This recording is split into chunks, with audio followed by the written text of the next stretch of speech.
Should I read it straight away? No, just gavel to take the seats. Order. Order.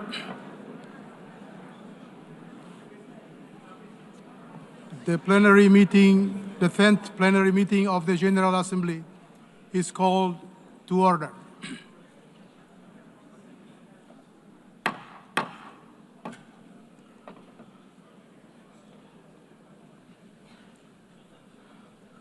The Assembly will continue its consideration of Agenda Item 8 entitled General Debate.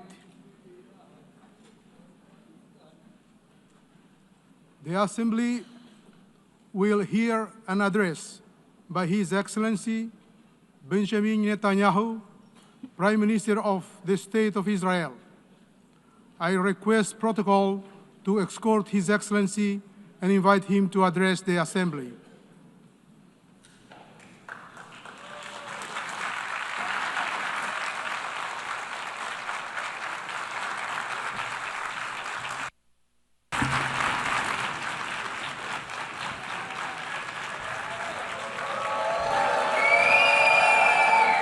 Please, order in the hall. Please, order in the hall.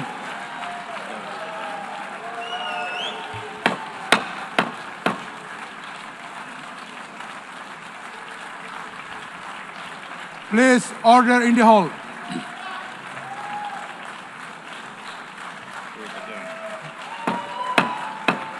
Please, order in the hall.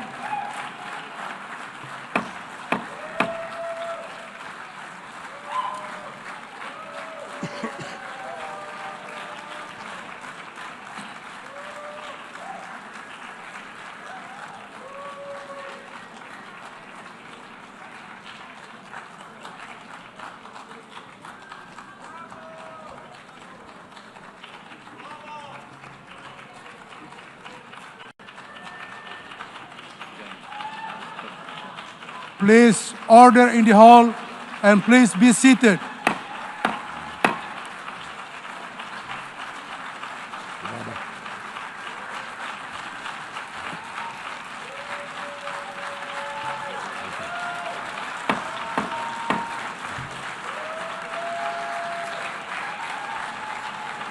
Please, order in the hall.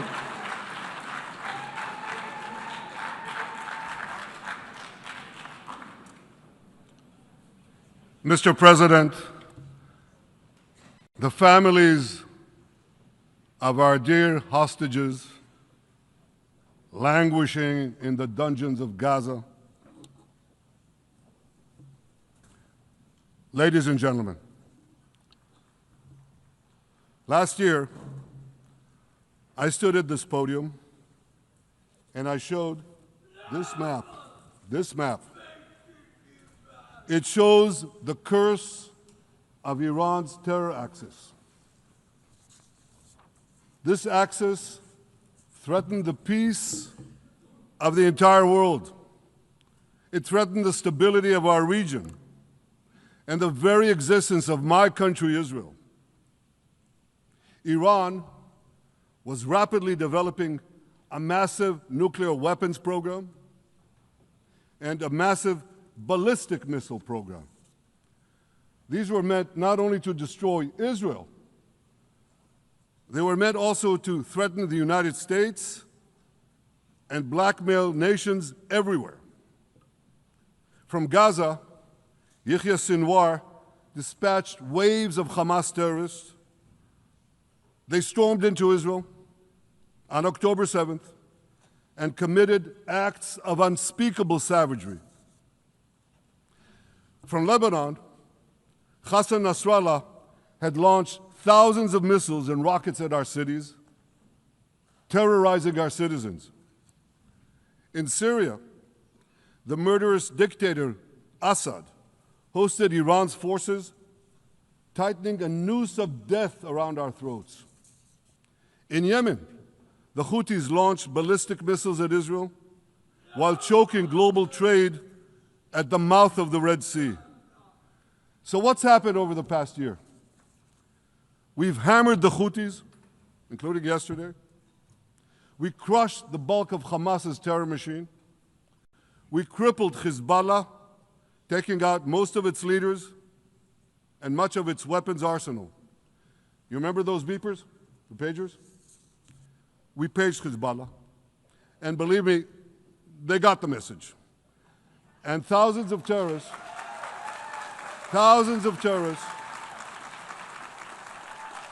dropped to the ground. We destroyed Assad's armaments in Syria. We deterred Iran's Shiite militias in Iraq. And most importantly, and above anything else that I could say to you or that we did in this past year, in this past decade, we devastated Iran's atomic weapons and ballistic missiles programs.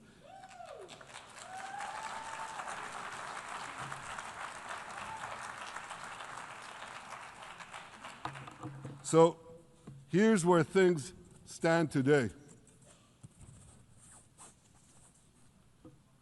Half the Houthi leadership in Yemen, gone. Yahya Sinwar in Gaza, gone. Hassan Nasrallah in Lebanon, gone. The Assad regime in Syria, gone. Those militias in Iraq, well, they're still deterred. And their leaders, if they attack Israel, will also be gone. And for Iran's top military commanders and its top atomic bomb scientists, well, they're gone too.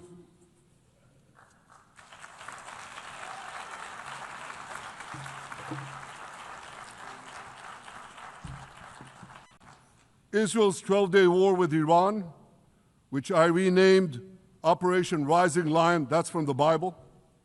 This 12-day war will go down in the annals of military history. Our daring pilots neutralized Iran's missile defenses and took control of the skies over Tehran.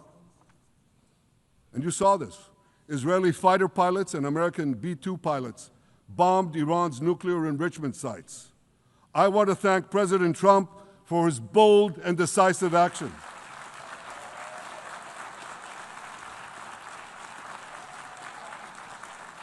President Trump and I promised to prevent Iran from developing nuclear weapons, and we delivered on that promise.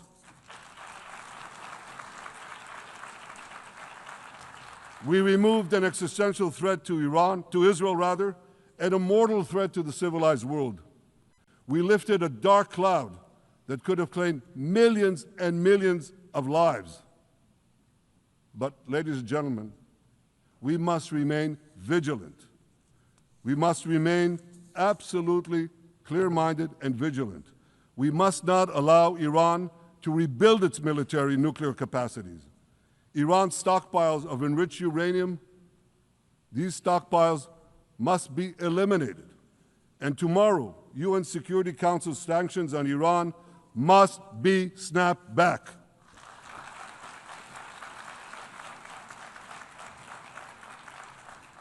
Thanks to the resolve of our people, the courage of our soldiers, and the bold decisions we took, Israel rebounded from its darkest day to deliver one of the most stunning military comebacks in history.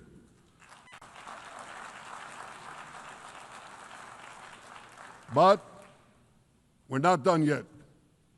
The final remnants of Hamas are holed up in Gaza City. They vow to repeat the atrocities of October 7th again and again and again, no matter how diminished their forces. That is why Israel must finish the job. That is why we want to do so as fast as possible.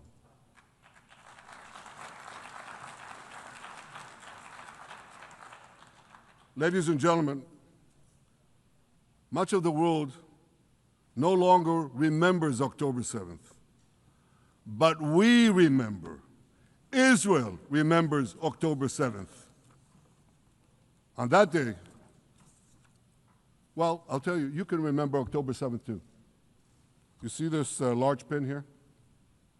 It's a QR code. What I ask you to do is hold up your phones, zoom in, and you too will see why we fight and why we must win. It's all in here. On October 7th, Hamas carried out the worst attack on Jews since the Holocaust. They slaughtered 1,200 innocent people, including over 40 Americans and foreign nationals from dozens of countries represented here. They beheaded men. They raped women. They burnt babies alive. They burnt babies alive in front of their parents. What monsters. And these monsters took more than 250 people hostage.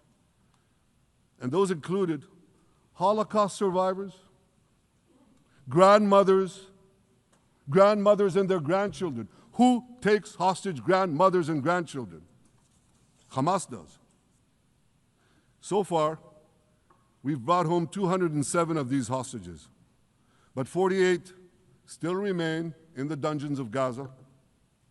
20 of them are alive, starved, tortured, deprived of any daylight, deprived of humanity. These are the names of the 20 living hostages.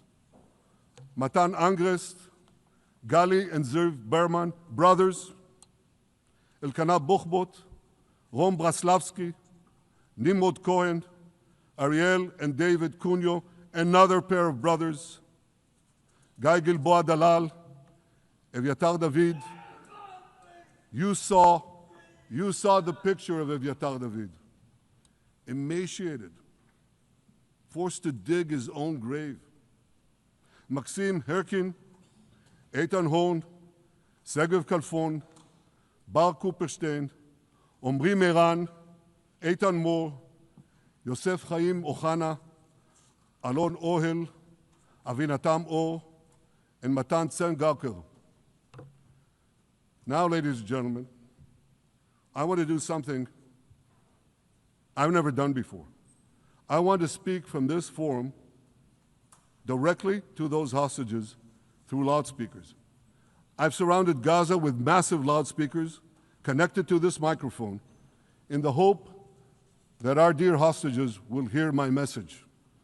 And I'll say it first in Hebrew and then in English. אחינו הגיבורים, מדבר ראש הממשלה בנימין נתניהו. אני פונה עליכם מעל בימת האו"ם. לא שכחנו אתכם, אפילו לא לשנייה.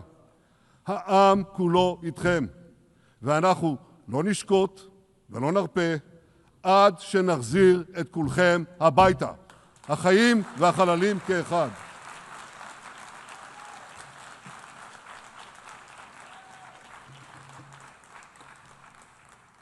Our brave heroes. This is Prime Minister Netanyahu speaking to you live from the United Nations. We have not forgotten you, not even for a second.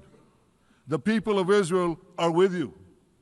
We will not falter and we will not rest until we bring all of you home.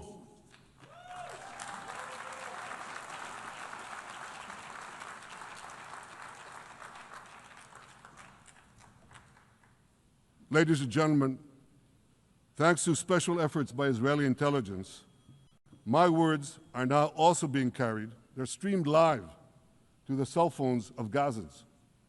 So to the remaining Hamas leaders and to the jailers of our hostages, I now say, lay down your arms. Let my people go. Free the hostages, all of them, the whole 48. Free the hostages now.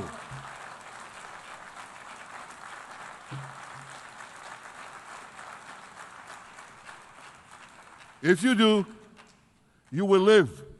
If you don't, Israel will hunt you down. Ladies and gentlemen, if Hamas agrees to our demands, the war could end right now. Gaza would be demilitarized, Israel would retain overriding security control, and a peaceful civilian authority would be established by Gazans and others committed to peace with Israel. And of course, you understand that the war in Gaza has affected every Israeli. But I'm sure there are people in New York or in London or in Melbourne and elsewhere who are probably thinking, what does all of this have to do with me? And the answer is everything. Because our enemies are your enemies. So let's do something else. So first at the UN, let's do a pop quiz. And raise your hand if you know the answer. Here's the first question. Who shouts death to America? Is it A, Iran, B, Hamas, C, Hezbollah, D, the Houthis, or E, all of the above? All of the above. Correct, all of the above. Second question. Who has murdered Americans and Europeans in cold blood? Is it A, Al-Qaeda, B, Hamas, C, Hezbollah, D, Iran, or E, all of the above? All of the above. Correct. Again. So here's the point I wanted to make. Our enemies hate all of us with equal venom. They want to drag the modern world back to the past, to a dark age of violence, fanaticism, and terror. I think many of you are already feeling in your own societies the radical Islamist surge. You know, I'm sure you do, you know deep down that Israel is fighting your fight. So I want to tell you a secret. Behind closed doors, many of the leaders who publicly condemn us privately thank us. They tell me how much they value Israel's superb intelligence services that have prevented time and again terrorist attacks in their capitals, time and again saving countless lives. General George Keegan, former head of U.S. Air Force intelligence, once said, if the United States had to gather on its own the intelligence that Israel gives us, we would have to establish 5 CIAs. 5 CIAs. This past June, when Israel struck Iran's nuclear facilities, German Chancellor Merz admitted the truth. He said, Israel is doing the dirty work for all of us. President Trump understands better than any other leader that Israel and America face a common threat. He showed the world that when Iran and its proxies murder Americans, take Americans hostage, shout death to America, burn American flags, and try to assassinate the President of the United States, not once, but twice. He showed them there is a price to pay for all that.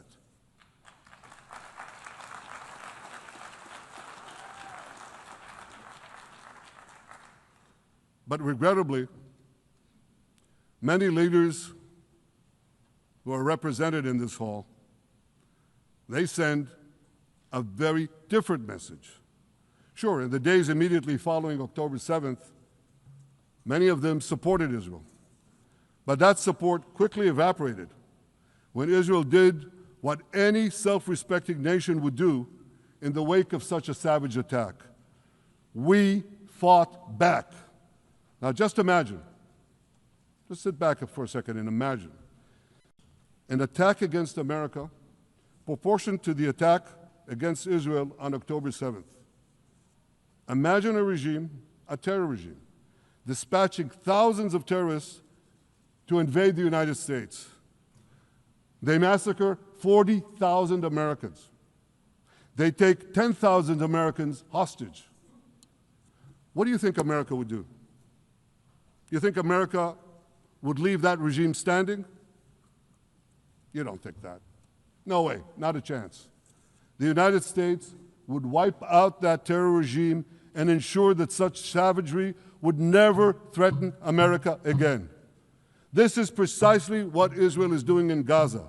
We're wiping out the terror regime of Hamas and ensuring that this savagery will never threaten Israel again. That's what we are doing. That's what any self-respecting government would do.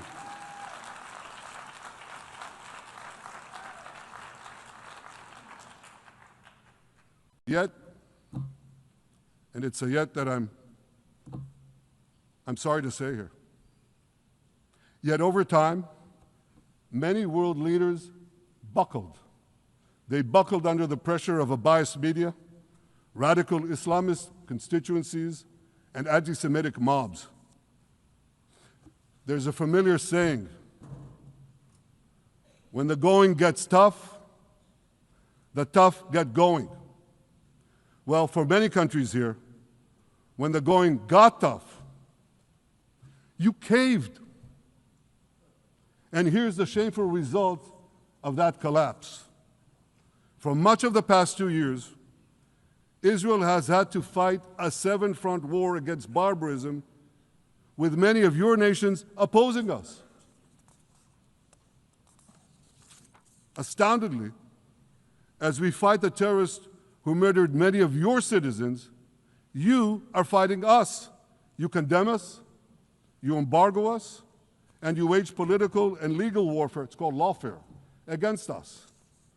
I say to the representatives of those nations, this is not an indictment of Israel.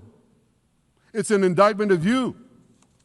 It's an indictment of weak-kneed leaders who appease evil rather than support a nation whose brave soldiers guard you from the barbarians at the gate. They're already penetrating your gates.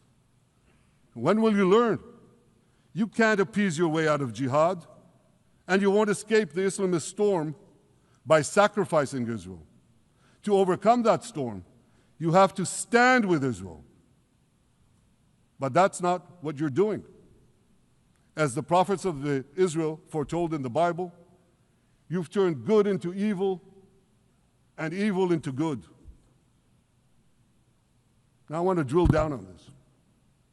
Take the false charge of genocide. Israel is accused of deliberately targeting civilians. Ladies and gentlemen, the opposite is true. The head of urban warfare studies, Colonel John Spencer, he's perhaps the world's greatest expert on urban warfare. And he says, Israel is applying more measures to minimize civilian casualties than any military in history. And because we're doing that, the ratio of non-combatant to combatant casualties is less than 2 to 1 in Gaza. That's an astoundingly low ratio, lower than NATO's wars in Afghanistan and Iraq, especially when you consider that Gaza is one of the most densely populated urban areas on Earth.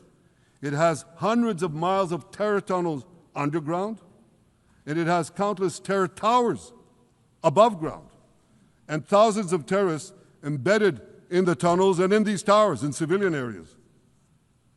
If you want to see what measures Israel takes to avoid civilian casualties in this war, just look at what we're doing now in Gaza City, the last Hamas stronghold, one of the 2 last strongholds. For 3 weeks, Israel dropped millions of leaflets, sent millions of text messages, and made countless phone calls urging civilians to leave Gaza City before our military moves in. At the same time, Hamas implants itself in mosques, schools, hospitals, apartment buildings, and tries to force those civilians not to leave, to stay in harm's way. And it often threatens them at gunpoint if they try to do so. For Israel, every civilian casualty is a tragedy. For Hamas, it's a strategy. Hamas uses civilians as human shields and as props in its sick propaganda war in Israel, against Israel, a propaganda war that the Western media buys hook, line, and sinker. Now, despite Hamas's threats, close to 700,000 Gazans, almost 750,000, have already heeded our calls and moved to safe zones. Now I want to ask you a simple question, a simple, logical question. Would a country committing genocide plead with the civilian population it is supposedly targeting to get out of harm's way? Would we tell them, get out, if we want to commit genocide? We're trying to get them out. And Hamas is trying to keep them in. And this charge is so baseless. The comparison to genocide, wholesale slaughter of populations. What, did the Nazis ask the Jews to leave, kindly leave, go out? Did others, you want me to name all the genocidal leaders of history? Just go one by one. Did anyone do this? Did they say, get out so we can come in? Of course not. So the truth has been turned on its head. Hamas, a genocidal terrorist organization whose charter calls for the murder of all Jews on the planet, this genocidal organization is given a pass. It's barely mentioned. While Israel, which does everything it can to get civilians out of harm's way, Israel is put in the dock. What a joke. You want to hear another one? Israel is accused of deliberately starving the people of Gaza when Israel is deliberately feeding the people of Gaza. Since the beginning of the war, Israel has let into Gaza more than 2 million tons of food and aid. That's 1 ton of aid for every man, woman, and child in Gaza. Nearly 3,000 calories per person per day. Some starvation policy. If there are Gazans who don't have enough food, it's because Hamas is stealing it. Hamas steals it, hoards it, and sells it at exorbitant prices to fight its war machine. Last month, even the UN, not exactly a supporter of Israel. You're supposed to laugh, by the way. Last month, even the UN admitted that Hamas and other armed groups looted 85% of the trucks. That's why you have deprivation.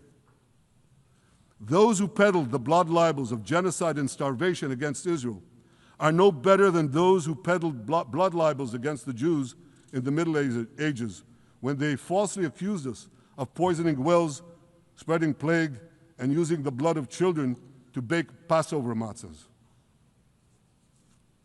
Anti-Semitism dies hard. In fact, it doesn't die at all. It just keeps coming back with its libelous lies, refurbished, regurgitated over and over again. And I want to tell you something else. These anti-Semitic lies, they have consequences. In recent months, Jews have been assaulted in Canada, Australia, Britain, France, the Netherlands, and elsewhere. Here in America, an elderly Holocaust survivor was burned to death in Colorado. And a beautiful young couple from the Israeli embassy in Washington was brutally gunned down right in front of the Holocaust Museum there. Thankfully, President Trump's administration is forcefully fighting the scourge of anti-Semitism, and every government here should follow its lead. But instead, many do the opposite. They actually reward the worst anti-Semites on earth. This week, the leaders of France, Britain, Australia, Canada, and other countries unconditionally recognized a Palestinian state. They did so after the horrors committed by Hamas on October 7th. Horrors praised on that day by nearly 90% of the Palestinian population. Now, let me say that again. Nearly 90% of Palestinians supported the attack on October 7th. It's not supported only, they celebrated it. They danced on the rooftops. They threw candies. That's both in Gaza and in Judea, Samaria, the West Bank, as you call it. And it's just the way they celebrated another horror, 9/11. They danced on the rooftops. They cheered. They threw candy. You know what message the leaders who recognize the Palestinian state this week sent to the Palestinians? It's a very clear message. Murdering Jews pays off. Well, I have a message for these leaders. When the most savage terrorists on earth are effusively praising your decision, you didn't do something right. You did something wrong, horribly wrong. Your disgraceful decision will encourage terrorism against Jews and against innocent people everywhere. It will be a mark of shame on all of you. But wait a minute, Mr. Prime Minister, they tell me. Wait a minute. We believe in a two-state solution where the Jewish state of Israel will live side by side in peace with the Palestinian state. There's only one problem with that. The Palestinians, they don't believe in this solution. They never have. They don't want a state next to Israel. They want a Palestinian state instead of Israel. And that's why every time they were offered a Palestinian state, but were required to end the conflict with Israel and recognize the Jewish state, every time, over the decades, they turned it down. And that is why every time they were given territory, they used it to attack us. In fact, they effectively had a Palestinian state in Gaza. So what did they do with that state? Peace? Coexistence? No. They attacked us time and time again. Totally unprovoked. They fired rockets into our cities. They murdered our children. They turned Gaza into a terror base from which they committed the October 7th massacre. So here's the uncomfortable truth. The persistent Palestinian rejection of a Jewish state in any boundary is what has driven this conflict for over a century. It is still driving it. It's not the absence of a Palestinian state. It's the presence and existence of a Jewish state. And I find it amazing, that the foreign chancelleries and the ministries and all those who pontificate about this, and the leaders, how can they not see this basic truth when it is repeated again and again and again ad nauseum? And I want to say something else. This rejection of a Jewish state not only applies to Hamas, it also applies to the so-called moderate Palestinian Authority. You should know that the Palestinian authorities pays terrorists to slay Jews. The more Jews the terrorists slay, the more the Palestinian Authority pays. The Palestinian Authority names its government buildings, its public squares, its schools, after the mass murderers of Jews, which they glorify as martyrs. They pay and glorify not just the killer of Jews, but also killers of Christians. Christians like Taylor Force, an American veteran who was brutally murdered in Israel by Palestinian terrorists. But, that I hear from the Western leaders. They tell me, the PA promised us it will reform. And I know this time, Prime Minister, it will be different. Yeah, right. We've heard these promises for decades. They always promise. They never deliver. Because you see, the Palestinian Authority is corrupt to the core. They haven't held elections in 20 years. They use the same textbooks as Hamas, exactly the same textbooks. They teach their children to hate Jews and destroy the Jewish state. And Christians don't fare much better. When Bethlehem, the birthplace of Jesus, was under Israeli control, 80% of its residents were Christians. But since the PA took control, that number has dwindled to under 20%. These are the people you want to give a state to?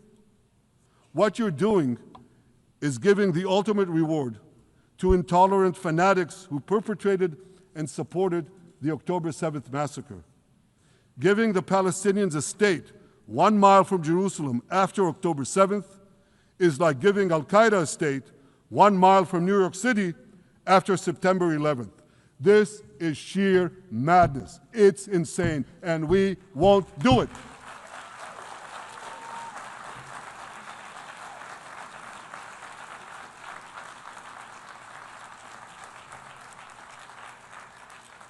So here's another message to those Western leaders. Israel will not allow you to shove a terror state down our throats. We will not commit national suicide because you don't have the guts to face down a hostile media and anti-Semitic mobs demanding Israel's blood. And I want you to grasp something else, which is also distorted in the media. I say this not only in my name or the name of my government, but on behalf of all the people of Israel. Last year, there was a vote in the Knesset, our parliament, whether or not to oppose the imposition of a Palestinian state. You want to guess what the results were?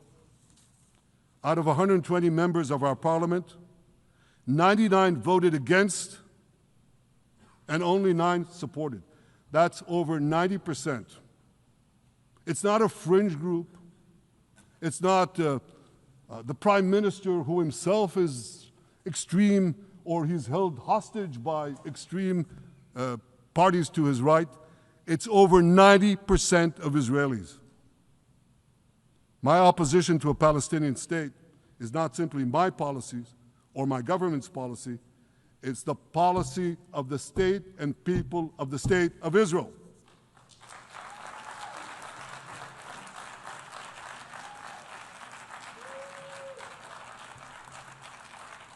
Western leaders may have buckled under the pressure. And I guarantee you one thing, Israel won't. Israel's victories over the Iranian... Thank you, I know you won't too, that's good. Israel's victories over the Iranian terror axis have opened up possibilities for peace that were unthinkable 2 years ago. Take Syria. For decades, the very idea of peace between Israel and Syria seemed unimaginable. Well, no more. Today, we have begun serious negotiations with the new Syrian government. I believe an agreement can be reached that respects Syria's sovereignty and protects both Israeli security and the security of the minorities in the region, including the Druze minority. From the founding of Israel, Jews and Druze have been brothers in arms.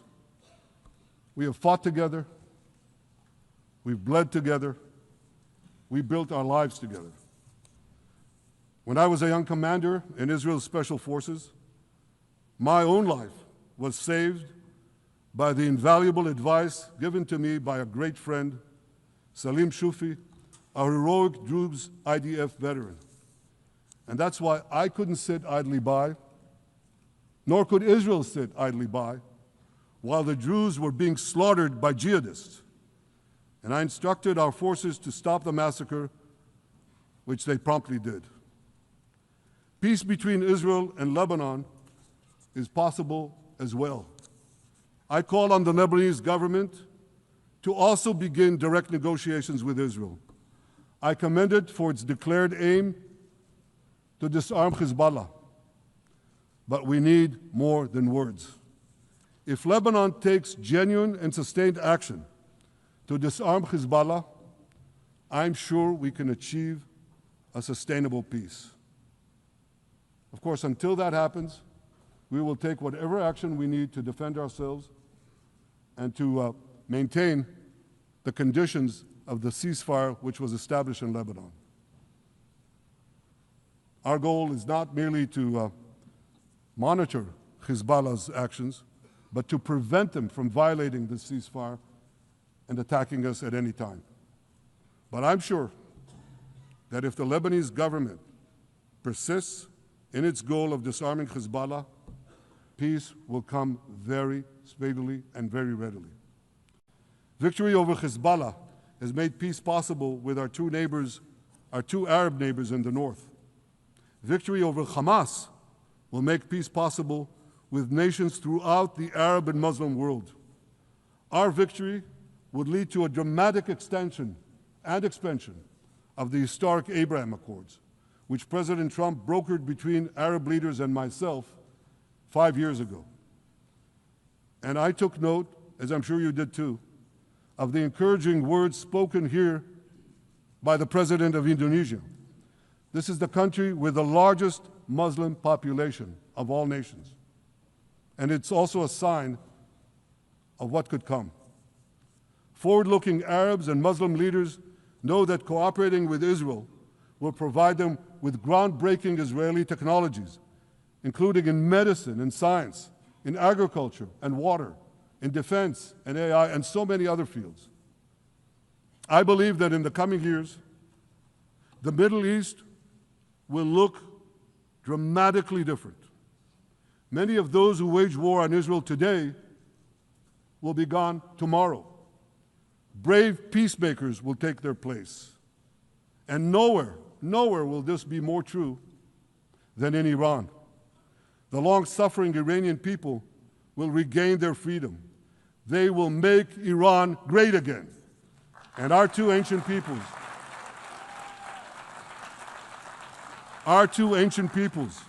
the people of Israel and the people of Iran, will restore a friendship that will benefit the entire world. Ladies and gentlemen, the horrors that happened on one dark day, October 7th, those horrors happened countless times during the centuries of my people's exiles among the nations. Jewish blood was cheap. Jews were killed with impunity. We had to beg others to defend us. The rise of Israel did not mean that the attempts to destroy us would end. It meant that we could fight back against those attempts. And that is exactly what Israel has done since October 7th. Our sons and daughters fought like lions. Our brave soldiers donned their uniforms and rushed into battle. They were armed with the dreams of the 100 generations of Jews who came before them. The dream of living as a free people in the land of Israel, our beloved homeland for more than 3,000 years. The dreams of living in our own independent state. The dream of having an army to defend ourselves. And the dream of being a light unto the nations, a beacon of progress, ingenuity, innovation, for the benefit of all humanity. On October 7th, the enemies of Israel tried to extinguish that light.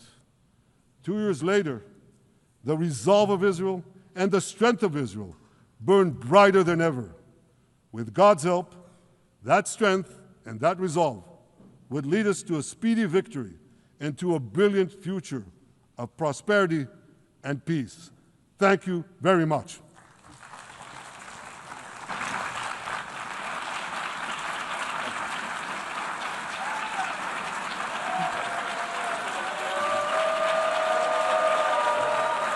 On behalf of the Assembly, I wish to thank the Prime Minister of the State of Israel.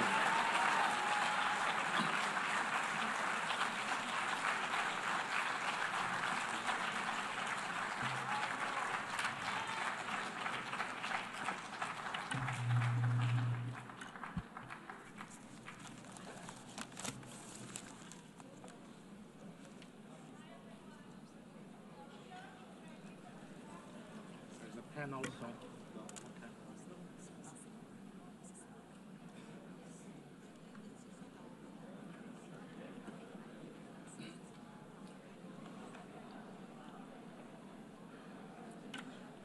Fine.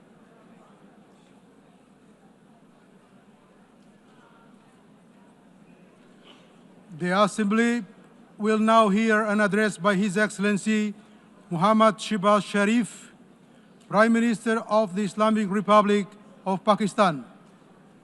I request protocol to escort His Excellency and invite him to address the Assembly.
बिस्मिल्लाहिर्रहमानिर्रहीम लैसल बिर्रा अन तवल्लु वजूहकुम क़िबलल मशरिक़ी वल मग़रिबी वलाकिन्नल बिर्रा मन आमना बिल्लाहि वल यौमिल आखिर वल मलाइकति वल किताबि one नबिय्यीन व आतल माला अला हुब्बिही ज़विल कुर्बा वल यतामा वल मसाकीन वब्न सबील वस्साइलीन फिर रकाब व अकामत सलाता व आतत ज़काता वल मुफ़ून बि आहदिम इज़ा आहदू वस्साबिरीन फिल बअसाई वद्दर्राई व हीनल बास उलाइकल लज़ीना सदकू व उलाइकल Those who believe in God are those who are on the side of good and not evil. Excellencies, ladies and gentlemen, Assalamu alaikum and a very good morning. I wish to congratulate Her Excellency Annalena Baerbock on assuming the presidency of the 80th session of the United Nations General Assembly. I also commend Secretary General Antonio Guterres for his bold leadership of the United Nations in testing times. Ladies and gentlemen, our world is more complex today than ever before. Conflicts are intensifying, international law is being brazenly violated, humanitarian crises are multiplying, terrorism remains a potent threat, disinformation and fake news undermine trust, climate change threatens our very survival, and more so countries like Pakistan. Today, multilateralism is no more an option, it is need of the hour. Excellencies, Pakistan's foreign policy, guided by the vision of Quaid-e-Azam Muhammad Ali Jinnah, is based on peace, mutual respect and cooperation. We believe in the peaceful settlement of disputes through dialogue and diplomacy. Last year, from this very podium, I had warned that Pakistan would act most decisively against any external aggression. Those words of mine proved true. I hope it didn't. But then that is destiny. When in May this year, my country confronted unprovoked aggression from our eastern front, the enemy came shrouded in arrogance.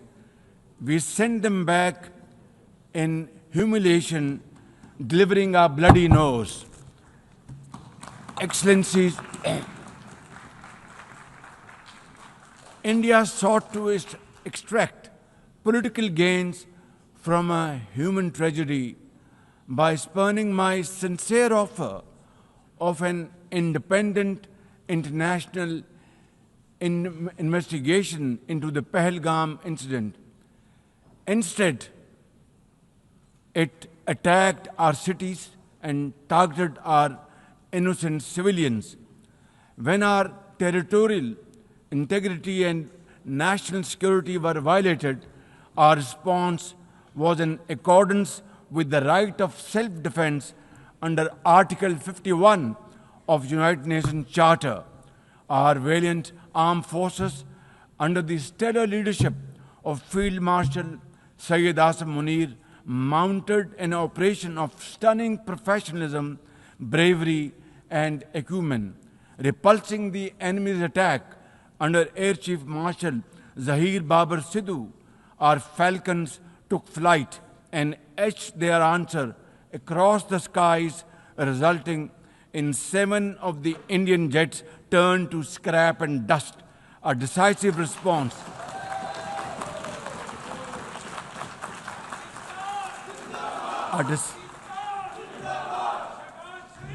A decisive response to the aggressor that will echo through the annals of history. To the fearless architects of this victory, to every officer and soldier, heirs of our martyrs, their names are forever engraved in glory. To mothers of our martyrs, their courage guides our path forward, and their sacrifice shall never be in vain, inshallah, God willing. And to every Pakistani, you stood as one unbreakable wall, a bunyanum marsus. Excellencies, though in a position of strength, Pakistan agreed to a ceasefire facilitated by President Donald Trump's bold and visionary leadership. We express our deep appreciation to him and his team for their active role in bringing about the ceasefire.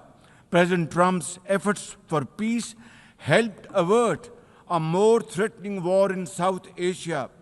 Had he not intervened timely and decisively, the consequences of a full-fledged war would have been catastrophic.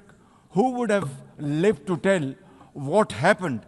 And therefore, in recognition of President Trump's wonderful and outstanding contribution to promote peace in our part of the world, Pakistan nominated him for Nobel Peace Prize. And I think this is the least we could do for his love for peace. And I think truly he's a man of peace.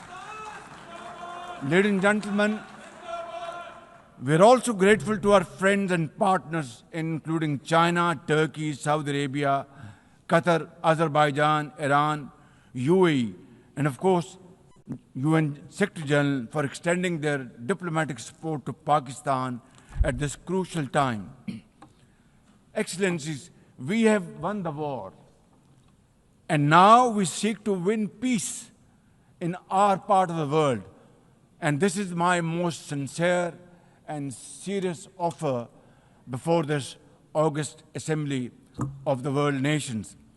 Pakistan stands ready for a composite, comprehensive, and result-oriented dialogue with India on all outstanding issues. South Asia requires, ladies and gentlemen, proactive rather than provocative leadership. India's unilateral and illegal attempt to hold the Indus Water Treaty in abeyance defies the provisions of the treaty itself, as well as the norms of international law. Pakistan has made it abundantly clear, and let there be no doubt once again in anybody's mind, as I said last year in this hall, from this podium, we will definitely and ardently defend, inshallah, the inseparable right of our 240 million people on these waters. To us, any violation of this Indus Treaty represents an act of war. Ladies and gentlemen, through this august House, I wish to assure the Kashmiri people that I stand with them. The people of Pakistan stand with them. And one day soon, inshallah, India's tyranny in Kashmir will come to a grinding halt. Kashmir will gain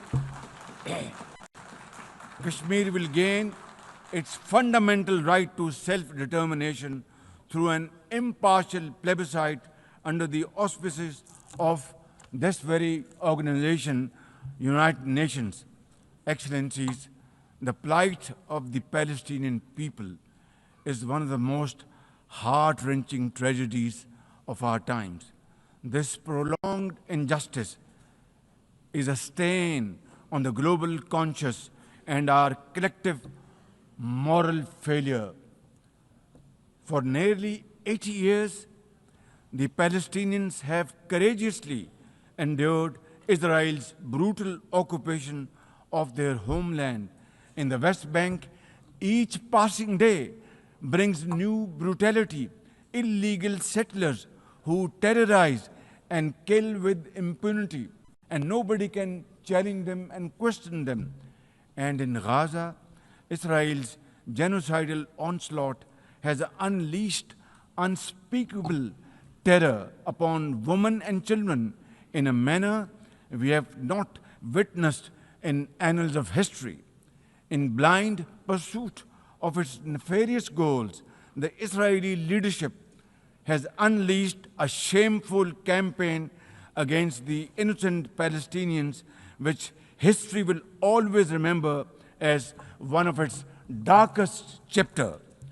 But speak we must, Madam President, we must speak and speak loud and clear. Our words are too little, too late for Hind Rajab, a child, nay, a little baby. We have all heard her trembling voice on that phone call, which little Hind made as she struggled to stay alive under Israeli onslaught and atrocities. Can you imagine that little girl, Hind Rajab, as if she was our daughter? Can you imagine not having the compassion to spare her life?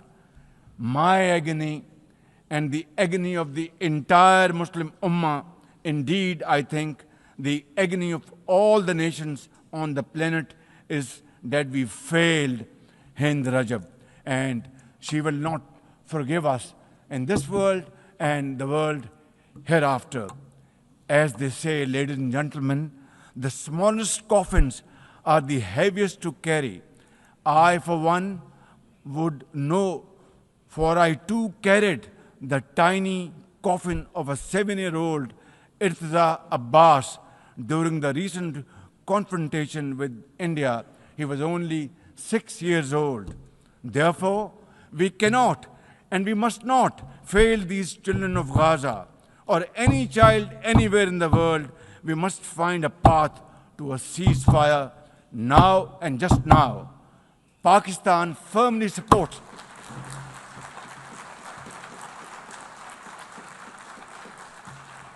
Ladies and gentlemen, Pakistan firmly supports the demand of the Palestinian people for the establishment of a sovereign Palestinian state with pre-1967 borders and Al-Quds Sharif as its capital. Palestine can no longer remain under Israeli shackles. It must be liberated, and liberated with full commitment and with full force.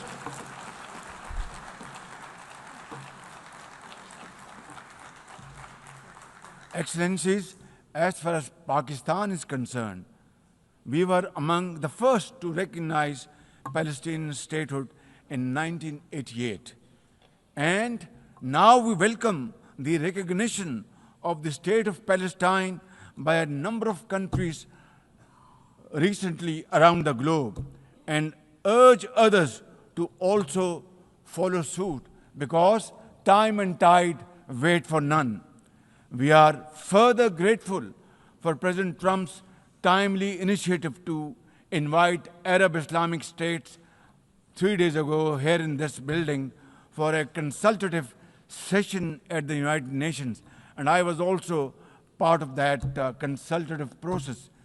And I think, and I hope and pray to God that it has rekindled hope for a ceasefire in the nearest future, for which the credit must again be attributed to President Trump for this peace initiative. Excellencies, Israel's recent attack on Doha and its continued violations of the sovereignty and territorial integrity of numerous countries is reflective of its rogue behavior. Pakistan stands unwaveringly with our brothers and sisters in Qatar. We also support all efforts for a peaceful resolution of the we also support all efforts for a peaceful resolution of the Ukraine conflict in line with the UN Charter to end human sufferings and global turmoil caused by this protracted war. Madam President, Pakistan condemns terrorism in all its forms and manifestations. For over 2 decades, Pakistan has been at the front line of global counter-terrorism efforts, having suffered over 90,000 people. We lost 90,000 people of our country, babies, children, mothers, sisters, brothers, elderly people, doctors, engineers, and also suffered economic loss of $150 billion. Please tell me, put your hand on your heart, that what can be a bigger manifestation of our commitment to fight terrorism and erase it not only from the face of Pakistan, but from the face of this global world. And I believe a man killed in New York is a man killed in Lahore, a man killed in Islamabad is a man killed in London. It's a global village. So I think unless and until terrorism is defeated hands down, this world will not be a peaceful place to live. And for that, Pakistan's sacrifices are probably the biggest around the globe. It must be respected and appreciated because we are a bulwark. Had these terrorists not been encountered by us, they would have been roaming on the streets of New York and London and God knows Far East. So I think this is our humble contribution, not only for the people of Pakistan, but the people all over the world. Today we face externally sponsored terrorism, particularly from foreign-funded groups such as the TTP, Fitna al-Khawarij, Fitna al-Hindustan, BLA, and its Majid Brigade. Operating from Afghan soil, these groups are responsible for some of the most heinous attacks inside Pakistan, including the dastardly Jafar Express train incident earlier this year, which was, the train was hijacked and 400 people were kept for days and weeks. And mercifully, by Allah Almighty's grace, our armed forces and law enforcing agencies were able to recover them. Now, as an immediate neighbor and a brotherly country of Afghanistan, Pakistan has a direct stake in a peaceful Afghanistan. We believe that the key to development and prosperity lies in regional stability and connectivity. Pakistan continues to engage with all partners to extend humanitarian assistance, promote economic recovery, and encourage inclusive political framework in Afghanistan. The interim Afghan government must, however, uphold human rights, including women's rights. Above all, we expect that Afghan interim government to take effective action against terrorist groups and to ensure that Afghan soil is not used for terrorism against any country. Ladies and gentlemen, there must be no space for hate speech, discrimination, or violence against any person or against any religion. Hate-driven ideologies such as India's Hindutva-driven extremism pose a danger to the entire world. While there is growing recognition of the dangers posed by Islamophobia, the imperative of effectively combating this menace can hardly be overemphasized. Pakistan welcomes the appointment of a UN Special Envoy to combat this scourge. Ladies and gentlemen, while we are confronted with the climate crisis, it demands the most urgent collective action. In 2022, Pakistan faced massive floods of humongous proportions that caused huge losses amounting to $34 billion and many valuable lives lost. This year again, we are dealing with another mega flood with thousands of villages washed away from the face of the earth, millions of people displaced, more than 1,000 killed, and billions of dollars of crop, livestock, and property washed away, lost to flood waters. Our nation stands united in these testing times, and we are dealing with this natural calamity with remarkable resilience by the grace of God. I have declared a climate emergency to cope with this challenge. The catastrophic floods of 2022 and 2025 this year are glaring examples of loss and damage caused due to climate change. Pakistan, to the contrary, my honorable guests in this hall and through the cameras around the globe, Pakistan contributes less than 1% of global emissions annually, yet it continues to face the relentless brunt and muddy waves of climate change. And then we are told to borrow loans and add on to our debt, huge debt pillars we have over the period of time. This is not fairness. This is not equality. This is not justice. This is not fair play. How can you expect a country which is a developing country facing humongous flood challenges every year due to climate change and no fault of ours, and yet we are told to borrow more loans? I think borrowing loan would be destroying your economy. We will be better off than not borrowing loan and standing on our own feet, working hard, tirelessly, blood and sweat, and we will, inshallah, make Pakistan a great country, inshallah. Ladies and gentlemen, while we deal with climate change, I bear good tidings on the domestic economic front. Socio-economic development and the welfare of our people are among my government's foremost priorities. We have successfully implemented deep-rooted structural macroeconomic reforms, modernized and broadened our taxation system, intensified efforts to mobilize productive investment, and embraced digitization, AI, and crypto as the tools of the future. Strategic partnerships, including our all-weather cooperation with China through the China-Pakistan Economic Corridor under President Xi Jinping's landmark Belt and Road Initiative, are contributors to our progress as I speak.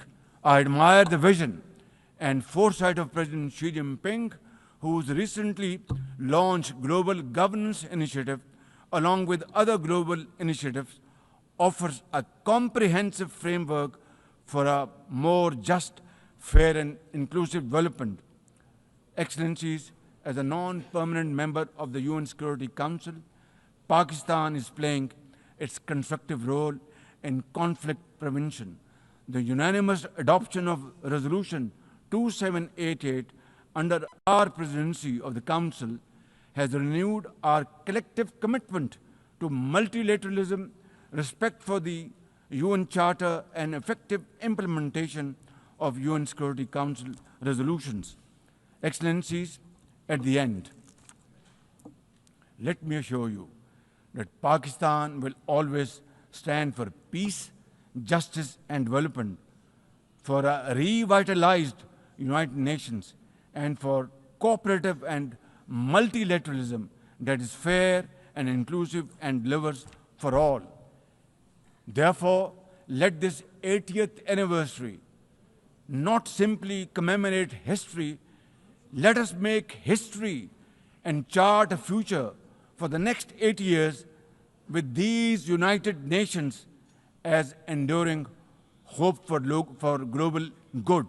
Let us truly strive to become better together. Thank you very much. United Nations, long live. God bless you.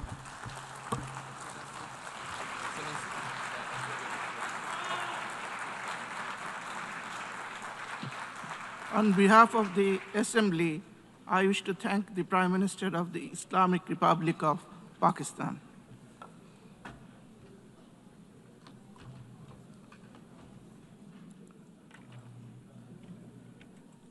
The Assembly will now hear an address by His Excellency Li Qihang, Premier of the State Council of the People's Republic of China.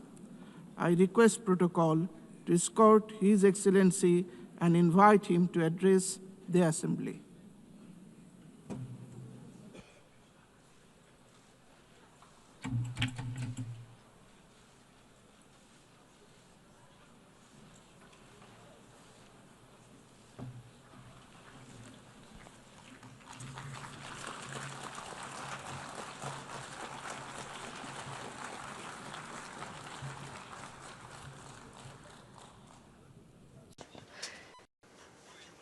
Mr. President, colleagues, ladies and gentlemen, this year marks the 80th anniversary of the victory of the World Anti-Fascist War. It is also the 80th anniversary of the founding of the United Nations. 80 years ago, fascism was defeated in fearless battles by countless heroic men and women around the world.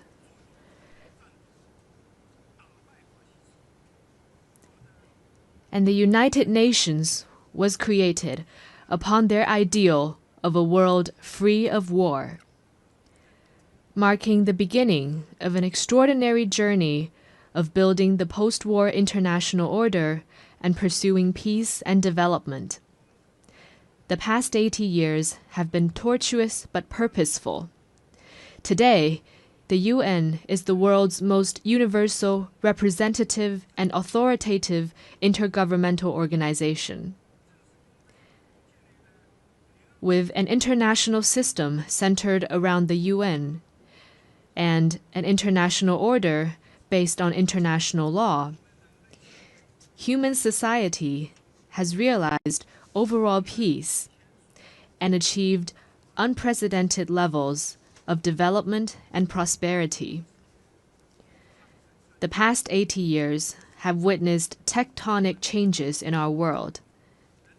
Straddling 2 centuries, this period saw human society leapfrog from the age of electricity and computers into a digital intelligence era.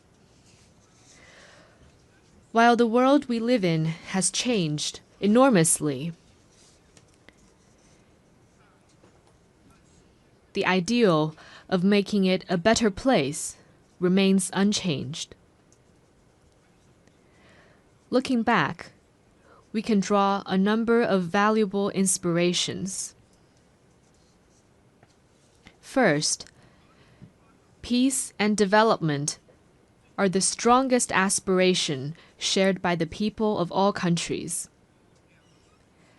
Having gone through 2 world wars, we must never forget the bitter lessons learned through bloodshed and loss of lives. For 80 years, a generally peaceful international environment has led to remarkable growth in the global economy. Today, as the desire for peace and development grows even stronger around the world, it is incumbent upon our generation to further strengthen the force for peace and development. Second, solidarity and cooperation are the most powerful drivers for human progress. In the ferocious years of the World Anti-Fascist War, countries with different social systems, histories, and cultures rose above their differences, fought side by side, and prevailed together. In the 80 years that followed, they weathered a succession of vicissitudes, such as the Cold War standoff, financial crises, and global pandemics, by staying connected and working together. All this proves a simple yet powerful point. Solidarity lifts everyone up, while division drags all down. The road ahead might be hard and bumpy, but when all countries unite as one and collaborate in good faith, our strengths will converge into a mighty force with which we can withstand any headwind and cross any hurdle. Third, fairness and justice are the most important values pursued by the international community. History keeps reminding us that when might dictates right, the world risks division and regression. Should the era of the law of the jungle return, and the weak be left as a prey to the strong, human society would face even more bloodshed and brutality. As members of the global family, we must uphold justice while pursuing our own interests. This is particularly true for the major countries. Only when all countries, big or small, are treated as equals and true multilateralism is practiced, can the rights and interests of all parties be better protected. At present, the world has entered a new period of turbulence and transformation. Unilateralism and Cold War mentality are resurfacing. The international rules and order built over the past 80 years are under serious challenge. And the once effective international system is constantly disrupted. The various problems induced are distressing and worrying. Humanity has once again come to a crossroads.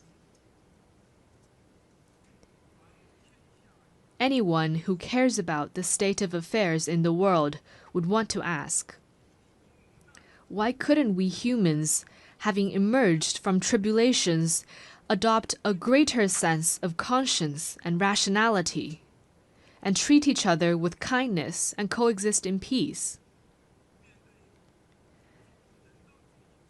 How could we, in the face of deplorable incidents such as humanitarian disasters, turn a blind eye to atrocities that trample blatantly on fairness and justice and sit on our own hands?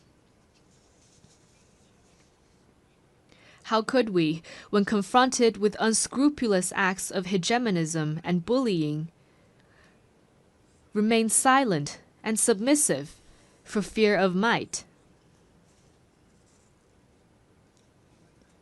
And how could we let the ardent passion and dedication of our forefathers in founding the UN simply fade into the pages of history?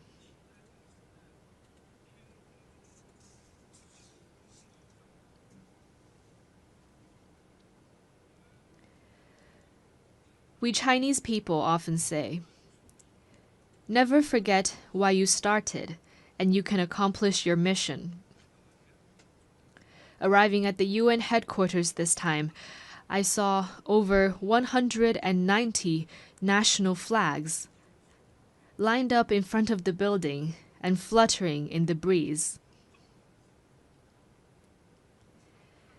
I saw the sculptures, "Let us beat swords into plowshares," and "Nonviolence," with their time-tested message ever so loud.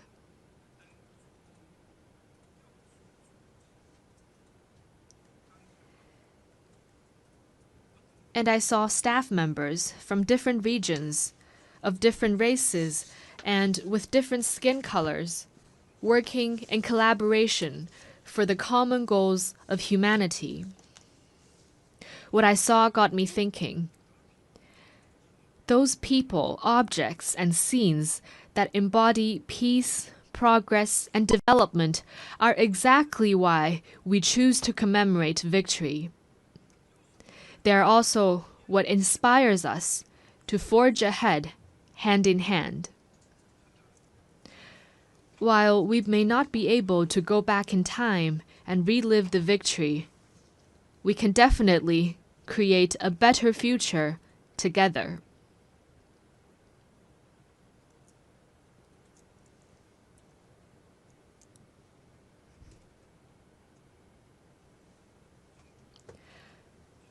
As a founding member of the UN, China has all along taken an active part in global affairs and worked for the betterment of humanity. Over the years, President Xi Jinping has put forward the vision of building a community with a shared future for humanity, the Global Development Initiative, the Global Security Initiative, the Global Civilization Initiative, and the Global Governance Initiative, sharing China's wisdom and solution for navigating global transformations and overcoming pressing challenges. In particular, the Global Governance Initiative, proposed at the Shanghai Cooperation Organization Tianjin Summit at the beginning of this month, underscores the principles of adhering to sovereign equality, abiding by international rule of law, practicing multilateralism, advocating the people-centered approach, and focusing on taking real actions. It points the right direction and provides an important pathway for building a more just and equitable global governance system.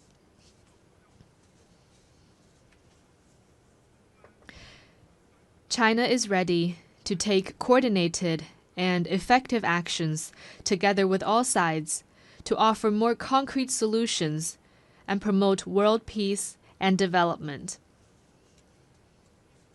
First, amid the volatility and turbulence in the world, we must work together for peace and shared security.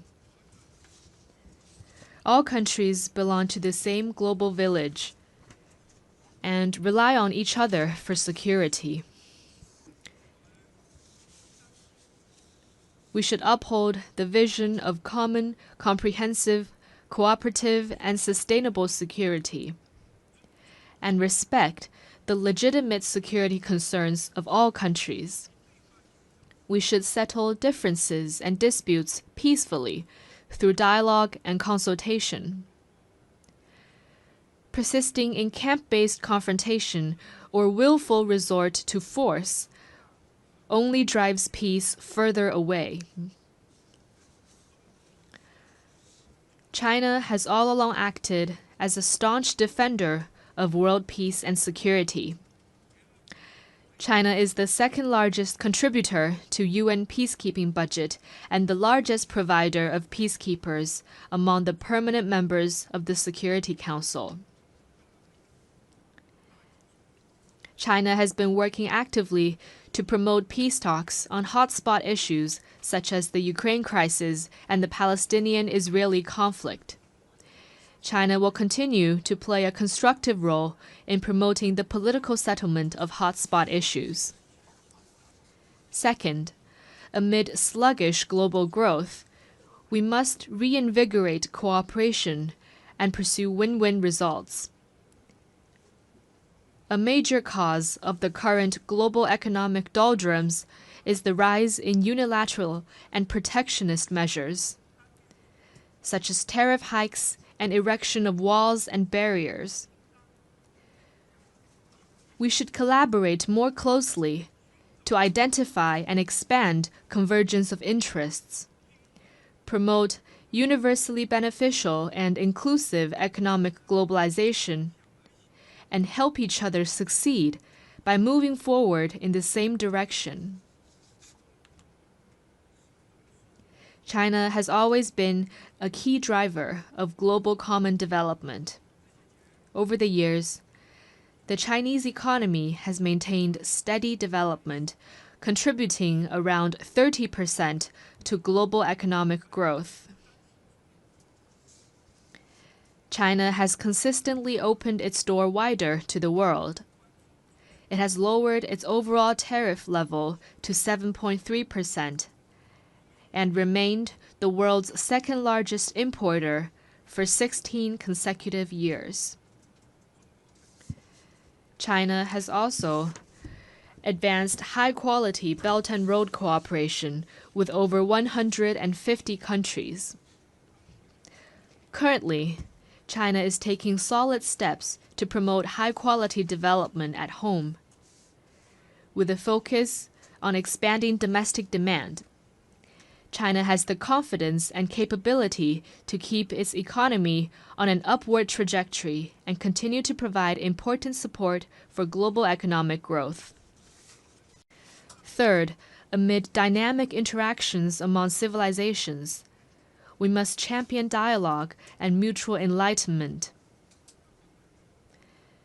Every civilization has its unique value and heritage, and deserves acknowledgement and respect.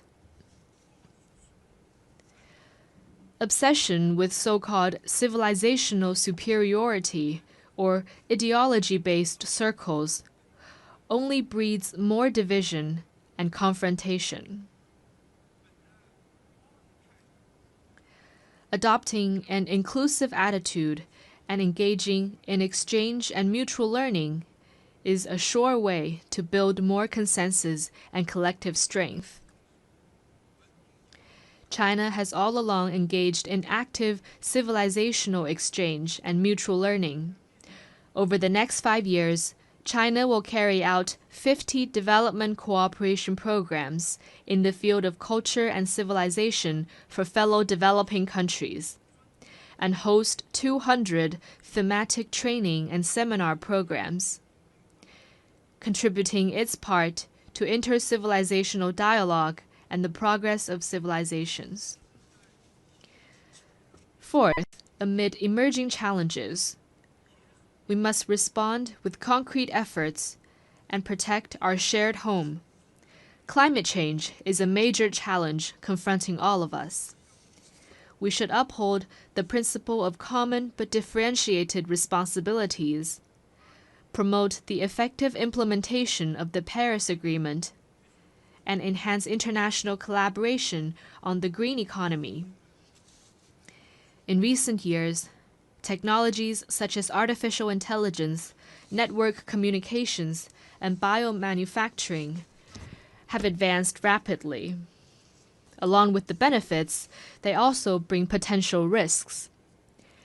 We should adhere to the principles of people-centered development, technology for good, and equitable benefits, improve relevant governance rules at a faster pace, and strengthen global governance cooperation, so that technological progress could bring real benefits to humanity in a better way. China has always been a responsible stakeholder in addressing global challenges. Committed to green and low-carbon development, China has established the world's largest and fastest-growing renewable energy system, built the most extensive and complete new energy industrial chain, and announced China's 2035 nationally determined contributions that cover all economic sectors and all greenhouse gases.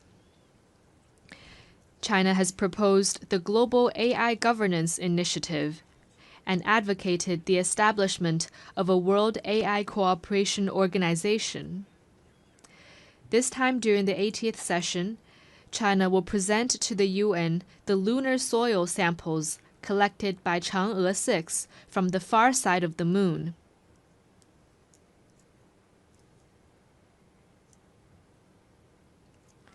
Going forward, China will take more proactive actions and work with all parties to advance global governance in relevant areas.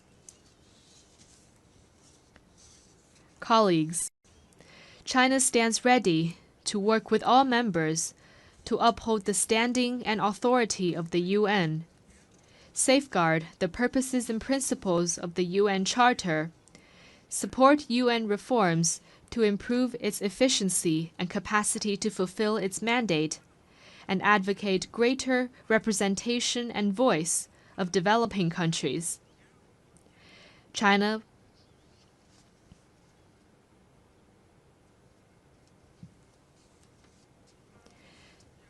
will work with the UN to set up a China-UN Global South-South Development Facility and provide it with $10 million in budgetary support.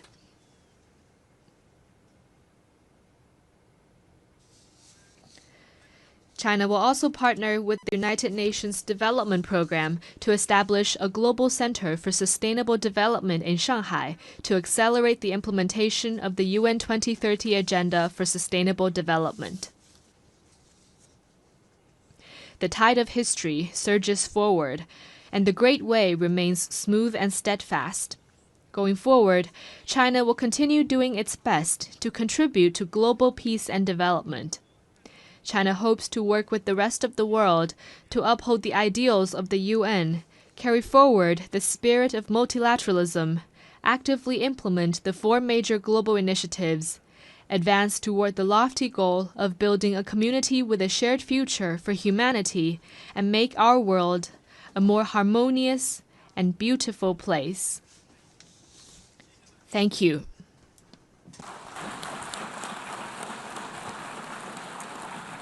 On behalf of the Assembly, I wish to thank the Premier of the State Council of the People's Republic of China.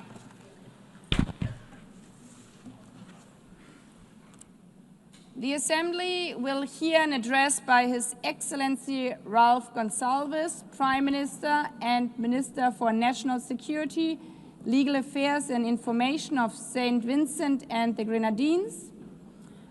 I request protocol to escort His Excellency and invite him to address the Assembly.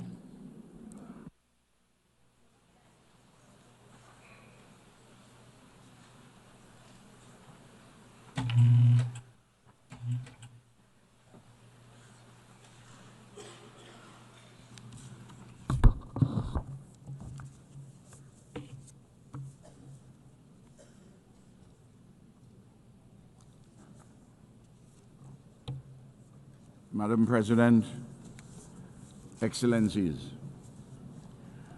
the condition of today's world is more complicated, more dangerous than ever, more uneven in its human development, more integrated, yet more disparate and desperate. At the same time, much progress and advancements have been made by humanity, and there's an enduring hopefulness amidst despair, a persistent sense that a better tomorrow is possible, even as catastrophes loom and dangers lurk. Your Excellencies, big power rivalries interlaced with personal vainglories and hubris are gravely unsettling the world, to the advantage of not one single nation state. Civilized discourse, tempered with patience and calm, has given way to a bellicosity of language shouted across continents and oceans, designed presumably to satisfy nativist longings in the breasts of those who think that, despite their good fortune, relatively, they have been grievously wronged by some dark and hidden forces.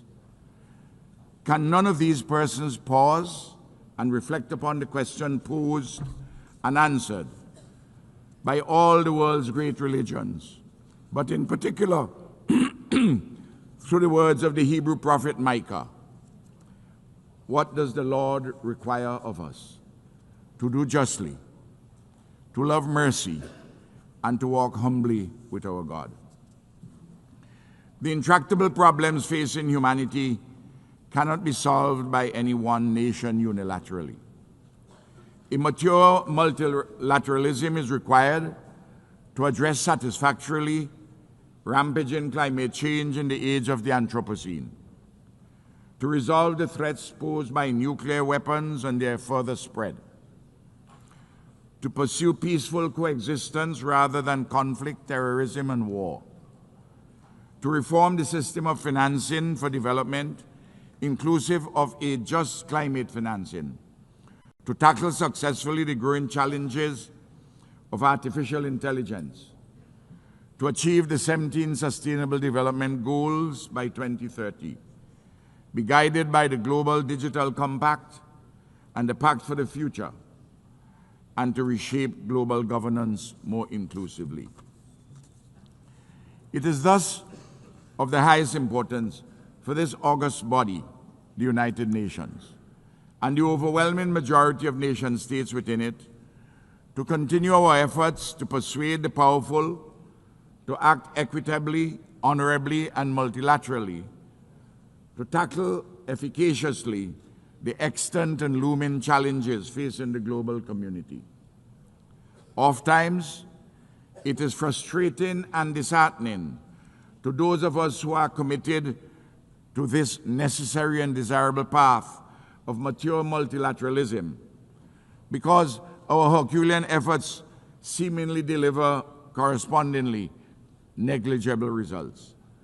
Nevertheless, we cannot give up. We cannot afford to get weary. We have no choice but to persist in this ever more urgent multilateral solidarity and cooperation as we pursue the political and economic spaces to make this world a better place for all humanity. Your Excellencies, St. Vincent and the Grenadines, like all countries globally, have been shaped by our history and geography, our nature and neighbors, our extant circumstances, and our dreams for a better future. For example, we carry the benefits and the burdens of our geographic location, near to the greatest economic, military, scientific, and culturally dominant power the world has ever seen. St. Vincent and the Grenadines is where it is. It cannot be lifted up and taken to Vladivostok or the mouth of the Amur River.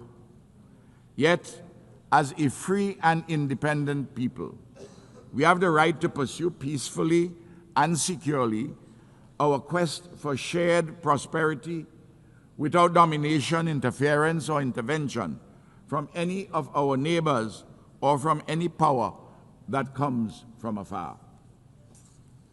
Today, as I speak, my government and my people have another challenge.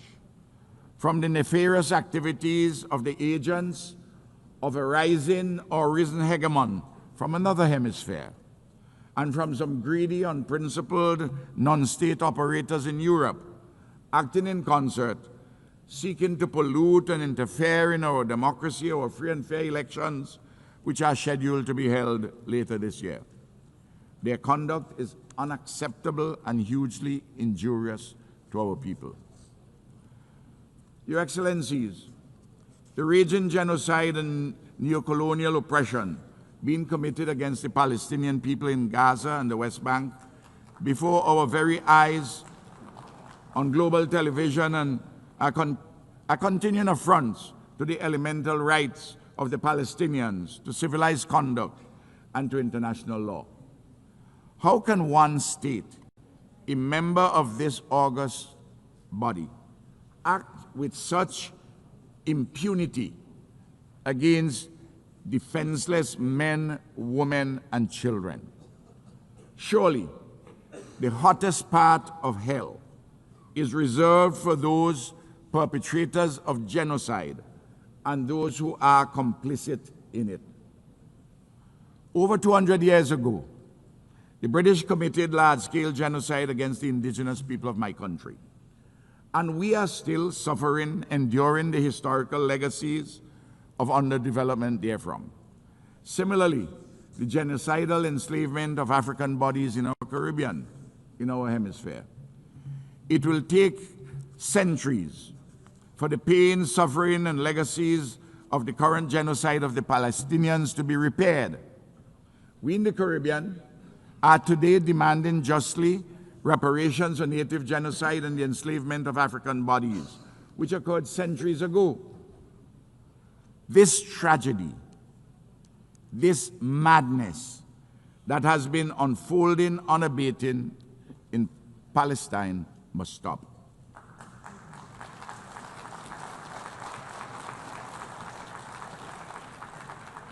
Israel's recent expansion of this war against the Palestinian nation in the state of Qatar is unacceptable. We stand in solidarity with Qatar.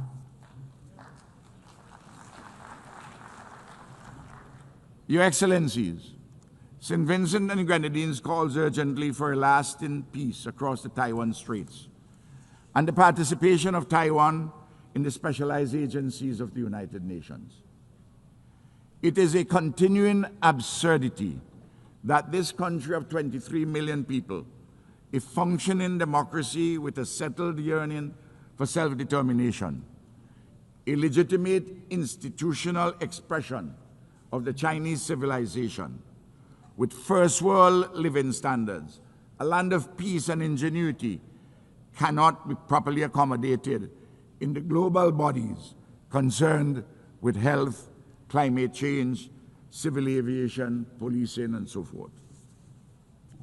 Similarly, it is long overdue that the fractured relationship between the United States of America and Cuba be made whole in mutual respect, in accordance with international law and consistent with the interests of both neighbors for peace, security, and shared prosperity.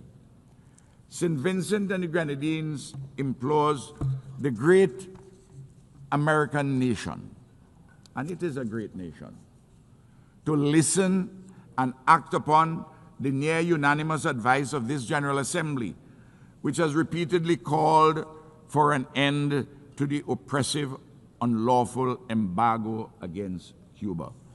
I am calling for a mature conversation between the United States of America and Cuba.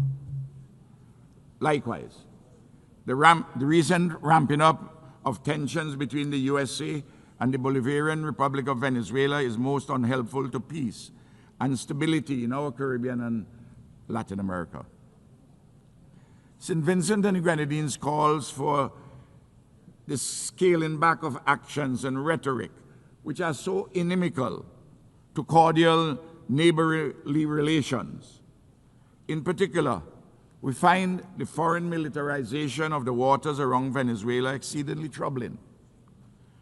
Repeatedly, the countries of the Caribbean and Latin America have unanimously declared our area a zone of peace.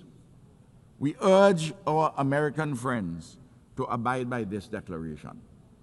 By all means, let us cooperate in combating drug trafficking and allied transnational criminal activities. But a unilateral militarization is decidedly not the way to go.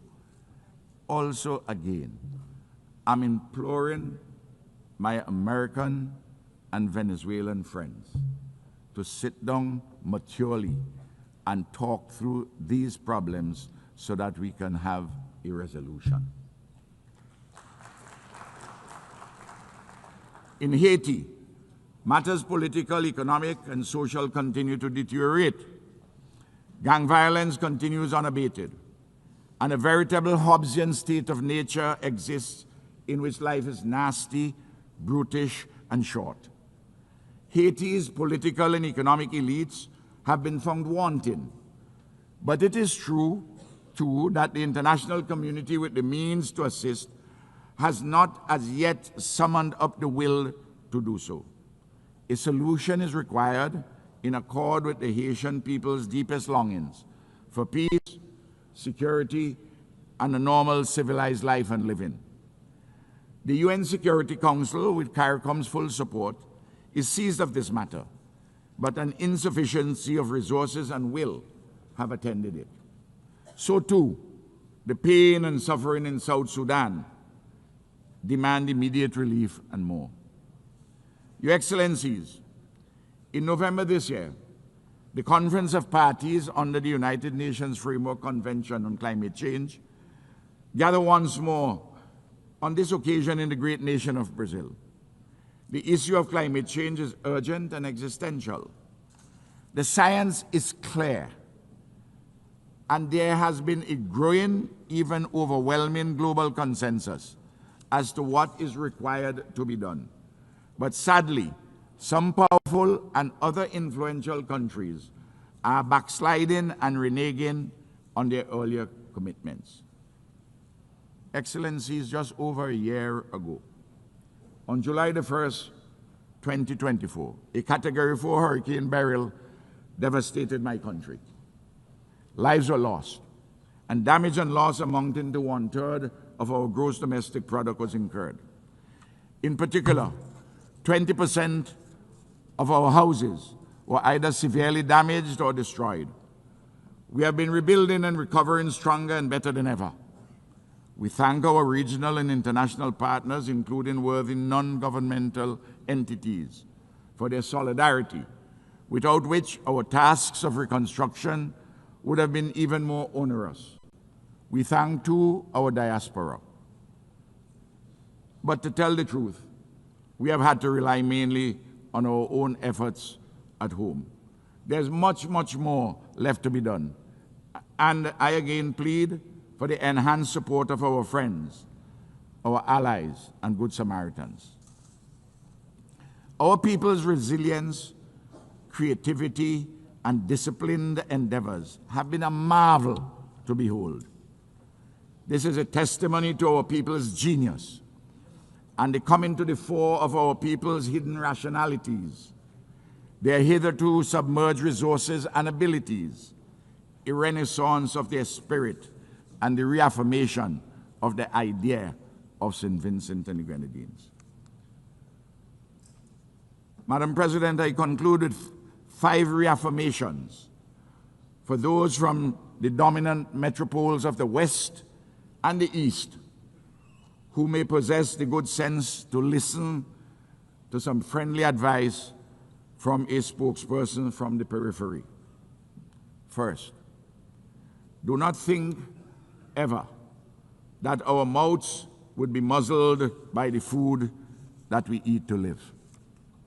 Secondly, know it well that while some sleep to dream, the rest of us dream to change the world for the better. Thirdly, we have a voice, and this voice will never be stilled. Fourthly, we are not better than anyone, and no one is better than us. And finally, we too have a history of civilized life and living with a trajectory for further advancement and ennoblement. We are not appendages of any other nation. We are a free and independent people made in the image and likeness of God. We are the embodiment of the idea of St. Vincent and Grenadines.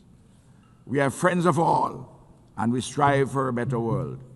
We are a small nation, demonstrably like other small nations, capable of mighty deeds. Excellencies, we are small states, but we have an important role to play in global affairs to the betterment of all. Imperial giants and hegemons, whether from the West or the East, must not hold us back. Together, we have an obligation not to desecrate our future. Thank you. I'm obliged.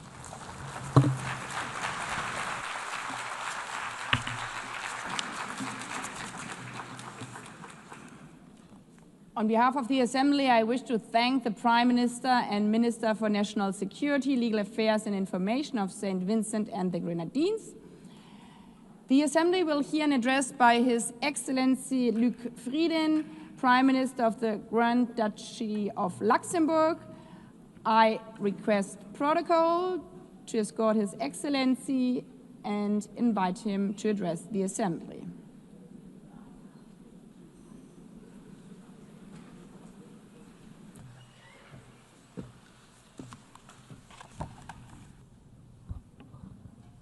Madam President, Secretary General, the Second World War was the deadliest conflict in history. It took the combined efforts of 50 nations to resist the Axis powers and end their seemingly unstoppable campaign of conquest and subjugation. But in the course of their struggle, Allied countries, including my own, found a second, even bigger purpose. They would end the war, and they would seek to end war itself. They were driven by a dream of a world in which conflict is replaced by cooperation, oppression by freedom, and misery by prosperity. They were driven by hope, not fear, unwavering in their belief that the world could be changed for the better. A world of peace in which war would be prevented not just for their generation, but for all those to come after them. A world of justice in which the relations between the nations would be governed not by force, but by law. A world of freedom in which people do not face oppression, but enjoy fundamental rights without distinction as to race, sex, language, or religion. These ideals go hand in hand. Peace, justice, freedom, dignity, human rights, international law. Looking back, and indeed at the current state of world affairs, it is painfully obvious that we are not always living up to those ideals. The last few years have seen an unprecedented erosion of international norms and violations of humanitarian law. The international order is at a breaking point. Too few defend it. Too many have lost faith in it. For Luxembourg, the United Nations still represents the highest of mankind's ambitions. As much as the United Nations represents these ideals, it represents a different method, a paradigm shift in the way countries deal with each other and their common challenges. Words, not weapons. Diplomacy, not warfare. Solidarity, not confrontation. The establishment of the United Nations 8 years ago was not the end of the journey to peace. It was the beginning. That journey must be made anew every single day. One that Luxembourg will always be ready to pursue. That journey of dialogue and cooperation, together with all others willing to work for peace. Because war, with all its horrible results, is nothing but the final expression of that radical unwillingness to compromise at the root of all human conflict, that stubborn refusal to even listen to the other side. It is this uncompromising spirit that starts wars, creates divisions, and hinders progress, leaving all of us worse off. The United Nations, however, represents the opposite spirit. It stands for the relentless pursuit of compromise, for the formidable power of reconciliation. But the United Nations as an institution cannot work wonders. Its success depends on all of us. It will work, its ideals can be achieved when we adopt this spirit, in all our decisions. When we work for comprehensive, just, and lasting peace in Ukraine, respecting Ukraine's sovereignty, self-determination, and territorial integrity. When we work for an immediate ceasefire and full humanitarian access in Gaza, as well as at the same time for the immediate release of all hostages. When we work for the implementation of the two-state solution, with the State of Israel and the State of Palestine living side by side in peace and security. To maintain that objective, this week Luxembourg formally recognized the State of Palestine.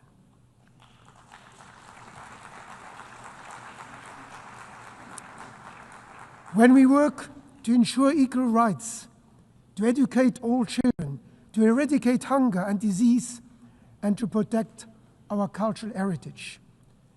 And when we work for a United Nations that is fit for purpose, with a more effective and more representative governance, and with the necessary resources to keep pushing us towards our ideals. Luxembourg will be a reliable partner in all these efforts, because we know the value of a stable, multilateral world order. We knew it 8 years ago when our predecessors signed the Charter, and we know it today as one of the largest per capita donors to official development assistance, consistently contributing 1% of our gross national income. Just this week, Luxembourg signed 4 new strategic partnership frameworks with crucial UN agencies. Because the sad lesson of history is that, in the end, when war ends and the dust settles on ruined cities and unnecessary cemeteries, that uncompromising spirit must still give way. And we must still live together. We must still talk and work with each other. We still share a common planet and a common humanity.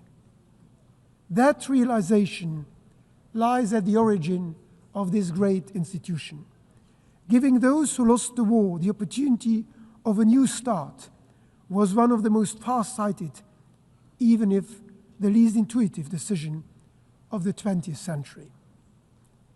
So I call on all countries to honor the promise made to mankind in San Francisco, that humanity would work together to abandon war and seek peace by taking a new approach, by following a different spirit, the spirit of the United Nations.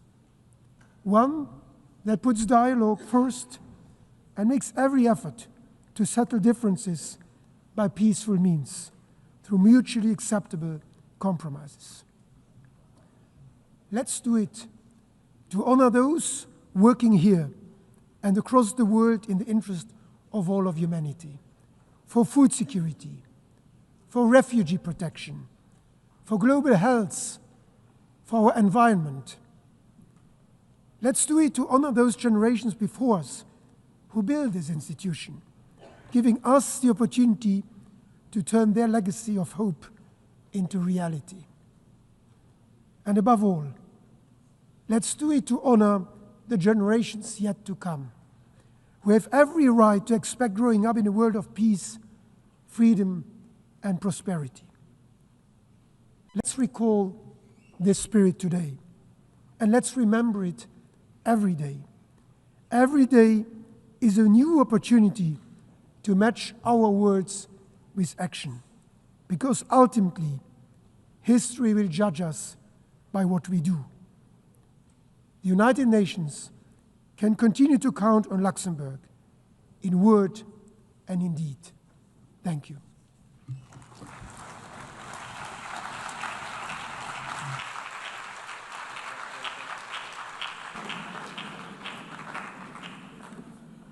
On behalf of the Assembly, I wish to thank the Prime Minister of Grand Duchy of Luxembourg.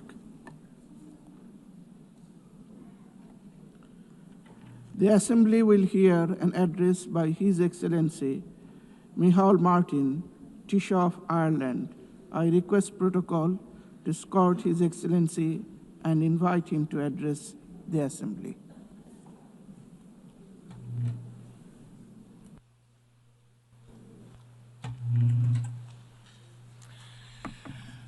President of the General Assembly, distinguished heads of state and government, Secretary General, Excellencies, friends. It is important to remember what brings us together every year. 80 years ago, the world was emerging from the most savage conflict in our history.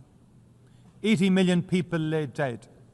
A deliberate industrial-scale genocide aimed at obliterating Europe's Jewish population saw 6 million people murdered, a monstrous crime that remains unsurpassed in human history. People were targeted for death because of their ethnic identity, their sexual orientation, their disability. Cities were laid waste, throttled by siege, firebombed into oblivion, or pulverized by the first and only use of atomic weapons in war. Humanity had descended into the abyss. This United Nations was the phoenix that rose from that darkness the highest expression of our commitment to unite our strength to maintain international peace and security. It was the best attempt by those who had seen the worst of humanity to offer a different path to future generations. Dag Hammarskjöld, UN Secretary General in the 1950s, captured the reality of that vision best when he stated, "The United Nations was not created to take mankind to heaven, but to save humanity from hell." Since Ireland joined in 1955, the United Nations has been the cornerstone of our foreign policy. There is no member state more committed to its ideals. There is no member state more determined to ensure it succeeds in its mission. And like all member states, we depend on the UN Charter and the protections of international law for our security and well-being. At a time when the world risks slipping back into an order in which might is right and some voices count more than others, it is up to us as leaders to reassert and to insist on the primacy of international cooperation. President, the Universal Declaration of Human Rights states that the recognition of the inherent dignity and of the equal and inalienable rights of all members of the human family is the foundation of freedom, justice, and peace in the world. I am deeply concerned by the constant pushback on human rights norms that has accelerated in recent years, against women's rights and gender equality, against LGBTQ+ rights. I call out the brutal Taliban for their denial of the most fundamental rights of Afghanistan's women and girls. Ireland continues to work tirelessly to oppose all attempts to dilute existing international commitments and human rights standards. We reaffirm our commitment to honour and comply with the universal nature and the individuality of human rights. To demonstrate that commitment, we will run for a seat on the Human Rights Council from 2027 to 2029. President, conflict is always and everywhere a sign of human failure. Conflict destroys lives. It devastates economic development. It leaves scars and divisions that take generations to heal. We in Ireland know that from experience. On Friday of last week, the Irish and British governments agreed a new framework for addressing the legacy of the conflict in Northern Ireland. The Good Friday Agreement would not have been possible without the support and engagement of the international community, and we are ready to offer the same to others. The Irish people are enormously proud of our 67 years of continuous UN peacekeeping, especially our engagement with UNIFIL and close connection to Lebanon.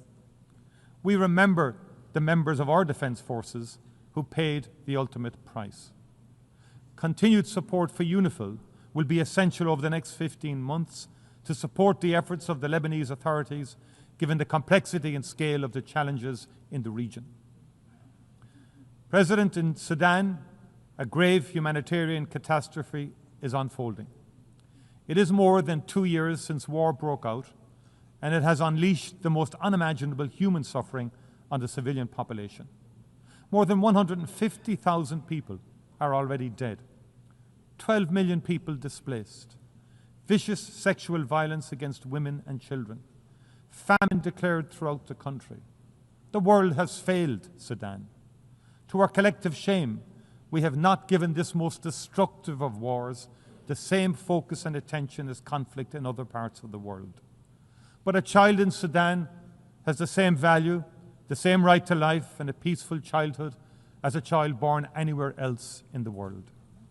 The conflict in Sudan is a human catastrophe that risks wider stability in the region. It must be stopped. And Ireland fully supports the work of the Secretary-General's personal envoy for Sudan, Madame Ramtane Lamammadama, to achieve a negotiated ceasefire, an immediate humanitarian response, and a durable peace. The perpetrators of war crimes in Sudan must be held to account. The jurisdiction of the International Criminal Court should be extended to all of Sudan. 80 years ago, Europe had more reason than most to say never again. Yet today, brutal and bloody war has returned to European soil. In February 2022, Russia, a founding member of the United Nations and a permanent member of its Security Council, launched a full-scale illegal invasion of Ukraine in defiance of international law, in defiance of the UN Charter. It has prosecuted the war with a willful and reckless indifference to its human consequences. Tens of thousands of Ukrainians have been killed and maimed. Millions have been forced to flee their homeland. Millions more internally displaced. Russia has deliberately and cynically targeted civilians and civilian infrastructure. It has caused immense environmental devastation. Cities such as Mariupol, Kharkiv, and Bakhmut have been bombed to rubble. Prisoners have been mistreated, children abducted. President Putin has thumbed his nose at every attempt to bring about a ceasefire and negotiations, including those led by President Trump. There are no signs whatsoever that he is ready for peace. He has refused to meet President Zelensky. He has again intensified Russia's attacks on civilians and civilian infrastructure in Ukraine. He has sought to test the resolve of Ukraine's neighbours, sending drones into Polish and Romanian airspace. He should know that it will not work. He should appreciate how strong the people of Ukraine are and how unbreakable their resolve to defend their country and its independence. And those of us proud to be part of the coalition of the willing in support of Ukraine will stand with them, shoulder to shoulder, for as long as it takes. If Russia chooses not to come to the table, the world must increase economic and political pressure on it until it does. With our European Union and international partners, we will strengthen and tighten our sanctions.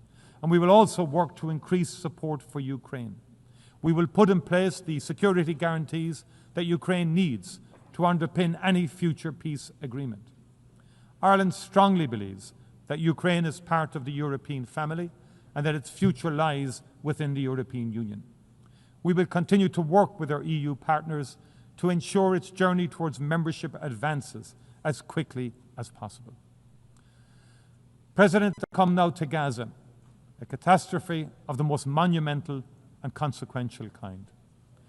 It is not possible to describe the scale of the physical and psychological suffering endured by the Palestinian people for 2 long and brutal years. Ireland stands in full solidarity with them. We acknowledge those who have worked in the most unimaginably difficult circumstances to preserve and sustain life, to treat the injured, to prevent the displacement and destruction of a people and their rich and irreplaceable cultural heritage. At the heart of this vital effort have been UN agencies and workers, most especially UNRWA. And we remember those among them who have lost their lives. And we pay tribute to the extraordinary bravery of the medics. We honour the journalists who have worked tirelessly and without regard to their own safety to ensure that nobody can ever say, "We did not know." What is happening in Gaza cannot be justified or defended. It is an affront to human dignity and decency. It is an abandonment of all norms, all international rules and law. We are witnessing hunger being used as an instrument of war. Babies starving to death while aid rots at the border. People shot while desperately seeking food for their families. The deliberate targeting and destruction of schools, hospitals, mosques, cultural institutions. The killing of doctors, aid workers, journalists. Dislocation and displacement over and over. We are all witnesses to the immense wrath of one of the world's most modern and best-equipped armies brought to bear on a trapped and defenseless civilian population. Last week, the Independent International Commission on the Occupied Territories called it out for what it is.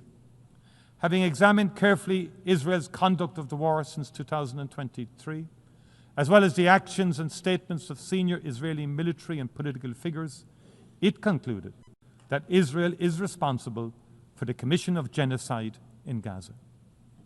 Genocide, the gravest of crimes in international law. All signatories of the Convention on Genocide are obliged to act to prevent and to punish it. We cannot say we were not aware. In January of last year, the ICJ put all states on notice of the plausibility of the State of Israel committing genocide in its military operations in Gaza. And the court has been clear. Where state parties are able to contribute to the prevention of genocide, they are obliged to employ all means reasonably available to them so as to prevent genocide as far as possible. As Navi Pilar, chair of the Independent Commission, said last week, the prevention of genocide is not a matter of discretion of states. It is a legal and moral obligation, and it admits no delay. All members of this United Nations must reflect on what more they can do. And I especially call on those who have influence to use it urgently to maximum effect. I call on those who have provided and who continue to provide Israel with the means necessary to prosecute its war to reflect carefully on the implications of their actions and the consequences for the Palestinian people. There cannot be business as usual in the face of genocide. As Navi Pilar has made clear, to do nothing is not neutrality, it is complicity. Ireland has intervened in the South African case at the ICJ.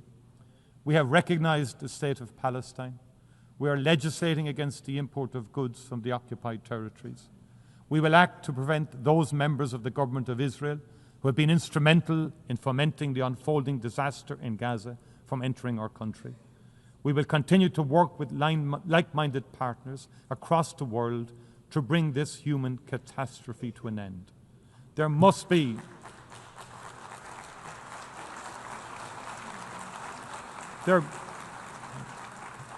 There must be an immediate ceasefire, the release of all remaining hostages, and unimpeded access for humanitarian and aid workers to Gaza.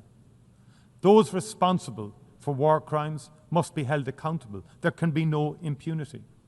We also need to hold to account those responsible for the attack on Israel of the 7th of October 2023. That too was a monstrous war crime. I appreciate the profound and continuing impact the trauma has had on the people of Israel. Hamas, not the Palestinian people, were responsible. Hamas must answer for its crimes. Hamas can have no role in the future governance in Palestine. But no crime, however heinous, can justify genocide. We also need to recognize the crimes being perpetrated in the West Bank. The scale and pace of appropriation of Palestinian land by illegal Israeli settlers. The open backing this receives from the Israeli government. The harassment, imprisonment and abuse of the Palestinian population. The withholding of tax revenues from the Palestinian Authority. It must not be allowed to continue.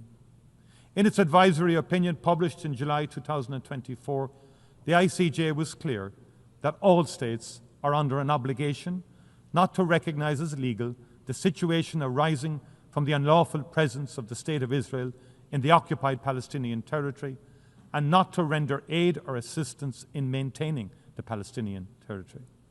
The world knows what drives this illegal activity is a determination to render the possibility of a two-state solution impossible. It must not succeed. A two-state solution remains the only prospect for a peaceful future in which the people of Israel and the people of Palestine can live in peace and security side by side. I welcome the decision to recognize the state of Palestine taken by France, Belgium, Luxembourg, the United Kingdom, Canada, Australia, and others. I commend France and Saudi Arabia for the leadership they are providing in working towards a political process that can deliver a just, lasting peace and security in the region. They have my full support. President, as it marks its 80th anniversary, the United Nations has never been more necessary. Today's challenges are ever more complex and ever more interconnected. They cannot be solved by any country or region acting alone. The threat to the future of our planet and the wonder of its biodiversity, the need for development, leaving nobody behind, the health and well-being of our people, the protection of our shared cultural heritage in all its magnificent diversity, the stability of our economies and our ability to trade fairly, the immense opportunity of the digital revolution, but also the potential consequences for our shared humanity. The United Nations is not perfect, and it needs to reform to reflect a very different world. I pay warm tribute to the role that Antonio Guterres has played as Secretary General during his term in office in that regard. The UN continues to represent the best of humanity. If it falters, it is not because it is no longer relevant, it is because we as leaders have let it down. Let this be remembered as a time when we reaffirmed our commitment to multilateralism, to the rule of law, to a reformed United Nations fit for purpose and for the future. As we did in the Charter, let us seek to save this and future generations from war. Let us reaffirm our faith in fundamental human rights, the dignity and worth of each human person. Let us work to establish conditions in which justice and respect for international law can be maintained. And as we pledged in the Charter, let us never cease to promote social progress and better standards of life for all in ever larger freedom. Thank you very, very much indeed. Thank you.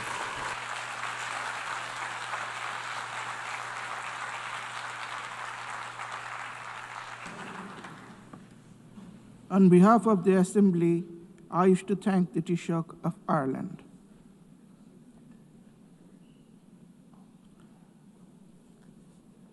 The Assembly will now hear an address by His Excellency Muhammad Yunus, Chief Advisor of the Interim Government of the People's Republic of Bangladesh.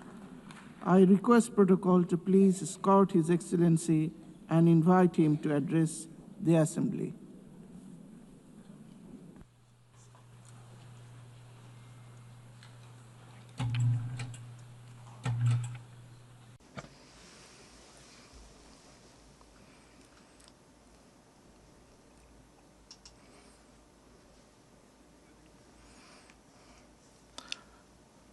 Assalamu alaikum wa rahmatullahi wa barakatuhu. Madam President,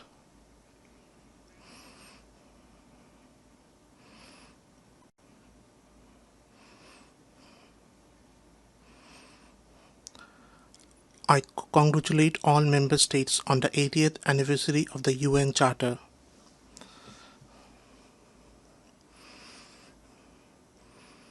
This session is especially important both for looking back at our journey and for shaping the road ahead.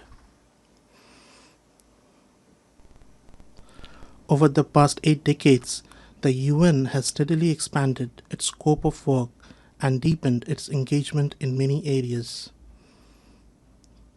It has played an indispensable role in advancing peace and security, in promoting human rights, in improving lives across the world, and in upholding justice, fairness, and equality. Because of the UN, today more than 130 million vulnerable people in 120 countries receive urgent food and humanitarian support. Nearly 45% of the world's children are immunized through its efforts.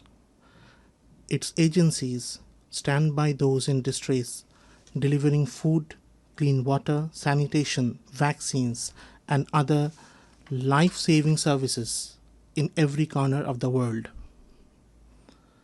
At the same time, we have also witnessed the limitations of the UN in resolving conflicts between states and in confronting major global challenges.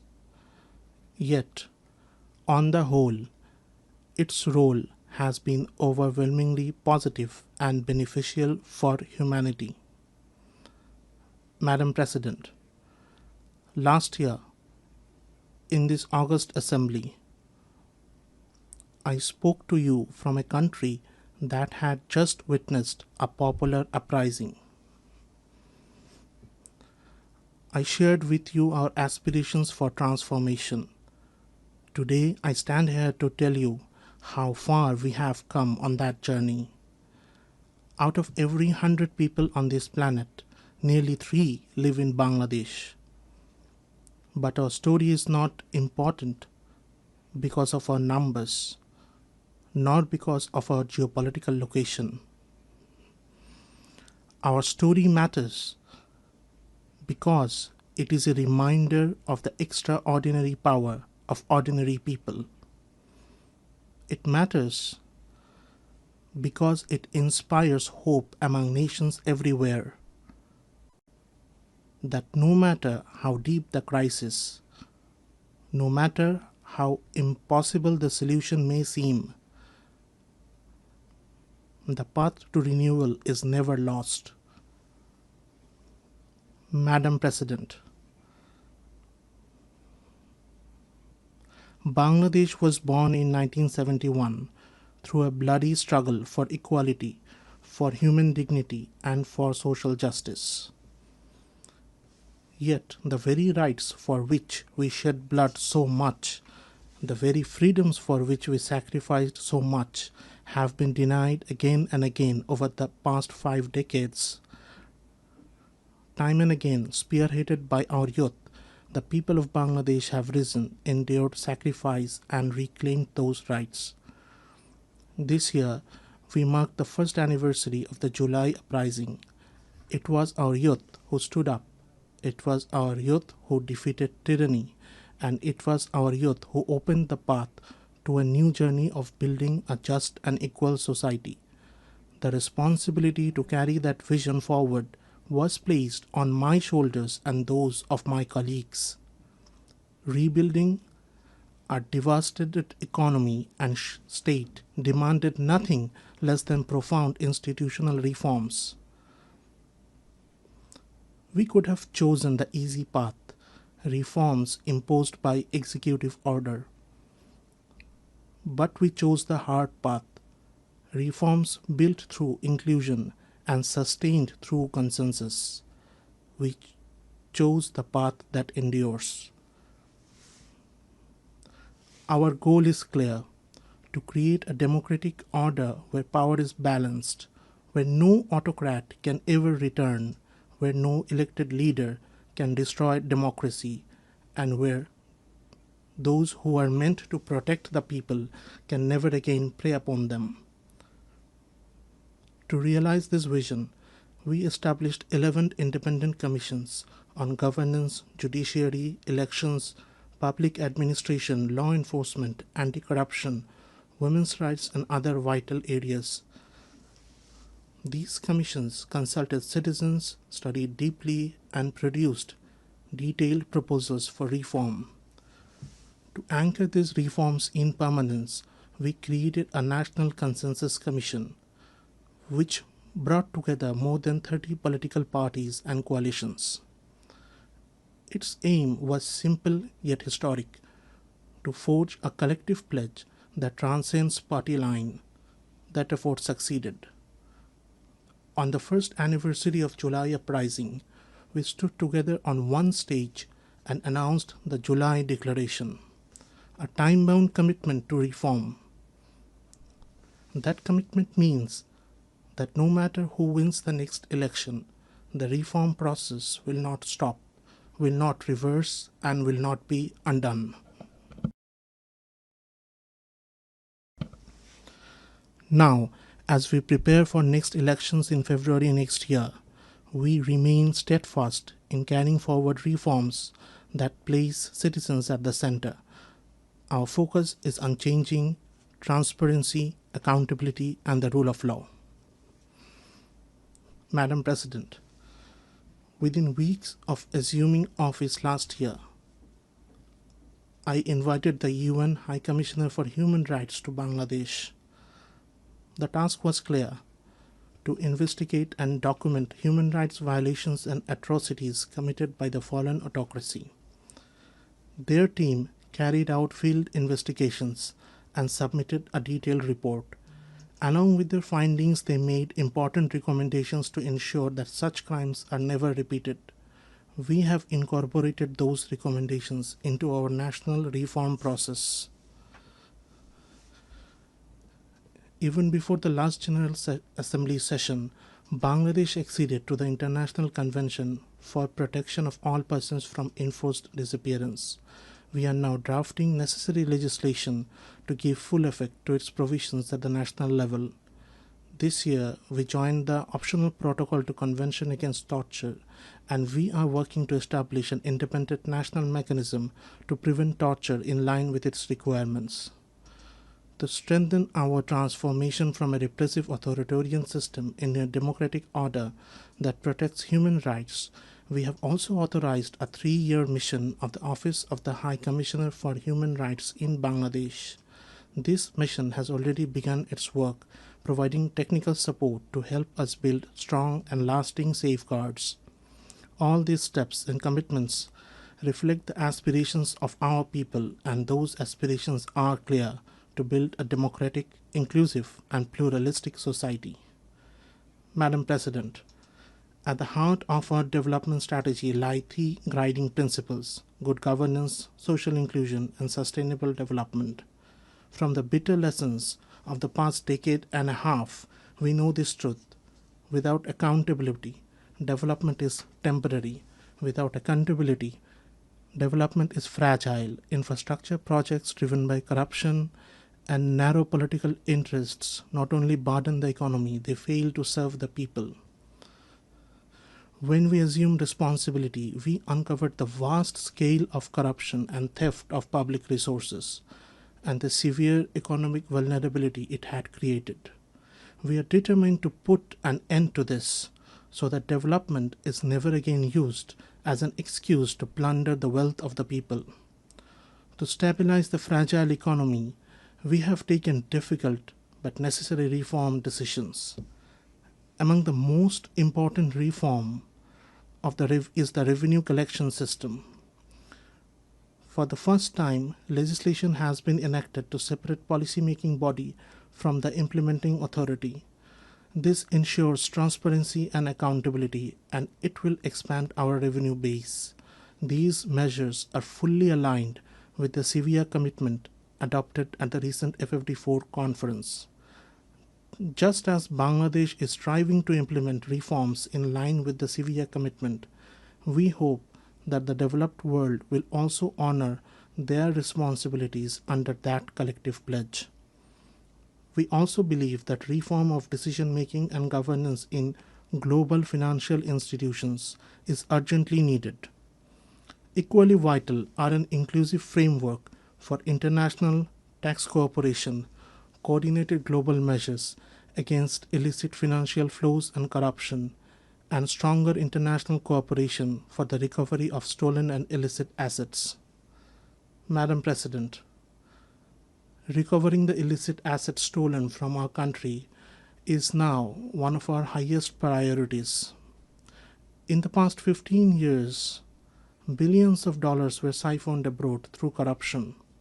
We are working tirelessly to bring this wealth back. Yet, legal processes in the concerned countries and different other obstacles are hurting our efforts. Without sincere political commitment from the countries concerned, we will not be able to recover these assets.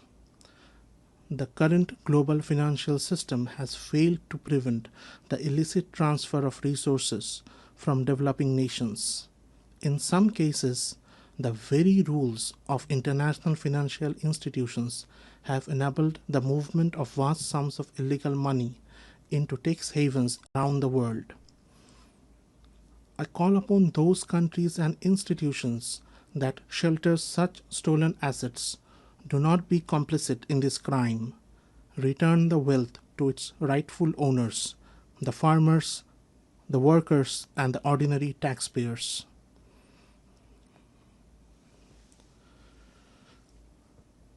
I propose the adoption and enforcement of strong international regulations to prevent the plunder of resources from developing countries and to ensure their return when stolen. Madam President, alongside historic reforms in revenue, we have introduced a market-based exchange rate, brought discipline and stability to the banking sector through asset quality reviews, a new bank resolution ordinance, and a forthcoming deposit protection ordinance. We have modernized capital market oversight with a reformed task force and a strengthened investigative system. In public procurement, e-tendering is now mandatory and conflicts of interest must be disclosed. A new public accounts audit ordinance has reinforced accountability. Our aim is not only financial stability, but also an investment-friendly environment. The Bangladesh single window now integrates 19 agencies to simplify customs procedures. Specialized commercial courts have been established to expedite dispute resolution. The Investment Development Authority has set up a coordination committee to ensure smooth one-stop services, bringing regulators under one roof and easing visa and work permit processes. An FDI heat map and a national semiconductor task force now provide transparent information on high potential sectors. Trade logistics are also improving. Year on year, container handling at Chattogram port grew by 27.6% in August, a striking sign of new efficiency. These initiatives strengthen economic governance and make investment safer. Bangladesh is now entering a new phase of sustainable and inclusive growth. This progress would not have been possible without the extraordinary contribution of our migrant workers. Month after month, they send record remittances home through their hard work abroad. Their contribution is not only vital for Bangladesh, it is equally valuable for host countries, where they provide essential services in high demand. Migration is therefore mutually beneficial, good for us, good for them. We are also advancing human labor rights reforms in line with our commitments. A committee has already been formed to implement the recommendations of the Independent Labor Reform Commission. Amendments to the Bangladesh Labour Act are at the final stage, including easier trade union registration, longer maternity leave, and expanded social protection for workers in both formal and informal sectors. Online trade union registration has been introduced, and further simplification is under review. As a sign of our commitment to workers' rights, we have also signed the Charter of the OIC Labour Center. For these reasons, we strongly support safe, orderly, and regular migration. We call upon all countries that receive migrant workers to ensure empathy and protection for them. While developed nations struggle with aging populations, Bangladesh is blessed. More than 60% of our people are under the age of 35. If migration pathways are opened, it will be mutually beneficial. By harnessing the strength of our youth, we can help meet labor needs in developed countries while creating opportunities for our own people. Madam President, the young generation of Bangladesh has already shown that they are the driving force of social change.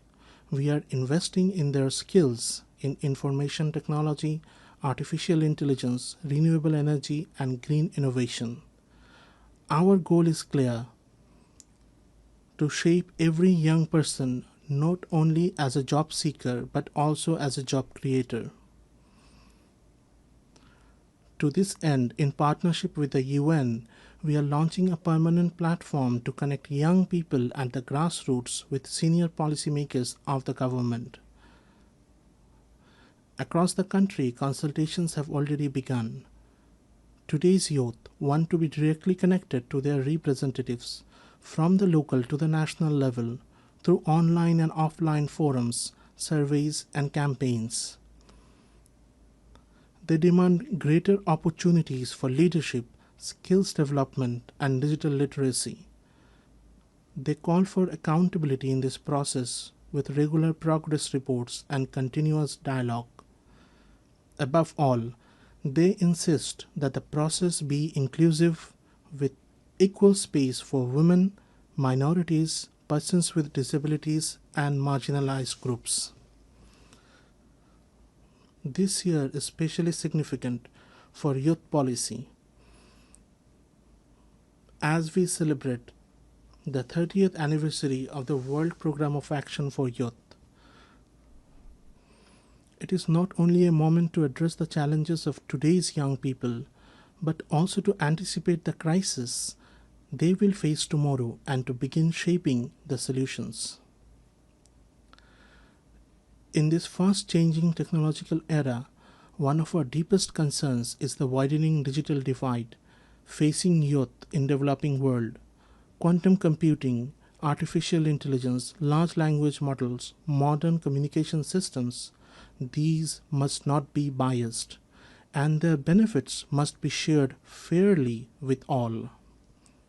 If not, we risk creating an entire generation who will see themselves as excluded, marginalized, and treated unjustly. Such a generation will be vulnerable to every harmful temptation. We believe that to shield young people from this risk and to spread the benefits of technology to all, technological innovation alone is not enough. We also need social innovation. Almost half a century ago, we introduced the idea of microcredit. It was then a radical experiment against conventional wisdom. Today, it is a globally recognized tool that has lifted millions out of poverty.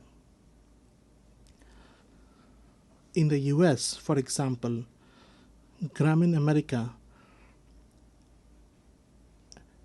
has disbursed more than $6.2 billion till date to low-income women entrepreneurs with repayment rates close to 100%.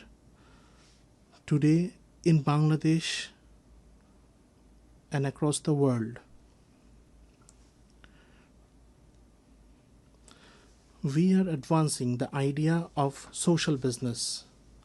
It is a form of business where profits are entirely reinvested for social good. Social business has shown that the entrepreneurial spirit of every human being can be harnessed for the welfare of society and the solving of social problems. This gives humanity a creative method to address every challenge, whether environmental degradation, concentration of wealth, healthcare, unemployment, or poverty. It is a path that can be applied and sustained everywhere. Madam President, in confronting the climate crisis, the goal of limiting global temperature rise to 1.5 degrees Celsius has already slipped beyond our grasp. The annual pledge of $100 billion in climate finance has not been met.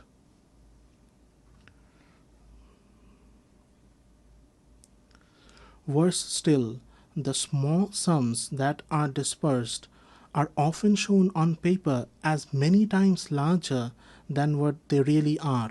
This is unacceptable. For the sake of our children's future, we must act now. The Loss and Damage Fund must be made fully operational. Efforts to mitigate climate change must be intensified, but adaptation must be given equal priority. And adaptation must be locally determined, locally led, and locally managed.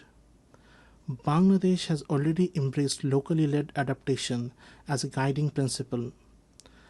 At the upcoming COP30 conference, we will announce our third nationally determined contributions, which will include both mitigation targets and adaptation actions, with special emphasis on protecting mangrove forests and restoring wetlands. At the same time, we expect the global community, particularly the high-emitting countries, to meet their responsibilities with sincerity. Madam President, another great challenge of our time is the rise of protectionism in global trade. In our own lifetimes, we have seen how trade and globalization lifted almost 1 billion people out of poverty in just 3 decades. If we now turn back, our children will lose that opportunity. It is undeniable that in trade, every nation's sovereign interests must be safeguarded, and no country should be forced to bear burdens beyond its capacity. But for the sake of global peace and prosperity, there is no alternative to open, fair, and rules-based trade. We must also expand the role of social business in global trade. A growing share of development assistance must be directed towards spreading social business worldwide. My generation has witnessed how a system of interdependent economies made conflict too costly and helped preserve peace. Today, more than 120 armed conflicts are raging across the globe. If economic interdependence collapses, these conflicts will only multiply, development will falter, and peace itself will be destroyed. Madam President, the ongoing conflict in our neighboring country Myanmar has created a situation of deep concern for the entire region. It threatens not only regional stability, but also the prospects for the safe return of the forcibly displaced Rohingya sheltered in Bangladesh. 8 years on, the Rohingya crisis continues without any solution in sight. Moreover, Bangladesh faces a slow but regular flow of the Rohingyas seeking protection.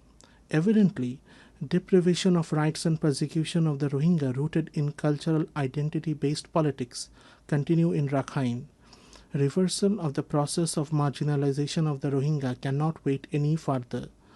Most of the discriminatory policies and practices that made them vulnerable can be reversed, and remedial measures can be advanced without waiting for a comprehensive national political settlement in Myanmar. There must be a political solution to the problems in Rakhine involving the ethnic stakeholders there so that the Rohingya become part of the Rakhine society with equal rights as equal citizens.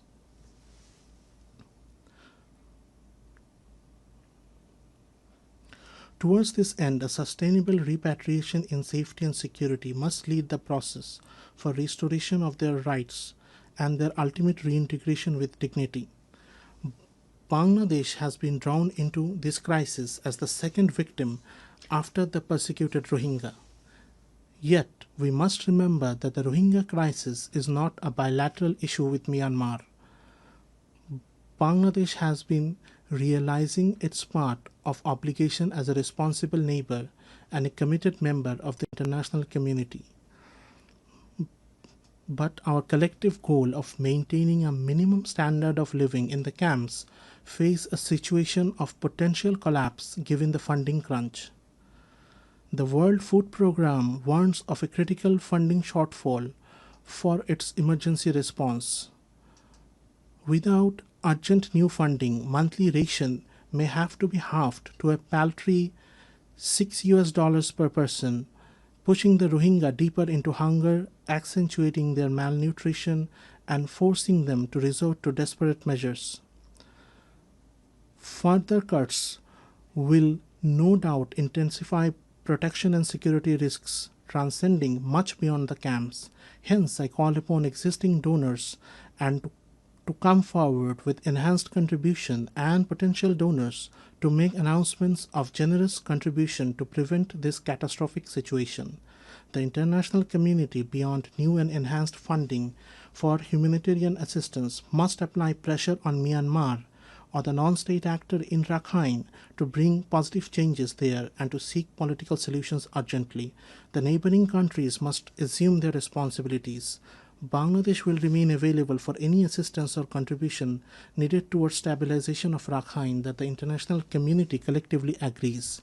Bangladesh expects that the upcoming high-level conference on 30 September will galvanize global resolve and generate concrete international support for the Rohingya, with the topmost priority of diversified and additional funding. Parallelly, It must agree on a process with time-bound deliverables as part of a globally accepted roadmap towards seeking permanent solutions to the Rohingya crisis. Madam President, this year, conflicts have scarred almost every corner of the globe, in Europe, in South Asia, and in the Middle East. We live in the most densely populated region of the world. Nowhere else do so many nuclear armed states exist in such close proximity. That is why we in Bangladesh deeply understand the urgency of disarmament and the prevention of nuclear proliferation. We call for the revival of global arms control treaties that have grown weaker with time.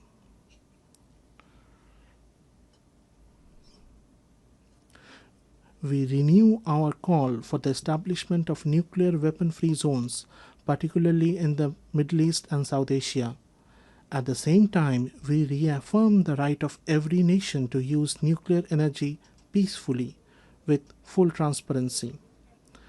As a responsible nation, even before commissioning our first nuclear power plant, Bangladesh this year acceded to the Joint Convention on the Safety of Spent Fuel Management and on the Safety of Radioactive Waste Management under the IAEA. By doing so, we reaffirm our commitment to the highest standards of nuclear safety and transparency. Madam President, I have always spoken the language of hope. I have never believed in frightening people into action, but today I must depart from that habit, for the truth before us is frightening.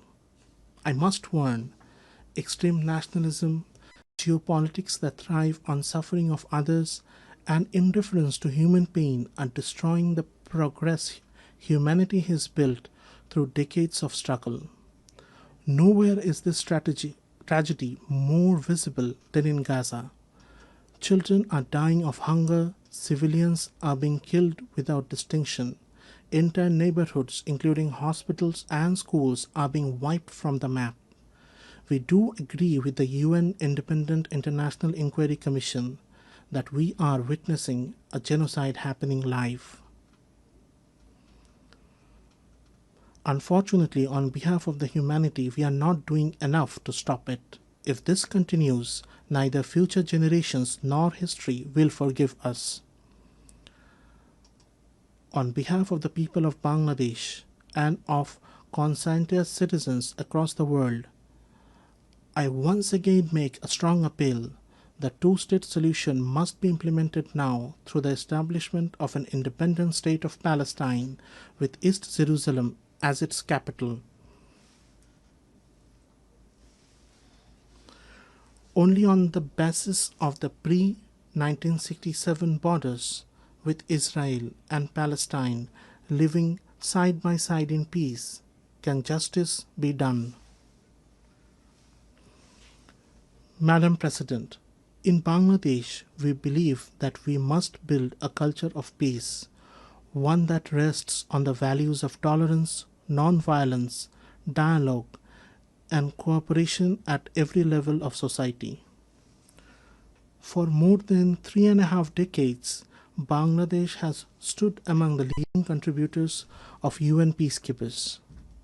This is living proof of our enduring commitment to global peace and security. Even today, nearly 6,000 Bangladeshi peacekeepers are serving in some of the world's most volatile regions under the UN flag. And 168 of our peacekeepers have made the ultimate sacrifice in line of duty.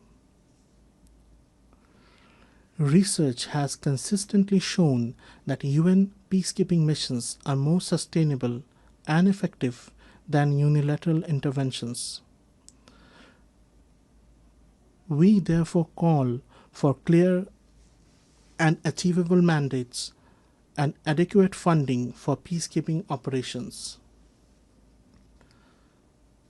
We must also give the highest priority to the safety of peacekeepers and ensure accountability for crimes committed against them. Bangladesh also actively promotes multilingualism, both at home and internationally, because we believe that linguistic and cultural diversity deepens mutual understanding. In the 21st century, there is no place for hatred, intolerance, racism, xenophobia, or Islamophobia in any society. Yet today, disinformation and hate speech have become matters of grave concern. In the aftermath of the last year's popular uprising in Bangladesh, certain vested groups deliberately spread false narratives, and such disinformation continues even now. The problem has been compounded by the deliberate use of fake news and artificial intelligence-driven deepfakes, which make the situation even more dangerous. We must work together to confront these distortions before they erode trust among people and weaken the bonds of social harmony. Madam President, one of our top priorities is the empowerment of women. In the words of our national poet Qazi Nazrul Islam, whatever in this world is great, whatever is good and everlasting, half of it has been created by women and the other half by men. In reality, in many important fields today, the contribution of women is greater than half. This month, for the first time, Bangladesh published the Unpaid Household Production Satellite Account. It shows that women perform more than 85% of unpaid care and household work, with a value equivalent to over 16% of our GDP.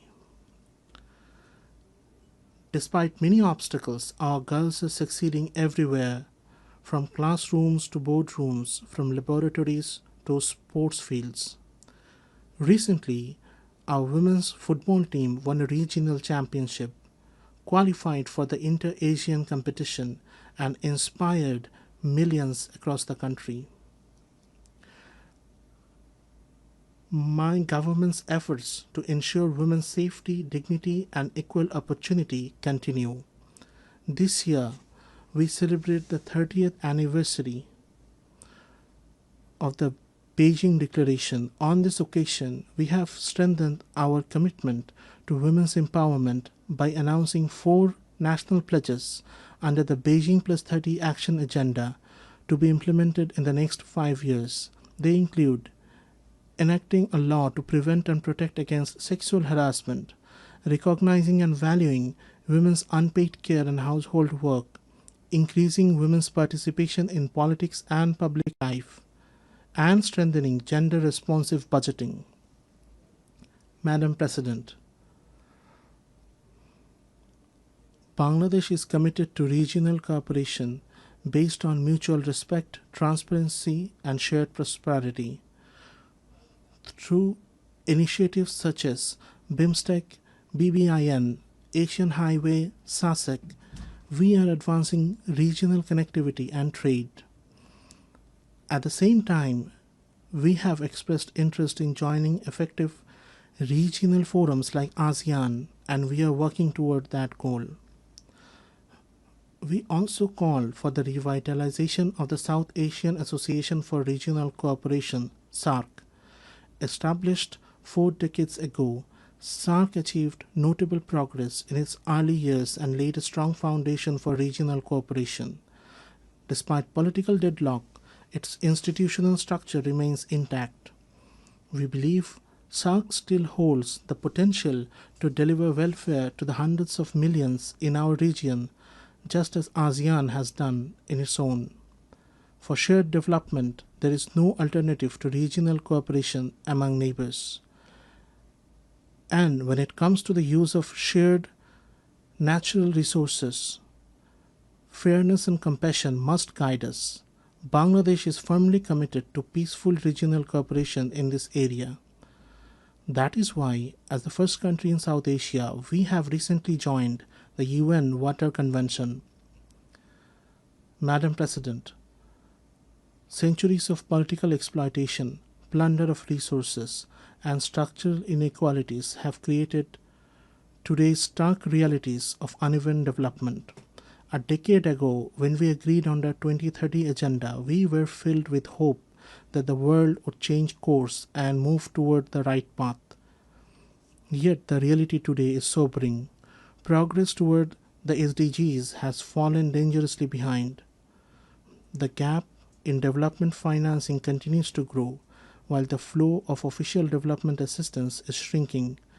We urge donor countries to reverse this trend and to honor their commitments. We are in the process of graduating from the category of least developed countries to that of developing countries. Enhanced cooperation from the international community, in particular the relevant entities of the UN, is essential to ensure a smooth and sustainable transition. In this regard, we commend the work of OHRLLS and other relevant UN entities. We call for further strengthening of this office to enable more effective support to the LDCs and other vulnerable countries. At the same time, alongside grants and loans, we call for a massive expansion of social business through both public and private initiatives. This new approach can bring benefit to both donor and recipient countries alike. It can inspire, it can encourage, and it can take human creativity to new heights. Madam President, we acknowledge the contribution of UN to Bangladesh's progress and development. We reaffirm our full confidence in its three pillars: peace and security, development, and human rights. At the beginning of my statement, I said that over the past 8 decades, the UN has shown time and again that multilateral diplomacy helps humanity live together in greater harmony. Yet, on its 80th anniversary, we must acknowledge that multilateral diplomacy is under strain. The tensions of unequal bilateral relations have once again proved that multilateralism remains our last and best resort. To keep the UN, the custodian of multilateralism, alive and vibrant, we call for full transparency and sincere dialogue among member states. The United Nations must continue to evolve and adapt if it is to meet today's challenges and fulfill our collective aspiration for multilateralism.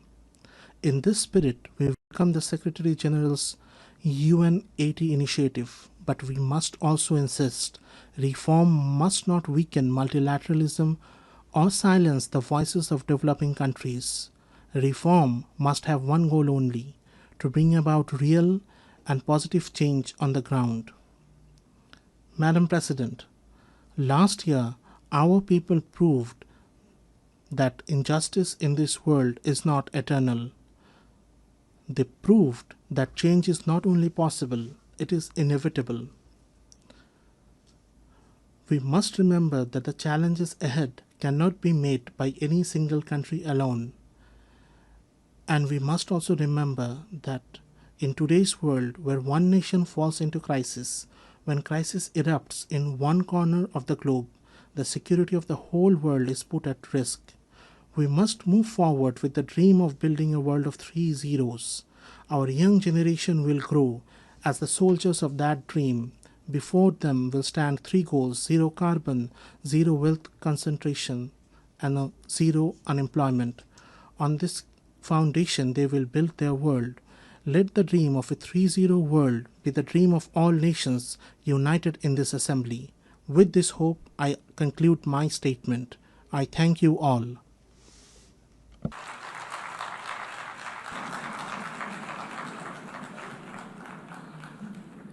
On behalf of the Assembly, I wish to thank the Chief Advisor of the Interim Government of the People's Republic of Bangladesh.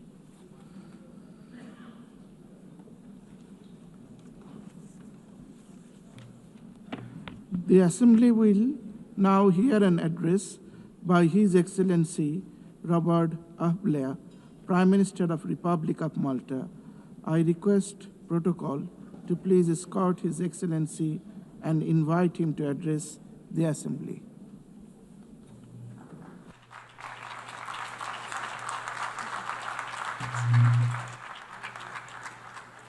Mr. President, Excellencies, distinguished delegates, and dear friends, we are gathered here just a few weeks shy of the 80th anniversary of the foundation of this United Nations. Unfortunately, even a glance at the global headlines is enough to produce the depressing thought that perhaps it should be less of a birthday party and more of a wake-up call. But firstly and firmly, I want to reject the idea that the need for the United Nations is any less imperative today than it was 8 decades ago. Then, as now, you could be forgiven for losing hope. In 1945, at the end of that global conflict, the world seemed to be in ruins. Thankfully, in 2025, our world isn't in ruins, but too much of it is in flames. 80 years ago, the leaders owed it to the millions who had lost their lives over 6 years of slaughter to never lose hope. So do we, as leaders of today, owe it to every citizen that we serve to similarly never lose hope, to never lose sight of the founding principles that brought the countries of the world together, to never allow that which divides us to obscure the much greater values that unite us, to never give in to pessimism or cynicism about what the future can hold. Now, don't misunderstand me. I am not blind to the magnitude of the challenges that our world faces. I know that fine words here in New York won't, by themselves, end conflict, hunger, or deaths by malnutrition. But I remain convinced that the resolution we show and the resolutions we pass here can make a real and tangible difference on the ground. We must never lose sight of the power of collective will and that of collective action. Because while the 8 decades of the United Nations have seen far too much conflict and suffering, they have also seen human progress on a scale even the most optimistic of the founding fathers, who dared to dream that working together could work to transform the lives of ordinary people, would never have imagined themselves. Let me cite just one example. In 1945, global life expectancy, war aside, was in the mid-40s. Children born this year, in 2025, can expect to live in their mid-70s. Now, that didn't happen by luck or by accident. It happened by will and resolve. It happened by effort. And it happened also because of the positive work being conducted by the agencies of this United Nations. And it is not just in terms of life chances that the United Nations has had a positive, transformative impact. The values inscribed in the founding charter had a profound effect on the journey to self-determination of so many nations, like my own, Malta.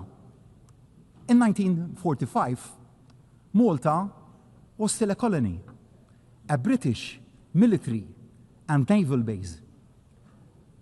In 2025, Malta is a proud republic since 1974 and independent since 1964, playing its part at the pivotal crossroads of 2 continents. So, the country I am honored to lead will never turn its back on the possibilities that the principles of our United Nations offer to deliver solutions to even the gravest of challenges. Perhaps the gravest of those challenges that the world faces is division. Barriers are being built when they should be coming down and dismantled. And those barriers really are already proving obstacles to the exchange of trade, innovation, ideas, of hope that our world needs. In thinking about this throwing up of barriers, I thought of some words of the late US President, Ronald Reagan. In his 1985 State of the Union address, he had said, "There are no constraints on the human mind, no walls around the human spirit, no barriers to our progress except those we ourselves erect." And who can forget the 4 simple words which changed the course of history that President Reagan himself delivered 2 years later when he stood in front of the Berlin Wall and dared to say directly to the Soviet leader, Mr. Gorbachev, "Tear down this wall." So I say to each and every one of my fellow leaders, let us tear down the walls together. Let us dare to say the seemingly unsayable. Let us dare to achieve the seemingly unachievable. Let us dare to make the changes needed, no matter how seemingly overwhelming the odds. We must not be afraid also to make those changes closest to home in the very way this United Nations works. The biggest threat to the future of our United Nations doesn't come from those who want to tear it down, but it comes from those who say that in the face of that pressure, we should barricade ourselves in and reject the idea of change and reforms. It comes also from those who say that to admit imperfections and weaknesses in the way that we work is to give comfort to those who decry and belittle the very idea of the United Nations. That couldn't be more wrong. What empowers the opponents is any hint of an organization with its head buried in sand. A bunker, a fortress mentality would be fatal. The status quo simply isn't an option. We need to deliver a United Nations that is smarter and, of course, fairer. And we need to accelerate the pace of change to do just that. The change has also to begin at the top. I want to take this occasion to pay tribute to the Secretary General and his unwavering commitment and dedication to the cause of peace. Thank you, Antonio. But no one can say that the big power horse trading that has marked every single election of a Secretary General has been an edifying sight. We often reach the right outcome, and that is good and positive, but we certainly go the wrong way about it. We need to do better. The process to find a worthy successor to Secretary General Guterres must be a step change in the way that we work. The selection process must be transparent, inclusive, and based on merit, not political bargaining. The decision must be taken out of the corridors of this building and become a truly global conversation involving all member states, as well as civil society. As for the Security Council, its makeup reflects the world as it was in 1945 and not as it is in 2025.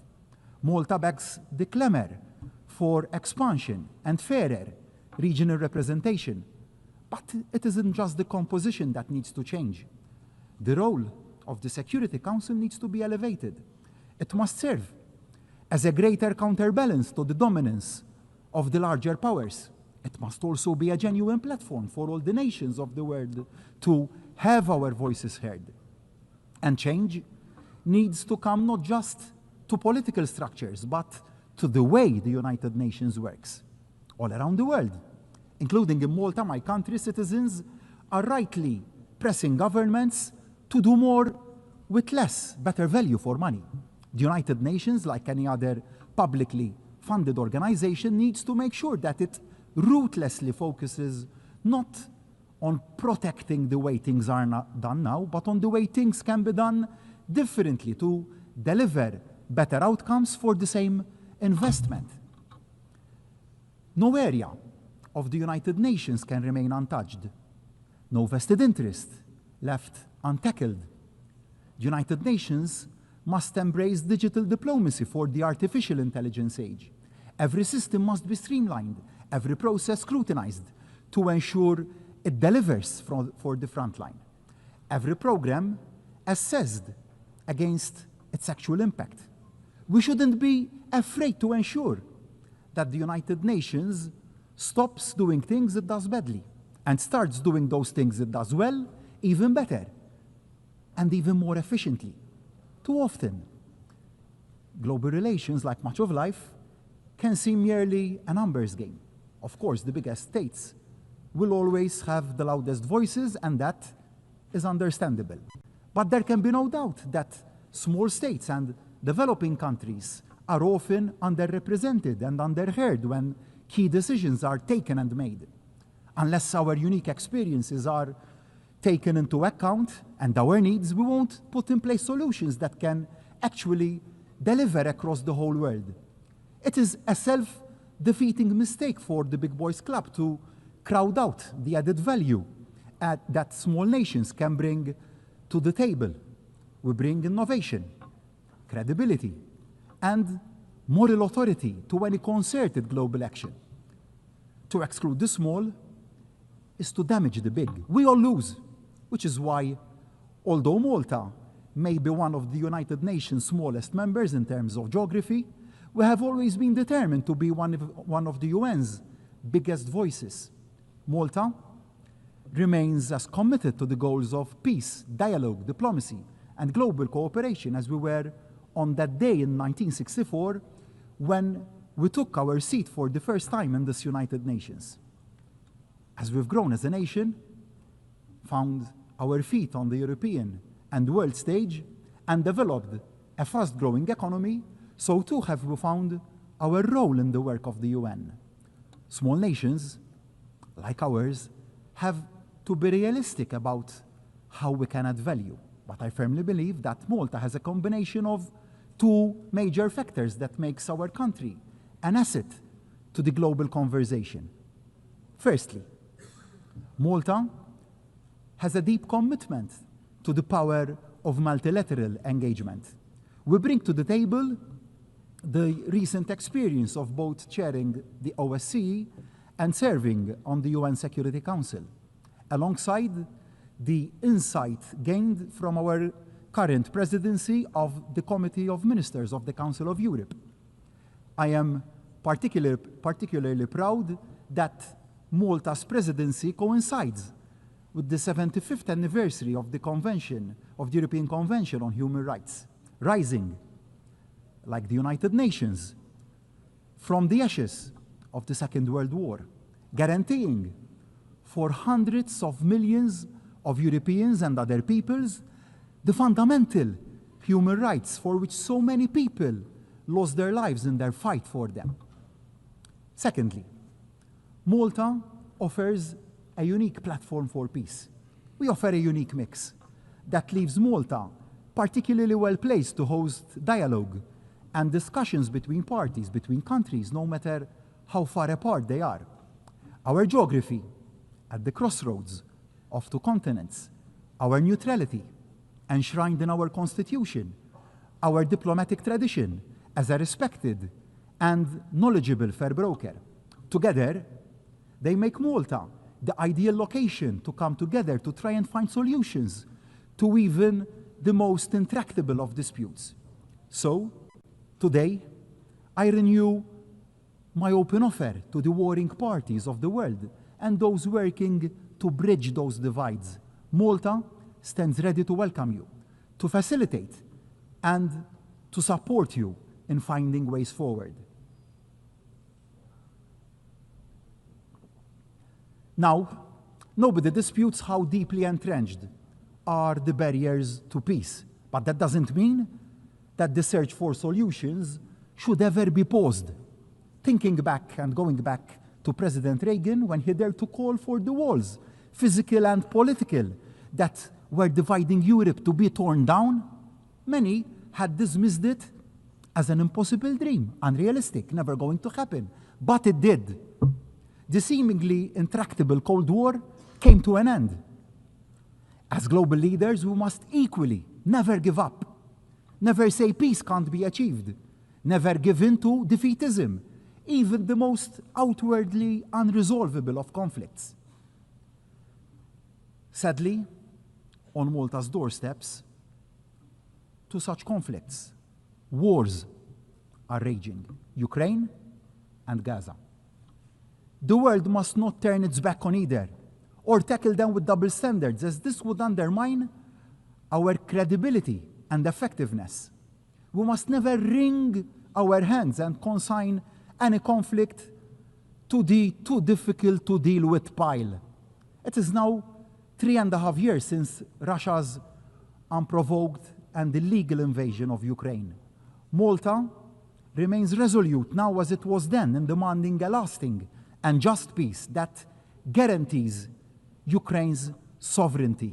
This is the only solution which will adhere to the spirit of both the UN Charter and international law.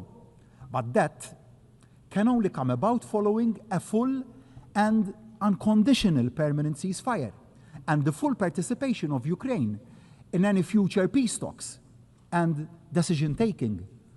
Malta stands firmly with our fellow EU members in believing that we must keep the strongest possible pressure on the Russian economy to force the Russian government to see sense and engage in genuine and constructive dialogue.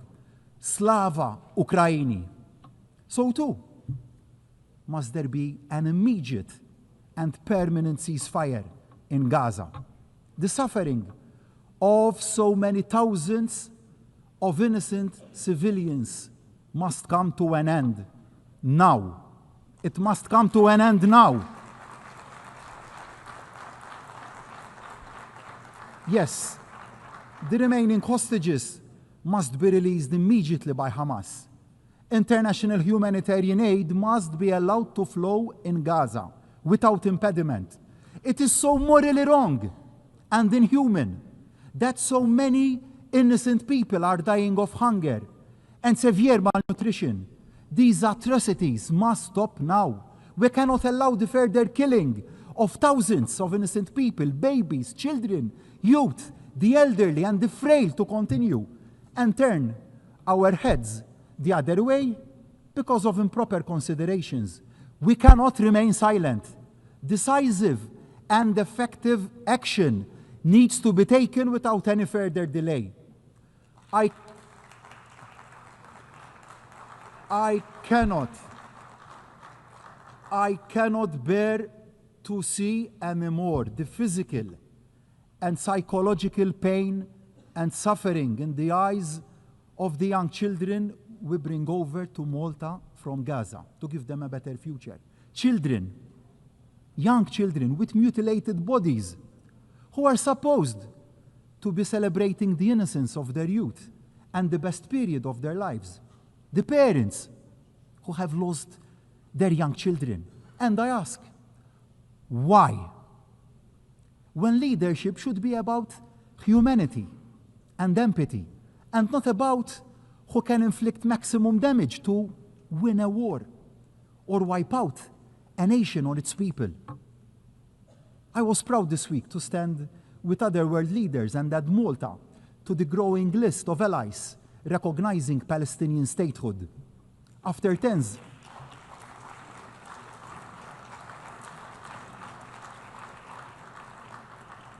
tens of years of discussion in Malta, we took decisive action and did the right thing to do. I owe this to Ibrahim, a 15-year-old icon of the resilience and strength of the Palestinian people.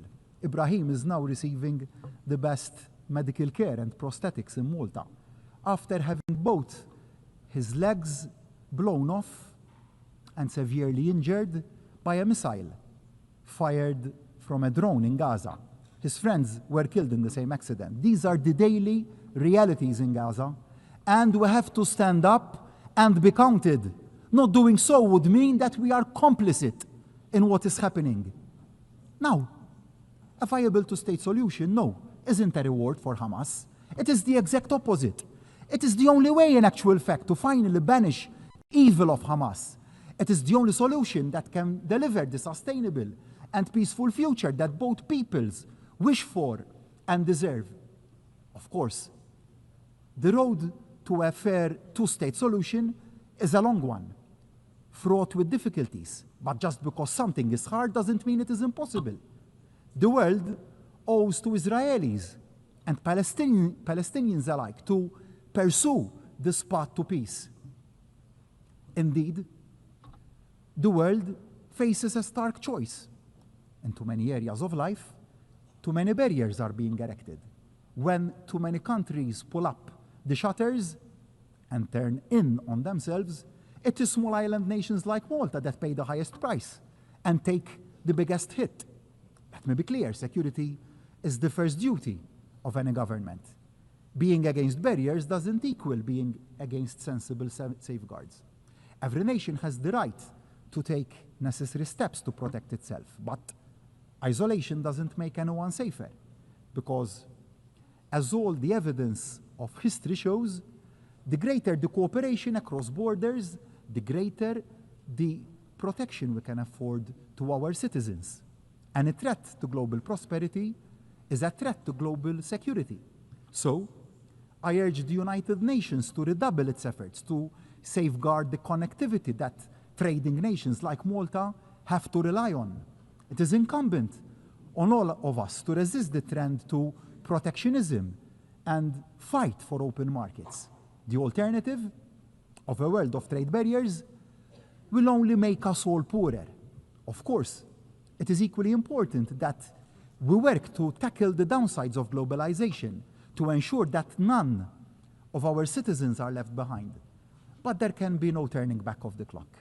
We can secure our borders without building fortresses. Addressing legitimate concerns about migration is not the same as pulling up the drawbridge.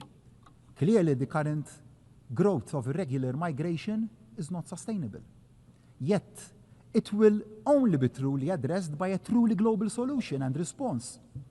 A coordinated response that is both humane and sustainable, that acknowledges the fundamental truth that migration is driven by poverty and conflict, driving migrants to risk their lives at the mercy of criminal human smugglers in search of a better future for themselves and their families.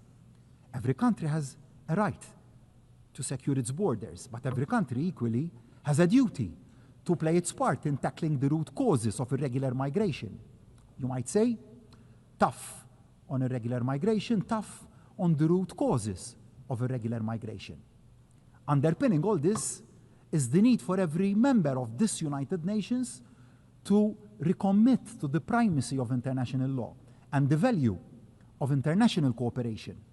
No country, however large, however strategically important, is above the rule of law.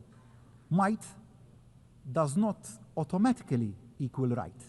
Small states like Malta cannot afford the risks of a world where some ignore the laws when it suits them. Upholding the charter upon which this United Nations was born 8 decades ago isn't wide-eyed idealism. For nations like Malta, it is about our very survival, equally vital.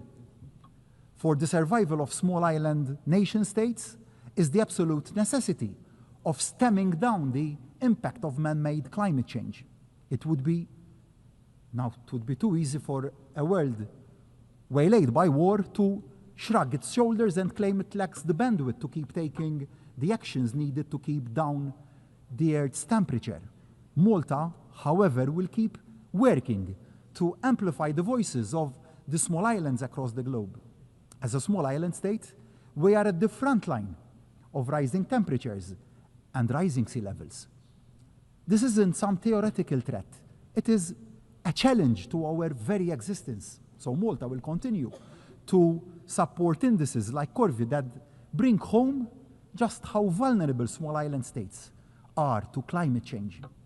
And we will maintain pressure for greater support to be given to those developing small island states where the threat is highest and fastest. But the cost of preparedness and adaptation is disproportionately high. They must be given the resources that they need to adapt, and the adaptation must not cause a financial burden on their citizens, to our citizens. Otherwise, we will lose their buy-in. And whilst reaching our climatic targets should, of course, not be put on the back burner. The competitiveness of our economies must also not be put on the back burner in the pursuit of those targets. Otherwise, we will miss the wood for the trees. Dear friends, let me conclude my remarks from where I began today. Yes, our world faces unprecedented challenges. In an age of instant communications, we are all exposed to the threats we all face like never before. They can seem utterly overwhelming.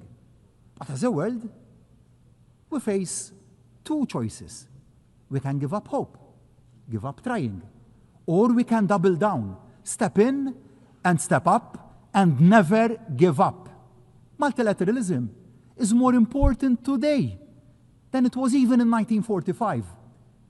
We won't keep our people safe, our planet protected, or our prosperity preserved unless we work together, listen to each other, and act in concert. So I say to my fellow leaders of all states, of all sizes, tear down these walls. Let us stop erecting new barriers. Let us knock down those existing walls, physical and metaphorical, that are standing in the way of progress. No more posturing, a lot more partnership.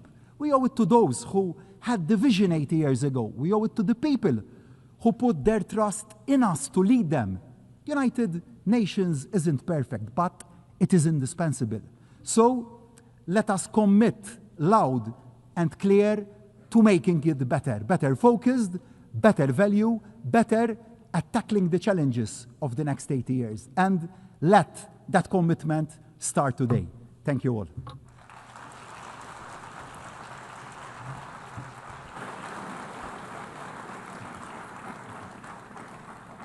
On behalf of the Assembly, I wish to thank the Prime Minister of the Republic of Malta.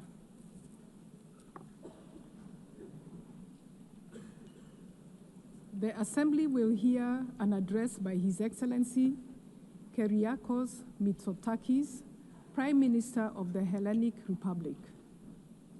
I request protocol to escort His Excellency and invite him to address the Assembly.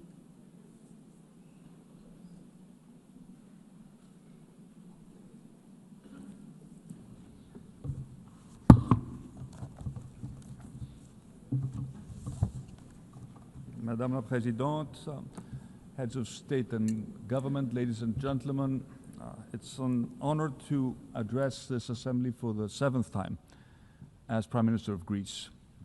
And as many other speakers have pointed out, this year carries a special weight as we celebrate the 80th anniversary of this United Nations. 80 years of hope, of struggle, of progress. And this milestone coincides with a very important moment for Greece, our 3rd tenure as a non-permanent member of the Security Council. And we accept this responsibility with honor and with a deep sense of duty as a nation that stood at the birth of this organization. And like so many other nations, my country came here devastated by the horrors of the Second World War. The Charter of the United Nations was not just a legal document, it was a commitment that never again should force prevail over the rule of law. And for 8 decades, the United Nations has defended peace, has advanced human rights, has expanded access to health, education, and equality for all. It has stood as a custodian of international law, safeguarding the rules and principles that make international cooperation possible. The United Nations was at the epicenter of a historic turning point. It gave voice to the hopes of people long denied freedom. Decolonization brought new nations into this assembly, and they brought with them their histories, their culture, their aspirations. And their participation helped redress historical injustices and transform the organization into a true reflection of the world's diversity. These achievements are real progress. They have made our world safer, fairer, and more prosperous, but they should never be taken for granted. They were won through effort and sacrifice, and they remain fragile. Ladies and gentlemen, a new global order is on the rise. Multilateralism is under strain, and fundamental tenets of the post-1945 world are being questioned. We witness attempts to revive the imperial ambitions of previous centuries. Revisionist narratives are resurging, and some leaders, unfortunately, remain trapped in the past, chasing illusions of a bygone glory. Might over right risks once again becoming the norm in international relations. A norm the international community has sought to overcome for more than 80 years. And this trend is strengthening at a time when global challenges continue to multiply. Climate change, migration, the advent of artificial intelligence. Our world is changing. We must meet this change with courage and responsibility, but never, never at the expense of the principles that form the very fabric of the international community represented in this assembly. Most important of them being respect for territorial integrity and the peaceful resolution of disputes. Being situated at the crossroads of three continents, Greece is a pillar of stability and a reliable partner in a turbulent region. We uphold the principles of international law. We seek dialogue and peaceful coexistence with our neighbors. Some claim that these principles are irrelevant in today's world. We believe the opposite. They are the source of strength, the only path to lasting peace. And we are certainly not naive. We remain fully aware of the threats and the risks of instability in our wider neighborhood. This is why we're strengthening our economy, enhancing our deterrence capabilities, and deepening our alliances, so that we stand ready to defend and uphold our values. For us, this is not just words. Greece is already allocating more than 3% of its GDP to defense, and we're ready to do more. Security is the very foundation of prosperity. After all, our paramount obligation as leaders is to keep our people safe. And we do this not in isolation. We are firmly anchored in the European Union, the most successful multilateral project of our age. It's born from the ashes of the Second World War. The European Union has secured peace and prosperity in Europe for generations. But today we must go further. And in the European Union, we are determined to take on a stronger role in our own defense. With war returning to our continent, I'm afraid there is simply no other option. Greece has long and consistently advocated for strengthening the European Union's strategic autonomy. We firmly believe that the time has come for joint European borrowing to finance critical European defense projects, such as missile and drone defense. And beyond that, it is imperative that we make Article 42, paragraph 7, which enshrines into European law the mutual assistance clause, truly operational. One of the founders of the European Union, Jean Monnet, famously once said that Europe was forged in crisis and will be the sum of the solutions adopted for those crises. He was right. What started as a project of economic cooperation needs to evolve into a union that safeguards our citizens' security and safety. Ladies and gentlemen, today we're witnessing the highest number of armed conflicts since the end of the Second World War. These are conflicts that claim tens of thousands of lives each year, conflicts that leave behind mass destruction, shattered societies, and conflicts that have displaced millions. And the prospects, if we fail to act, are even grimmer. A future of escalating violence and deepening instability. And nowhere is this urgency more evident than in Gaza. Greece has, from the very first day after the heinous attacks of October 7th, 2023, advocated for Israel's right to defend itself against a terrorist organization that rejects Israel's right to exist. We have called for the immediate release of all hostages and a comprehensive ceasefire. But we have, at the same time, made it very clear that no military targets, no matter how valuable they are, can justify the death of thousands of children, the forced displacement of over 1 million Palestinians within the Gaza Strip, and the humanitarian suffering of the Palestinian people. Greece maintains a strategic partnership with Israel, but this does not prevent us from speaking openly and frankly. The continuation of this course of action will ultimately harm Israel's own interests, leading to an erosion of international support. And I tell my Israeli friends that they risk alienating all the remaining allies if they persist on a path that is shattering the potential of a two-state solution. Greece will continue to advocate for a two-state solution which envisions the creation of a sovereign, democratic, and viable state of Palestine, building its future in peace and security alongside the state of Israel. But we should be lucid about the roadmap towards achieving this elusive goal. Israel's action in the West Bank risks creating irreversible situations on the ground. And at present, the most necessary is to stop the unnecessary killing and ensure a large-scale and sustainable delivery of humanitarian aid to Gaza. Greece remains committed to working with all our partners towards a roadmap that will achieve that goal, and that will revive the peace process, that will offer hope to a region which has suffered so much. Ladies and gentlemen, the war in Ukraine is already in its 4th year. Ukraine's courageous resistance to Russia's aggression stands as a testimony of unparalleled bravery and remarkable resilience. The war in Ukraine is not just another regional European conflict. It's a fight for freedom, for democracy, for dignity itself.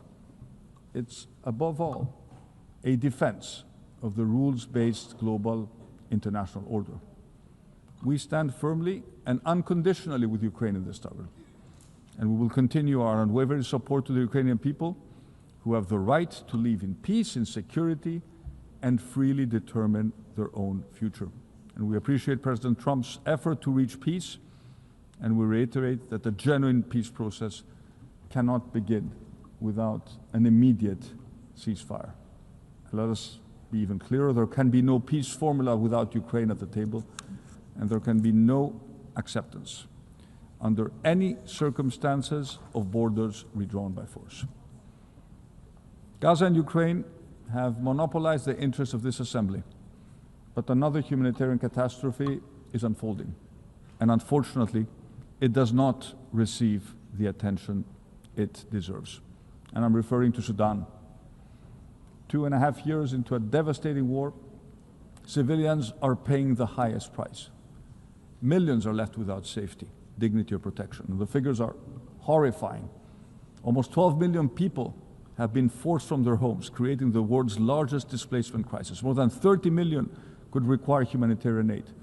Famine is spreading. And civilians must be protected. Humanitarian aid must flow freely and without obstruction, and those responsible for atrocities and war crimes must be held into account. There's only one path forward: silence the guns and renew a coordinated political process. The world must not forget the people of Sudan. We owe them nothing less than peace and the chance of a future built on hope, not despair. And as Europeans, it is also in our interest to take an active role in resolving the Sudan crisis. Otherwise, we risk facing a migration crisis of unimaginable proportions. Ladies and gentlemen, the Eastern Mediterranean is an area of strategic importance. It's Europe's southeastern frontier, a vital crossroads of trade and energy routes. Greece, at the heart of this region, holds a key geostrategic position. And we aspire to become an energy security provider, linking Europe with North Africa and the Middle East. And by exercising our sovereign rights, always in full respect with international law, we are strengthening our footprint and shaping developments in the area. Connectivity projects, such as the Great Sea Interconnector and the Greki project that links Greece to Egypt, are projects of mutual benefit, advancing stability and ensuring that our electricity grids are better connected. They will diversify Europe's energy supply, accelerate the green transition, and above all, bring our region closer. Renewables are the future, and in Greece we have already made significant strides in this field. But we also remain pragmatic. Fossil fuels will continue to play a role in an energy mix, with natural gas serving as a bridge in this transition. And that is why we're investing in infrastructure that will make Greece an LNG hub, and at the same time, together with our American partners, we're advancing the exploration and potential exploitation of our offshore gas reserves, a resource of strategic value, not just for Greece, but also for Europe. Yet the Eastern Mediterranean also faces profound challenges: climate change, migration, persistent conflict. The only way to meet them is through cooperation built on leadership, political will, but also a shared sense of responsibility. In all our relations with our neighbors, Greece is guided by a single unwavering compass: respect for international law. This is a cornerstone of our foreign policy and the basis upon which we seek dialogue and genuine cooperation. Let me begin with our relations with Turkey. Greece seeks peaceful coexistence with our neighbor. And in recent years, yes, we have succeeded in maintaining low tensions. And this is a positive development that we should not underestimate. However, the calm seas we have witnessed over the past 2 years must not be fleeting. They must allow us to build trust, find common ground, and pursue solutions in the interests of both our people. The way forward lies in dialogue, in respect for international law, and in the vision of a region defined not by rivalry, but by shared prosperity. And as I've repeatedly stressed from this podium, we are ready to work towards settling the only major outstanding issue between us: the delimitation of the continental shelf and the exclusive economic zone in the Aegean and the Eastern Mediterranean. Turkey must remove the threat of war against Greece that still hangs as a dark cloud over our relations. After 30 years, this casus belli has to be revoked. It has no place in relations between friendly neighbors. Our path forward must be one of diplomacy, not the language of weapons. Let me say a few words about the Cyprus problem. For 51 years, Cyprus has endured the consequences of Turkey's illegal invasion and continued military occupation. It's a blatant violation of international law and a constant strain to regional peace and security. Our commitment to Cyprus's sovereignty, territorial integrity, and a solution of one state based on a bizonal, bicommunal federation is steadfast. It's a matter of credibility and determination to defend the core values and principles upon which the United Nations are based and fully aligned with all the decisions taken by the UN Security Council. And Greece fully supports the efforts of the Secretary General and his personal envoy to give a new impetus to the resumption of negotiations. And a just and viable settlement will serve the interests of the Cypriot people and contribute decisively to the stability of the wider region. Turning to Libya, our two countries share maritime borders. We are neighbors. It is therefore in our common interests to reach a fair and lawful delimitation agreement in line with the provisions of the United Nations Convention on the Law of the Sea. The true stability in our neighborhood also depends on Libya itself being united and sovereign. The Libyan people must be free to determine their future without foreign interference, and Greece stands ready to assist constructively in a UN-led efforts to achieve a political solution and reunite the country. When it comes to Syria, after 14 years of bloodshed, last December brought a moment of change and a new hope for the Syrian people.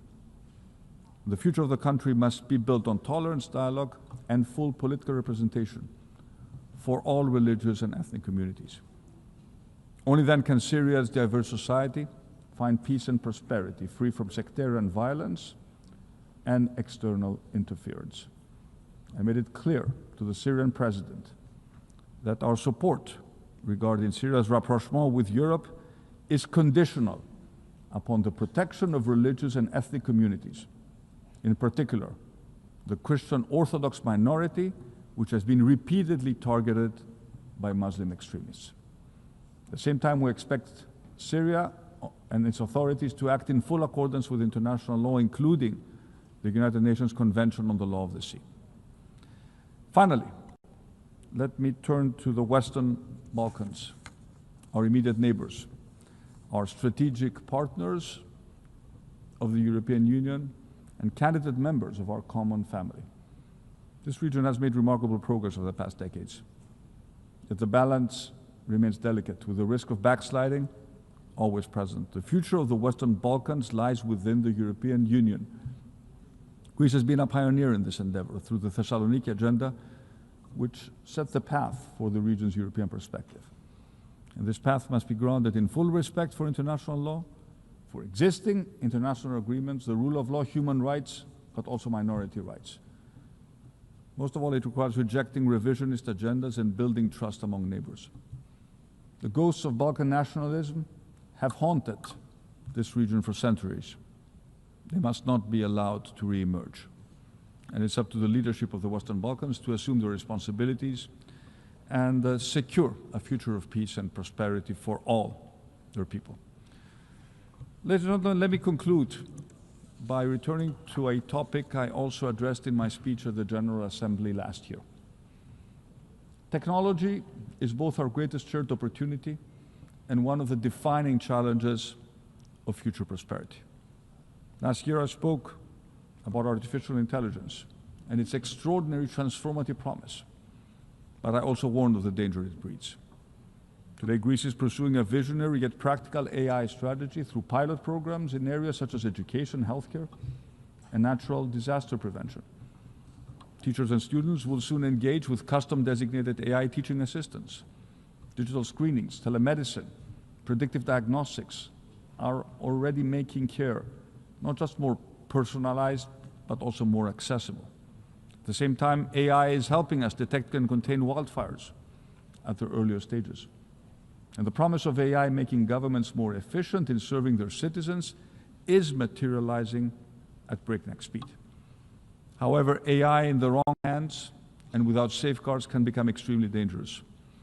It can severely impact our children's mental health, flood our public square with disinformation, cause massive displacements in the job market, and concentrate immense power in the hands of a few multinational corporations.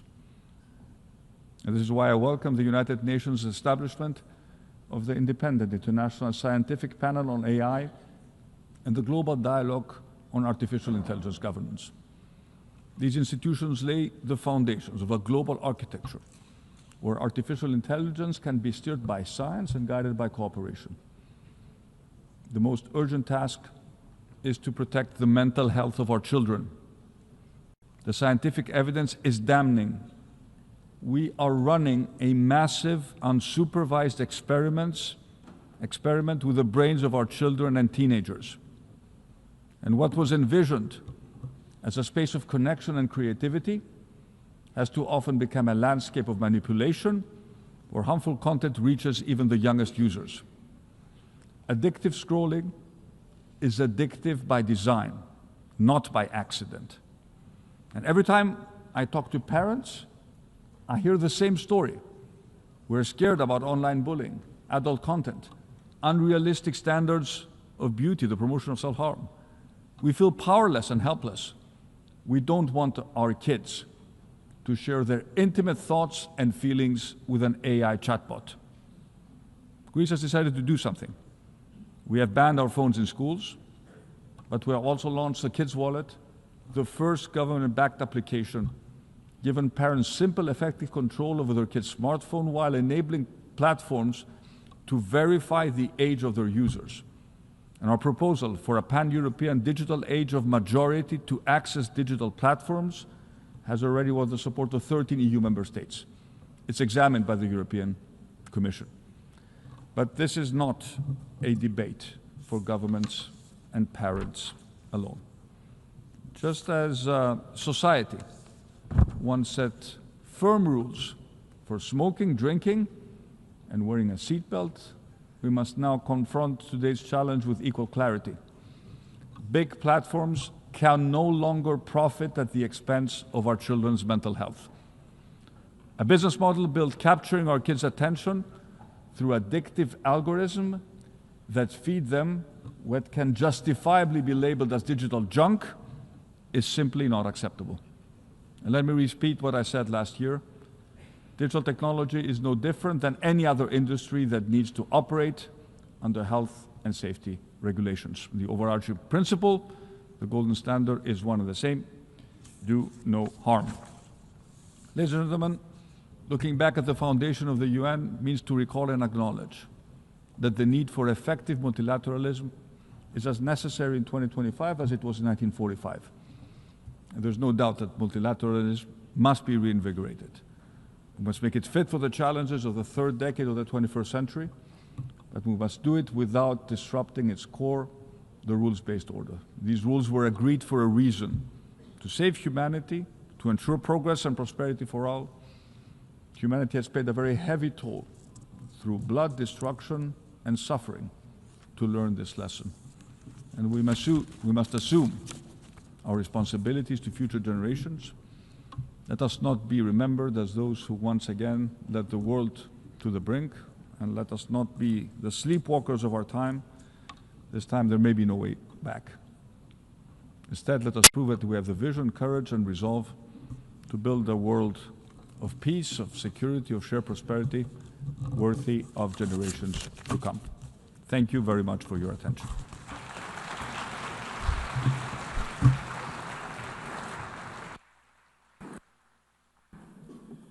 On behalf of the Assembly, I wish to thank the Prime Minister of the Hellenic Republic.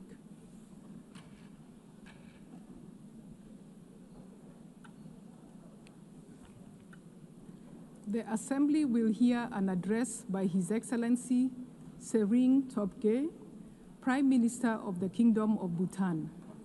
I request protocol to escort His Excellency and invite him to address the Assembly.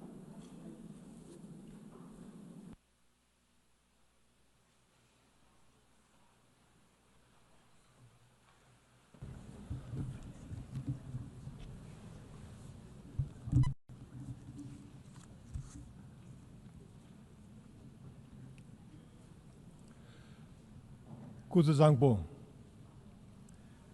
Madam President, Mr. Secretary General, Excellencies, distinguished delegates, I bring the warm greetings of His Majesty King Jigme and the prayers of the people of Bhutan for peace, harmony, and progress in our world.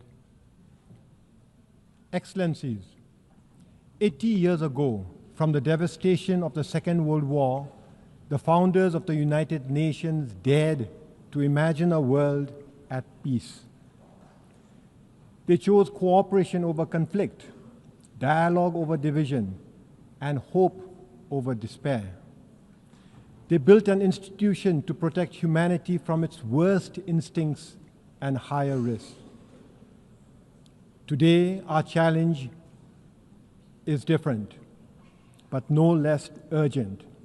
A planet in a climate crisis, persistent poverty, and conflicts that shatter lives and erode trust among our nations. The Secretary General's UN 80 initiative calls on us to respond with renewed purpose to strengthen the UN's capacity to act decisively on peace, sustainable development, and climate action. Renewed purpose to restore its moral authority. Renewed purpose to make it fit for the purpose of our collective future. Bhutan believes in a United Nations that is representative, responsive, and effective. We seek a multilateralism that delivers results, not just resolutions.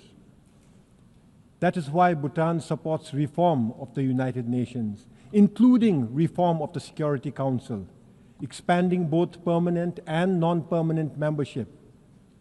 A reformed Security Council must include deserving nations such as India and Japan, alongside other capable and leading countries to reflect today's complex realities. As we look toward the UN at 100, let us commit to a world where peace is the norm, where climate is stable, and where every child, no matter where they are born, has the opportunity to grow as productive members of our global community. Bhutan will be an active partner on this journey. We will speak for the poor and vulnerable. We will champion sustainability and climate action. We will promote gross national happiness as an alternate measure of success to the conventional gross domestic product. Excellencies, reform of the United Nations must serve a purpose beyond itself. It must equip the United Nations to confront the defining challenge of our times, the climate crisis. In Bhutan, we have endeavored to protect our forests, keep our rivers pristine, and we take pride in being carbon negative. Each year, we sequester over 5 times more carbon than we emit, a contribution far exceeding our size and resources. Yet, we are already confronting the harsh realities of climate change. Our mountains are warming at nearly twice the global average. Centuries-old glaciers are shrinking at alarming rates. Rivers that once flowed steadily now swell unpredictably into destructive floods during the summer and often dry up in the winter. This is not a distant threat. It is here. It is now. And it demands immediate, urgent action. Every country must strive to reduce emissions and aim for carbon neutrality. This we know, yet global efforts remain far behind what the science demands. As of today, only 4 countries, Bhutan, Panama, Suriname, and Madagascar, just 4 countries are carbon neutral. At COP29 last year, our countries came together. The 4 countries came together to launch the G0 Forum, a coalition of carbon neutral nations committed to accelerating climate ambition. Our message is clear. Net zero cannot be the finish line. It must be the starting point. Every nation must work urgently to slash emissions and achieve carbon neutrality. On our part, we will share best practices from forest conservation to sustainable agriculture. We will share technologies from renewable energy systems to low-emission transport. We will champion nature-based solutions because forests and wetlands are not just landscapes. They are like vital organs, the lungs, the kidneys of our planet. And we will push ambition beyond pledges. We will demand measurable results. We invite all countries and partners to join G0 in this noble effort. The science is unequivocal. The solution exists. The only question is, do we have the will? Excellencies, while reform of the United Nations and urgent climate actions are essential, this alone will not be enough. We must now reimagine the future we want. According to the United Nations, over half of humanity now lives in urban areas. And by 2050, nearly 70%, close to 7 billion people, will call cities home. Cities drive over 80% of global GDP, but they also account for more than 70% of energy-related carbon dioxide emissions. This makes cities both the engines of innovation and the front lines of our greatest challenges. Challenges like unsustainable consumption, environmental degradation, and rising inequality. We face a choice. We can keep building cities that consume more than they give, or we can reimagine and redesign our cities that heal, that sustain, that uplift. 50 years ago, Bhutan offered the world gross national happiness, an alternate approach to development. Today, under the visionary leadership of His Majesty King Jigme, Bhutan offers the world an alternate approach to urban living. the Gelifu Mindfulness City, a city founded on the values of sustainability, harmony, spirituality, and the ideals of gross national happiness. The Gelifu Mindfulness City is a special administrative region that is already taking shape in Bhutan. With executive and legislative autonomy, as well as an independent judiciary now established, preparatory works are already underway and economic clusters are being advanced. The Gelifu Mindfulness City is not an idea on paper. It is a living project in action. The Gelifu Mindfulness City will not be a city of glass towers and unchecked sprawl.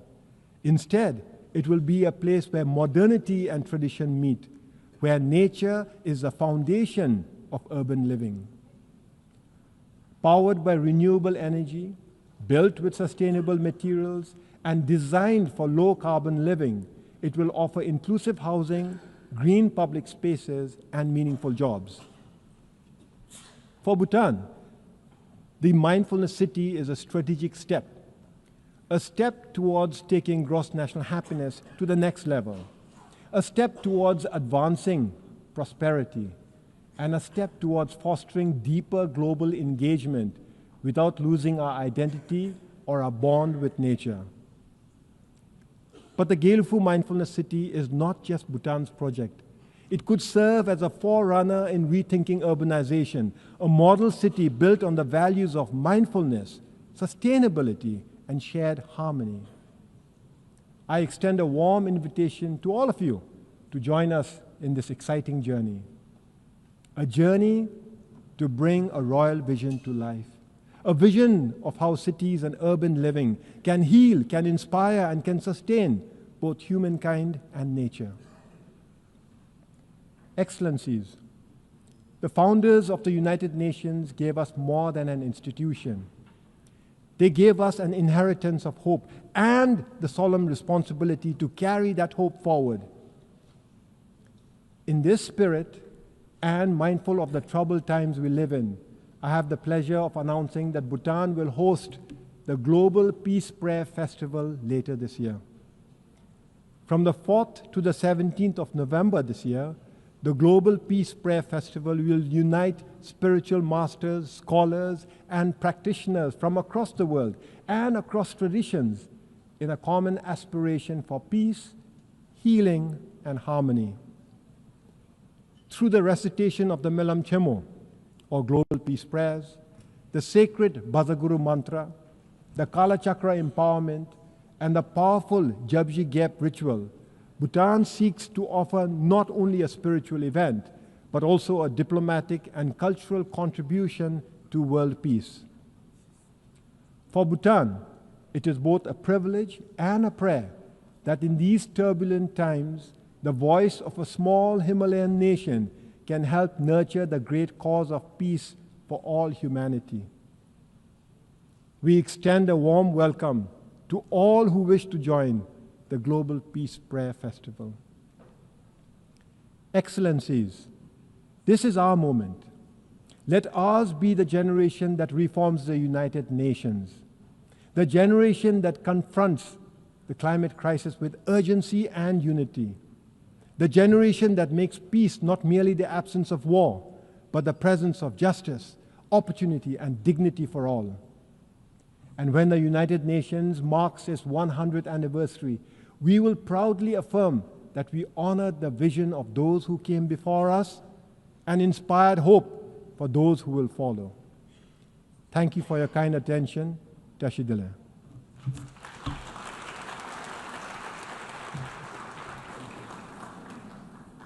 On behalf of the Assembly, I wish to thank the Prime Minister of the Kingdom of Bhutan.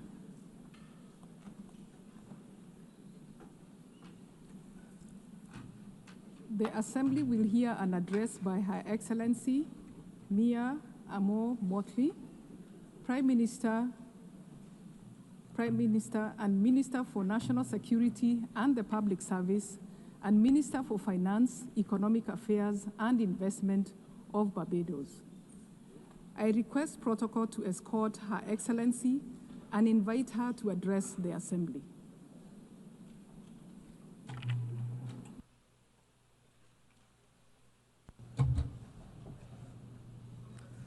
Thank you very much, Madam President, Excellencies, distinguished ladies and gentlemen. The 21st century has been marked by a series of crises for which our world has been unprepared. Financial crisis that started in 2008, which then triggered fiscal crises across many of the world's countries. And if that was not enough, a social crisis characterized by rising inequality with the consequences thereto, be it substance abuse, mental health challenges, homelessness, or human trafficking. Then there was a global pandemic, lasting 2 to 3 years and taking the lives of millions of people. And for those surviving, they had restricted movement and restricted choices. All of this, my friends, has been exacerbated by the spreading of fake news. This distorts reality and threatens the stability of our societies, creating a platform for hate to thrive and prejudice to rise. But deeper than all of these crises is a bigger, more insidious crisis that is undermining our domestic and global institutions that have promoted order, peace, and prosperity. It is, my friends, the crisis of truth. Excellencies, when we lose shared truth, our communities, our countries, our global society loses their center of gravity. At first, the damage may seem quiet. Words bend and facts drift in the service of political point scoring. But slowly, over time, we descend into political tribalism. We develop alternative realities and we are unable to understand each other and communicate with each other because we lack a center. Then we grow suspicious of each other. In the absence of truth, trust deteriorates. And we see it all around us, in global forums, and indeed on the blocks and in the communities in our own countries. Trust between neighbors, trust between the governed and the governing, trust in our instructions, trust in our social order, trust in our health systems, trust in our global rules, governance structures. It all seems, in the words of Chinua Achebe, to be falling apart. When we lack truth and we lack trust, law becomes theater, news becomes spectacle, and science becomes just another opinion. As I've had cause to say in this great hall on a few times, our world today worryingly resembles the world of 100 years ago. And this has become even more evident with the closing of our borders to both goods and to people. This has magnified the geopolitical tensions which had already taken root. Disturbingly, war, regrettably, has only entered the daily lexicon of the West, not when thousands were dying on the continent of Africa or in Myanmar, but when war came to Europe. Nevertheless, we still call for peace in the Ukraine. Only yesterday, a leading British newspaper reminded us that for 500 days, 260,000 people, virtually the population of my country, 260,000 people have been trapped in the Sudanese city of El Fasher. The article reported that while political progress stalls, those who attempt to escape are killed, and those who remain inside are starved. The world must not ignore the horror in Sudan. And of course, I don't need to remind you that it must not ignore the horror in Gaza. The genocidal destruction taking place in both places must now have our full attention. And as it relates to Gaza, Yes, there must be a release of the hostages taken on October 7th. But we have now gone to a point where all of our human sensibilities are offended by the continuous and disproportionate attacks on the Palestinian people and the failure to allow access by the international community to the survivors for the provision of humanitarian aid. The survivors are entitled, my friends, to use the words of Bob Marley. How can you be sitting there telling me that you care, when every time I look around, the people suffer in the suffering in every way, in everywhere? My friends, it calls to mind the Roman historian Tacitus, who quoted a Scottish chieftain fighting against the military might of the Roman Empire. And I mention only the last two sentences. They plunder, they butcher, they ravish, they make it desert and call it peace. They make it desert and they call it peace. The real tragedy of war is that these children, when they become grandparents, will still be answering the innocent questions posed by their grandchildren 70, 80 years from now as to how they lost their limbs. Granny, how did you lose your leg? And when they answer, we run the risk that the violence and hate will be perpetuated for another 2 to 3 generations. This is not why we have come together. This is not good. And Madam President, it is happening under our watch. We can and we must do better to secure the peace across the world in the name of the children. And let me say that at the very least, the international community must immediately find the funding to support the children of Gaza and the children of Sudan for the next 3 months. UNICEF has said that in Gaza it is $66 million that is needed for the next 3 months. And in Sudan it is $200 million. The money is mostly nutrition related, to reverse or to mitigate famine for children, and to provide water and sanitation and health interventions. And we should note that there have been multiple disease outbreaks, including cholera. So, Madam President, to be very clear as I move on, a lasting peace can never be achieved through violence, not continued bombing. It can only be achieved through justice as our guide and dialogue, talking.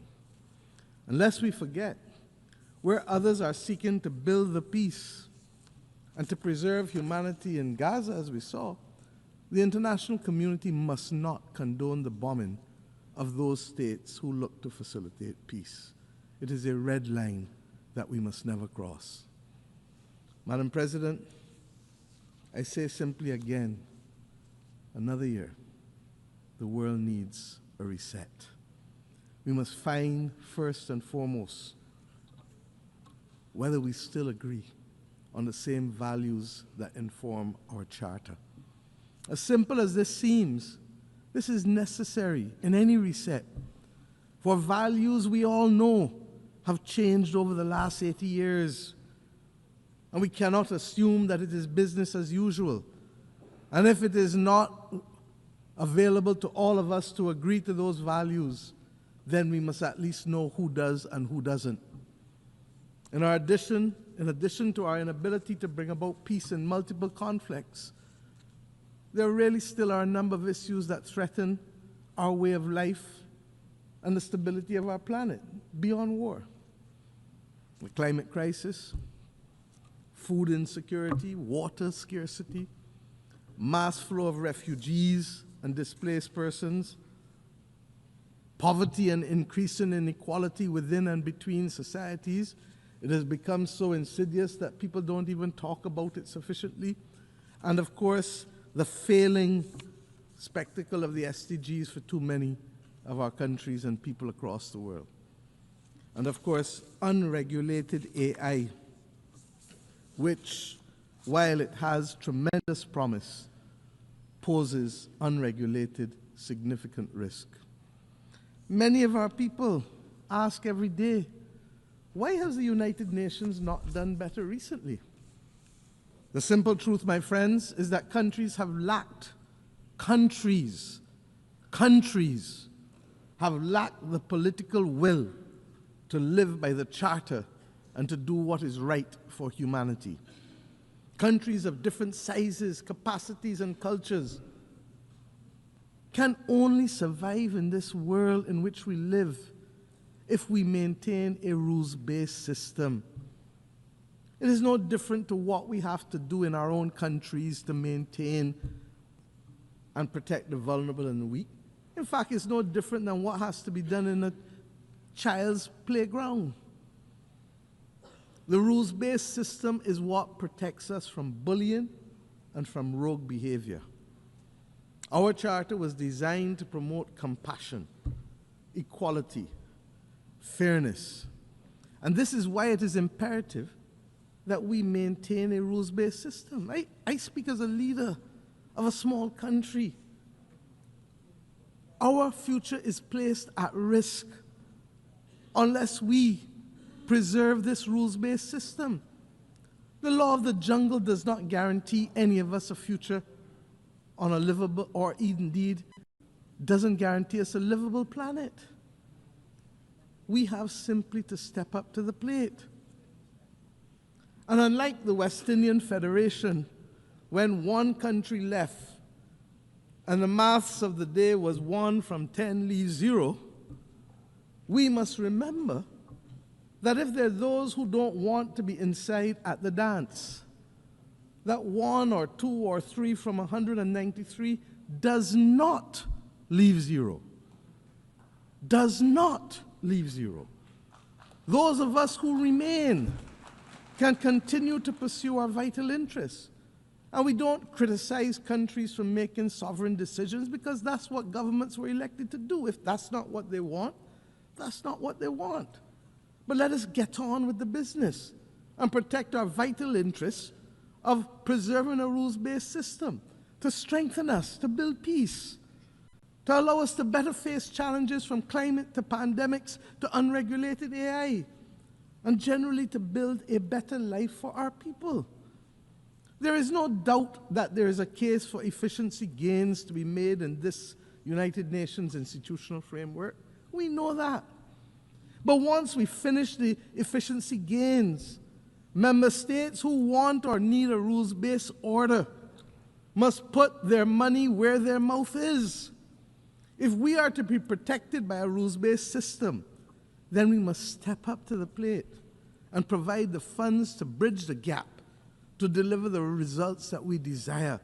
We must move from short pants to long pants and understand that we can no longer complain about the absence or behavior of a country and not ourselves be prepared to make wrong things right. It is as simple as that. And believe me, the arithmetic is not bad. It is within each of our reach to reach there, to do it. And let us remember the Aristotelian principle: equality among equals, proportionality among unequals. My friends, and while we contemplate the multiple crises, let us also not despair, because there are some things that have worked for the benefit of our people in the last few years. We now have, globally, a historic pandemic agreement that was adopted to make the world equitable, more equitable, and safer from future pandemics. A full appreciation of this will only come when the next pandemic hits us. We have agreed to the Seville Commitment on Finance, which seeks to fulfill the promise of the SDGs, and which, even though the funding has not been fully identified, has mainstreamed a number of financing concepts that were simply not taken into account a decade ago. Debt swaps, natural disaster clauses, or what they call climate resilient debt clauses. These are the things that we advocated in the Bridgetown Initiative. We have committed also as a world, last year here, to an ambitious global action plan to combat antimicrobial resistance. And what does that have to do with any of us in here? I've said repeatedly, this is the silent, slow-motion pandemic of the 21st century and threatens to reverse a century of medical progress. And when we know people who die from hospital-aided infections, we understand the importance of the vital steps taken here.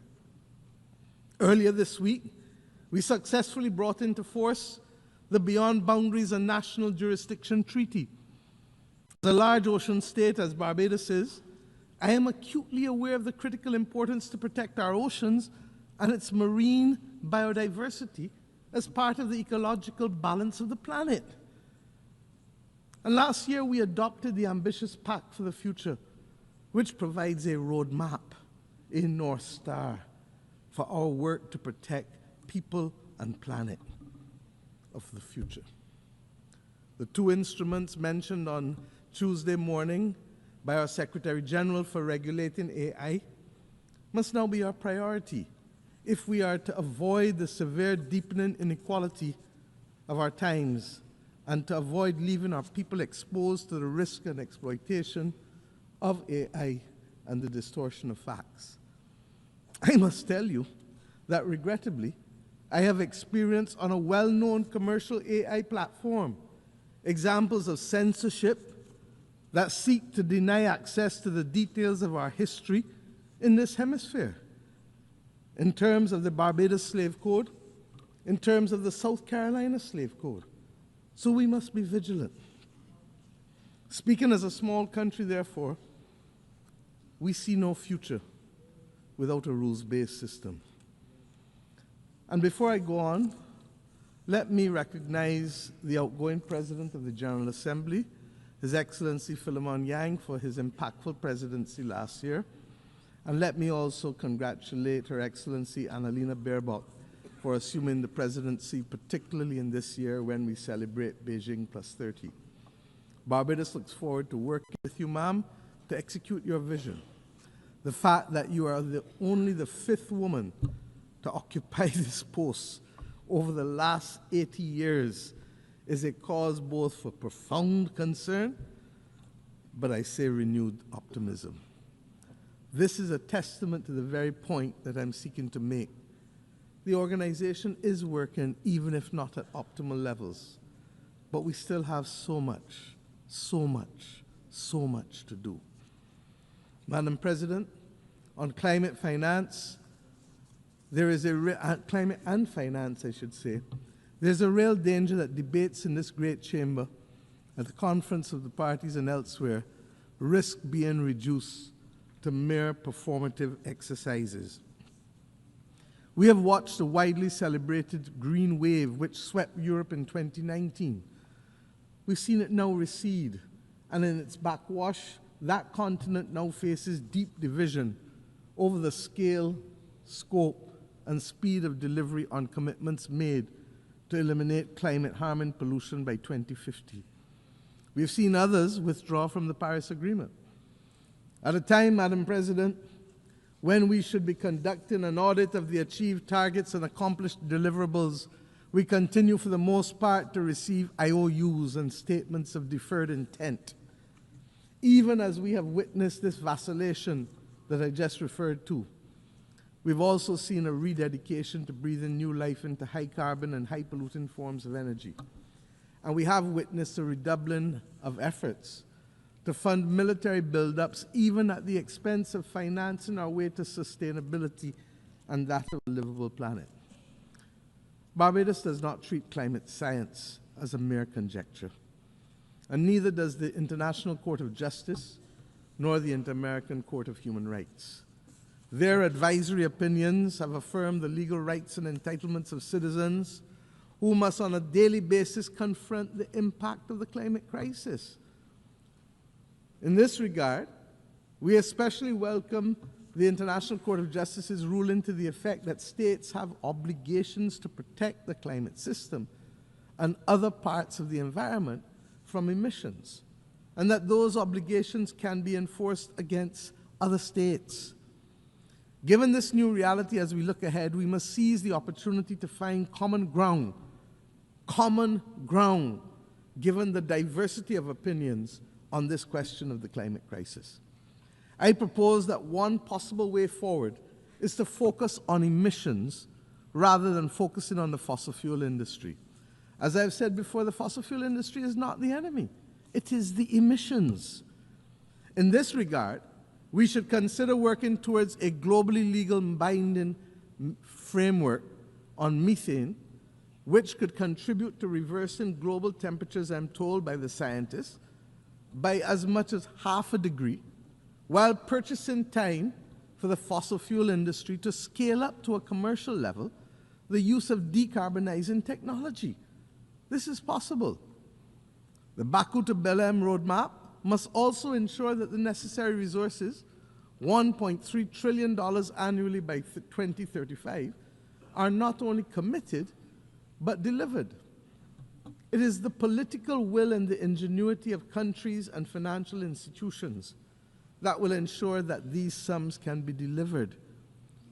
It must not, and we must not allow that roadmap to suffer the same fate as the Loss and Damage Fund, which, despite its historic establishment, remains grossly undercapitalized, with less than $800 million pledged, and regrettably, only half of those pledges have actually materialized.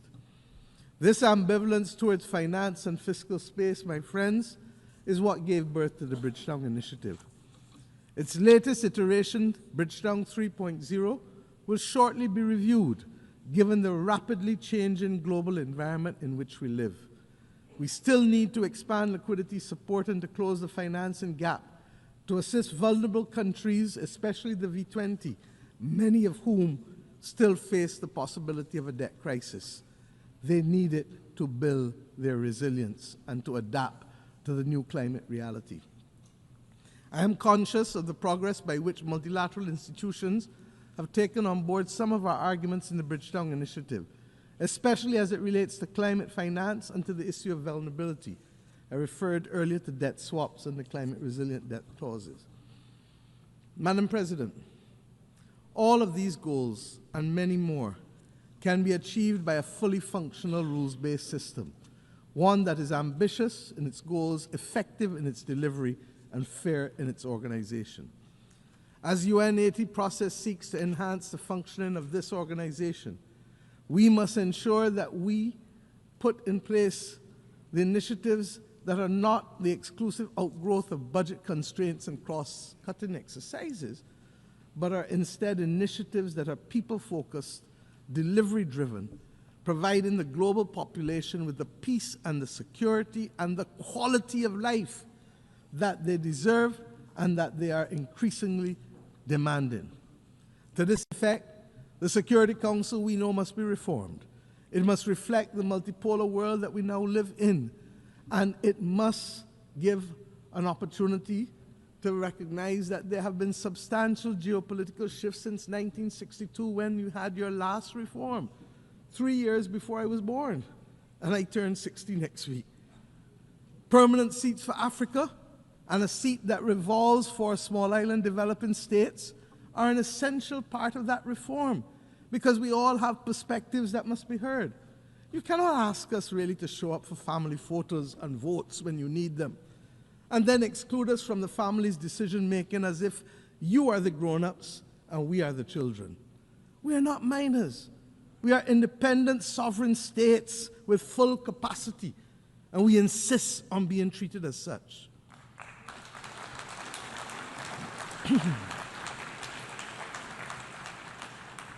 Madam President, I have left the peace and security of our Caribbean region for last. It is deeply troubling. Example, Haiti, and you've heard Prime Minister Gonzalez speak eloquently this morning on these matters. Haiti, which was once a beacon of emancipation and revolution for all of us as black people, is today a victim of centuries of external interference and contemporary internal conflict, and regrettably, even blindness. We want to thank Kenya for its extraordinary leadership of the multinational security support mission, even when they were out there on their own.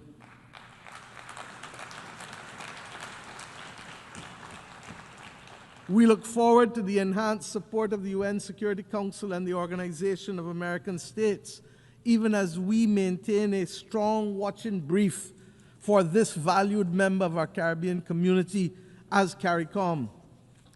Haiti requires, I've said it over and over, a long-term support plan that addresses security and development, not one at the expense of the other.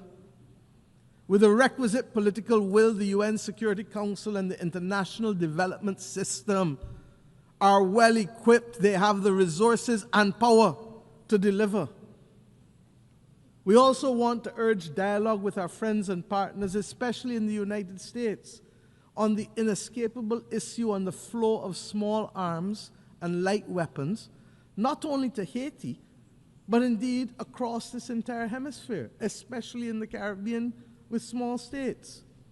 Fragile economies in the democracies of the Caribbean community are now being threatened by this incessant flow of illegally obtained weapons and increasingly organized criminal elements which utilize them.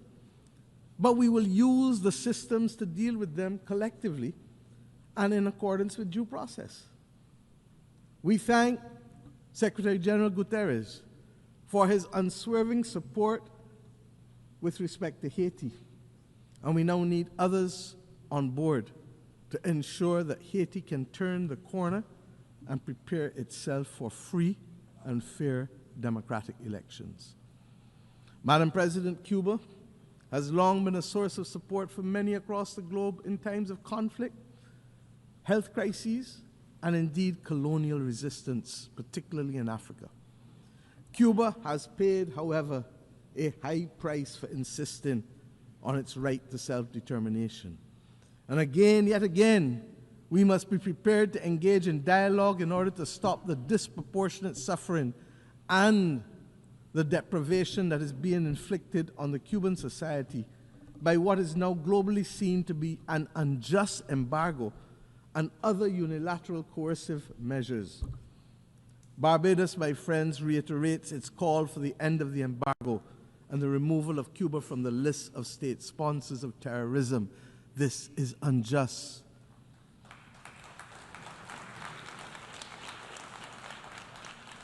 What is even more, in the Caribbean Sea, we're now seeing a shocking violation of a hemispheric understanding that the Caribbean be treated as a zone of peace.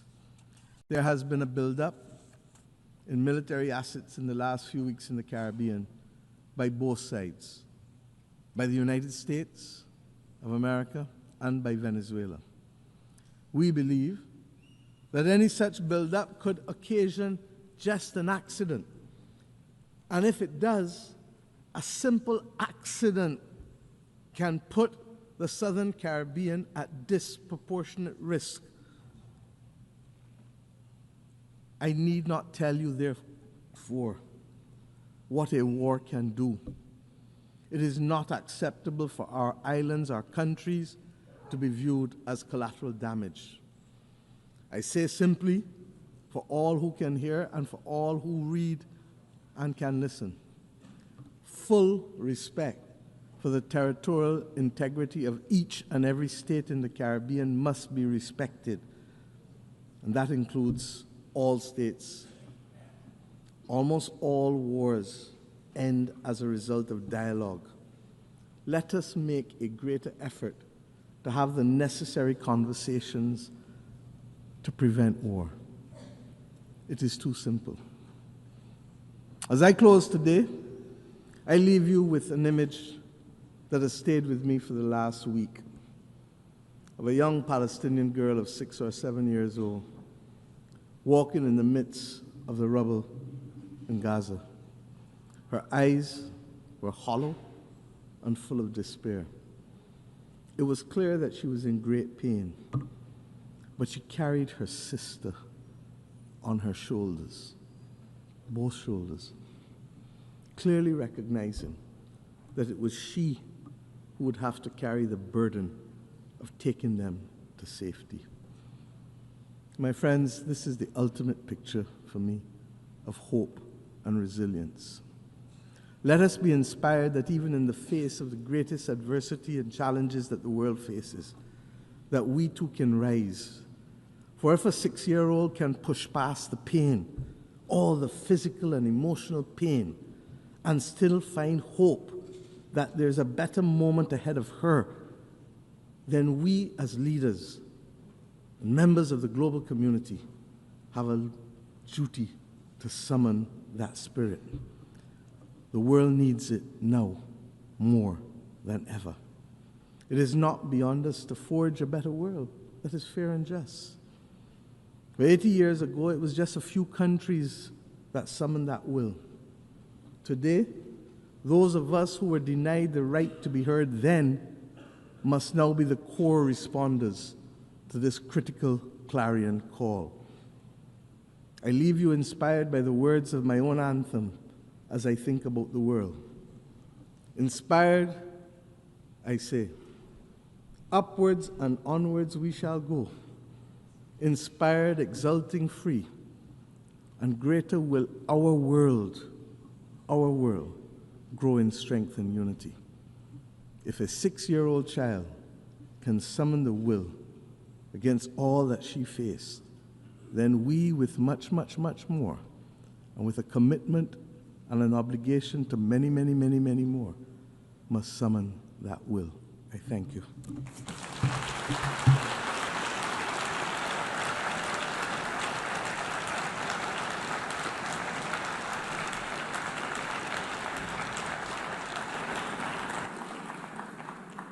On behalf of the Assembly, I wish to thank the Prime Minister, Minister for National Security and the Public Service, and Minister for Finance, Economic Affairs and Investment of Barbados.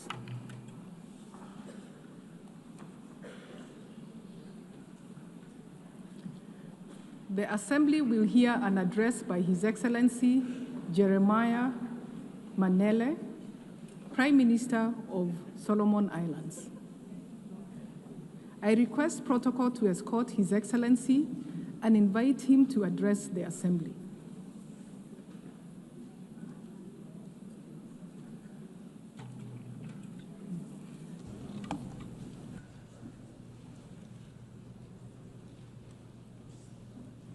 Madam President, Your Excellencies, heads of states and heads of governments, honorable ministers, distinguished delegates, ladies and gentlemen.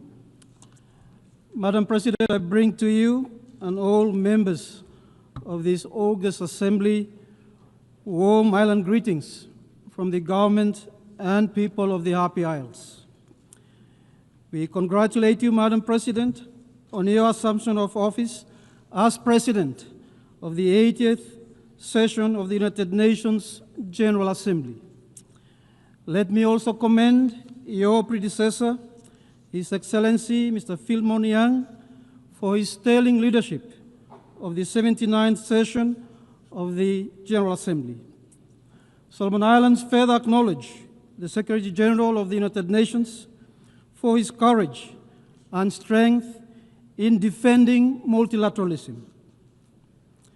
As we gather under the theme, Better Together, 80 years and more for peace, development, and human rights, I am reminded of the words of John Ellison, and I quote, "There is no peace without development, no development without peace, and neither without respect for human rights," end of quote. These words reflect the essence of our journey over the past 8 decades. We celebrate our collective triumph of humanity when we choose unity over division, cooperation over conflict, and justice over indifference. 80 years ago, in the aftermath of the Second World War, the world chose to build than destroy. The United Nations Charter is a covenant of hope, peace, and progress. It is based on the principle of sovereign equality, one country, one vote. The United Nations has since grown from 51 to 193 member states, becoming a force for development, human rights, and humanitarian support, giving voice to the vulnerable and inspiring global progress and prosperity. This is the proud legacy of the United Nations, a legacy that I pray must not only be cherished, but also carried forward with renewed vigor and purpose. Madam President, we meet at a moment of profound uncertainty, marked by deepening conflicts, armed aggression, widening inequalities, and the growing disregard for international law. The erosion of the United Nations Charter principles, the alarming return of unilateralism, threatens the very foundation of our multilateral system. We note the deep concern that the world is now overarmed, spending less on development, and increasingly adopted a militarized posture. We need to halt and reverse these non-peaceful trends. We seek a region free from nuclear weapons, militarization, trafficking of illicit drugs, and geopolitical posturing. My sub-region recently adopted the Ocean of Peace Declaration. It is rooted in the Pacific's collective history and culture. It is our collective vision for a resilient, peaceful, and a prosperous blue Pacific continent. We reclaim our sovereignty, support multilateralism, and a rules-based international order grounded on international law. This week, Solomon Islands signed onto the Declaration for the Protection of Humanitarian Personnel, noting that 380 humanitarian personnel paid the ultimate sacrifice last year. It is our collective responsibility to respect international humanitarian law, protect the safety of humanitarian personnel and civilians, and instill accountabilities for all in disaster and war zones. Madam President, climate change is a crisis multiplier that is defining our future. The World Meteorological Organization declared 2024 was the warmest year on record. This pushes us further off track from the 1.5 degrees goal we agreed to in Paris. Solomon Islands, despite having a minimal carbon footprint, has submitted an ambitious net positive third national determination contribution, NDC. We can do more with international partnerships, investing in reforestation and the conservation of our forests, including renewable energy investments. We need urgent and ambitious climate action now that puts us on a 1.5 degrees pathway. Large emitters and those with historical responsibility must take the lead in drastically cutting emissions. Contrary to what we heard here a few days ago, the science on climate is clear, and my people are suffering from it.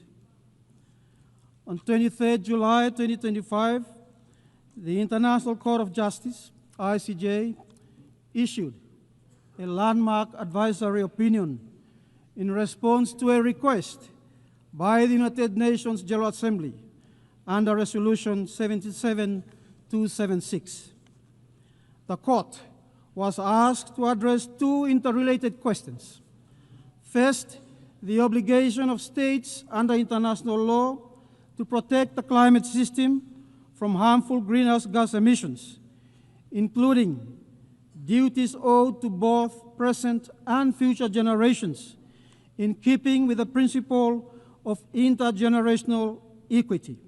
Second, the legal consequences for states whose actions or inactions cause significant harm to the climate system and the environment. This includes the responsibilities owed to injured or especially affected states, such as small island developing states that suffer the greatest impacts despite contributing the least, as well as to peoples and individuals, including future generations whose fundamental rights and livelihoods are threatened. Solomon Islands welcome the historical advisory opinion of the ICJ and support ongoing process for a follow-up UN resolution. Madam President, the Court has made clear that states carry binding obligations to act on climate change, to prevent harm, to cooperate, and to protect the rights of both present and future generations. These duties are legal, moral, and universal, and hold states accountable to stop harmful practices, to prevent repetition, and to repair the damage caused. Madam President, Solomon Islands also raised the issue of climate displacement. Entire communities are already at risk of losing their homes and homelands. The Court has now confirmed that the principle of non-refoulement applies, which means that no state can lawfully return people to places where climate change makes survival impossible. This is indeed a powerful affirmation that rights to life, food, water, and habitable land must be protected. For us small island developing states, this recognition is existential, and it reminds us that climate obligations are erga omnes, owed to the world as a whole, demanding collective responsibility for a shared future. The Court's opinion is a powerful reminder and a fervent call that better together we are bound by law and by duty to act.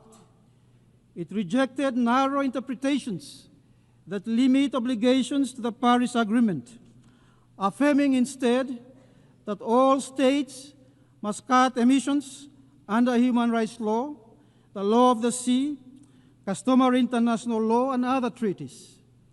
It made clear that the 1.5 degrees Celsius target is legally binding, that major emitters cannot evade responsibility, even those outside the Paris Agreement, and that breaches will carry consequences, including reparations for harm caused and accountability for failing to address fossil fuel production, subsidies, and consumption. For small island developing states, this opinion brings hope and recognition. It affirms that even if rising seas inundate our islands, our statehood and maritime boundaries will endure, preserving our sovereignty and our rights. Madam President, this is more than a legal finding. It is indeed a call to the international community that only better together can we honor the 1.5 degrees Celsius commitment, protect the most vulnerable, and secure a just and sustainable future for all nations and peoples. Solomon Islands wishes to acknowledge the exemplary leadership of Vanuatu and the tireless efforts of Pacific youth who have stood at the forefront of this initiative.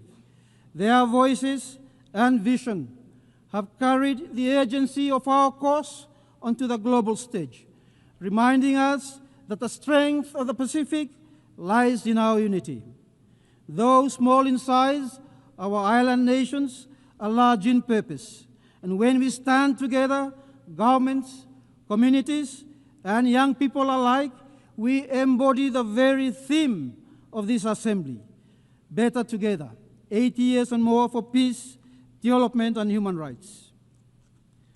As Pacific Islands Forum Chair, I am pleased to announce the establishment of the Pacific Resilience Facility. It is a Pacific-owned and Pacific-led response to the escalating impacts of climate change and disasters on our peoples. Our goal is to capitalize the fund by USD 500 million by the end of 2026. We acknowledge partners and investors who have pledged USD 166 million. We call for more partnerships for the facility. On the question of COP31, Solomon Islands supports Australia's bid to host COP31. It will provide a vital opportunity for the Pacific to amplify its voice and demand stronger climate action. Madam President, as a big ocean state with 98% of our territory covered by ocean, the lives and livelihoods of our people are inextricably linked to the health and resilience of the marine environment. Solomon Islands is proud to stand among the 60 countries that have ratified the BNJ agreement, and we look forward with great anticipation to its entry into force early next year. While the BBNJ agreement is a critical step forward for the stewardship of the world's oceans, it must be accompanied by robust conservation and sustainable use within areas of national jurisdiction. At the United Nations Ocean Conference, at the third United Nations Ocean Conference, Solomon Islands launched the Melanesian Ocean Reserve Initiative. The initiative unites sovereign nations, sovereign oceans, under indigenous stewardship to support ecological resilience and sustainable growth, using both traditional knowledge and scientific research in line with international standards.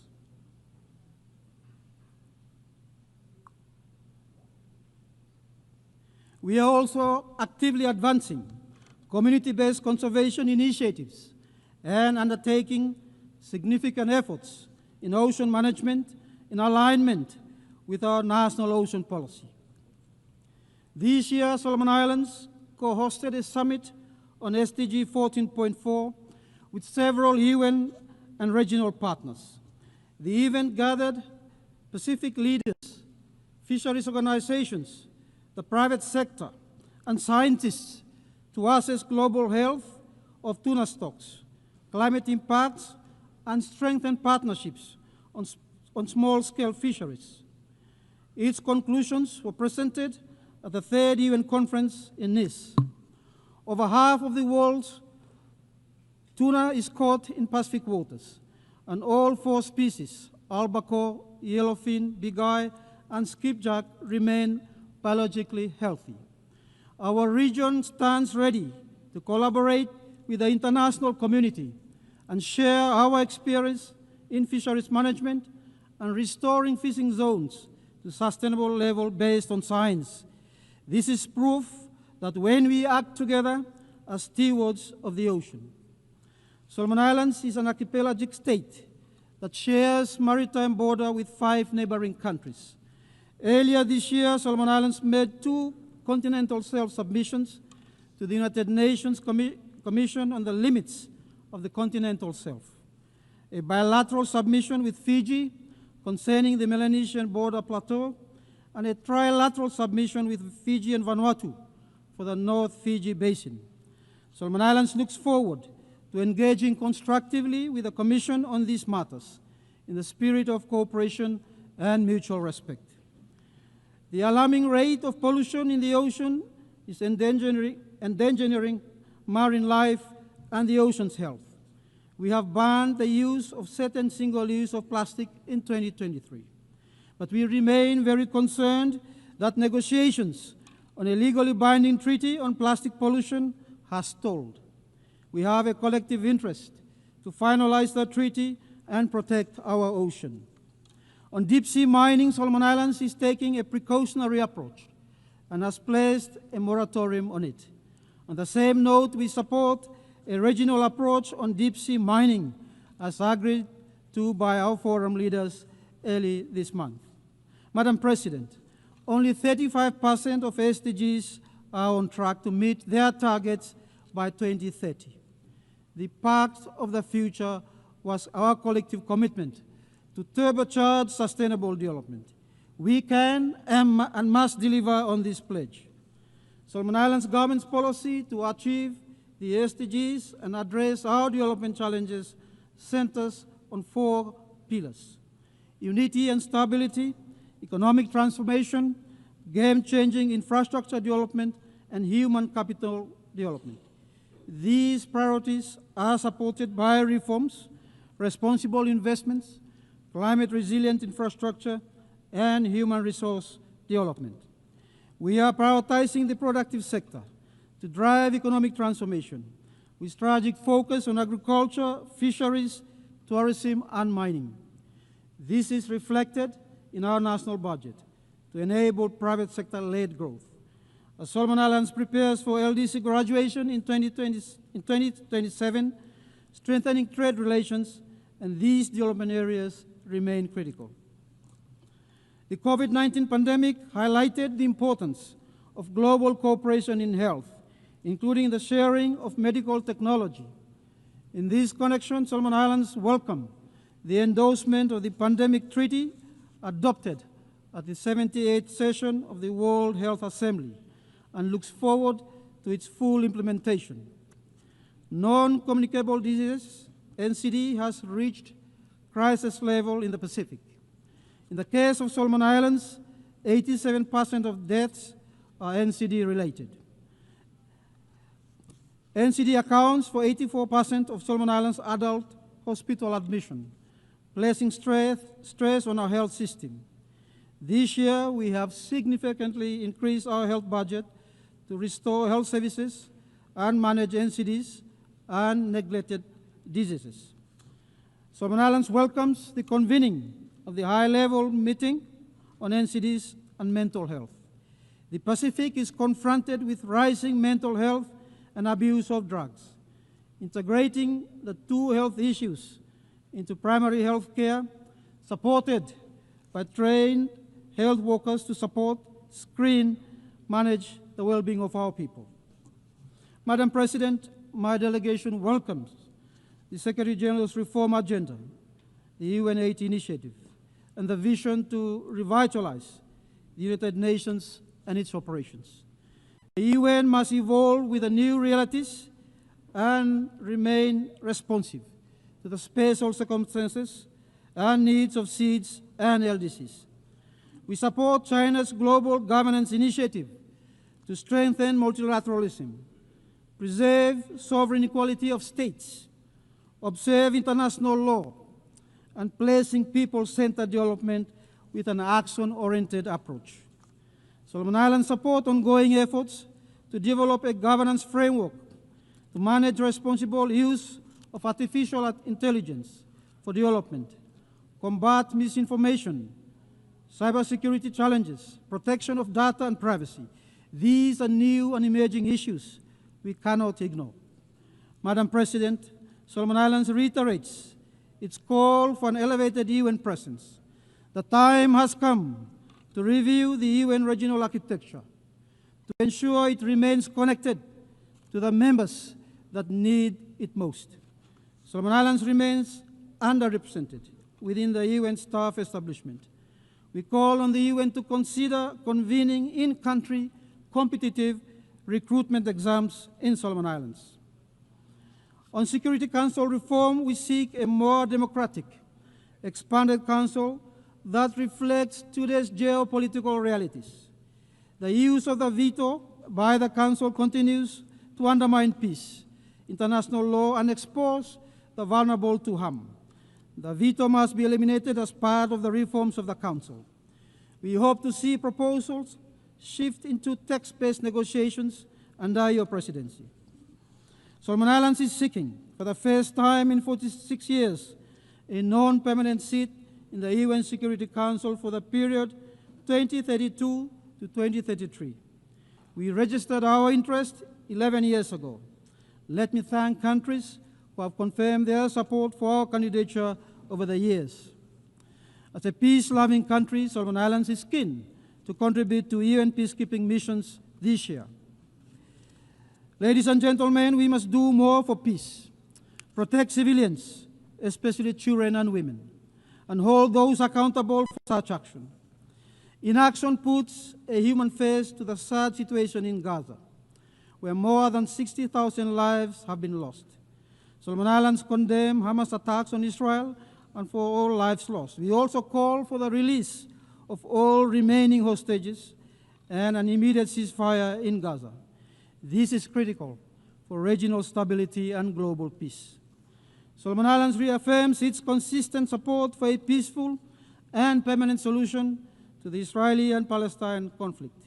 We look forward to Palestine and Israel living side by side in peace, along secured borders, in accordance with international law, UN resolutions, and the UN Charter.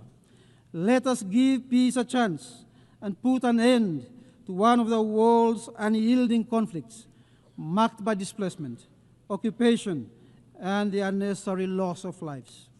Madam President, Solomon Islands reaffirm its strong commitment for the total elimination of nuclear weapons. This year, the Pacific celebrates 40 years since the adoption of the South Pacific Nuclear Free Treaty. The Pacific has been used to test weapons, store nuclear waste, and discharge treated nuclear water. We see the scars of nuclear impacts and will remain the world's strongest advocates for a world free of nuclear weapons. Unexploded ordnance from World War II remains a threat to our communities, people, and obstruct development. Solomon Islands would like to acknowledge the United States, Japan, and Australia in disposing World War II UXOs and carcinogenic substances buried in our land and seas left behind from World War II. This is the cruel reality of a war we never chose, yet whose scars we continue to carry.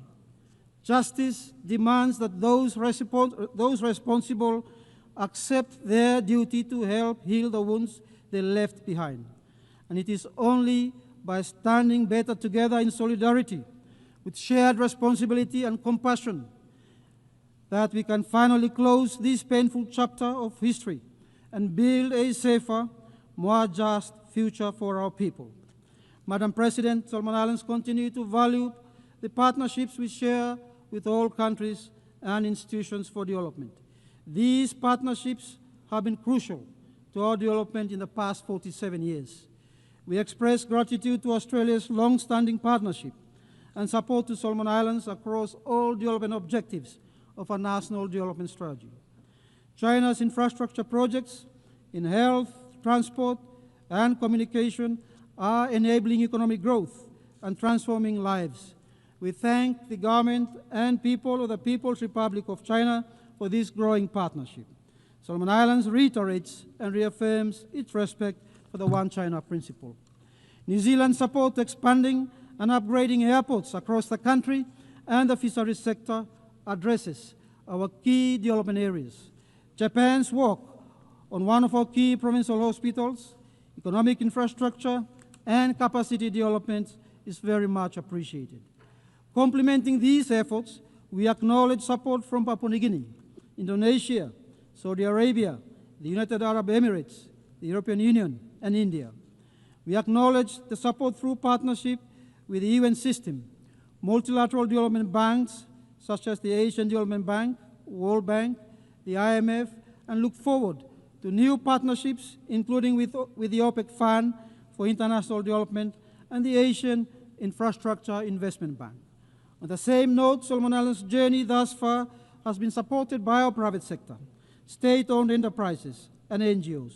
We thank you for your commitment and partnership. Madam President, Solomon Islands reaffirms the right to self-determination as enshrined in the UN Charter. In closing, Madam President, each year we meet in this august chamber, carrying the hopes and aspirations of our people, to forge a collective future where peace, development, and dignity are pursued for all. This is the responsibility we must take seriously, and respond to with sincerity and urgency. For small islands developing states like Solomon Islands, a strong multilateral system is not an ideal, but a necessity. It ensures that every nation has a voice, that power does not silence principle, and that cooperation nor cohesion guides our global affairs. The United Nations must be reformed and remain relevant and stand as the cornerstone of a multilateral system, with humanity at its heart. As we commemorate 8 years of our United Nations, we must also recognize that this year, 2025, marks the close of the first quarter and the dawn of the second quarter of this 21st century. This is not only a milestone to celebrate, but also a moment to reflect on the path that we have collectively or individually taken, and looking into the future, the course we must now chart better together. From 2000 to 2025, the world has faced defining moments that shaped our shared journey. We lived through global terrorism, a financial crisis that shook economies, a pandemic that tested our resilience, and the accelerating impacts of climate change. Yet we also achieved remarkable milestones, including but not limited to the adoption of the Sustainable Development Goals, advances in technology, and the strengthening of the institution of family. These experiences remind us that humanity's progress and survival depend on our ability to act better together. As this year marks not only a moment of reflection, but also of shared responsibility.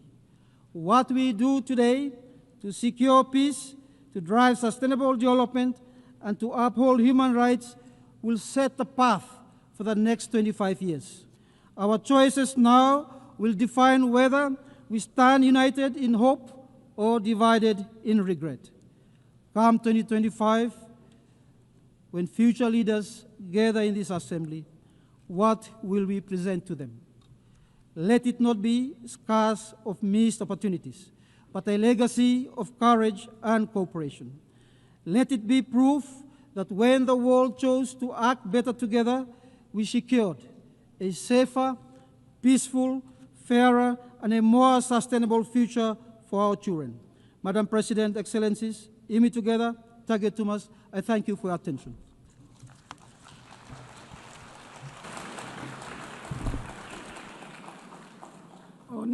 On behalf of the Assembly, I wish to thank the Prime Minister of Solomon Islands.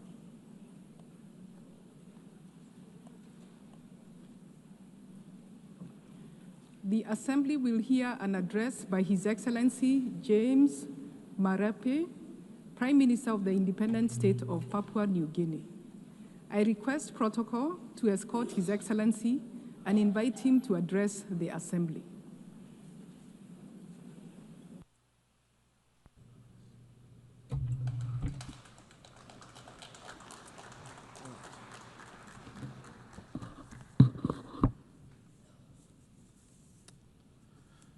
Madam President, congratulations on your election to the presidency of the 88th session of the United Nations General Assembly. I want to also thank the outgoing president for his wonderful work.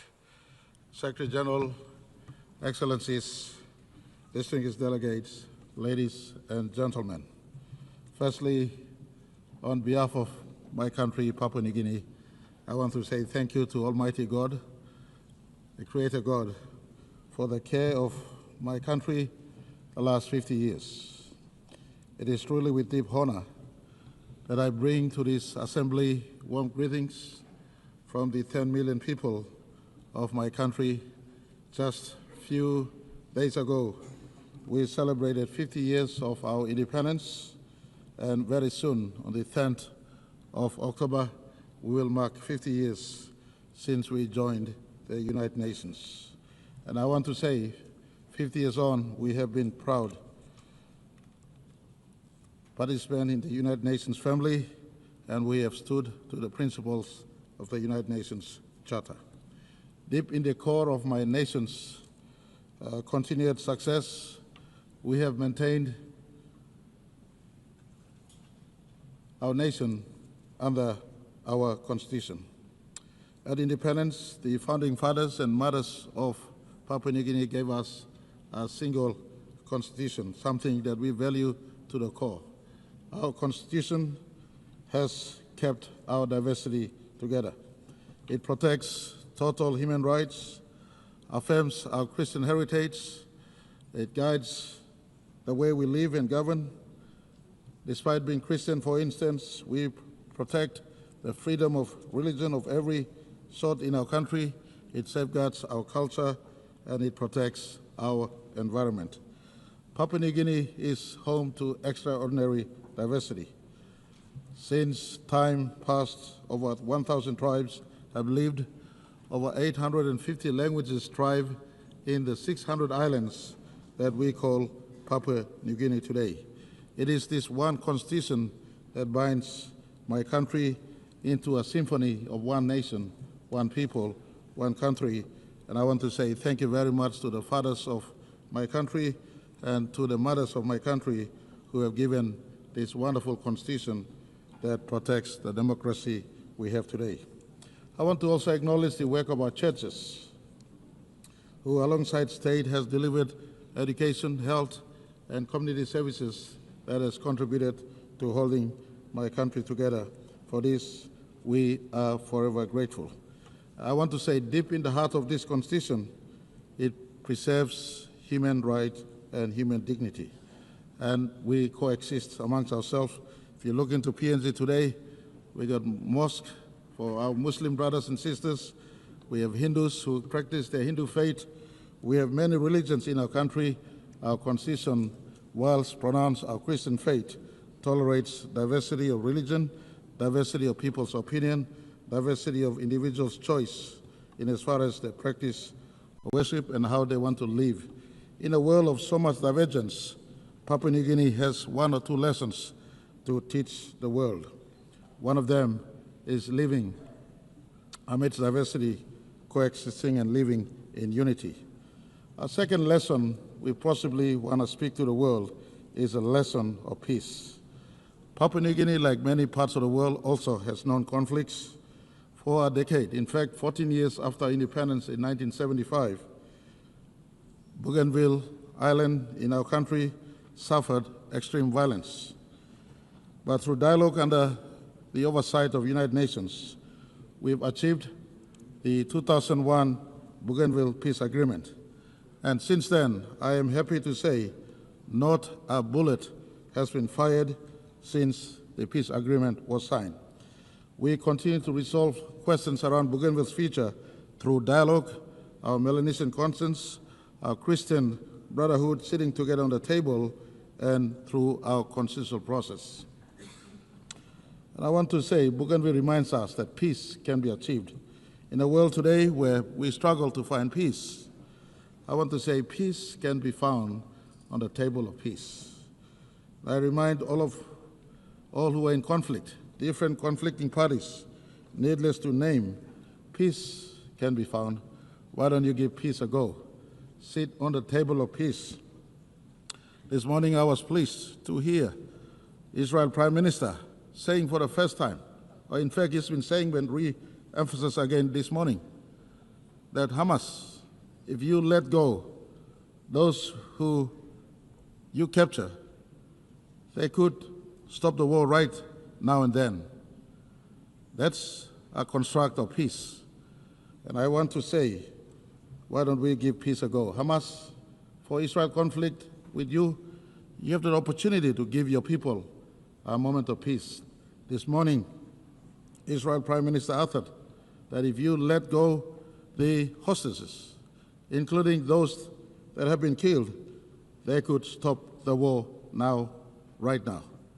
And for Papua New Guinea as a friend of Israel, I want to say we will stand on Israel's word and ask them to come to the peace table if Hamas, you come out and stop the current war that is going on.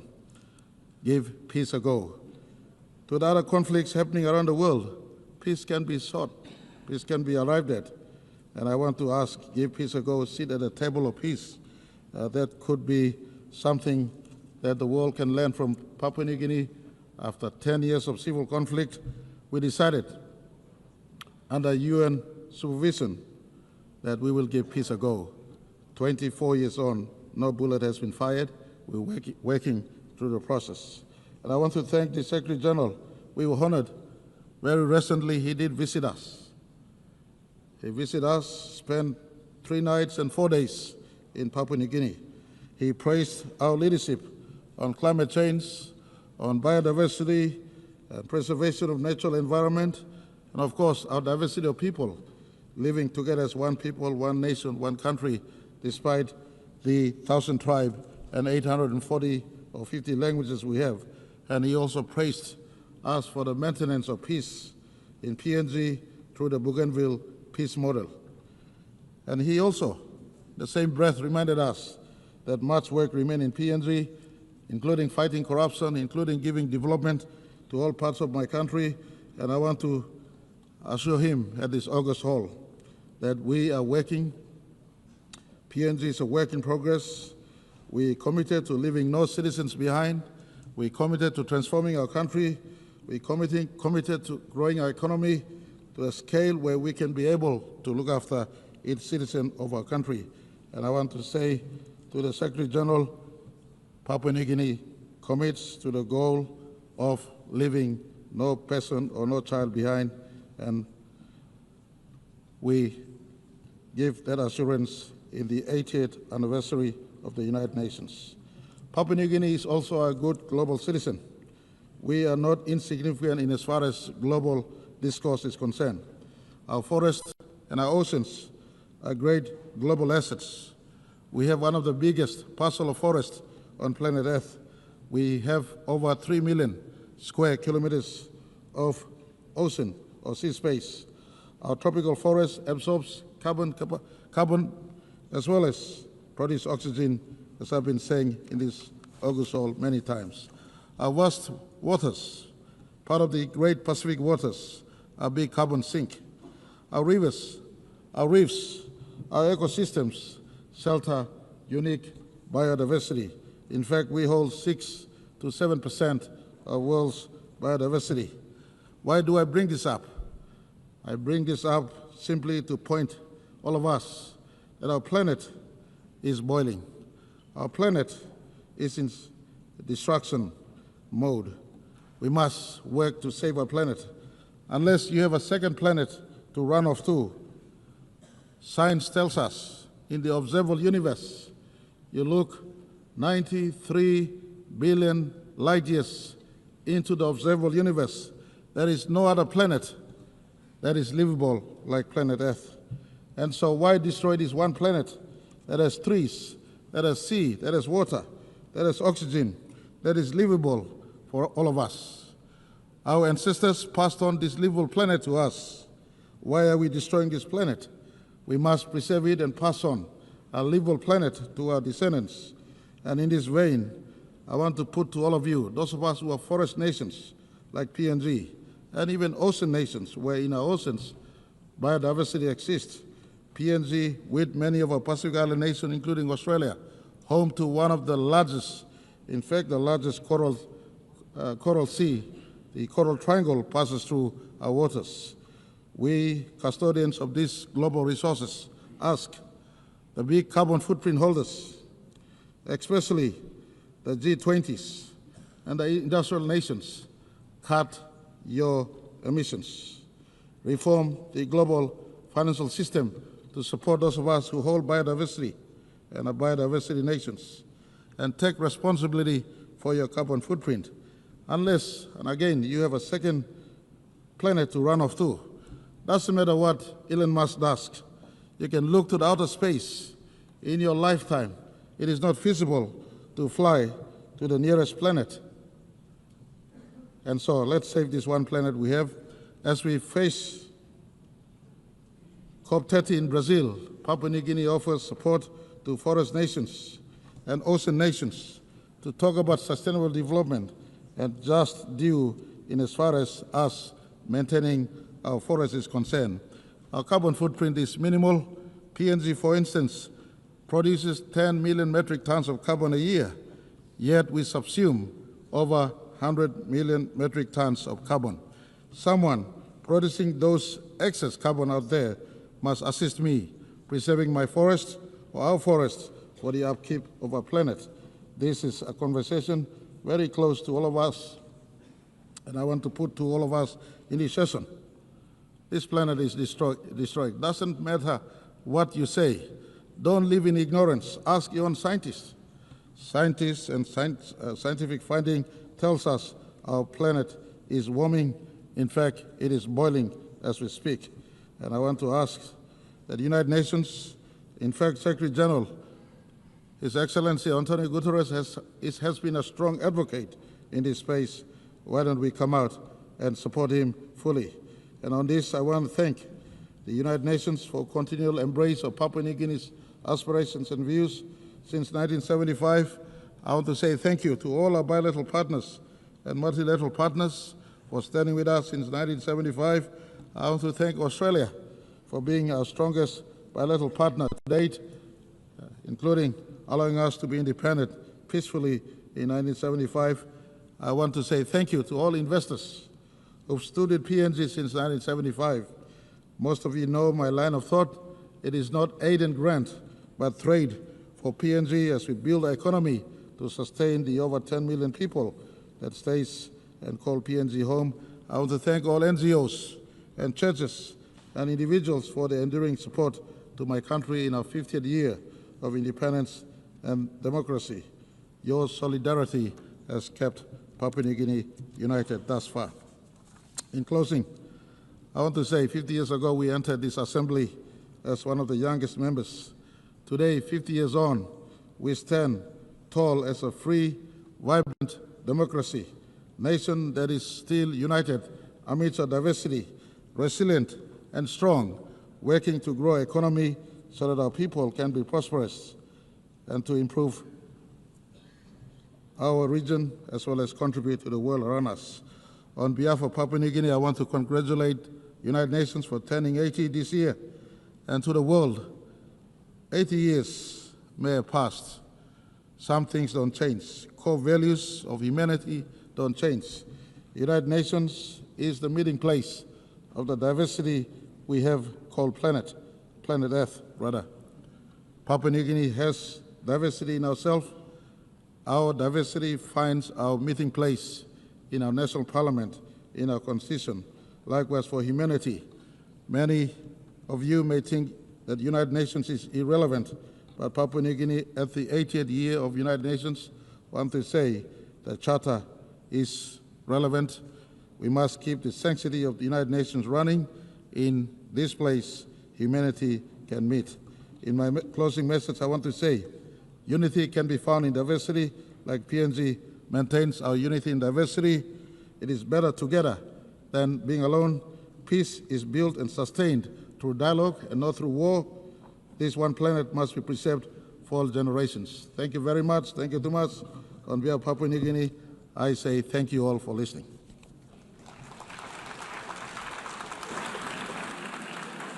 On behalf of the Assembly, I wish to thank the Prime Minister of the independent state of Papua New Guinea.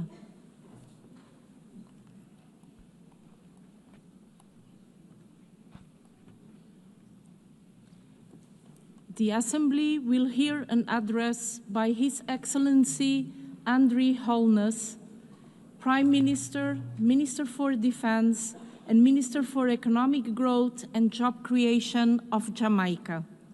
I request protocol to escort His Excellency and invite him to address the Assembly.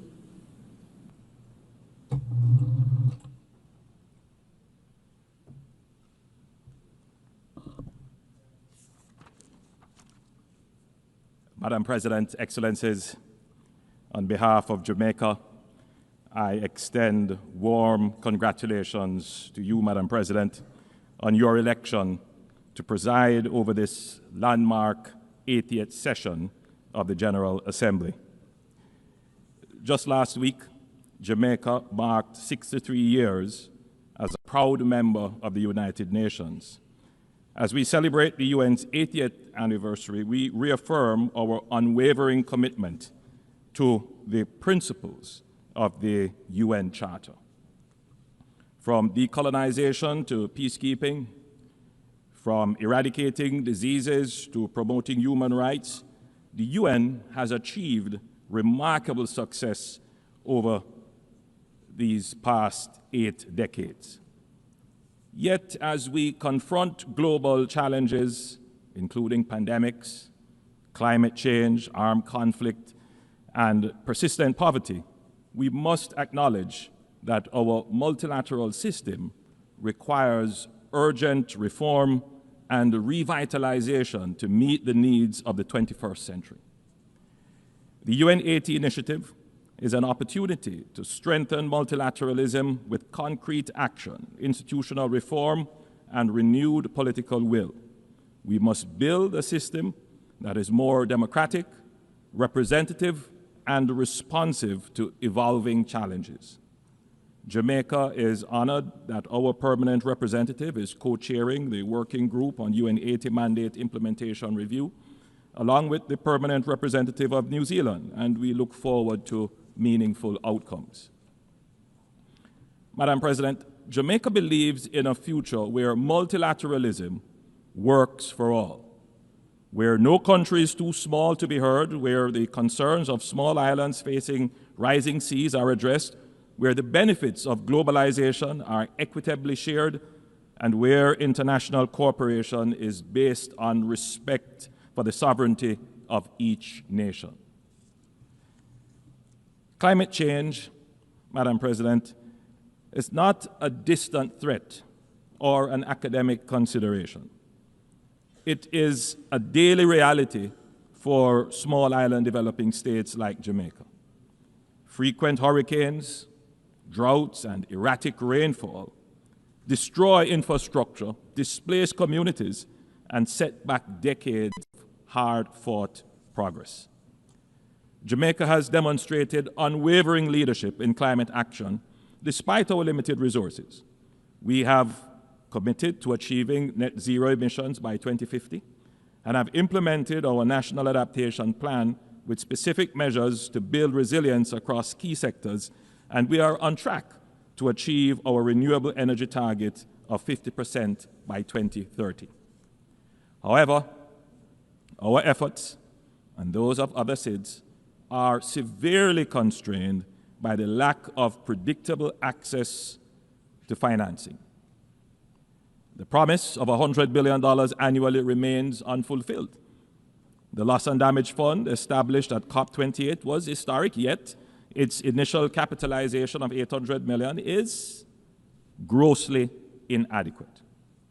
Developed countries must honor their commitments and scale up climate finance, recognizing that adaptation is a necessity for the survival of small island developing states. The global financing system remains fundamentally flawed. It penalizes reforming economies like Jamaica with high borrowing costs while ignoring our vulnerabilities. Through sacrifice, discipline, and sound management, Jamaica has reduced its debt to GDP ratio from 144% to now 62%. Yet we remain locked out of concessional financing because of outdated metrics based solely on per capita income. Jamaica supports the application of the Multidimensional Vulnerability Index that more accurately assesses countries' development needs and their eligibility for concessional financing. Jamaica also strongly supports innovative financing mechanisms, including debt for climate swaps, debt for nature swaps, and blended finance instruments that can unlock private sector investments in sustainable development projects while reducing debt burdens. We welcome initiatives such as the IMF's Resilience and Sustainability Trust and call for its expansion to support more countries in building climate resilience. Madam President, multilateralism must deliver fairness for all countries to believe that constructive dialogue and engagement offers the best path forward for all countries. That is the case, Madam President, for the people of Cuba,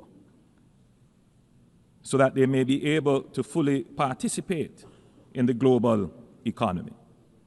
We encourage continued domestic reform in Cuba and greater integration into international systems, supported by policies that enable progress rather than isolation. Madam President, Jamaica once again condemns the heinous October 7, 2023 attack on Israel and is deeply horrified by the devastating humanitarian consequences of the counteroffensive in the Palestinian territories. A just and peaceful resolution to the conflict is only possible through diplomacy and dialogue. We continue to support United Nations Security Council Resolution 242 and support the call for a ceasefire agreement that includes the release of all remaining hostages and definitively ending the protracted war and human suffering. Madam President, political instability, gang violence, and humanitarian crises in Haiti affect not only the Haitian people, but the entire region. As current chair of CARICOM, Jamaica has led and participated in efforts to restore peace and constitutional order in Haiti. Last year, we welcomed and participated in the deployment of the Multinational Security Support Mission to Haiti, and we commend Kenya's leadership in this initiative. Despite progress made, the situation remains dire. As we contemplate next steps, we urge member states, especially those in the Security Council, to operationalize the recommendations made by the Secretary General for a transition to a more robust hybrid mechanism to deal with the situation in Haiti. We call on member states to provide the necessary financial and logistic support to ensure the success of this initiative. But security operations alone will not suffice. Haiti's governance deficit and fragile institutional framework must be addressed. Once stability is restored, the international community must help rebuild democratic institutions, ensure free and fair elections, expand humanitarian relief, and invest in infrastructure to support long-term stability. Haiti's recovery requires sustained global support. Madam President, the Haitian crisis has laid bare a wider truth. Transnational criminal networks involved in cybercrime, trafficking arms, narcotics, and people, organizing violence and destabilizing institutions, are an existential threat to states. Gangs are now global syndicates with resources that rival nation states. Jamaica has made significant progress in tackling gangs and reducing our homicide rate by more than 50% in recent years. But we know that unless these networks are totally dismantled, our gains remain fragile. This is why we call for nothing less than a global war on gangs, a coordinated international campaign to cut off the flow of weapons, money, and the influence that sustains them. This requires deeper engagement from all member states. We urge full implementation of the UN Programme of Action on Small Arms and Light Weapons and the International Tracing Instrument. Major arms exporting countries must tighten export controls, strengthen end-use monitoring and ensure rigorous post-delivery verification.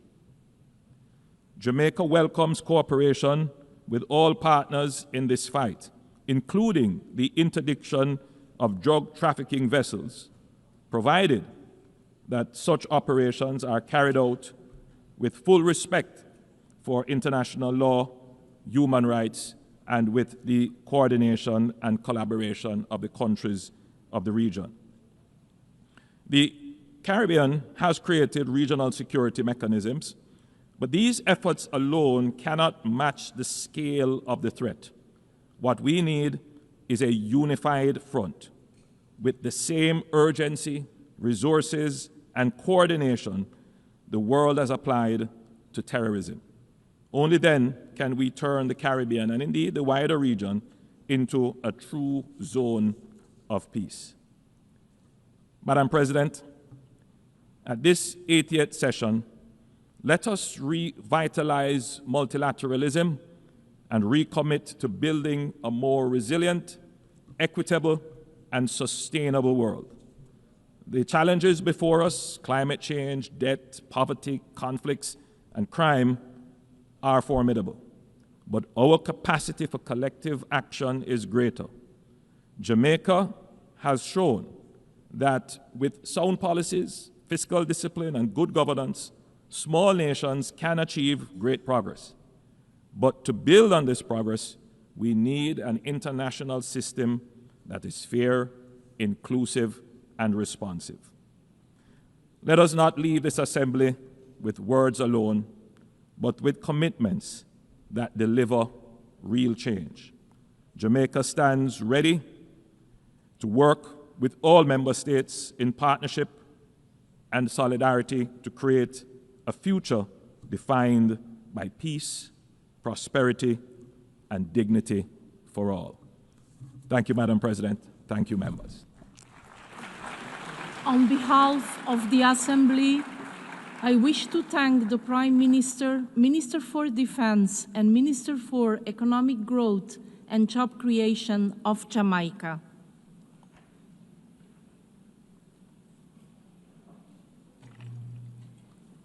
The Assembly will hear an address by His Excellency John Briceño, Prime Minister and Minister of Finance, Investment and Economic Transformation, Civil Aviation and E-Governance of Belize. I request protocol to escort His Excellency and invite him to address the Assembly.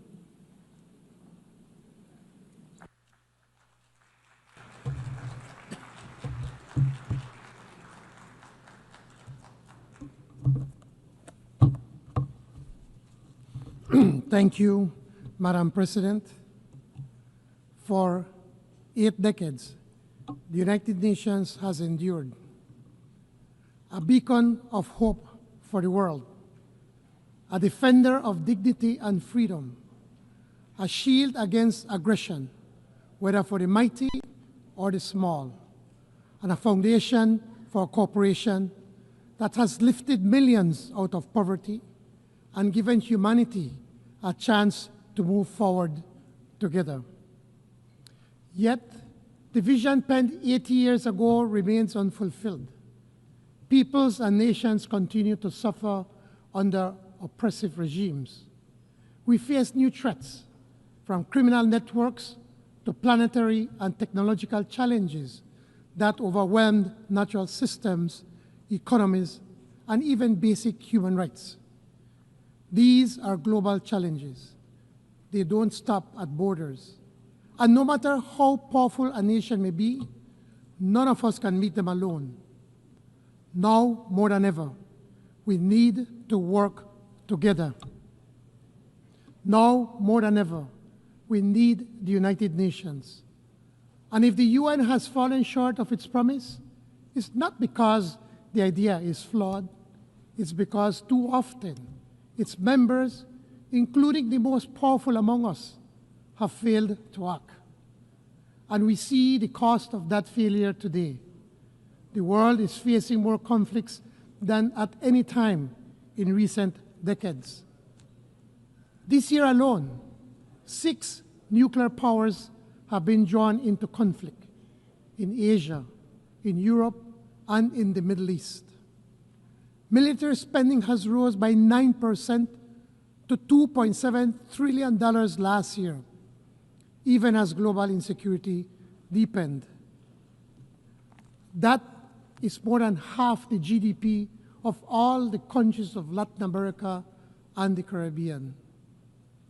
Wars in Ukraine, Gaza, and Sudan, dragging on year after year. Hundreds of thousands dead, millions displaced, orphaned, left with nothing. The images should compel us to act, and yet too often the UN is actively blocked from doing its job. In Gaza, one of the largest man-made humanitarian crises grows worse day by day. The UN's relief agency, lifeline to millions, is being pushed to the brink. And the two-state solution, the vision of peace this body has long supported, is slipping away. In Sudan, a UN embargo has not stopped the killing. In Haiti, gangs have overrun the country. Political turmoil deepens. And a mission meant to restore order, Kenyan-led, backed by the UN, remains underfunded and under-resourced. These are only a few of the many crises. And in each of them, weapons flow, drugs flow, violence crosses borders, and governments are left weaker, peace fleeting. These are not isolated tragedies. They are a warning. They reveal a pattern of international indifference, disregard for international law, impunity, a tolerance of inhumanity, and deepening cynicism. So the question before us is simple. Do we allow this cycle to continue, or will we summon the will together to break it? Over the last 2 weeks, my country has chosen to act with restraint and caution in the face of repeated aggression and provocative actions by our neighbor Guatemala at our southern boundary. Actions which seek to challenge Belize's sovereignty and territorial integrity. Actions that do not accord with the obligations of states not to exacerbate or extend the dispute before the International Court of Justice. Latin America and the Caribbean are committed to maintaining our region as a zone of peace, an area free of nuclear weapons, an area where conflicts are prevented through dialogue. And it is for this reason that we are concerned about the serious implications of utilizing military tactics against civilian vessels in the Caribbean Sea. Madam President, for 44 years of independence, Belize has been a peaceful and welcoming nation. We have been a refuge for those fleeing war and terror from countries near and far. Per capita, we have absorbed more migrants than any other country in our region. These new Belizeans have enriched our society and enjoy equal protection under the law. Every Belizean also benefits from free primary education and accessible, free, or low-cost health care. Through Plan Belize 2.0, we are building on that foundation by expanding tuition coverage, improving health care, raising the minimum wage, creating more decent jobs, and widening access to housing. We have an ambitious energy transition plan that places Belize on the track to surpass net zero through innovative financing that turns our forests and reefs into investments for conservation. But ambition comes at a cost. My government has chosen fiscal discipline even as we pursue this bold agenda. Belize is the 5th most vulnerable small island developing state to climate risk, ranked 2nd in the world for impacts from extreme weather. Rising seas are already displacing some coastal communities. Extreme heat strains our energy systems, and unpredictable rainfall threatens our farmers. Fishers must now travel farther and risk more for declining catches in warming seas. Food security is under threat. So too are the health of our people, their livelihoods, and the survival of our ecosystems. This is our lived reality. It is not science fiction. It is not abstract theory. It is a danger to our overall security.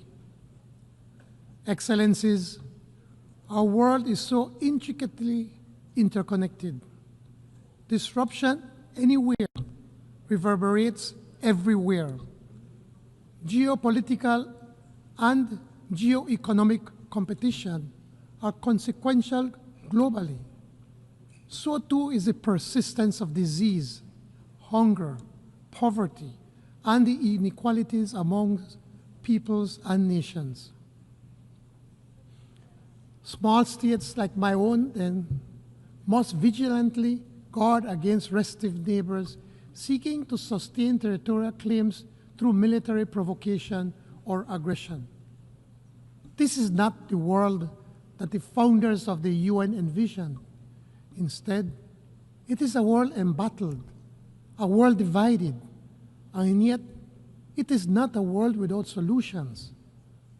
Over 80 years, nations have agreed on laws and policies to defend human rights, pursue sustainable development, promote disarmament, and protect the vulnerable and our environment. We have built strong institutions that remain vital, even if reform is overdue. But we cannot face today's challenges by relying on legacy alone. In the pursuit of larger freedom and dignity for all, let us act with urgency to rescue the development agenda, leaving no one behind. For our part, Belize will spare no effort. Through Plan Belize 2.0 and the implementation of our NDCs 3.0, we are working to lift our people out of poverty and to secure a healthy environment. But we cannot do it alone. We need international support that has been promised. The Compromiso de Sevilla offers us a chance to re-energize the 2030 Agenda for Sustainable Development, a chance to renew commitments, especially to small island developing states. This is why Belize calls for the urgent attention to the Antigua and Barbuda Agenda for SIDS. We must mainstream the Multidimensional Vulnerability Index. We must expand access to grants and concessional finance, not more debt.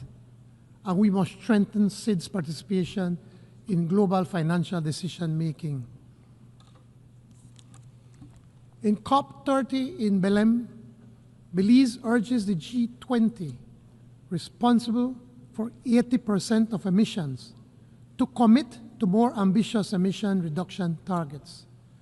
Developed nations and development banks must lead the mobilization of $1.3 trillion in climate finance and prioritize SIDS, whose adoption and lost and damaged needs are most urgent.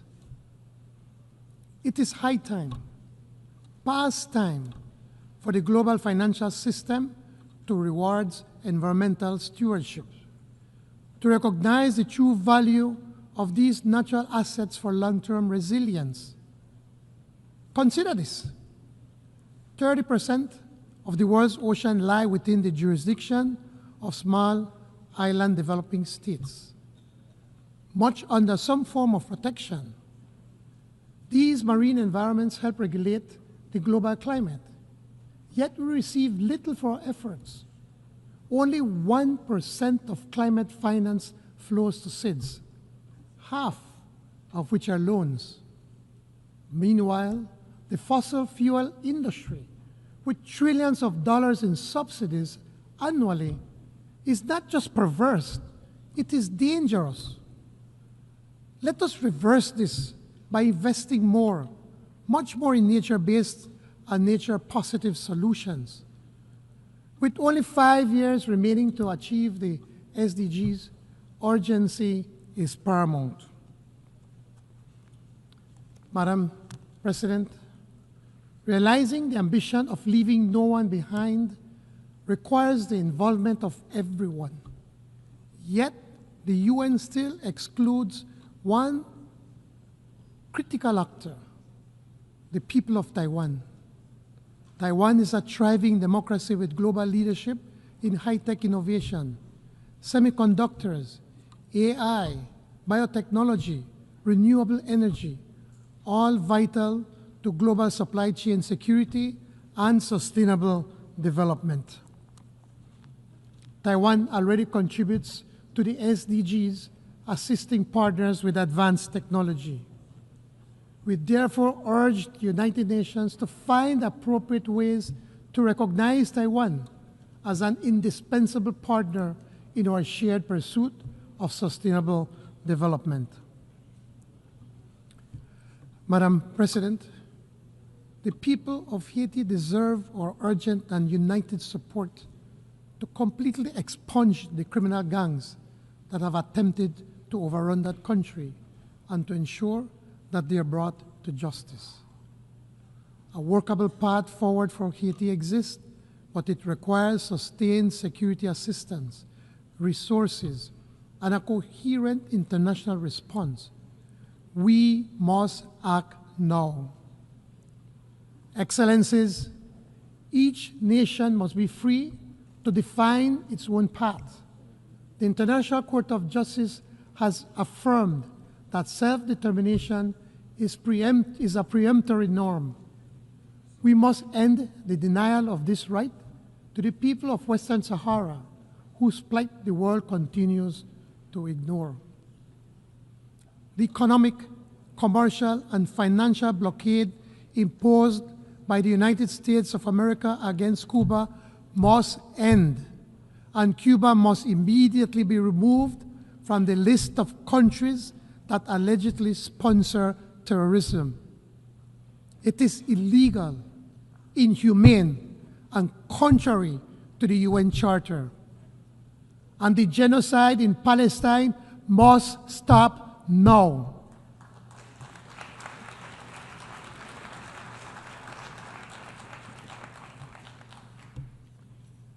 What hope can a child in Gaza have for tomorrow when their home is destroyed, their family murdered, their future erased? What hope can there be if their right to self-determination is extinguished? The UN once confronted apartheid in South Africa with declarations, sanctions, conventions, and suspension of the regime from this assembly. We must draw that lesson again. No regime that desecrates the Charter and destroys a people has a place in this hall. And that is why the rule of law must prevail. No man, no country stands above the law of nations. Belize took its seats in this assembly in 1981, less than half a century ago. Our membership was a milestone for our sovereignty. Global recognition of Belizean sovereignty also meant full recognition of our territory. We stand firm in the conviction that the boundaries of that territory were agreed in 1859 more than a century and a half ago. Our anthem proclaims it from the proud Rio Hondo to the old Sarstone, through Coral Isles over Blue Lagoon. Though our territory is contested, we remain firm, not belligerent, tested but not subdued, threatened but not deterred, because the rule of law is on our side. Together with Guatemala, we submitted our dispute to the ICJ in 2019. We await the court's decision.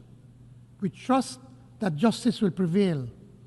In the meantime, we reiterate our demand that Guatemala desist from any provocative behavior which have the potential to affect our otherwise friendly bilateral relations. We reiterate our invitation to Guatemala to work with Belize in designing confidence-building measures for the Sarstone River and maritime spaces. Madam President, Belize believes in our common humanity and in the existence of the common good. Equity and justice are our guiding principles. As we commemorate the 80th anniversary of this great institution, let us not only reflect on the past, but commit ourselves to the future. Let us affirm together that multilateralism is not an option, but an obligation, that the rule of law is not an aspiration, but a necessity, that the dignity of every human being is not negotiable, but inviolate. Belize pledges to do its part, to stand for law over force, for cooperation over division, for justice over impunity, and we call on every member state to do the same. Only then can we make real the promise of the Charter: peace, prosperity, and larger freedom for all peoples in every nation for generations yet to come. I thank you. On behalf of the Assembly, I wish to thank the Prime Minister and Minister of Finance, Investment and Economic Transformation, Civil Aviation and E-Governance of Belize. We have heard the last speaker in the general debate for this meeting. The next plenary meeting to continue with the general debate will be held immediately following the adjournment of this meeting. The meeting is adjourned.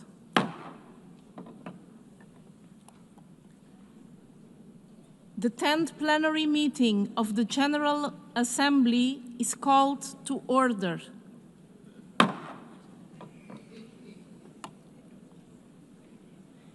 The Assembly will continue its consideration of Agenda Item 8, entitled General Debate. The Assembly will hear an address by His Excellency Nsokwanai Samuel Matekane, Prime Minister and Head of Government and Minister for Defense, National Security and Environment of the Kingdom of Lesotho. I request protocol to escort His Excellency and invite him to address the Assembly.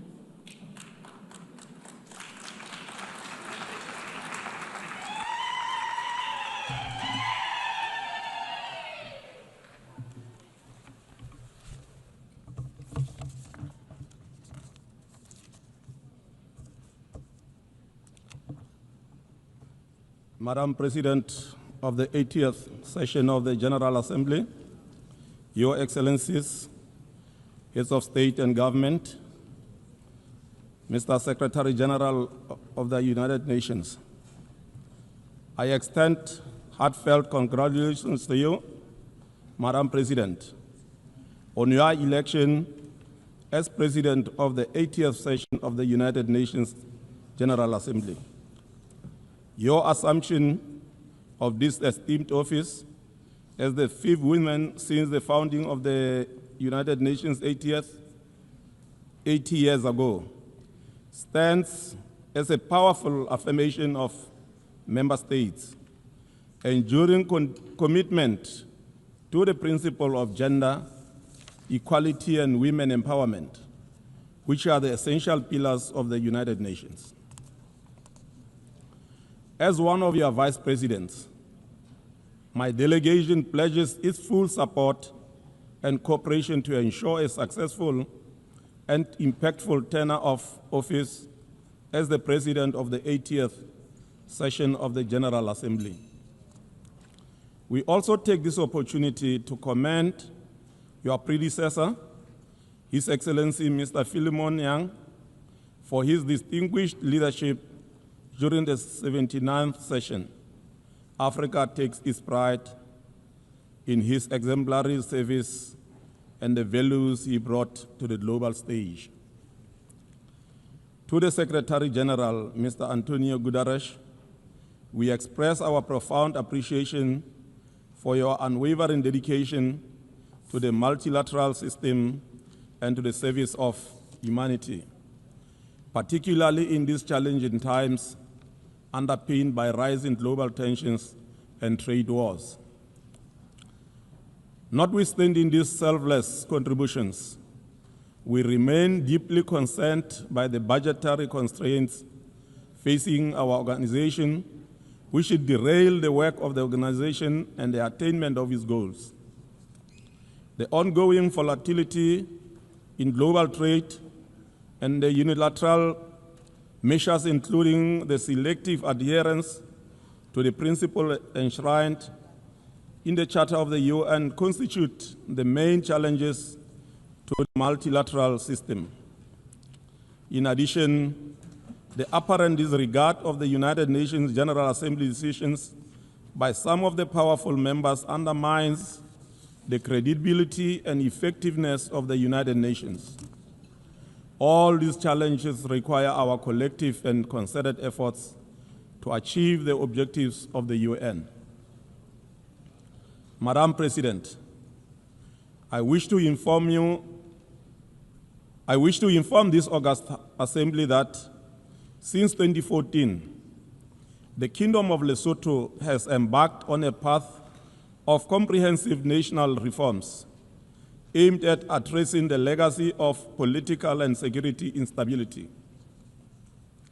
These reforms, supported by our international partners, including the United Nations, the European Union, the Commonwealth, the Southern African Development Community, and the African Union, have culminated in the adoption of the 10th Amendment to our Constitution, a landmark achieved in our pursuit of sustainable peace and stability. Under my leadership, the government of Lesotho remains resolute in engaging all stakeholders to complete the remaining components of this vital process. We recognize that peace and security are the foundations for inclusive and sustainable development. The success of our reform agenda will serve as the testament to the power of preventative diplomacy and its alignment with the principle of the United Nations Charter. In this regard, we call upon our friends and partners across the globe to continue supporting our reform efforts so that Lesotho can reclaim its rightful place among the Committee of Nations. Madam President, at the sub-regional level, the Southern African Development Community, SADC, has acknowledged a significant milestone in Lesotho's national reform journey by formally removing the kingdom from the SADC organ Troika agenda of countries under special observations. We welcome this decision with deep appreciation and reaffirm our unwavering commitment to completing the remaining constitutional amendments, namely the 11th and 12th amendments. With the continued support of the international community, we are confident that our collective efforts will culminate in lasting peace and stability while paving way for inclusive economic development. Madam President, the theme of this 80th session, Better Together, 8 years and more for peace, development and human rights, resonates profoundly with the founding principles of the United Nations. It also reflects the enduring mission of the United Nations. It further calls for renewed multilateral cooperation to address global challenges and advance the pillars of peace, sustainable development, and human rights. We welcome the outcomes of the 4th International Conference on Financing for Development and the 3rd United Nations Conference on Landlocked Developing Countries. These landmark gatherings offered member states a rare opportunity to renew their commitment to bridging the financing gap for developing nations and to address the unique challenges faced by countries in special situations, such as Lesotho. While official development assistance is regrettably in decline, it remains a vital source of development financing for least developed countries. Its reduction threatens to erode the progress achieved thus far.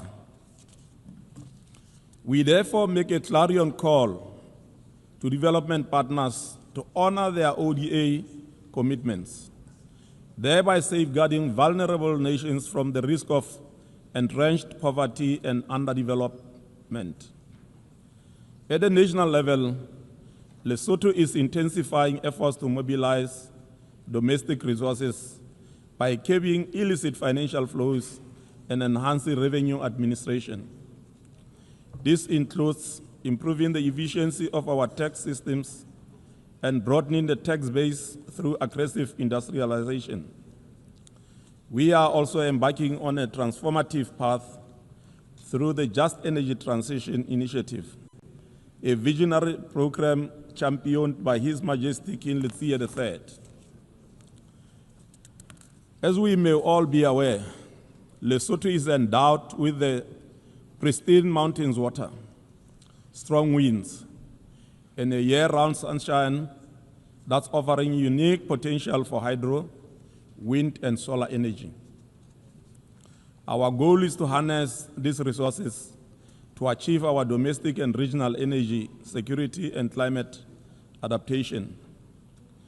This clean energy potential also creates opportunities for Lesotho to host data centers, powered sustainably by renewable and cooled naturally by our temperature highland climate.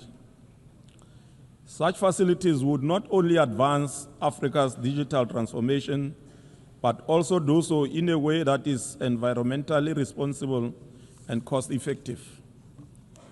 Lesotho is therefore open for investment and partnerships in building global data centers, renewable energy, and water resources. Madam President, digital transformation is reshaping our world.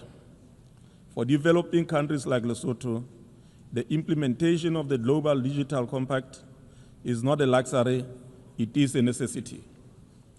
To ensure resilience and inclusive development, the government of Lesotho is prioritizing investment in affordable digital infrastructure, promoting digital literacy, and nurturing innovation ecosystems. These efforts are particularly focused on empowering youth, women, and rural communities. Let us bear in mind that the continent of Africa is home to the largest number of youth, that is 70% under the age of 30 years.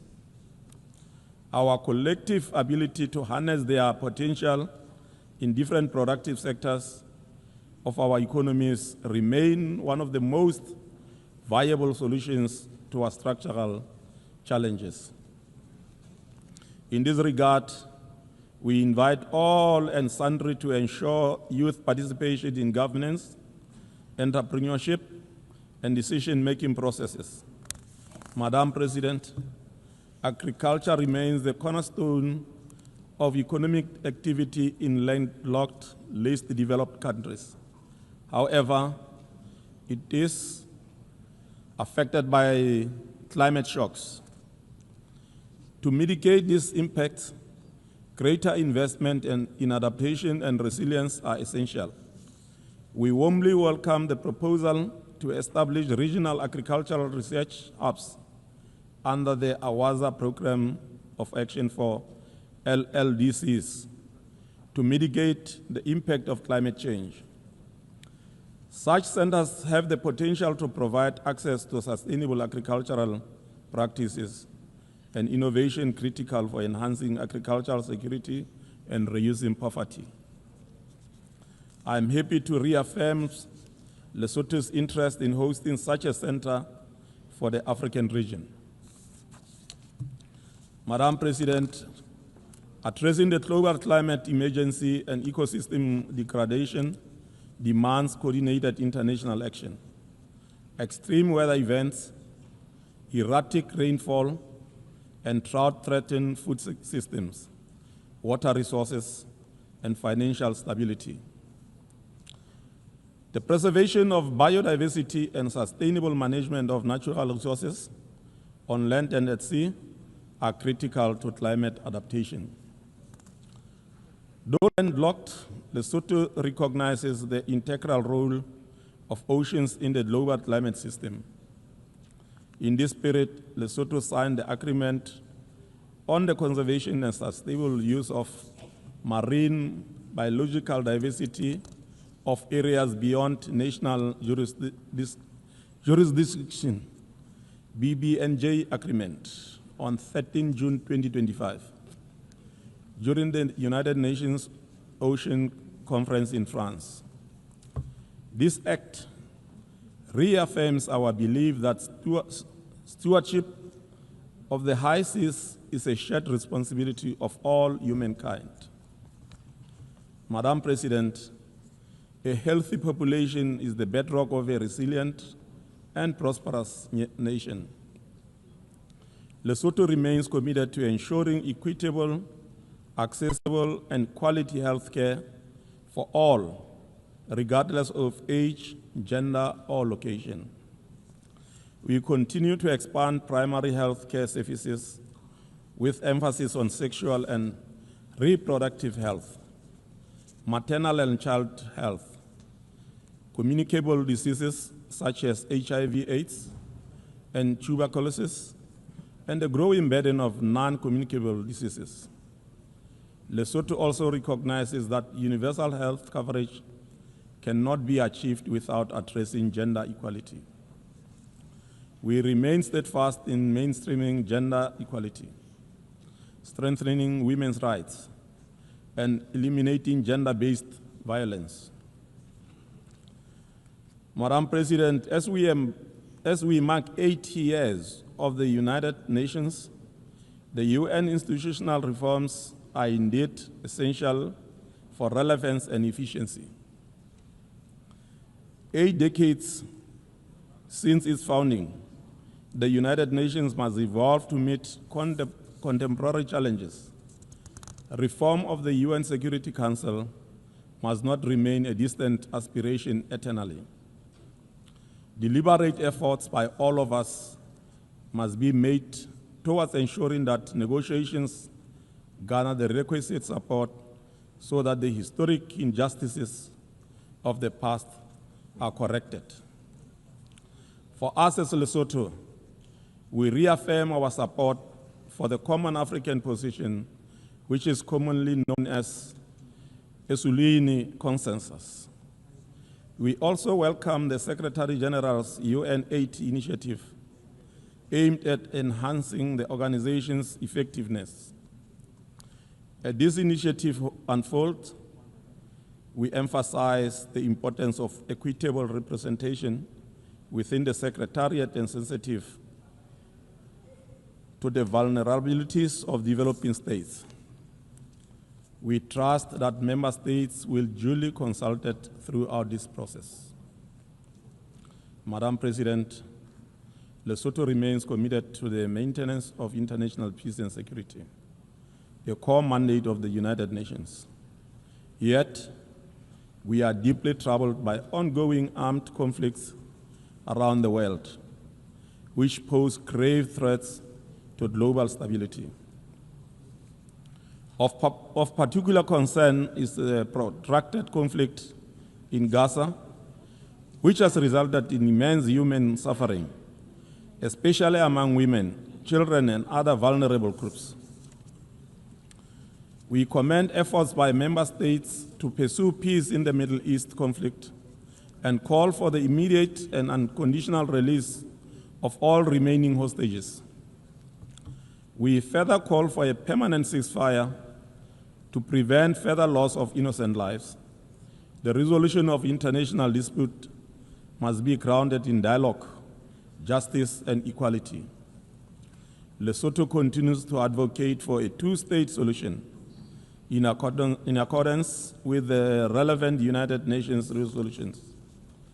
Madam President, the use of unilateral coercive measures by some states on others remain a source of concern for my delegation. The consequences of such measures are also felt beyond the borders of the targeted countries. Under this regime, the people of Zimbabwe and Cuba continue to suffer for unnecessarily too long. My delegation therefore renews its call for unconditional removal of the unilateral sanctions in order to afford these two countries the opportunity to achieve the most aspired development. As I conclude, Madam President, Lesotho remains steadfast in its commitment to the implementation of the Sustainable Development, recognizing them as a blueprint for inclusive and resilient development.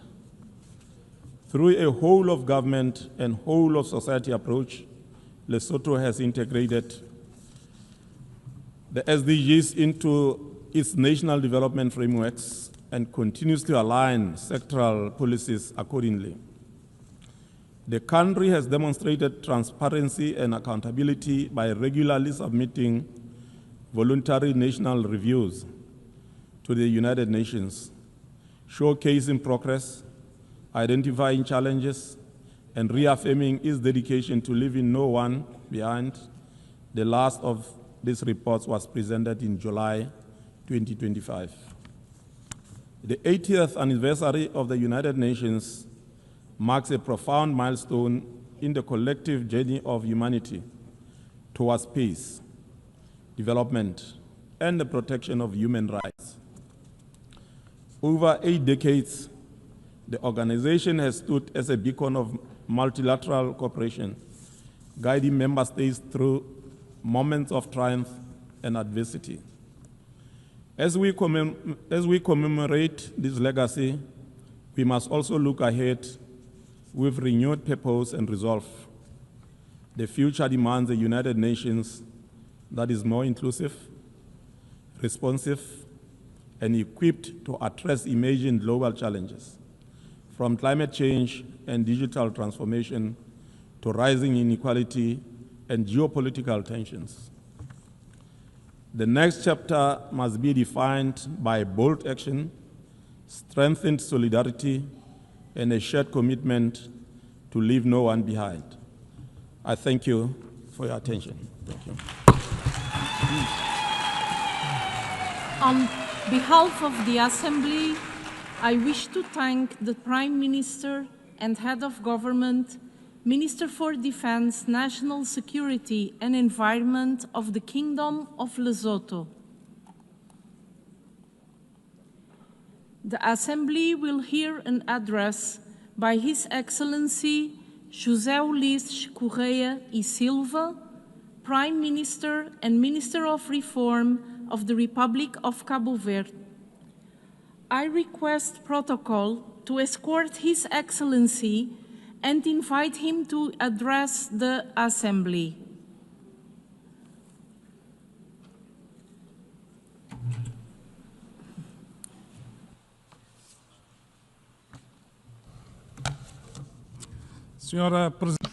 Madam President, Excellencies, it is with great honor that I take the floor in this General Assembly on behalf of the people and the government of Cabo Verde in the session in which we celebrate the 80th anniversary of the United Nations.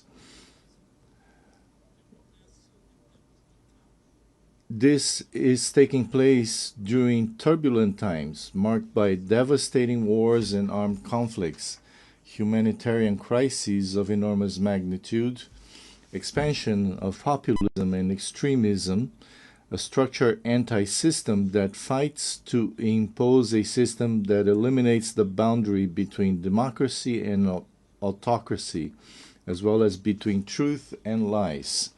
This turbulent world helplessly watches the acceleration of climate change, threatening planet Earth and humanity. No country is immune to this disruptive movement that advances with the impulse to exercise absolute power, the provocation and exploitation of social fractures, and the ideology of post-truth. This turbulent world requires a United Nations empowered as a global regulator, and that is only effective when resulting from the political will of its member states. In this context, I would like to praise the UN 80 initiative launched by Secretary General Antonio Guterres as a space for reflection and renewal of multilateralism and to mobilize political will for peace, sustainable development, and human rights. Cabo Verde welcomes the revitalization of the Commission on the Status of Women, a central instrument for the promotion of gender equality in the multilateral system. We believe that the acceleration of the Sustainable Development Goals depends on the empowerment of women. We will continue to be staunch advocates for this cause, both inside and outside the United Nations. We advocate the urgent and necessary reform of the Security Council in line with Africa's position. The Summit of the Future offers a unique opportunity to strengthen commitment to the SDGs. More than global goals, it is the human dignity of millions of people that is at stake. Real people, children of God, living in real countries. Acting in multiple dimensions, we recognize the importance and relevance of the Global Compact for digitalization, for equitable access to digital technologies and artificial intelligence. Excellencies, Cabo Verde is an active and dynamic CIDS committed to the multilateral agenda. We currently hold the vice presidency of AOSIS. We actively participate in the Third Ocean Conference. We were chosen to co-facilitate, along with Australia, the negotiations that led to the Nice Declaration, Our Ocean, Our Future, Our Responsibilities, containing firm commitments to the sustainability of the oceans. We welcome the OASIS Leaders Declaration, the adoption of which demonstrates a strong commitment to issues related to the ocean, climate, and sustainable development. We applaud the successful fourth Conference on Financing for Development. The Seville commitment is a unique opportunity to boost development, especially in the most vulnerable countries, such as CIDS. For us, CIDS, it is essential to operationalize the Multidimensional Vulnerability Index, the mechanisms for converting debt into climate finance, and the Loss and Damage Fund. The Antigua and Barbuda Plan of Action stands. Its implementation into resilient prosperity is CID's greatest ambition. We note with satisfaction a historic achievement, the entry into force of the Agreement on Marine Biodiversity in areas beyond national jurisdiction, Cape Verde is among the first 60 states to ratify this important treaty. Unfortunately, we were not able to achieve consensus, and we must insist.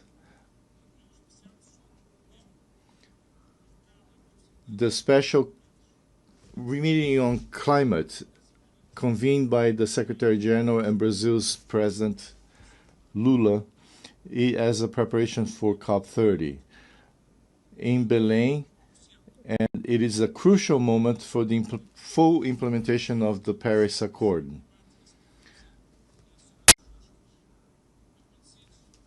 As SIDS, we demand clear commitments from all states, especially the largest emitters, to limit the temperature increase to 1.5 degrees Celsius.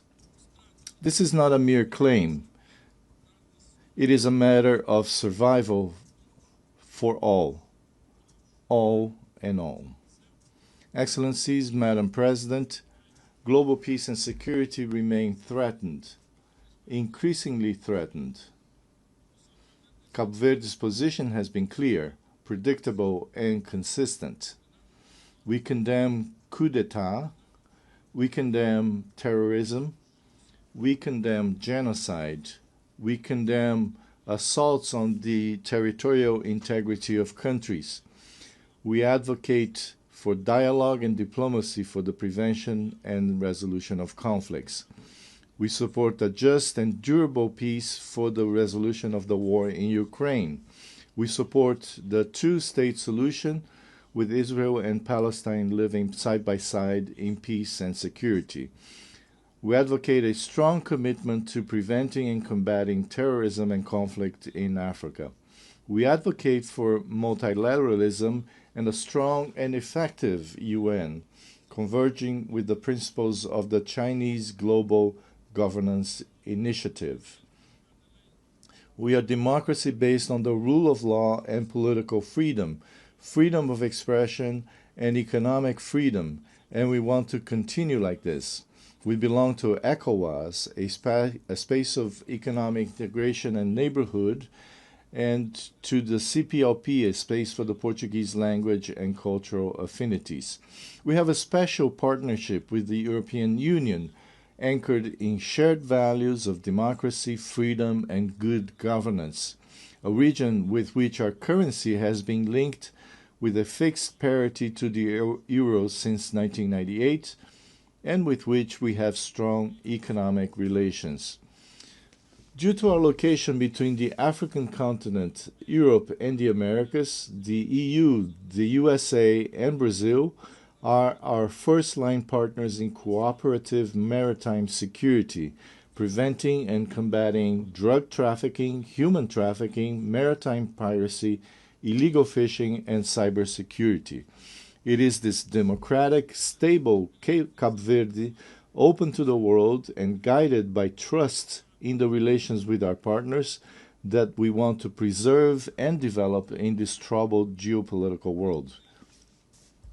Madam President, Cape Verde has the honor of assuming one of the vice presidencies of this General Assembly with our Ambassador Tânia Romuald, and reaffirms its unwavering commitment to the Charter, the principles and values of the United Nations.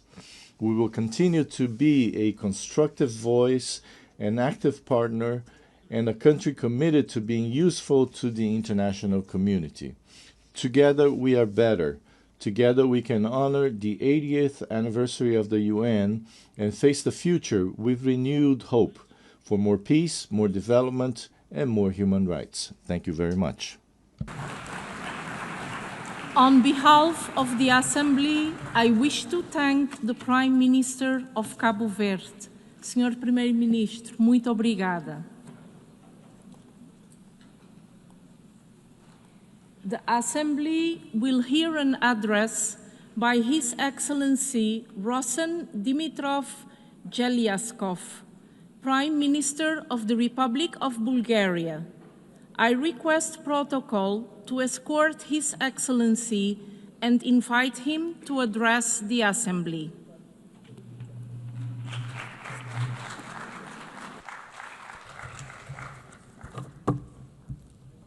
Madam President of the General Assembly, Excellencies, ladies and gentlemen, in Bulgaria, we carry a simple truth at the heart of our identity. Unity makes strength. These words are more than motto. They are a legacy born of struggle and solidarity. They echo through our history, from the forging of our independence to the building of our democratic institutions.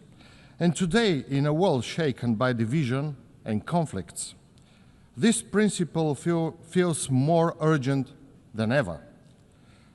The challenges we face, from contested global narratives and eroding trust in international institutions to stalled development, financial instability, and shrinking humanitarian space, do not respect borders. They demand a united response. Bulgaria's creed is a message we offer to the world, that the hope lies not in isolation, but in coming together. Bulgaria reaffirms its commitment to effective multilateralism and to the rules-based international order with the United Nations at its core. For 80 years, the UN has been a beacon of hope, a platform for dialogue and peace. And this year, in 2025, Bulgaria marks 70 years of membership. Over 7 decades, Bulgaria has stood alongside fellow member states in pursuit of the UN's founding ideals, contributing to peacekeeping, sustainable development, and the protection of human rights. As we celebrate this milestone, we renew our pledge to the UN Charter and to a future defined not by division, but by unity and strength it brings. For the UN to meet the test of our time, reform is not a choice, but an imperative. Bulgaria fully supports the Secretary General's UN80 initiative for mandate reviews, structural reform, and more effective use of resources. Equally urgent is completing ongoing reforms in development, management, peace and security, and advancing the humanitarian reset for stronger, locally led action with sustainable financing. At institutional level, we believe that the Security Council must be reformed to reflect today's world more effective, more representative, more accountable. We need genuine progress, including a fairer balance in membership, one additional non-permanent seat be allocated to the Eastern European group, and limits on the misuse of the veto. The General Assembly must remain the heart of the organization, where our shared forum for dialogue and decision-making. Excellencies, ever since the adoption of the UN Charter, international peace and security have never been more threatened. Russia's full-scale war of aggression against Ukraine, with its far-reaching global repercussions, represents an existential challenge to the rule-based international order. This is not merely a European conflict. It threatens the very legitimacy of the United Nations. It's utterly unacceptable that a founding UN member with a permanent Security Council seat wages war while disregarding international humanitarian and human rights law. In recent weeks, Russia is escalating and conducting flagrant violation of EU member states and NATO allies' sovereign airspace by drones and planes. These actions demonstrate that Russia is the one undermining the prospects of peace. These actions cannot be tolerated and are meeting our strong collective resolve and response. The only path to peace is clear. Ukraine's sovereignty must be respected and its territorial integrity fully restored. A full, immediate, and unconditional ceasefire is essential. The need for urgent action is clear in the Middle East. The brutal Hamas attack on 7 October 2023 and the devastating conflict that followed have caused immense human suffering. Bulgaria mourns the loss of every innocent life, Israeli and Palestine alike. In Gaza, tens of thousands of civilians have been killed, neighborhoods destroyed, and countless people displaced. We must not allow this tragedy to leave a permanent scar on humanity's conscience. A sustainable ceasefire and credible political process are urgently needed. Only a two-state solution grounded in international law and mutual recognition can secure a just and lasting peace, allowing Israelis and Palestinians to live side by side in dignity and security. The crisis in the Middle East and North Africa is interconnected and threatens regional stability. Yemen faces famine and disease. Syria needs an inclusive, UN-led dialogue for democratic transition, and Sudan teeters on the brink amid ongoing fighting and mass displacement. Instability in Libya and the Sahel shows how weak institutions allow conflicts to spread.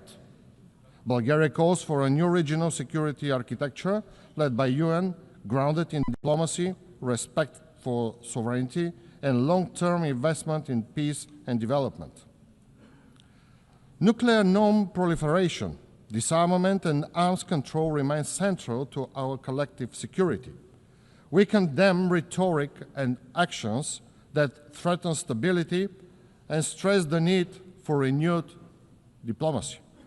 Iran must fully cooperate with the International Atomic Energy Agency and ensure the peaceful nature of its nuclear program, while all parties work to de-escalate tensions through diplomacy. Likewise, the Democratic People's Republic of Korea must dismantle its program for weapons of mass destruction and ballistic missiles in a complete, verifiable, and irreversible way in accordance with international law and treaty obligations. Distinguished delegates, Bulgaria consistently upholds the principle of United Nations at the regional level, engaging actively with the Southeastern European Cooperation Process, the Regional Cooperation Council, the Organization of the Black Sea Economic Cooperation. We prioritize good neighborliness, human rights, and the strengthening of trade, energy, transport, and digital connectivity. Bulgaria firmly supports the European integration of the Western Balkans based on the merit as the path to peace, stability, and prosperity. The Black Sea region remains strategically important for European security and energy resilience, and Bulgaria works to make it a space of stability and sustainable development. On 1 July 2025, Bulgaria assumed the chairmanship of the Southeast European Cooperation Process and the organization of the Black Sea Economic Cooperation, strengthening our leadership in advancing regional security, stability, and resilience. Bulgaria firmly believes that the human rights are universal, indivisible, interdependent, and interconnected. Our policies are grounded in this understanding, guiding our efforts to protect and promote human dignity at home and globally. As a member of the United Nations Human Rights Council for 2024-2026, Bulgaria is committed to advance human rights through dialogue and cooperation. We prioritize gender equality and the empowerment of women and girls in line with international human rights instruments and the Women, Peace and Security Agenda. In all conflict prevention, peace process and post-conflict recovery, women must be at the center with their protection and access to justice ensured. We stress the need to empower young people, ensuring their meaningful participation in decision-making, including on climate action and heritage preservation. Ladies and gentlemen, sustainable development cannot be separated from human rights, peace, and security. We remain fully committed to implementing the 2030 Agenda and its 17 Sustainable Development Goals. On 23 July 2025, Bulgaria presented its second voluntary national review at the high-level political forum, highlighting national progress, government actions, and stakeholder engagements. For the first time, Bulgaria, your delegate, contributed, sharing the perspective of young people on the implementation of the goals. We know that accelerating progress requires stronger political will, inclusive participation of civil society, academia, the private sector, and youth, and urgent action to address social, economic, and environmental challenges. We look forward to the upcoming World Social Summit, where diverse voices and all stakeholders can come together to renew the global social contract and ensure it reflects human rights for all. Financing is a key aspect of development. Adequate, predictable, and innovative resources are essential to achieve sustainable development goals. Bulgaria supports mobilizing domestic resources, engaging the private sector, and building global partnership. We welcome the first biennial summit for sustainable, inclusive, and resilient global economy, held on 24 September 2025 here in New York, which reinforced commitment from the Fourth International Conference on Financing for Development and strengthened cooperation with multilateral financial institutions. For its part, Bulgaria remains a steadfast contributor to global development. Through the National Development Programme 2030 and our development cooperation policy, we implement tangible projects and build sustainable partnership for a fairer, more balanced world. In all our efforts, we prioritize poverty eradication, sustainability, and equality, focusing on key regions, the Western Balkans, the Eastern Partnership countries, the Middle East, North Africa and Asia, with special attention to education, health, and building resilient societies. Digital governance and new technologies are central to our efforts. Bulgaria supports inclusive, multi-stakeholder approaches to global digital governance, artificial intelligence, and space technologies, ensuring they advance the Sustainable Development Goals. We emphasize the need for open and secure internet, protection of human rights, and a digital inclusion. Ladies and gentlemen, sustainable development cannot happen without urgent climate action. Social and economic progress depends on protecting our planet. Climate-related extreme events will become more frequent and severe around the world. At the same time, Europe is the fastest warming continent, and climate risks are accelerating, threatening its energy and food security, ecosystem, infrastructure, water resources, financial stability, and people's health. The economic losses have already been estimated in billions of euros.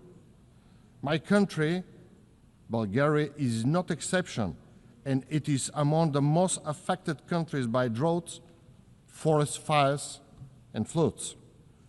Bulgaria supports the Paris Agreement, calls for ambitious contributions at COP30, and emphasizes international cooperation to safeguard oceans, manage marine resources, sustainability, and ensure long-term environmental, economic, and social resilience. Dear Excellencies, The journey ahead is long, but our resolve must be unwavering. Let us commit once again to working hand in hand to upholding the principles of UN Charter and to ensure that peace, dignity, and opportunity become a reality for every person in the world. Thank you for your attention.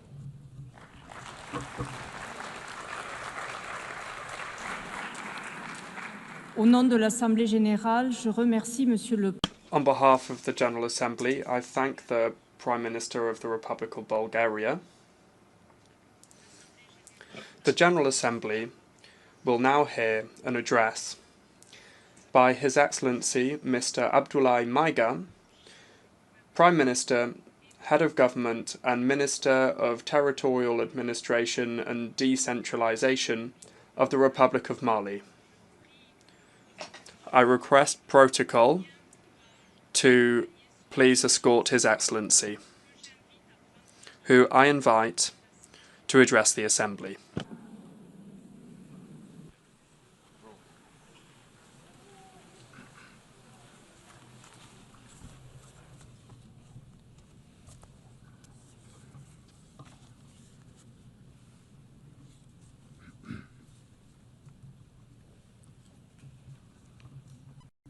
Madame la Présidente, President of the General Assembly, heads of state and government, United Nations Secretary General, ladies and gentlemen.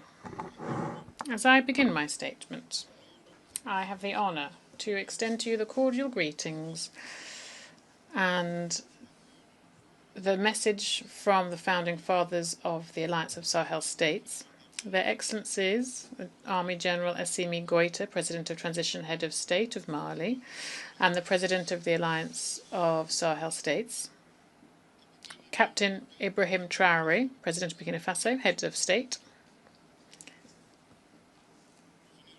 and Army General Abdurrahman Tiani, President of the Republic of Niger, and Head of State. I would also like to share with you the warm congratulations from the dignified people of the Alliance of Sahel States, determined more than ever to free themselves from the yoke of imperialism and enjoy their right to self-determination in a Pan-African spirit.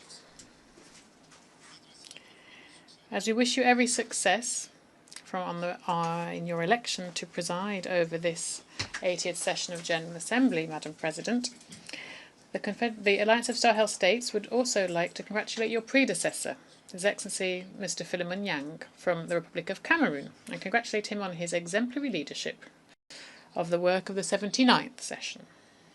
Finally, I wish to reiterate to our Secretary General, Mr. Antonio Guterres, reiterate our appreciation of the efforts that he continues to undertake to achieve the noble objectives of our shared organisation. Ladies and gentlemen, the topic chosen for this 80th session of the General Assembly, Better Together, 80 Years and More for Peace, Development and Human Rights, end of quote, is of particular importance for the Member States of the AES Confederation. Yes, peace, mutual assistance, development and the preservation of human rights remain the main objectives. Indeed, the raison d'etre of the United Nations. Alas, these key objectives have never been so sorely tested in the world, and in Sahel in particular, because essentially of armed groups with dark age thinking, weaponized and supported by foreign state sponsors. The member states of the Alliance of Sahel States are on the front line of the fight against terrorism, which is both a real threat to international peace and security, but also and above all, a grave attack on the very foundations of our states. Led by our heads of state, our security and defence forces of the 3 countries of the Sahel Alliance are working closely together in a spirit of collaboration and complementarity that has never been seen before. We are driven by a common commitment to pool our efforts to tackle the scourge of terrorism. This new momentum, which is built around strengthening operational capacity of our security and defence forces through far-reaching recruitment, suitable training and appropriate provision of equipment, is seeing results, encouraging results every day on the ground. This confirms the relevance, indeed, of our sovereign decision to work together to fight our common enemies. Unlike some states who open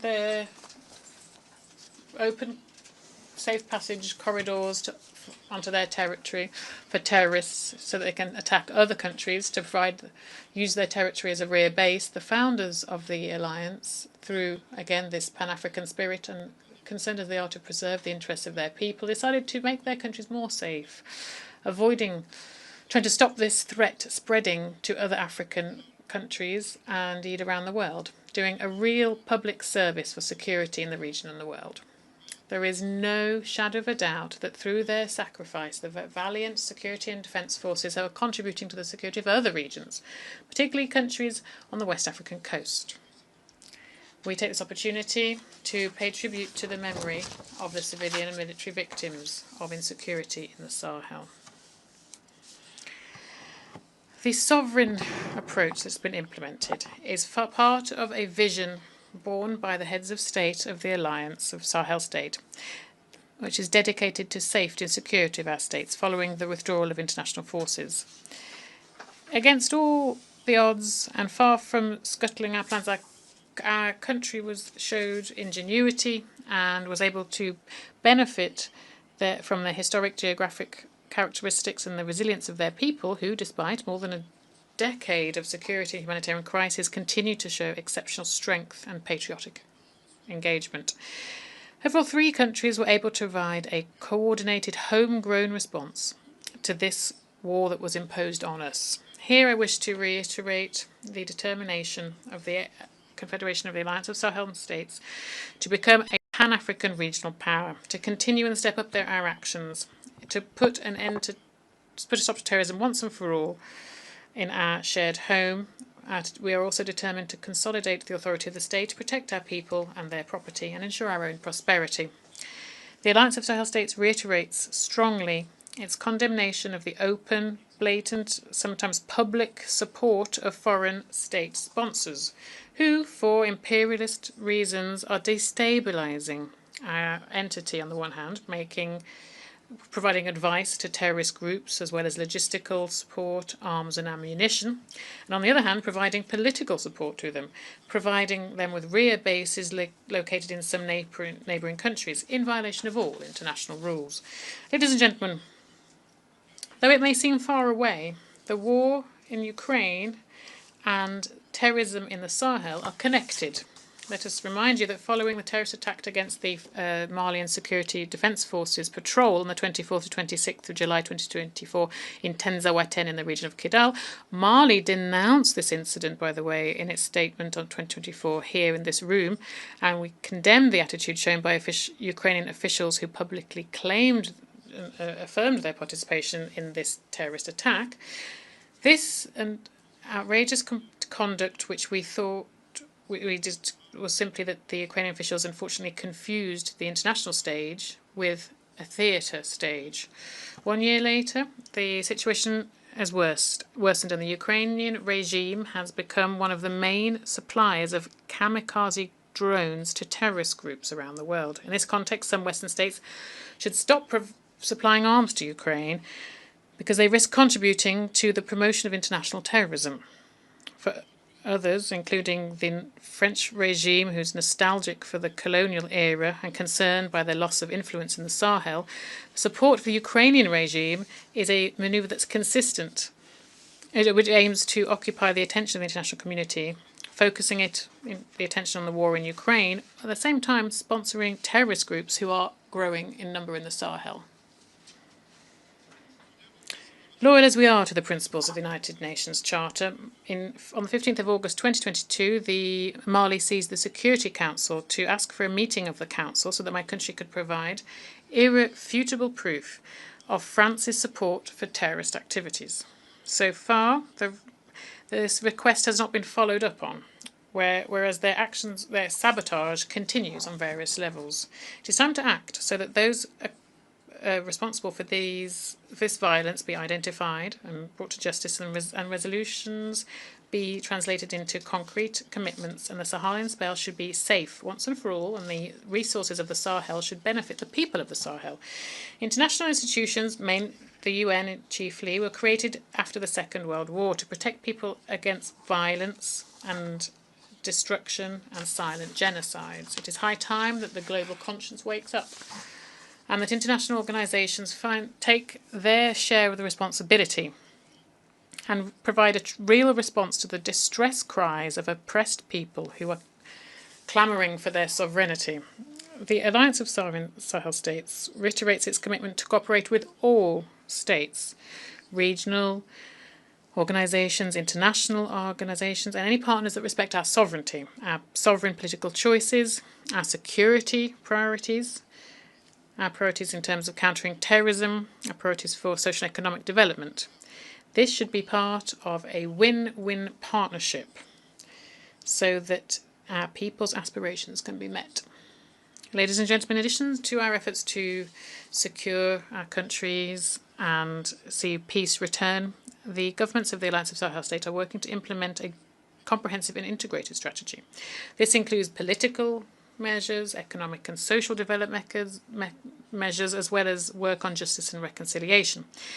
In choosing to be audacious in our sovereignty, the Alliance's bodies have launched initiatives, disruptive initiatives focused on homegrown development. Here, there's a clear path so that we can ourselves provide the added value that is crucial for our economies, all the while preserving the dignity of our people.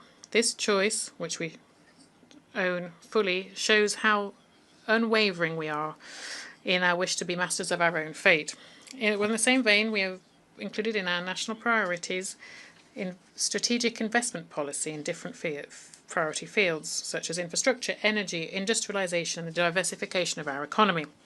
As part of this work, we created the Alliance Bank for Investment and Development, which carries out various different projects across the Alliance. The Alliance of Sahel States has as one of its ambitions to develop development ambitions some clear advantages: a vast territory and 75 million inhabitants, and the majority of these inhabitants are young people.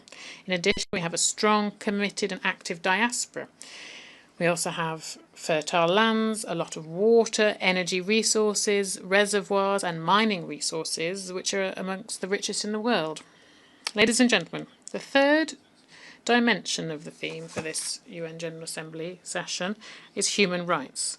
The Alliance of Sahel States reaffirms its commitment to respect international law. Human rights law is an international humanitarian law respected, and make sure that they are respected in line with our millennia history that goes back millennia of humanism and our national and international commitments. However, we remain strongly opposed to the weaponization of human rights for political purposes or in order to destabilize our national institutions or indeed entire independent and sovereign states. This concerned as we are to preserve the sovereignty and dignity of our people, the heads of state of our alliance withdrew with immediate effect from the Statute of Rome of the International Criminal Court on the 22nd of September 2025.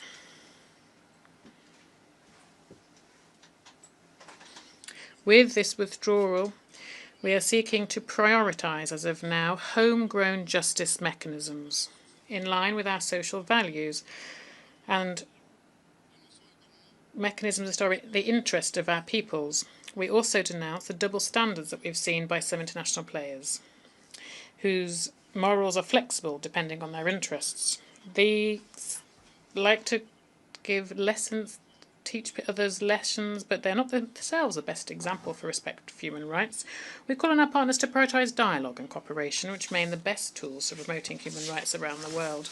Ladies and gentlemen, at a time when we are marking the 80th anniversary of the United Nations, we must state that our multilateral framework, as embodied by the UN, is being sorely tested in an international context that is notably polarised, where we are seeing a return of nationalism, protectionism, inward-looking attitudes and struggles for power. Despite this reality of the time, and also aware that the main three objectives of the United Nations Charter are peace, development and human rights, all of these remain relevant, we must say. To meet these objectives, we firstly need a UN that has been reformed, renewed, and has been adapted to the demands of the day. This is an essential criteria to make it more legitimate on an international scale and ensure that its decisions can be effectively implemented. Here I wish to recall strongly that Africa has for more than 20 years now been demanding reforms in order to repair historic injustice that it has suffered, and particularly in terms of its representation at the Security Council. Here I wish to reiterate the total support of the Alliance of Sahel States to the Common African position on this issue, as set out in the Eswatini Consensus and the CERT Declaration, so that Africa can have 2 permanent seats at the Security Council and 5 non-permanent seats.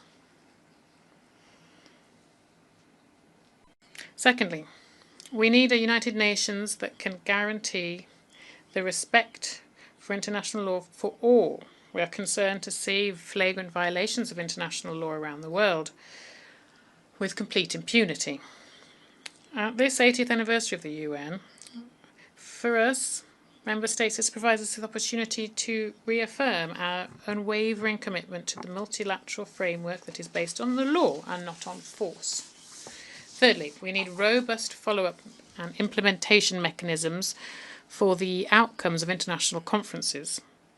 One thing is clear here, the creation since 1945, when the UN was created, we've held dozens of international conferences, and the commitments from these international conferences have barely been implemented, and they're not benefited the people that we represent here. This situation must change. This is why we advocate for the envisaged reforms to be implemented and tackle this problem, so that our respective nations can benefit from the dividends of the commitments made at the United Nations. On our side, the Alliance of Sahel States is ready to make its contribution to undertake the necessary reform for the multilateral framework of the United Nations. In terms of current global governance, it is ever clearer that the UN is not adapted, but it is not able to address the current challenges and future challenges. Global governance needs to be reformed, and economic and financial institutions need to be reviewed too, and they should take into account financing security in the fight against homegrown crises. And this innovative mechanisms, for example, like in BRICS, provide a constructive alternative that respects the interests of emerging and developing countries, while in African initiatives for development financing that the Sahel pays particular attention to could break the vicious circle of dependence and over-indebtedness. Along in the same lines, the concerns of Africa's development concerns should be taken into account too. Africa is presented as a continent of the future with a rich youth, but alas, it is also facing a heavy burden of external debt. Its resources are being pillaged. There is unequal trade, and there's a negative transfer of resources and also there's problems posed by climate change. These are to name but a few of the challenges it faces. Ladies and gentlemen, on a national front, Mali, in its quest for peace and sustainable stability and in line with aspirations of our people as expressed in the Inter-Malian Dialogue for Peace and Reconciliation, adopted a charter for national peace and reconciliation. This was following an inclusive and participative process that focused on dialogue and cooperation within Malian society and Malians of all socio-professional strata, and as well as the diaspora. This charter embodies our determination to strengthen national ownership of the peace process in Mali. It is based on our own reality, our traditional values, our homegrown mechanisms for dispute resolution. The aim is to focus on a shared and promising future. On the 22nd of July 2025, when the charter was officially signed, His Excellency the Army General Assimi Goïta, President of the Transition Head of State of Mali, in his speech focused on the historic importance of this event, and I quote, he said, "This ceremony is even more unique because it carries a collective dream, that of a hope of lasting peace, social cohesion, indeed reconciliation within our dear homeland." End of quote. Now, in terms of regional concerns, I must mention the destruction of a drone by the Malian Armed Forces on the 1st of April 2025 by the Algerian junta. Mali strongly condemns this aggression and has turned to the International Court of Justice to address this. Since independence on the 22nd of September 1960, Mali has spared no effort to support decolonization across the African continent. Here, we actively supported Algeria in its war for liberation from the French colonizers. Given this political position and favour that we have always maintained for Pan-Africanism, in addition, we have geographical proximity between the two countries. We have a border that is 1,300 kilometres long. Mali has always looked kindly upon our brotherly neighbours in Algeria. In return for this constructive approach in Mali, we underscore three situations that are incongruous and incomprehensible, and they have marked relations recently between our countries. Firstly, the cowardly, perfidious attack that targeted the Malian armed forces in Tinzawante, a few kilometres from the Algerian border. Curiously, the Algerian junta didn't see anything, hadn't heard anything, even though this terrorist act was planned on Algerian territory. This is strange for a country that was designated as a AU champion for counterterrorism, and in recent years has become a champion of the promotion of terrorism and exporter of terrorists.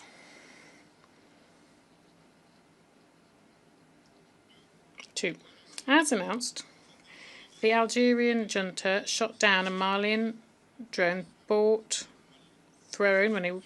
from Malian taxpayers on the false reason for violation of their airspace. Mali is concerned by the idea that the Algerian junta put forward, defying the laws of physics, and whereby this object was shot down in its air, it would be capable to travel from where it fell 22 kilometres and then be found on Malian territory. And indeed, it's important to underscore that the debris of the Malian drone was found on Malian territory, thus validating our own arguments.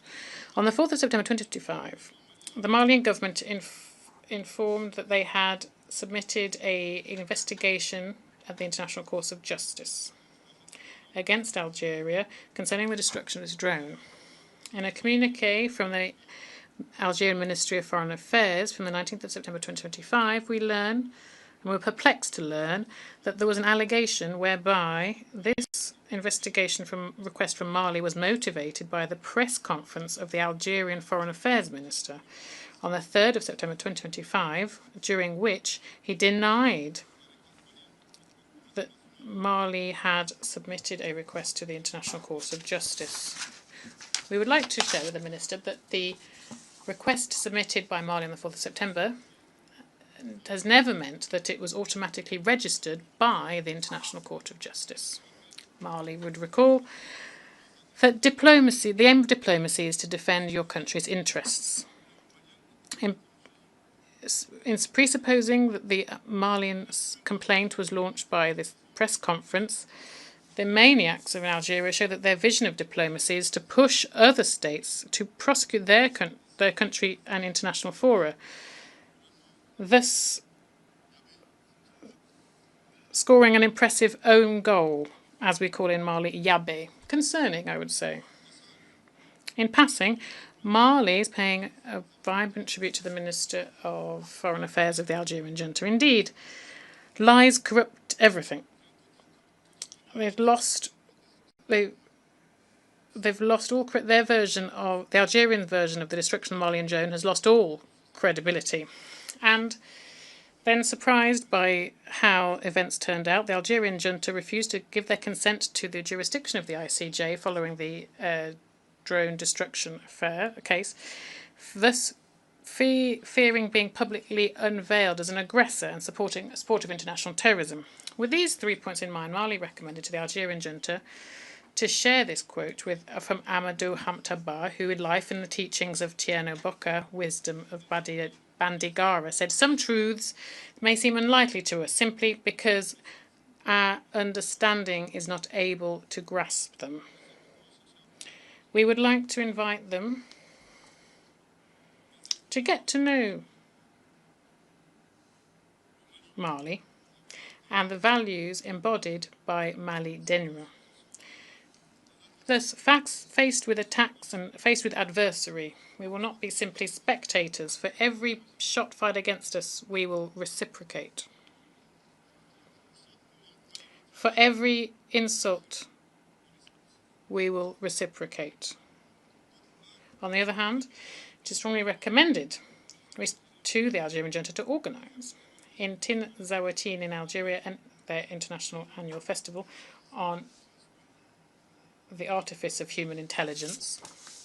From this rostrum, we call on the Algerian junta to stop supporting international terrorism and to resolutely engage in the promotion of peace and security with a constructive mindset, respecting the sovereignty of states, I would repeat. From this rostrum, we call on the Algerian junta to cease their support for international terrorism and resolutely engage in the promotion of peace and security in a constructive spirit, respecting the sovereignty of states. Once more and for the last time, from this rostrum, we call on the Algerian junta to resolutely involve themselves, engage in promotion of peace and security in a constructive spirit, respecting the sovereignty of states. A word to the wise. What a shame.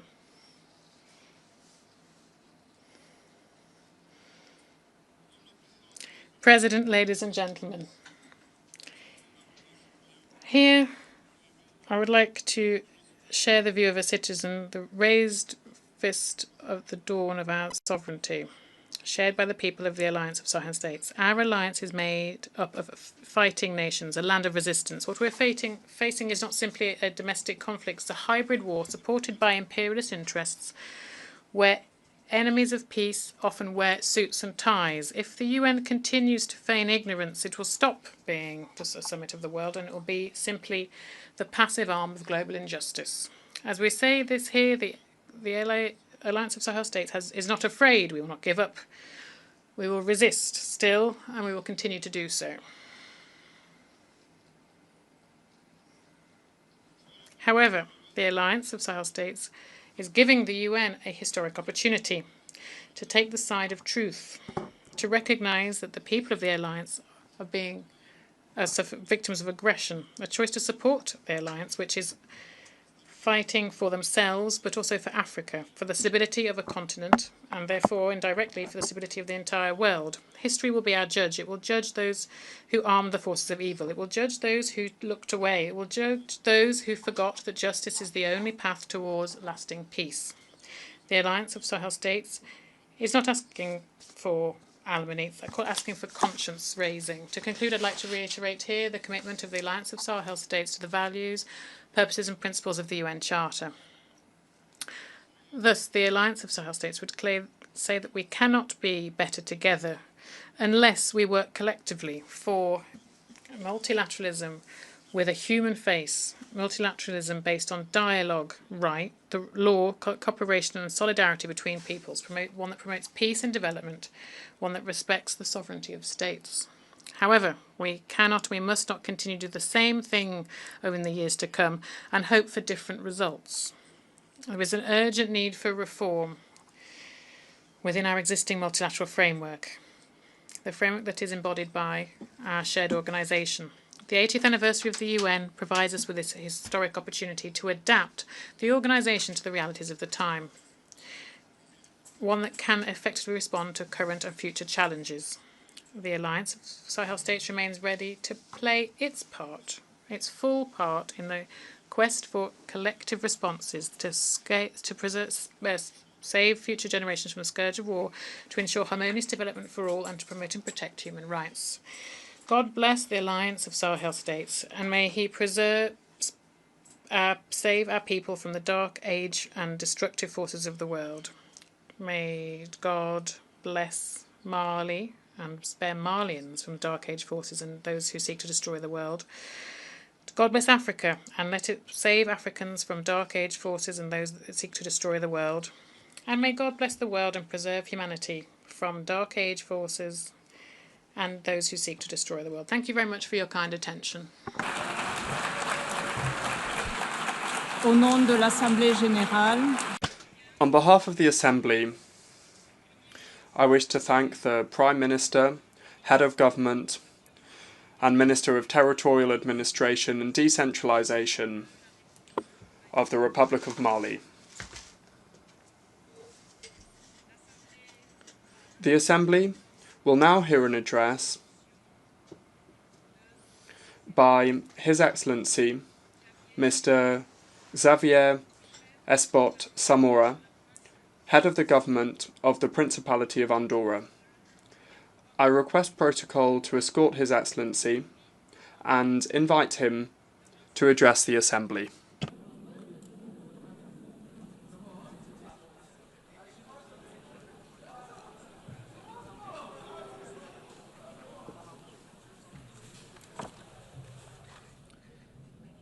Señora Vicepresidenta. Madam Vice President, Mr. Secretary General, Excellencies, ladies and gentlemen. On the coat of arms of Andorra, there is a motto that embodies a profound political and ethical truth. Virtus unita fortior. United, virtue is stronger. This motto, which guides the preamble of our Constitution, carries a universal message that moral and political strength does not lie in imposition, but rather in the unity of values, in shared coherence, and in collective virtue. It is a lesson that transcends borders, and that today is ever more relevant than ever in today's global context. And in this spirit, which carries something Aristotelian, we are reminded that virtue is not an extreme, but rather a middle ground, attained through reason, and above all, for the common good. International cooperation, when balanced, fair, and guided by prudence, is a demonstration of political virtue, and when this virtue is shared and organised among nations, it becomes stronger. We face more challenges than ever before: climate change, armed conflicts, and forced migrations.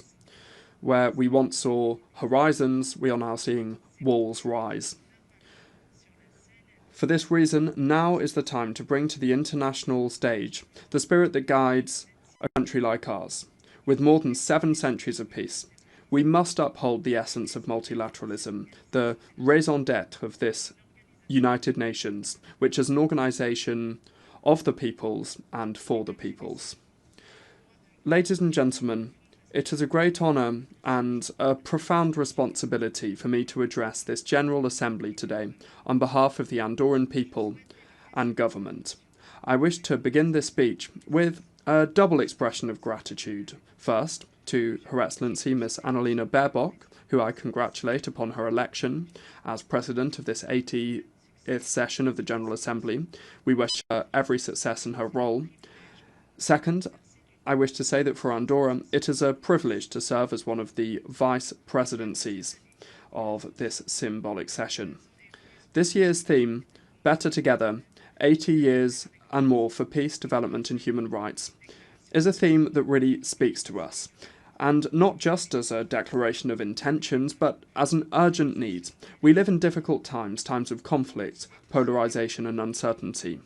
However, these are also times of opportunity to strengthen international cooperation, to update the institutions that support it, and to build lasting solutions collectively through multilateralism. 8 decades of diplomacy, peace building, development aid, and the promotion of human rights. In this context, Andorra also celebrates 32 years as a member state of the UN. Of course, this is a shorter history here than many, but it has been an intense one as well, during which multilateralism has been fundamental to our international recognition, to making our voice heard abroad, to our legal security, and to our economic and social progress. Since our accession to this organisation, our commitment to it has been clear. Andorra advocates for effective, inclusive, and people-centred multilateralism. A multilateralism that leaves no one behind, that listens to all voices, including the voices of small states. This position was emphasised during the first summit of heads of state and government held last May in our country on the occasion of the Games of the Small States of Europe. From this summit emerged a declaration in which the participating states affirmed the need to strengthen multilateral governance, to defend international law, to promote human rights, and to adopt joint measures to address global economic, social, climate, and technological challenges. It is from this perspective that we wish to contribute to the renewal of the United Nations in order to meet the global challenges of the 21st century. We cannot speak of development or human rights without also mentioning peace and security. The world faces an alarming multiplication of armed conflicts of a scale and violence that is unprecedented in the past 80 years. The war in Ukraine is approaching its 4th year, with devastating consequences for the civilian population and international stability. Andorra reiterates its condemnation of all violations of international law and once again expresses its firm support for the sovereignty and territorial integrity of Ukraine. Looking toward the Middle East, the situation in Gaza is extremely concerning for us. The number of civilian casualties, the destruction of essential infrastructure, and the worsening humanitarian crisis demand an urgent response from the international community. We wish to express our deep concern and strongly call for the respect of international humanitarian law by all parties. For this reason, we condemn, without distinction, all attacks against the civilian population, including all acts of terrorism and indiscriminate assaults. We strongly and specifically condemn the Hamas attacks of October 7, 2023, and we call for the release of the hostages. We believe that a lasting peace process for the conflict between Israel and Palestine and in the Middle East region can only be achieved through the two-state solution. It is for this reason and in line with these principles that last Monday we took the decision to recognise a Palestinian state.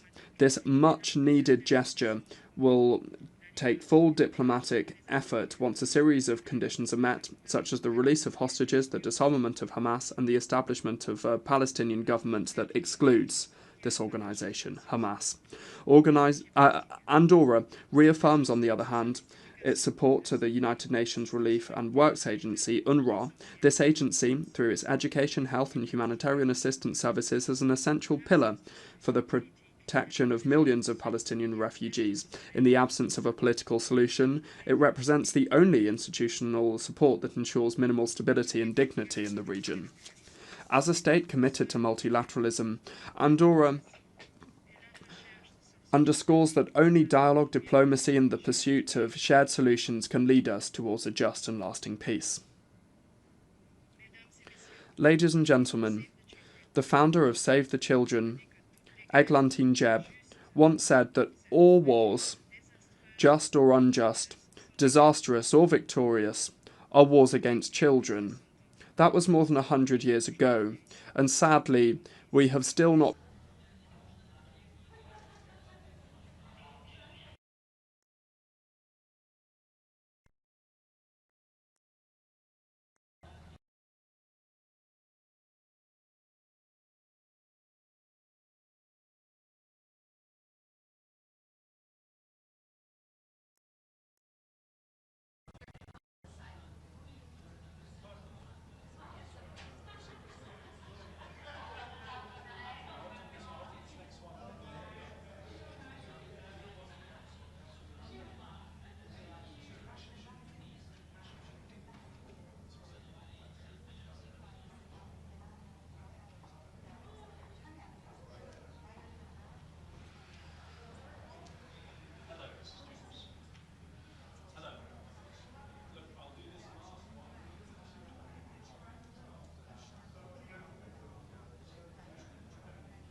Bismillah ar-Rahman ar-Rahim.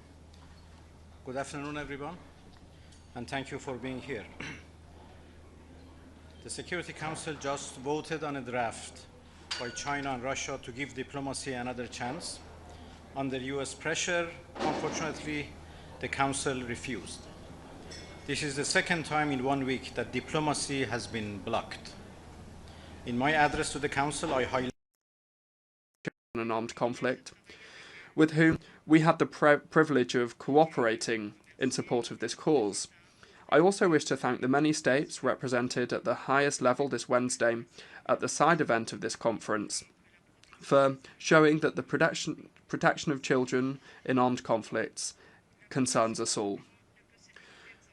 Child protection must not be limited to physical environments, because in the digital age, children face new risks, new threats, often invisible. For this reason, in Andorra we have created the Centre for Digital Wellbeing and Digital Skills and Competencies, and we have approved the Digital Wellbeing Plan for Children and Youth, which includes specific actions to protect minors in the digital environment.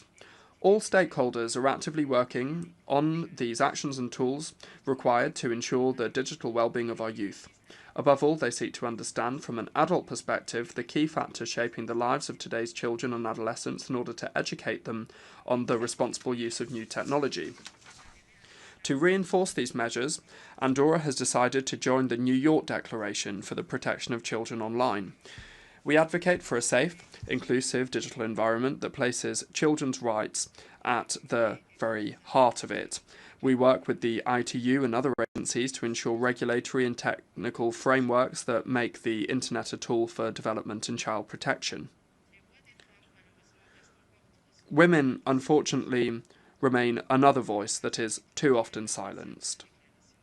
We take the opportunity of the 30th anniversary of the Beijing Declaration to once again promote this comprehensive and most influential framework to date for advancing women's rights, fostering an economy that offers equal opportunities and improving access to education, as well as addressing the social gaps that persist between women and men in many areas.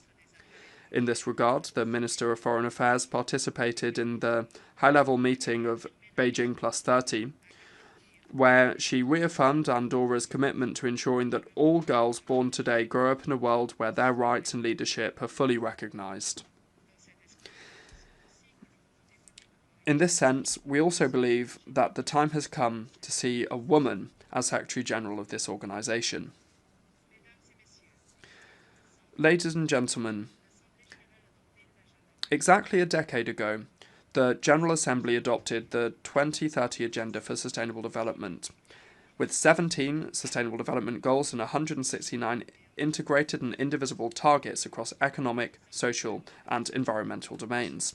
A decade ago, also from this very podium, Pope Francis described the SDGs as an important sign of hope, but warned of the danger of falling into a declarative nominalism, with solemn and pleasant statements instead of truly effective action against all scourges.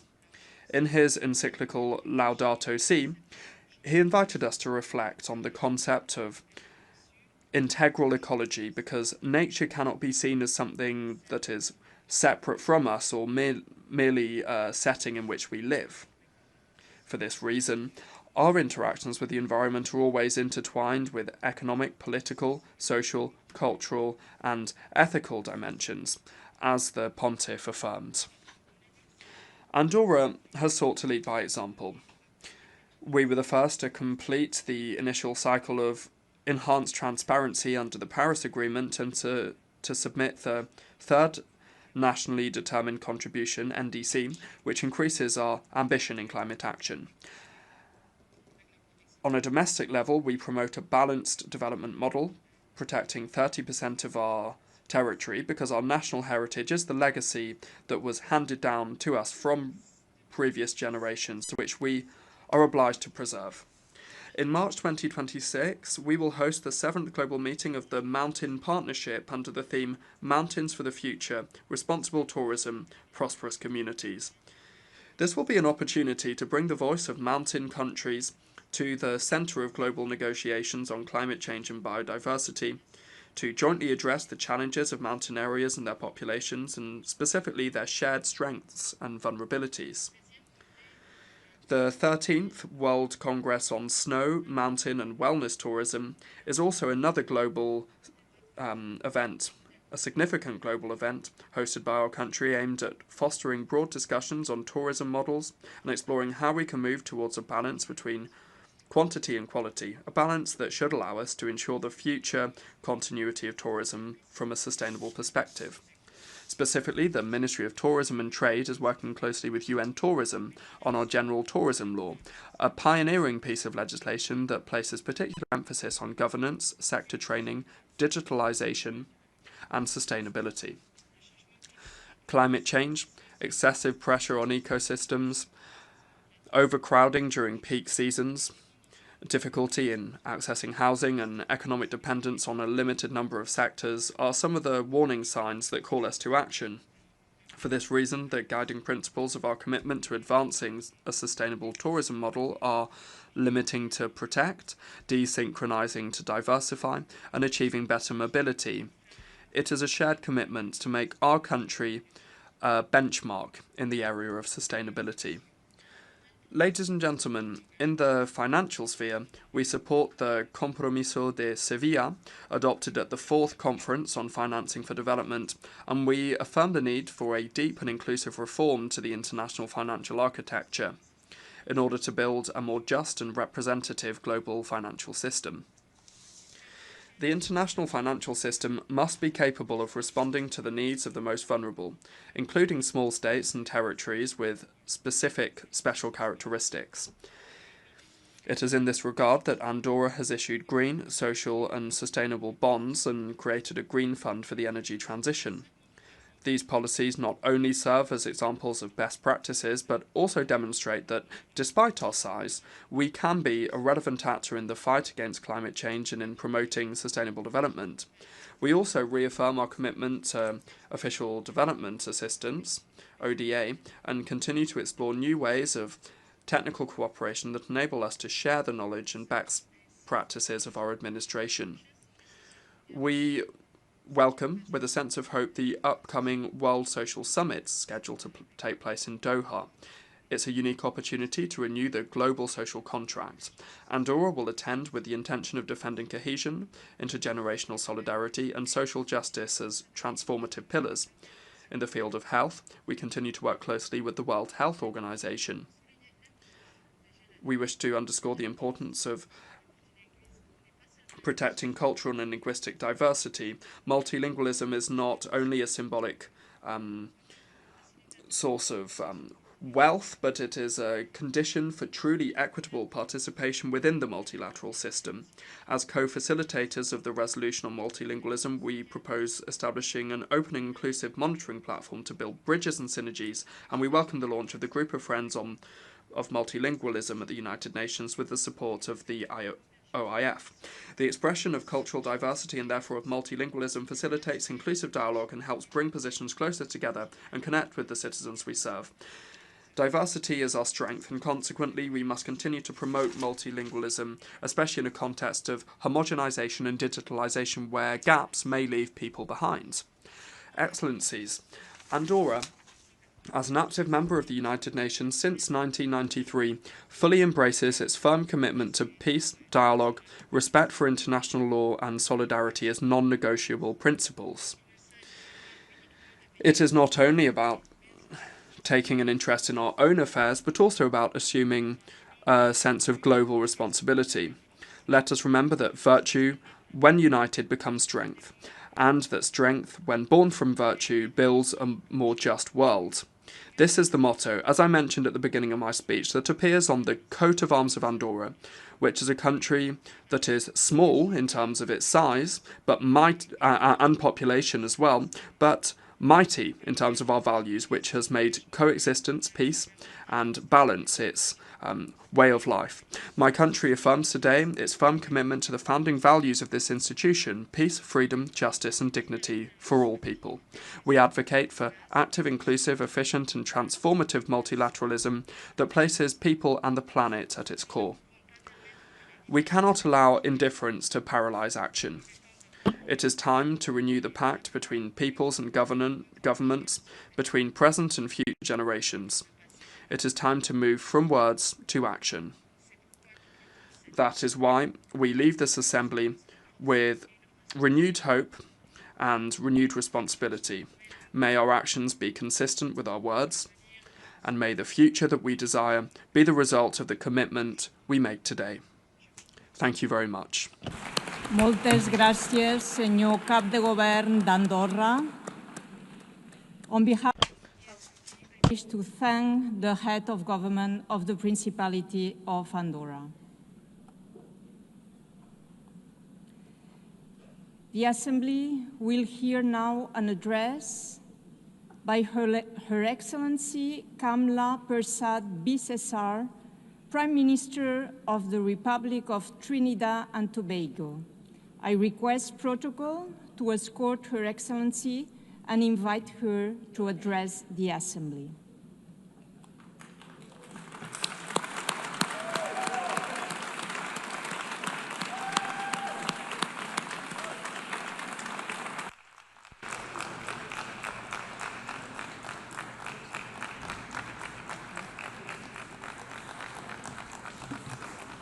Thank you all very much. Thank you.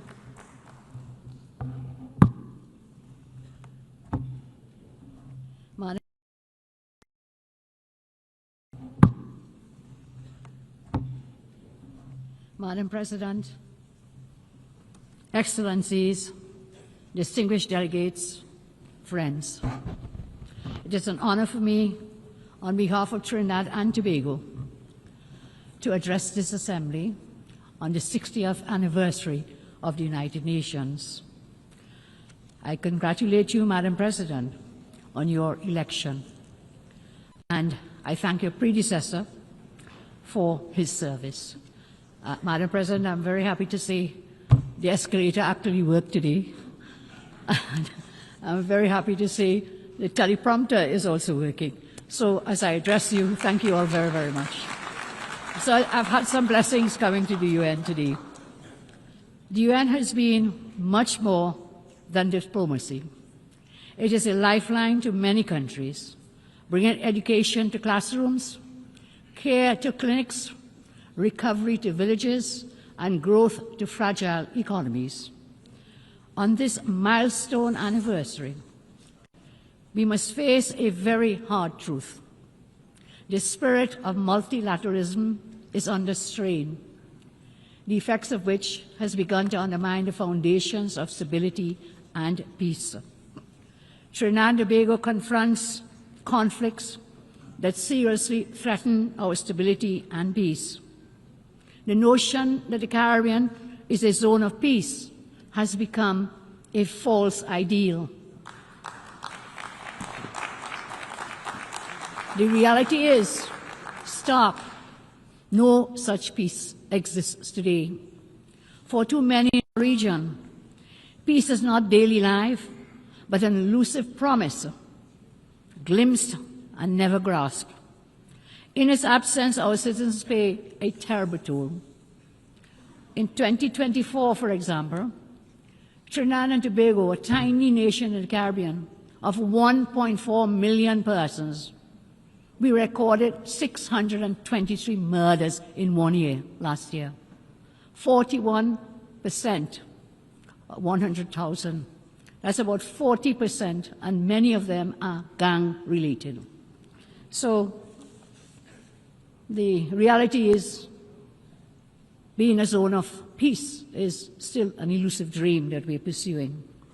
In the last 25 years, we have had over 10,000 murders, which is equivalent to losing 1% of our adult population. Across Latin America and the Caribbean, homicides range from 20 to more than 60 per 100,000. President Trump's comments on the effects on countries of relentless narco and human trafficking, about organized crime, illegal immigration, are correct. Countries are not only defined by geographical borders, but also by cultural identities, religious beliefs, ethnic compositions, and, of course, legal structures. That is why, through legal immigration, persons are allowed entry because they fulfill the criteria to integrate into the existing population and to add value to their own lives as well as their adopted society at large. However, illegal immigration neglects all checks and balances and will only create long-term disorder, as most illegal immigrants will not be able to assimilate into their adopted societies. That inevitably leads to greater poverty, crime, and cultural antagonism. This, then, is not phobia. It is not hyperbole. It is simply the stark, naked truth. Small countries like mine, Trinidad and Tobago, suffers from illegal immigration. Because of the recent increased protections at the U.S. southern border, illegal migration of drug cartels and criminal gangs have been rerouted into the Eastern Caribbean, which is where my country is located. It is driving increasing gang violence, drug arms, and human trafficking. Efforts to repatriate illegal immigrants from Trinidad and Tobago from recent times has proven very difficult. Criminal syndicates are abusing asylum requests for refugee status. Therefore, Trinidad and Tobago is particularly grateful for the U.S. military presence in the Southern Caribbean. This has been very effective in inhibiting the innumerable activities of drug cartels within our country. While there have been objections to the U.S. military action against drug cartels in the Southern Caribbean, some objections from some countries, I state today Trinidad and Tobago reminds the international community that unless forceful and aggressive actions are taken, these evil drug cartels will continue their societal destruction because they believe affected nations will always unreservedly subscribe to morals and ethics and human rights and values, which they themselves blatantly flout. They do not adhere to those, and therefore we will fight fire with fire within the law.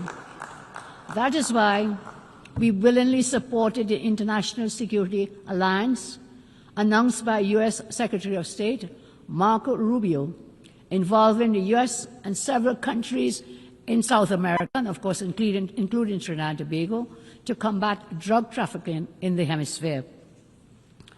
Trinidad and Tobago, I say, is very committed to contributing our resources, as scarce as they may be, and our capabilities to this alliance, in line with the theme of this year's General Assembly, Better Together. The United Nations Office on Drugs and Crime, in its 2025 World Report, makes a very true, unmistakable fact very clear. The global drug economy destabilizes institutions, corrodes democracy, undermines development. That is a war without borders, measured in murdered children, measured in broken families, and measured in stolen futures. The cartels and the governments that enable them are taking us for fools. If left unchecked, gangs could replace governments, and states may stand in name only, but collapse in substance. Nowhere is this warning more explicit than in Haiti, our CARICOM neighbor, where armed gangs, political collapse, food insecurity have converged to overwhelm democracy and to create a protracted emergency. Today, Trinidad and Tobago wants to commend Kenya for leading the multinational security support mission in Haiti. Trinidad and Tobago also endorses the comments made by U.S. Ambassador Dorothy Shea on August 28, 2025, when she noted, and I quote, "The next international force must be resourced to hold territory, secure infrastructure, and complement the Haitian National Police in a parallel comprehensive approach which includes disrupting gang financing, arms trafficking, and other illicit flows, fueling instability. All is required to restore order. All is required to restore order in Haiti.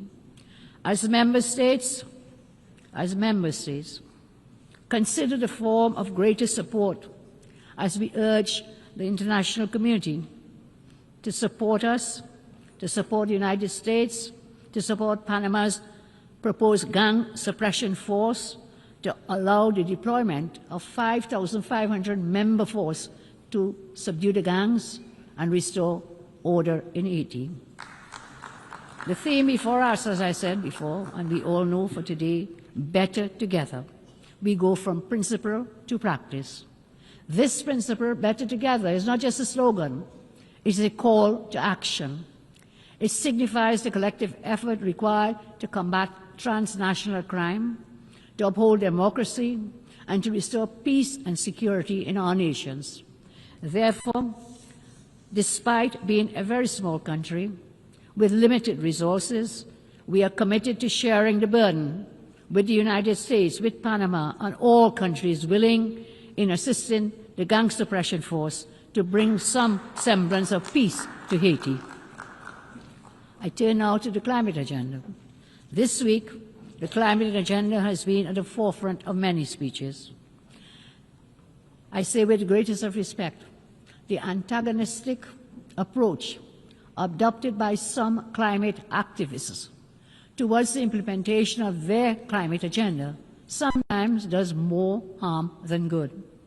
Developed countries, I say with the greatest respect again, can't or should not force-feed a climate agenda onto developing countries and blackmail them into cooperation. We cannot proceed in that manner. That is exactly what has been happening, where the access to financial systems, media platforms, new technologies and development funding has been weaponized in order to coerce, to force compliance with some climate goals. What adds insult to injury and to injustice is that many of the same developed nations actively supporting the imposition of aggressive climate agenda, an aggressive climate agenda, actually achieve developed nation status and prosperity through highly environmentally destructive and polluted industries in the many decades gone by. While there is definitely a space for renewable energy, the fact remains that fossil fuels are still essential for our continued survival. It cannot be ignored that the thousands of products created from fossil fuels, essential for daily life, cannot be produced economically in the quantities required from other means to satisfy the current world population. Trinidad and Tobago commits that we will, within reason, support actions to protect the environment for future generations.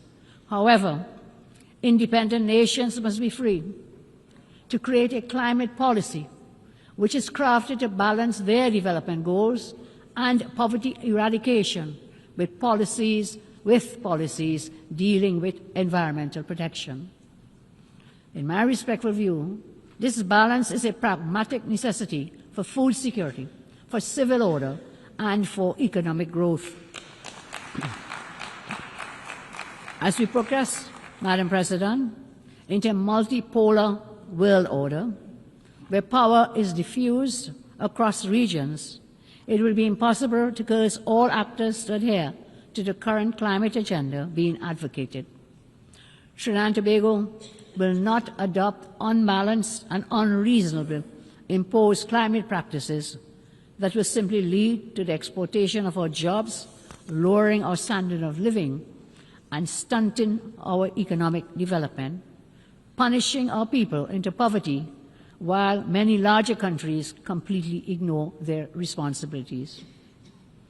Our country Trinidad and Tobago, the United Nations, we have always been unwavering in supporting through the various crises and empowering our citizens through UNICEF, through UNDP, through ILO, through UNESCO, and UN Women, and we want to thank the United Nations for those initiatives.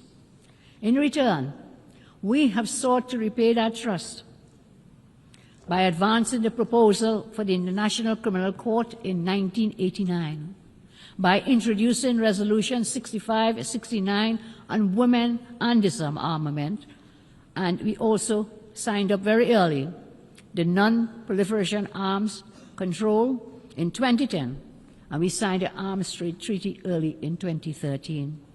In my own country, regarding that the children are our future, knowing full well that their survival, their resilience, and their sustainability will continue our nations forward, as in all nations. And so we created the Children's Authority.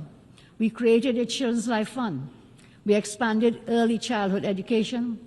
We ensured a trailblazing adherence to the MDGs, especially when it comes to education, proving that even the smallest nations can align domestic products with global ambition. As we now mark the 30th anniversary of the Beijing Declaration, we reaffirm that women and girls must be equal partners in peace and sustainability. Just as we call for in our 2010 resolution, we continue to champion their empowerment, knowing it is essential to global progress.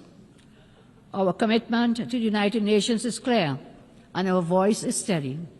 For 63 years, we have upheld the rule of law, championed human rights, strengthened international law, and we have never been silent in the face of injustice. And this is why Trinidad and Tobago sought support to become a non-permanent member of the United Nations Security Council for the 2027-28 term.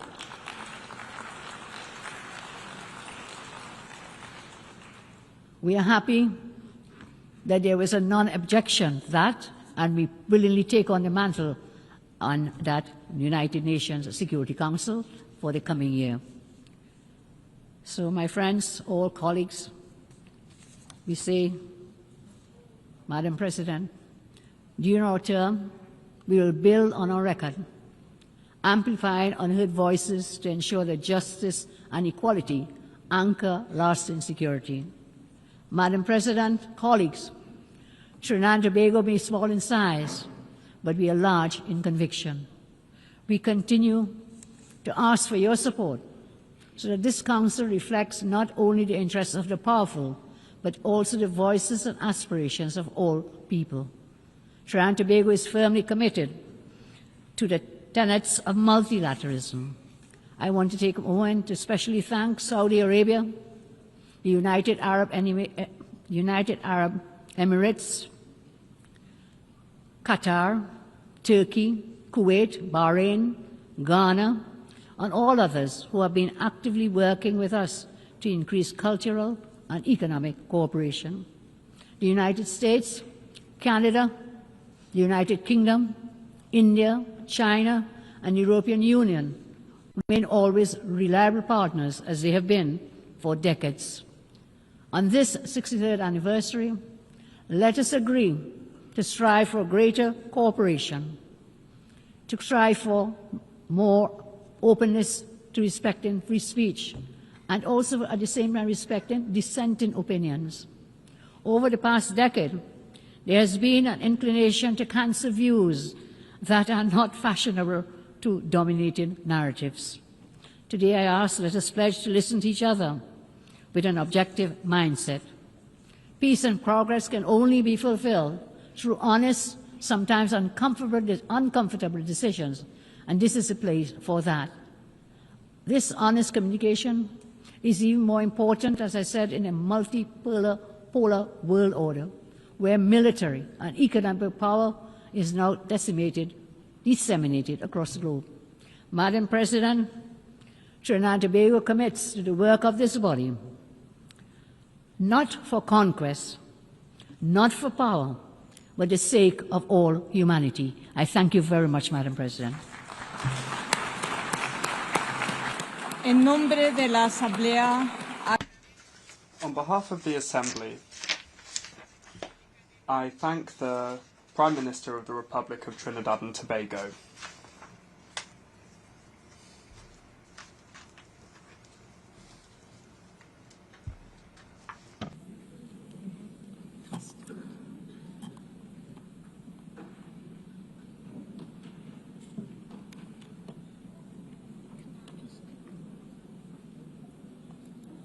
And now, the Assembly will hear an address by His Excellency Gaston Alfonso Brown, Prime Minister and Minister for Finance, Corporate Governance and Public-Private Partnerships of Antigua and Barbuda. I request the protocol to accompany His Excellency and invite him to address the Assembly.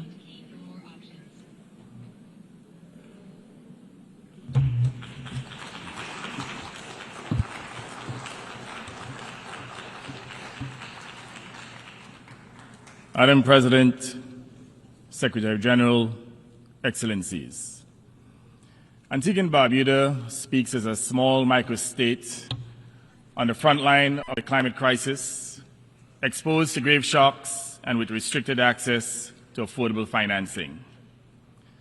The fact that my country's economy is among the fastest growing in the Caribbean and enjoys a high level of human development, it owes little to the global financial system and even less to the global effort to curb climate change.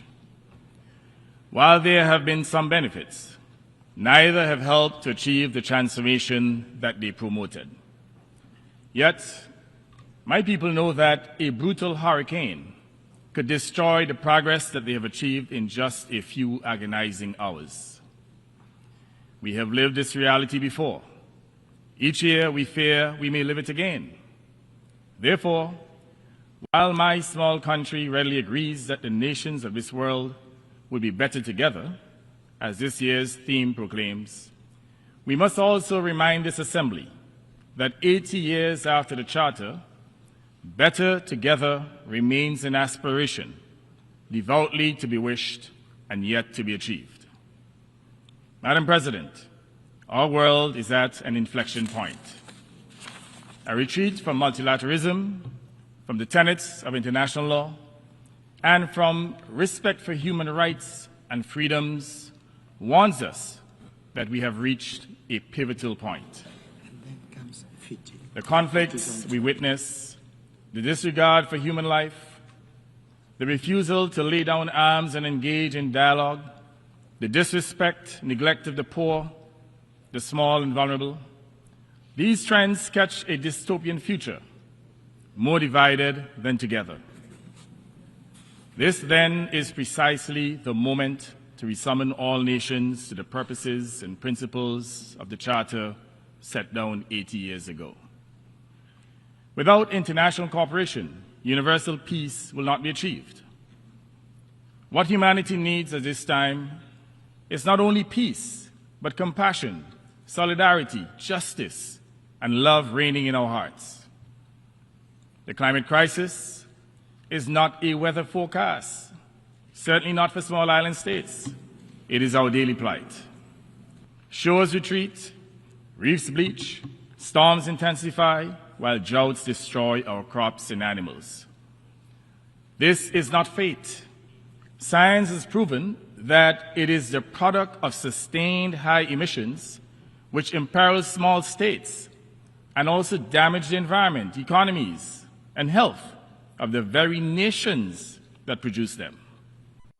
And that's the irony. Climate change science is not fraudulent, and we ignore it to our own peril. Madam President, we support a just, orderly energy transition, a transition that caps, then fairly phases down and ultimately phases out the fossil fuels that drive this destruction without sacrificing energy security or development. We favor a fair carbon levy on the heaviest emitters, public and private, with proceeds directed to adaptation, loss and damage, and resilience. The Loss and Damage Fund must operate as promised. Predictable, front-loaded financing that arrives when disaster strikes, disbursed timely on objective triggers so that help comes at the speed of need. But finance must be fair before a storm hits. Right now, the inequitable international financial system makes the most vulnerable countries pay the highest price just to protect themselves. These climate disasters force us to borrow expensively to rebuild. Consequently, debt swells and resilience stalls. We call yet again for full adoption of the Multidimensional Vulnerability Index across international financial institutions so that exposure to shocks opens access to concessional terms. Lending should match climate horizons, long repayment periods, low fixed rates, sensible grace periods, and climate-resilient debt clauses that automatically pause payments after verified shocks. Local currency lending windows would end the foreign exchange penalty that deepens debt without adding value. That at least would be a step along the road to justice. Madam President, for islands like mine, the ocean is not scenery.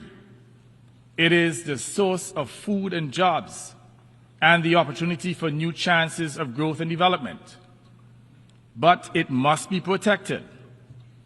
We urge decisive action against illegal, unreported, and unregulated fishing, plastics that choke reefs, and pollution that steals mangroves.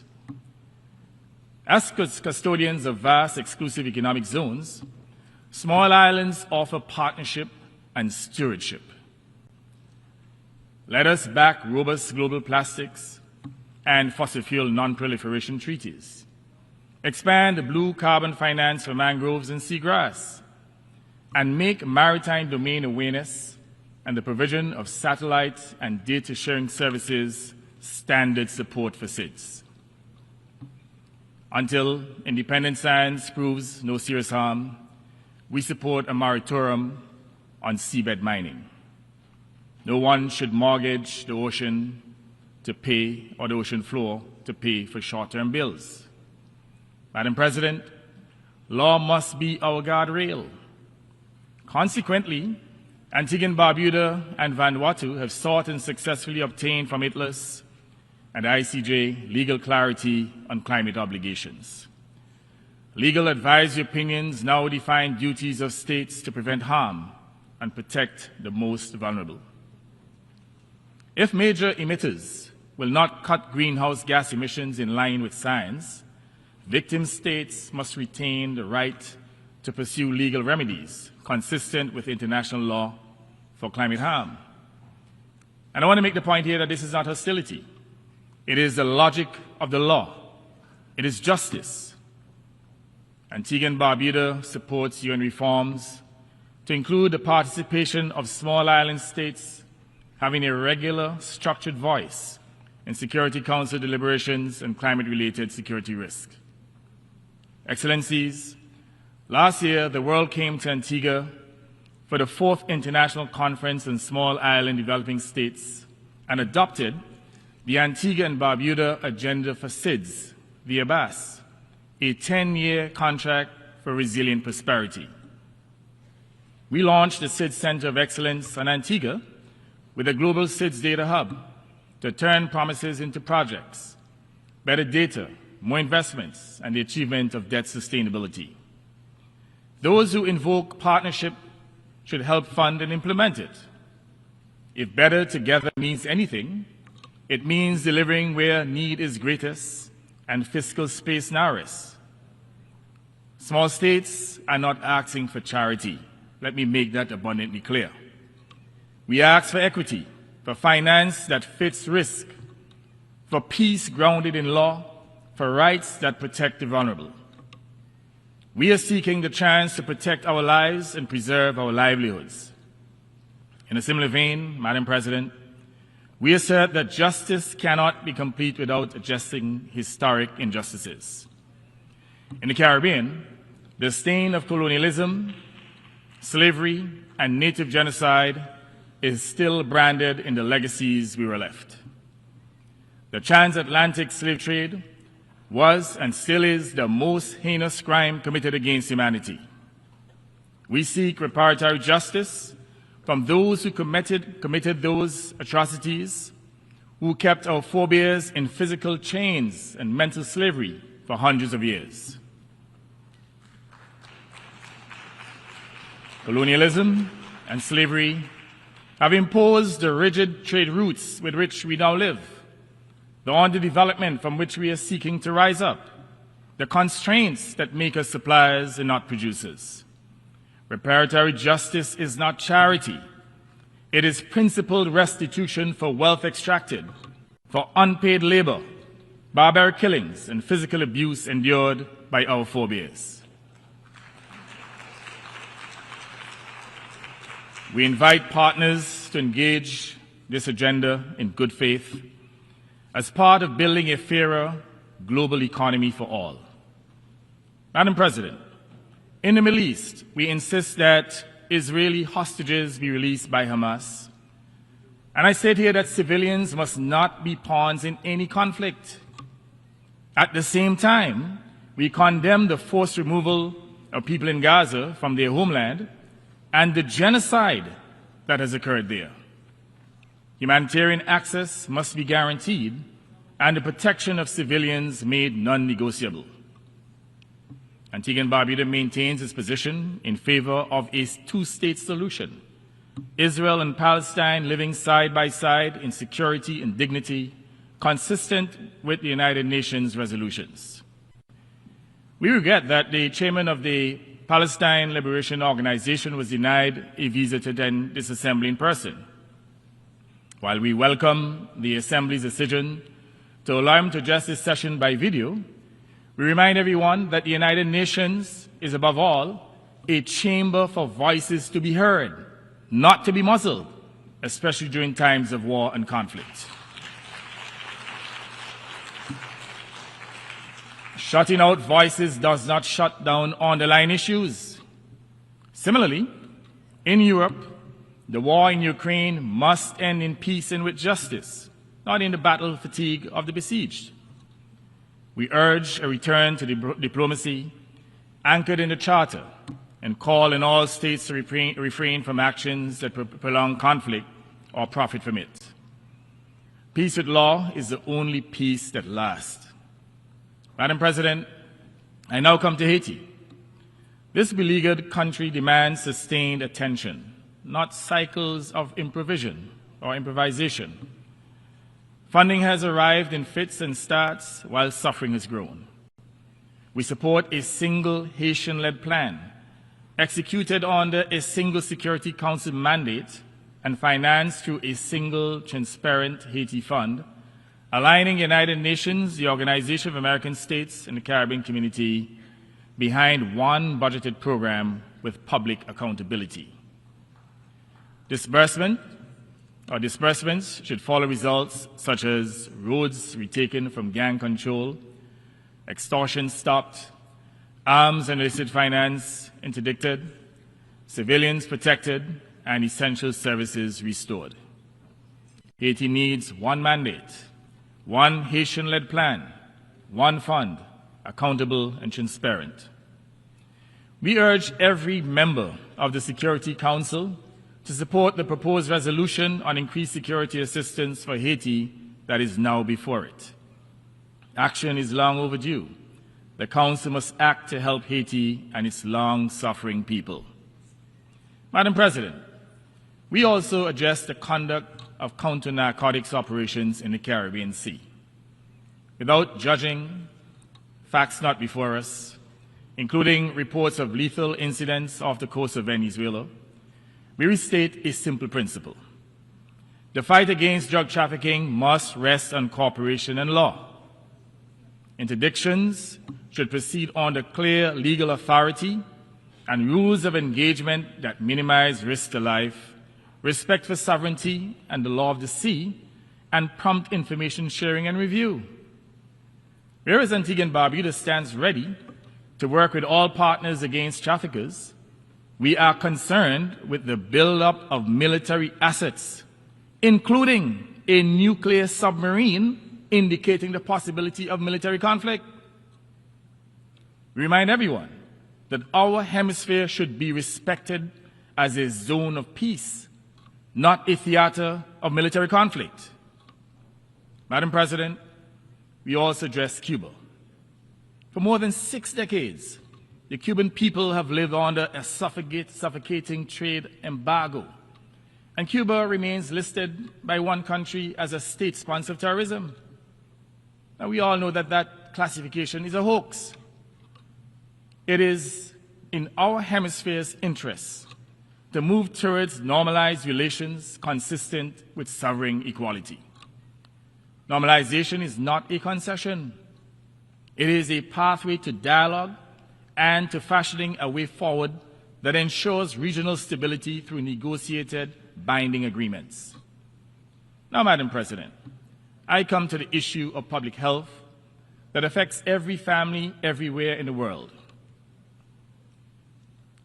More than 1 billion people are now living with mental health conditions.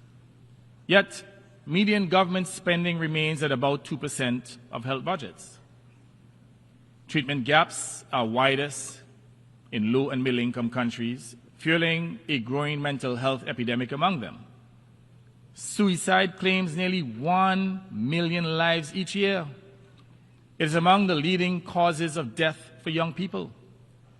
Last June, when Antigua and Barbuda hosted the OAS General Assembly, we secured a hemispheric resolution on improving mental health in the Americas with practical steps on national plans, community-based services, priority in coverage, workforce development, and digital access. Mental health is not a curse. It is a solvable challenge. Now let me remind us all, mental health is a human right. Sanity is the people's right. When we invest in mental health, people recover and re-enter community and work. As a consequence, countries rise. Antigua and Barbuda is committed to working on a United Nations resolution treating mental health as essential to development.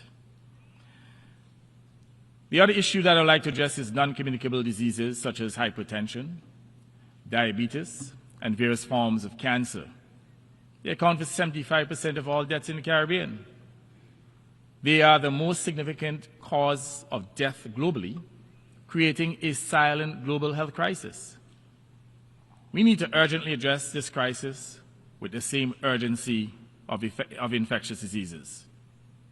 Madam President, what we have set out here is the minimum needed to honor the Charter at 80.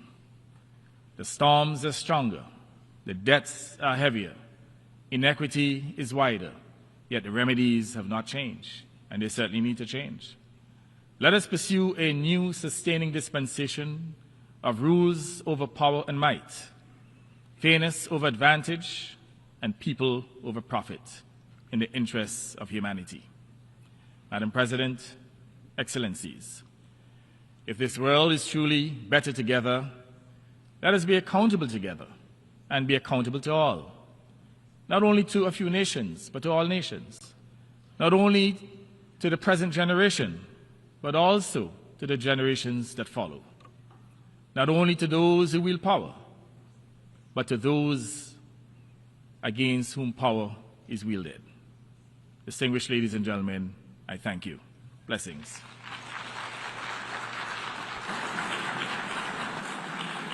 On behalf of the Assembly, I wish to thank the Prime Minister, Minister of Finance, Corporate Governance, and Public-Private Partnerships of Antigua and Barbuda.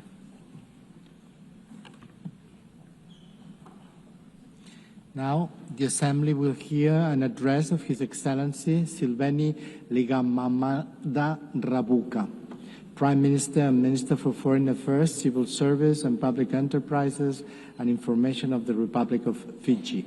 I request protocol to escort His Excellency and invite him to address the Assembly.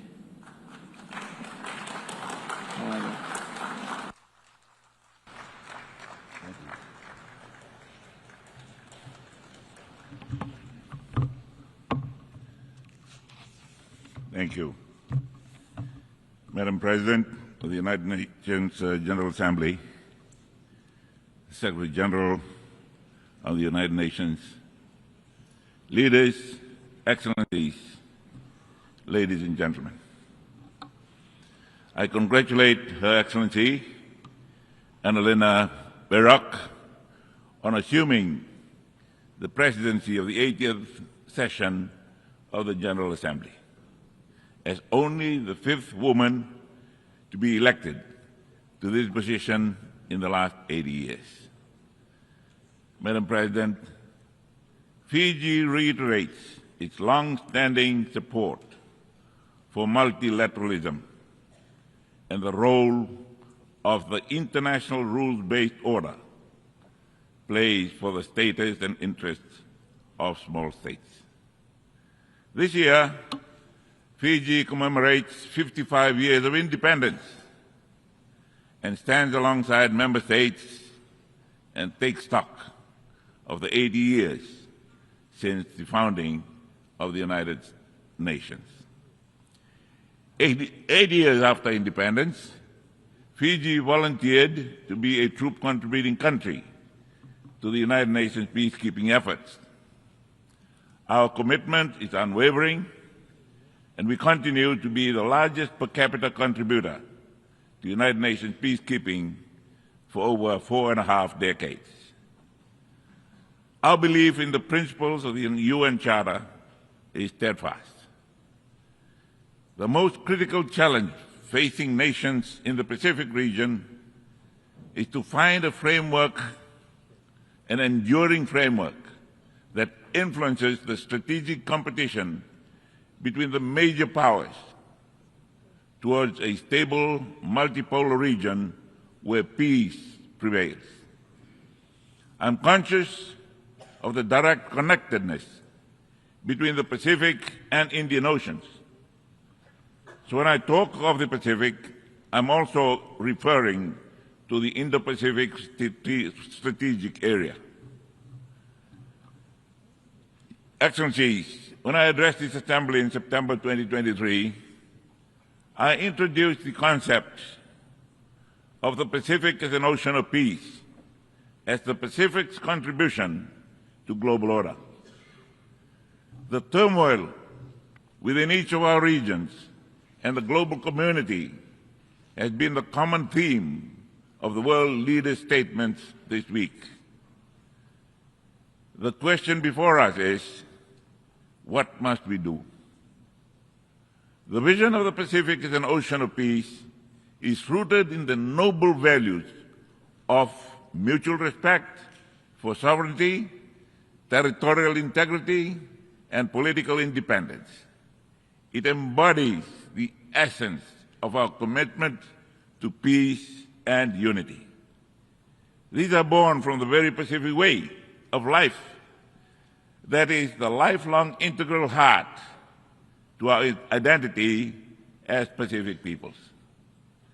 It is my honor to announce that the leaders of the Pacific at the Pacific Leaders Meeting held 2 weeks ago adopted the Ocean of Peace Declaration at the Pacific Island Leaders Meeting under the able chairmanship of the Solomon Islands Prime Minister, the Honorable Jeremiah Manele, on Thursday, the 11th of this month. In so doing, the Pacific leaders have declared and claimed the right of our people to peace. The concept of peace comes from deep within our faith in God, the God of peace and justice, that finds its own expression in our own Pacific way. The Pacific Way was a phrase coined by Fiji's first Prime Minister, the late Sir Kamachesa Mara, in his first speech in this hall in 1970, to describe the calm, conciliatory, and orderly moves to independence by Pacific Island states. At the core of the Pacific Way lies respect, quiet leadership, and reconciliation. It is not a coincidence that Chapter 6 of the UN Charter is entitled the Pacific Settlement of Disputes, Article 33 to 38. This concept, therefore, sits snugly with this year's theme, Better Together, 80 years and more for peace, development, and human rights. If we must be better together, we need prolonged peace everywhere. Peace is the absence of fear and troubled hearts. Peace is the starting point. It is how things are held together and is the end state. The Pacific knows the value of peace as we had lived through the horrors of its absence. Our ocean, its diverse and vibrant lands, had been a theater of the two world wars and a testing ground for the world's most dangerous weapons. Its impacts are still felt and seen today. It is our expectation that the Ocean of Peace Declaration is seen as a platform that spurs on the evolution of our region's long-standing commitment to peace and prosperity. Much has been said in this forum about conflict during the past 80 years, including those raging today. I urge and pray for balanced considerations. We look at how these conflicts started and by whom, be it in Ukraine, Gaza, or elsewhere. What is the motive that those that started these wars? What have they done to try to end it, if any? In our prescription for a solution based on history, on truth, on fairness, Madam President, we cannot be talking about ending the war without guaranteeing Israel its right to peaceful existence, nor the peaceful existence of the Ukrainian people. For peace, we collectively have a responsibility to seeing this is done. Anything short is hypocrisy on our part. Building peace and sustaining it in the next 80 years demands of us to be truthful as the first necessary step, that our aim must be for the dignity of peoples on all sides of the conflict. We cannot be selective with truth. Doing to others as we want others to do unto us is a must. If peace, sustained peace, is to be part of the new world order in the next 80 years. Falling short of this might be a reason the United Nations is not delivering at capacity. Excellencies, sustainable peace is neither built overnight nor by any actor alone. Progression from cold to warm peace demands faith, courage, and a strong will. The cost of building peace is usually high, yet the cost of its absence is higher. If we hope to realize the full promise of the UN Charter, we must tackle the root causes of instability with the same urgency as we do their consequences. This must start with truth, its understanding and acceptance, however difficult this might be. Without truth, our words are hollow. Our efforts destroy the very outcomes we desire. History plays a big part. In our pursuit for peace, we must pursue this on the right side of history. Those are not abstract observations, but informed by Fiji's experience of 45 years in international peacekeeping engagements where I was a peacekeeper.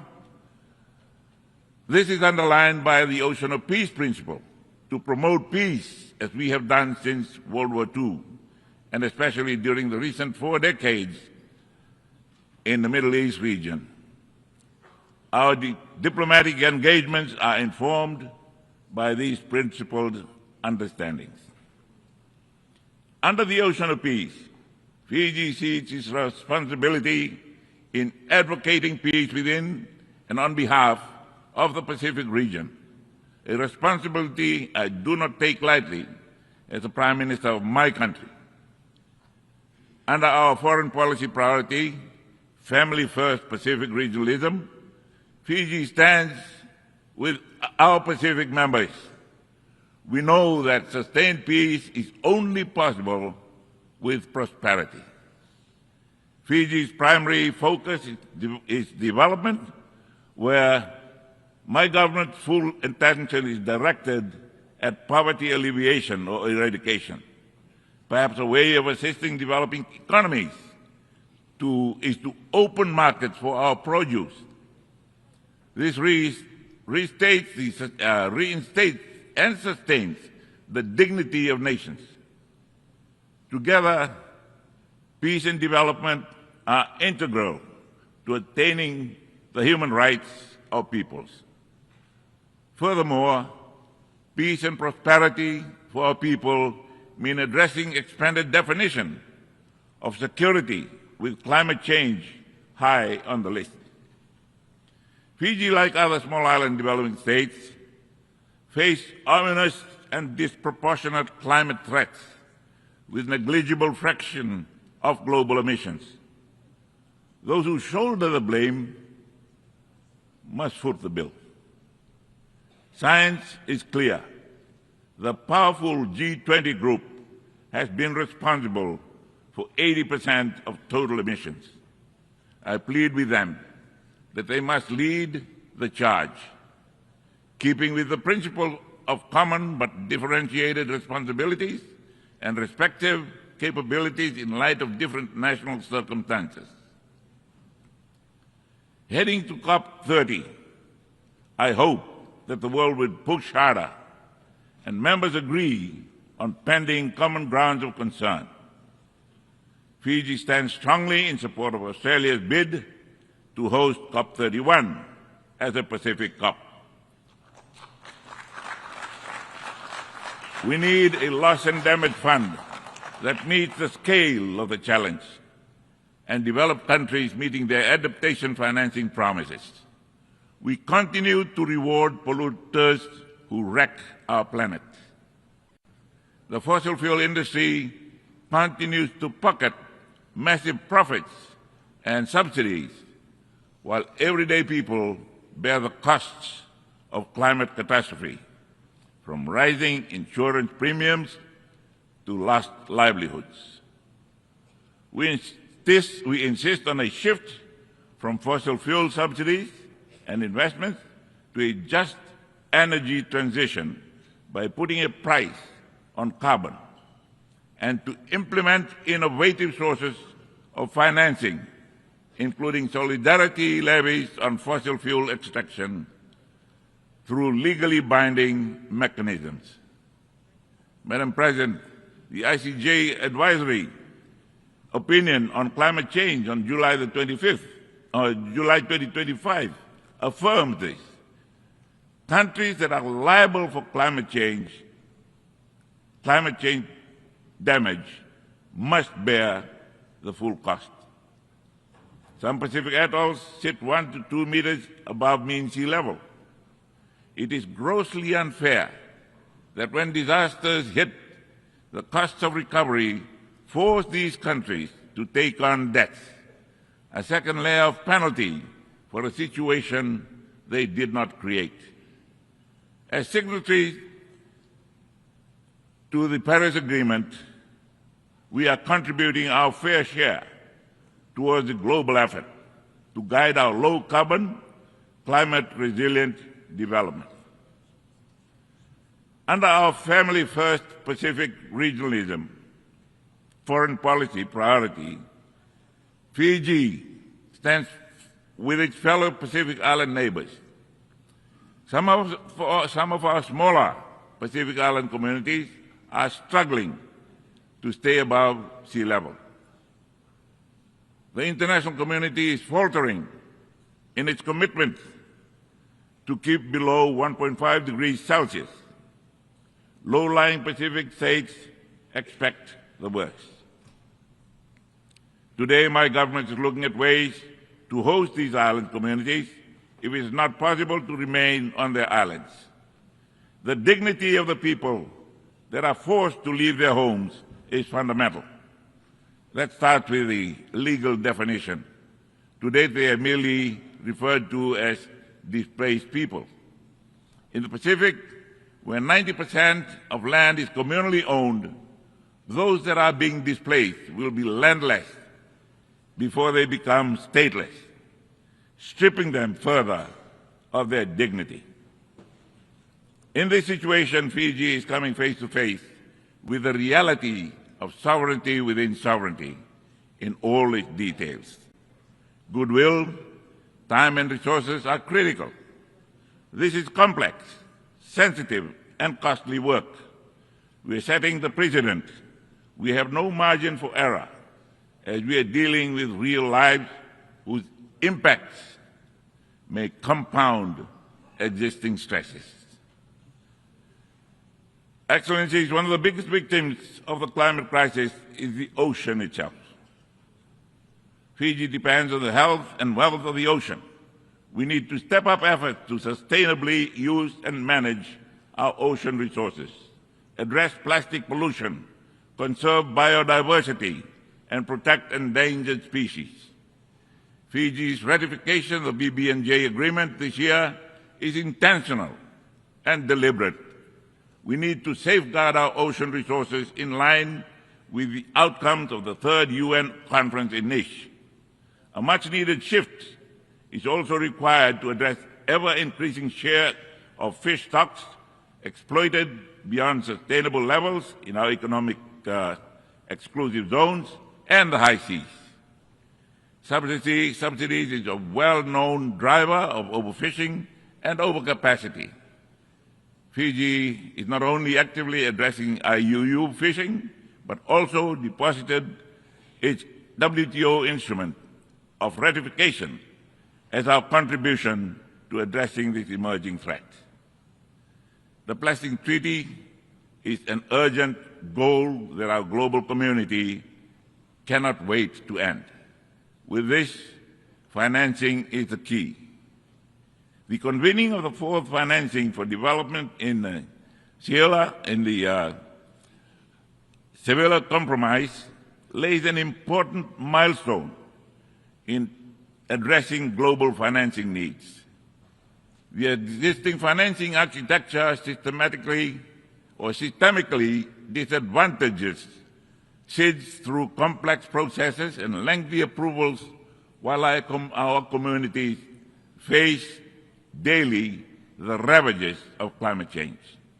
Reforms are needed now to address the widening gap that is now $4 trillion.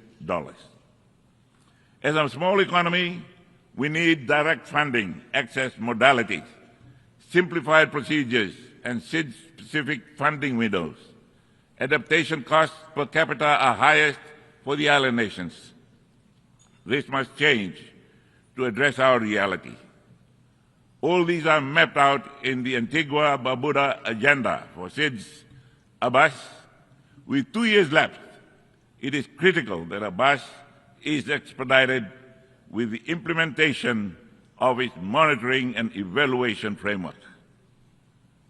Your Excellencies, SIDS urgently require the expedited implementation of the Multidimensional Vulnerability Index, MVI, to complement GDP per capita criteria in determining development support eligibility. SIDS have championed the MVI because of its direct relevance to overcoming the institutional blindness that has long ignored the reality of our unique circumstances and structural vulnerabilities. MVI provides a more comprehensive and accurate assessment of our development needs by incorporating factors such as environmental fragility, economic vulnerability, and structural constraints that traditional income-based measurements overlook. For Fiji, as with other SIDS, the implementation of MVI is a matter of development justice, ensuring that international support mechanisms recognize our inherent vulnerabilities and provide appropriate assistance regardless of per capita income levels. We call upon the international community to prioritize the swift operationalization of MVI, as this tool is essential to ensuring that no SIDS is left behind due to misleading income classifications that mask our true development challenges. Excellencies, as we mark the UN's 80th anniversary and discuss UN reform, Fiji notes that the UN remains an indispensable partner for development in the Pacific SIDS. Our unique challenges require the specialized support that only the UN system can provide. Striking the right balance between a strong UN presence and operational effectiveness that reflects the priorities of PSIDS is preferred. On our part, Fiji is finalizing arrangements for a purpose-built UN house that will provide a functional platform for UN operations in Fiji. Your Excellencies, Fiji is now pursuing constitutional reform. A recent Supreme Court ruling opened up a pathway for a review of our Constitution. This process ensures that the will of the people is accurately reflected in a revised constitutional framework that embodies the values of good governance and justice. Our approach prioritizes human rights and democratic participation while strengthening the institutional foundations necessary for sustainable democracy. Fiji's political journey has been marked by periods of instability. With the need for healing and progress, a Truth and Reconciliation Commission has been established to provide a platform for all voices to be heard, particularly those affected by past upheavals.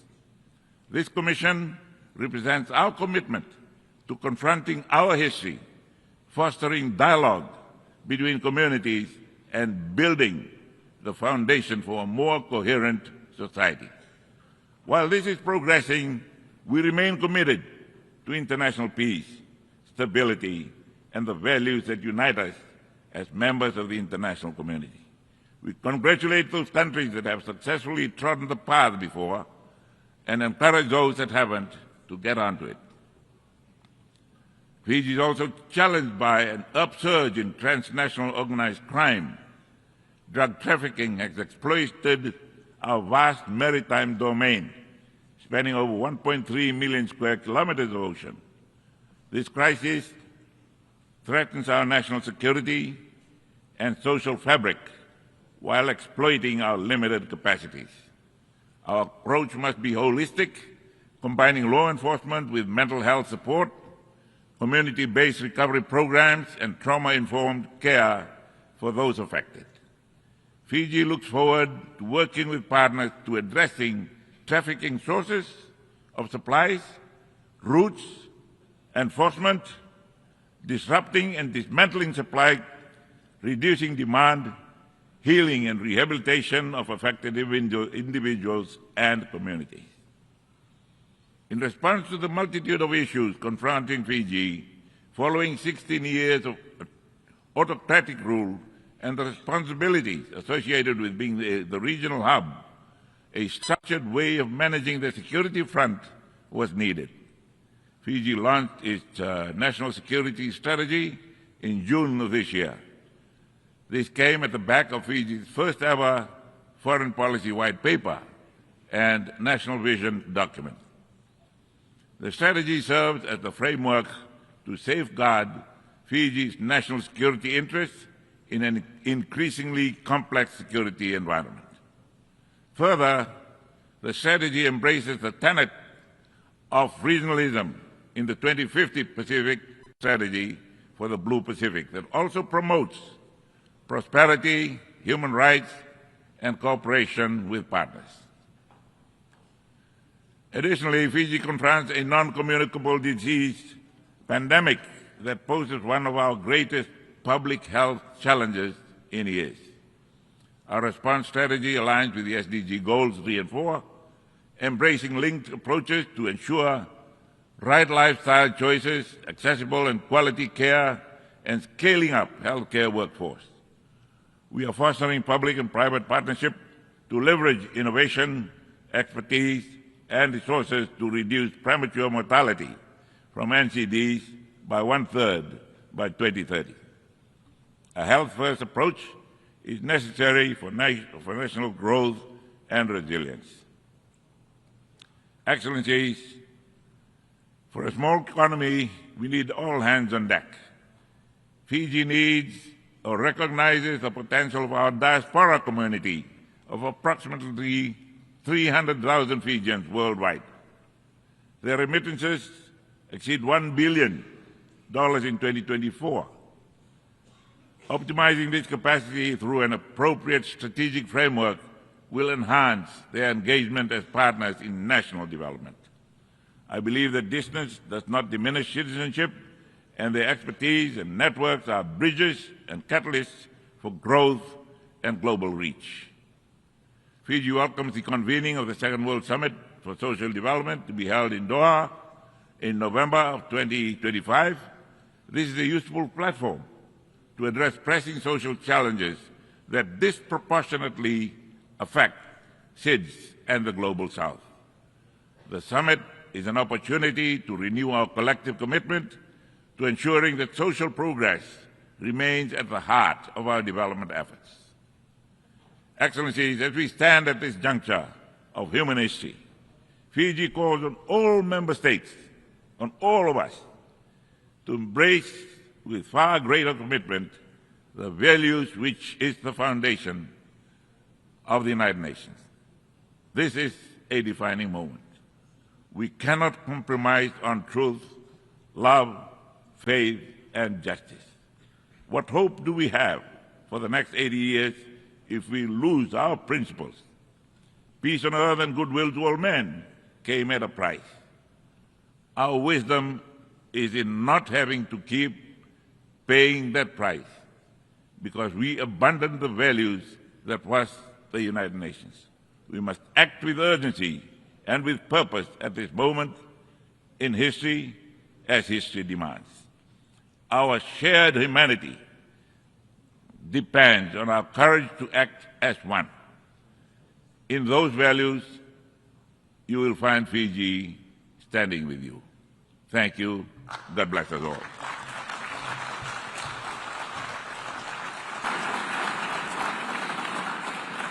On behalf of the Assembly, I wish to thank the Prime Minister, Minister of Foreign Affairs, Civil Service and Public Enterprises and Information of the Republic of Fiji. Now the Assembly will hear an address of His Excellency Feleti Teo, Prime Minister of Tuvalu. I request protocol to escort His Excellency and invite him to address the Assembly.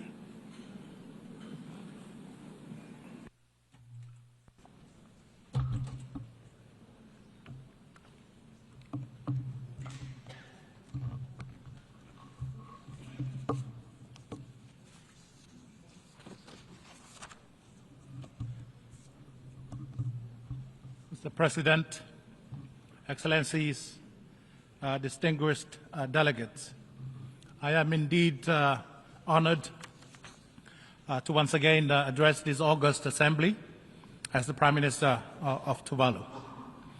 I convey to the General Assembly the warmest greetings and best wishes of the people and the government of Tuvalu.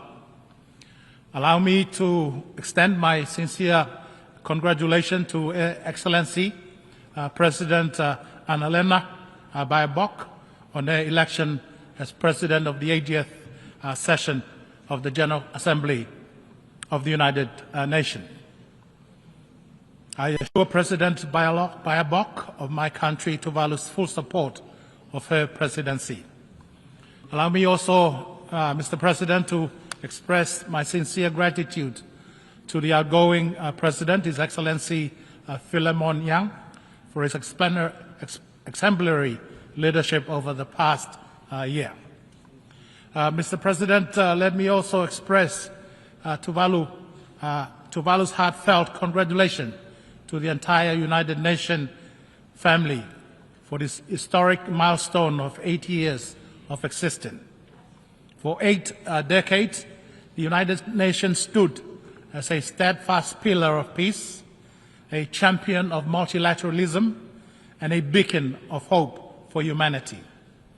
The UN's enduring presence is a testament of the transformative power of unity and the remarkable achievement made possible when nations join forces in a spirit of cooperation and unity of purpose.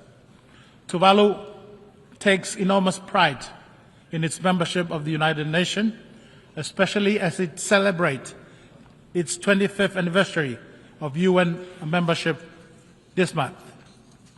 Mr. President, the occasion of the 80th anniversary of the United Nations should and must be a moment of reflection and re-envisioning to ensure the United Nations remains true and faithful to the objective of its foundational document, the UN Charter. Despite our historic achievement, we continue to witness conflict, persistent human rights violations, and development setbacks. These challenges run counter to the principle of the United Nations Charter and serve as a stark reminder that our quest for peace, justice, and sustainable development remain incomplete despite the maturity and the advanced age of the United Nations. That is why, Mr. President, Tuvalu fully supports the Secretary General's UN 80 initiative to make the UN more effective and impactful for the millions of lives that depend on it. Mr. President, I commend and applaud the selection of the theme Better Together, 80 years and more for peace, development, and human rights. The theme is both timely and fitting, considering the persistent challenges to global peace and security and to multilateralism. The notion of better together underscores the power of unity and working together despite the differences amongst nations, because true progress can only be realized when the limiting factors to our common objectives and goals are adequately addressed. The achievement of peace, security, and sustainable development hold little value if the poor and the most vulnerable are left behind. I therefore commend the President's pragmatic vision in guiding the direction of this important milestone session. Mr. President, climate change and sea level rise remain the greatest security threats to Tuvalu, and they continue to be the top development and security priorities for Tuvalu.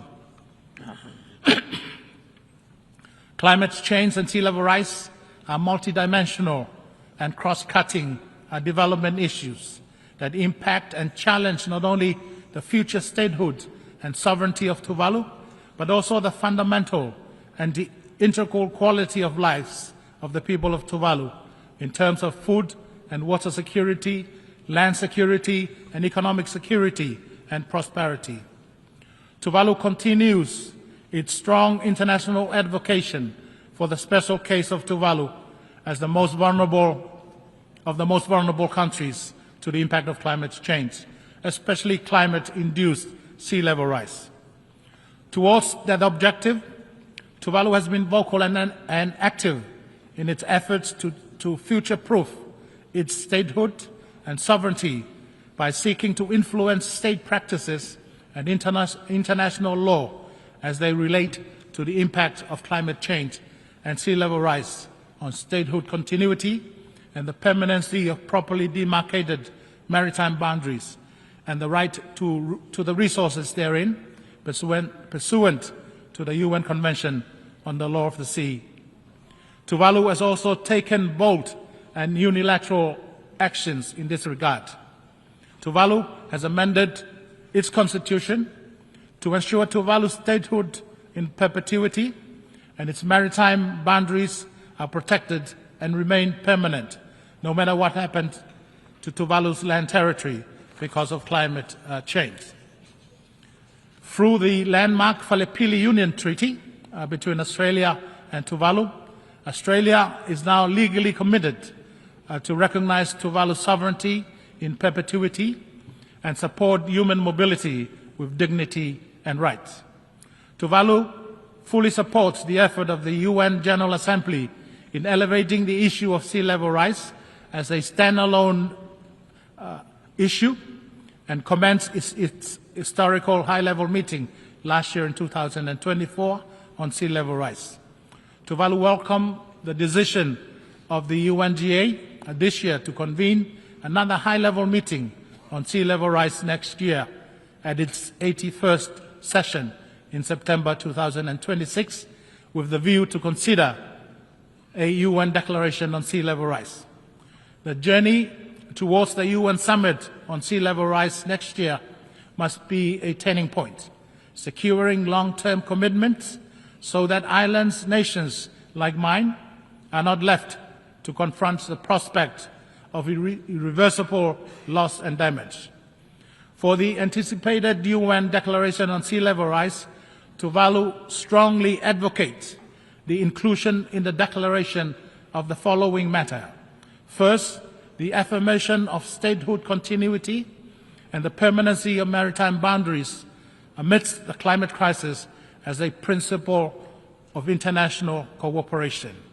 Secondly, promote secure, organized and dignified pathways for human mobility. Thirdly, support the safeguard of culture and heritage of affected communities. Fourthly, deliver innovative and rapid financing to enable adaptation journeys of the most vulnerable. And fifthly, ensure access to knowledge, data and science to inform strategic planning, enhance resilience and foster global cooperation.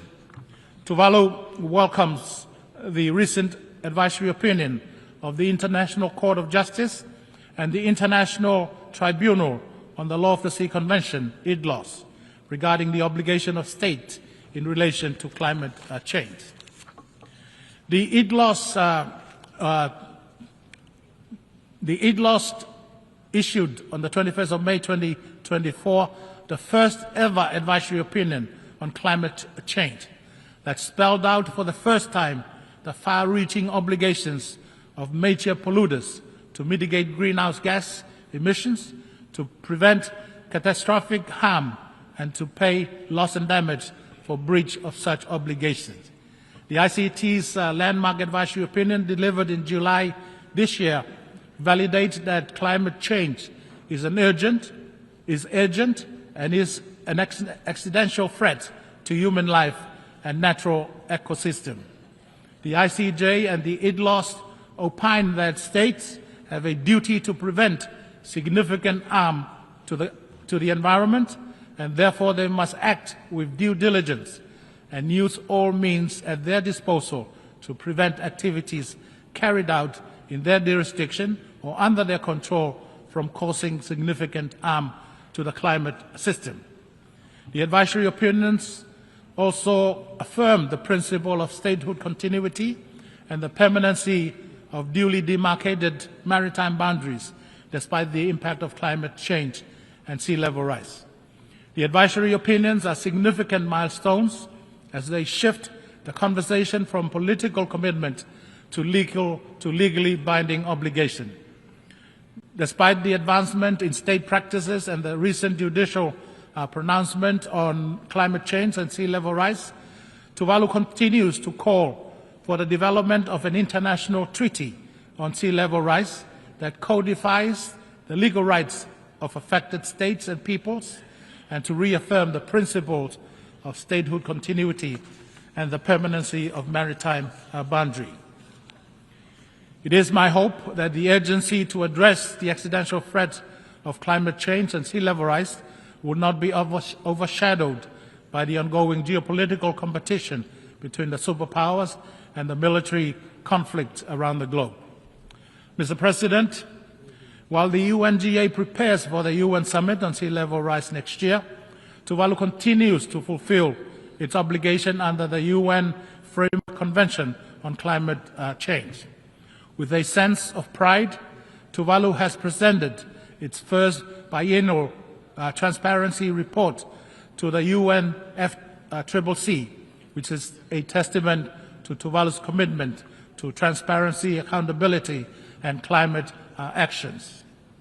During this week, I announced the third nationally determined contribution, NDC 3.0, which is Tuvalu's blueprint to resilience and a pledge to the world, linking climate action, sustainable development, cultural preservation, and a just transition to 100% renewable energy.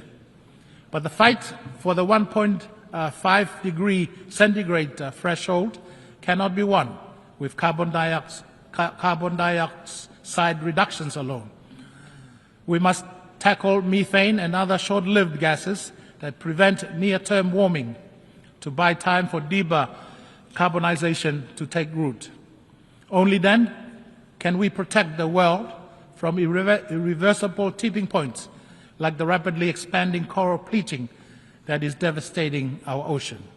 Tuvalu has also updated its National Adaptation Plan, which provides a strategic and inclusive framework to protect people, ecosystem, infrastructure, and cultural heritage from climate change, setting clear adaptation pathways in coastal protection, infrastructure, food and water security, health and disaster risk reduction, while addressing sovereignty and cultural preservation. Tuvalu also supports the Fossil Fuel Non-Proliferation Treaty Initiative for a just phase-out of the use of fossil fuel and call on all nations that are serious about confronting the climate crisis to join this initiative and to act decisively to protect our planet and future generations. Mr. President, Tuvalu has 26 square kilometers of land just opposed against 750,000 square kilometers of exclusive economic zones, which makes Tuvalu a large ocean state. As such, the ocean is the lifeblood of our economy. The ocean defines our culture and heritage, and the ocean is our very source of existence. As custodian of the Pacific Ocean, Tuvalu reaffirmed its commitment to conserve and sustainably use the ocean, seas, and marine resources. To that effect, Tuvalu is in the process of developing its first ever national ocean policy, not only to coordinate and guide the implementation of our commitments under SDG 14, but to also discharge our obligation to save and keep our ocean healthy. Mr. President, Tuvalu has ratified the BBNJ agreement, which has achieved the requisite 60 ratification threshold to bring it into force. Earlier this year, Tuvalu joined the global community in Nice, France, for the third United Nations Oceans Conference. In that gathering, Tuvalu joined the Ocean Rise and Coastal Resilience Coalition, which aims to support coastal cities by planning and implementing the transformation required to address sea level rise.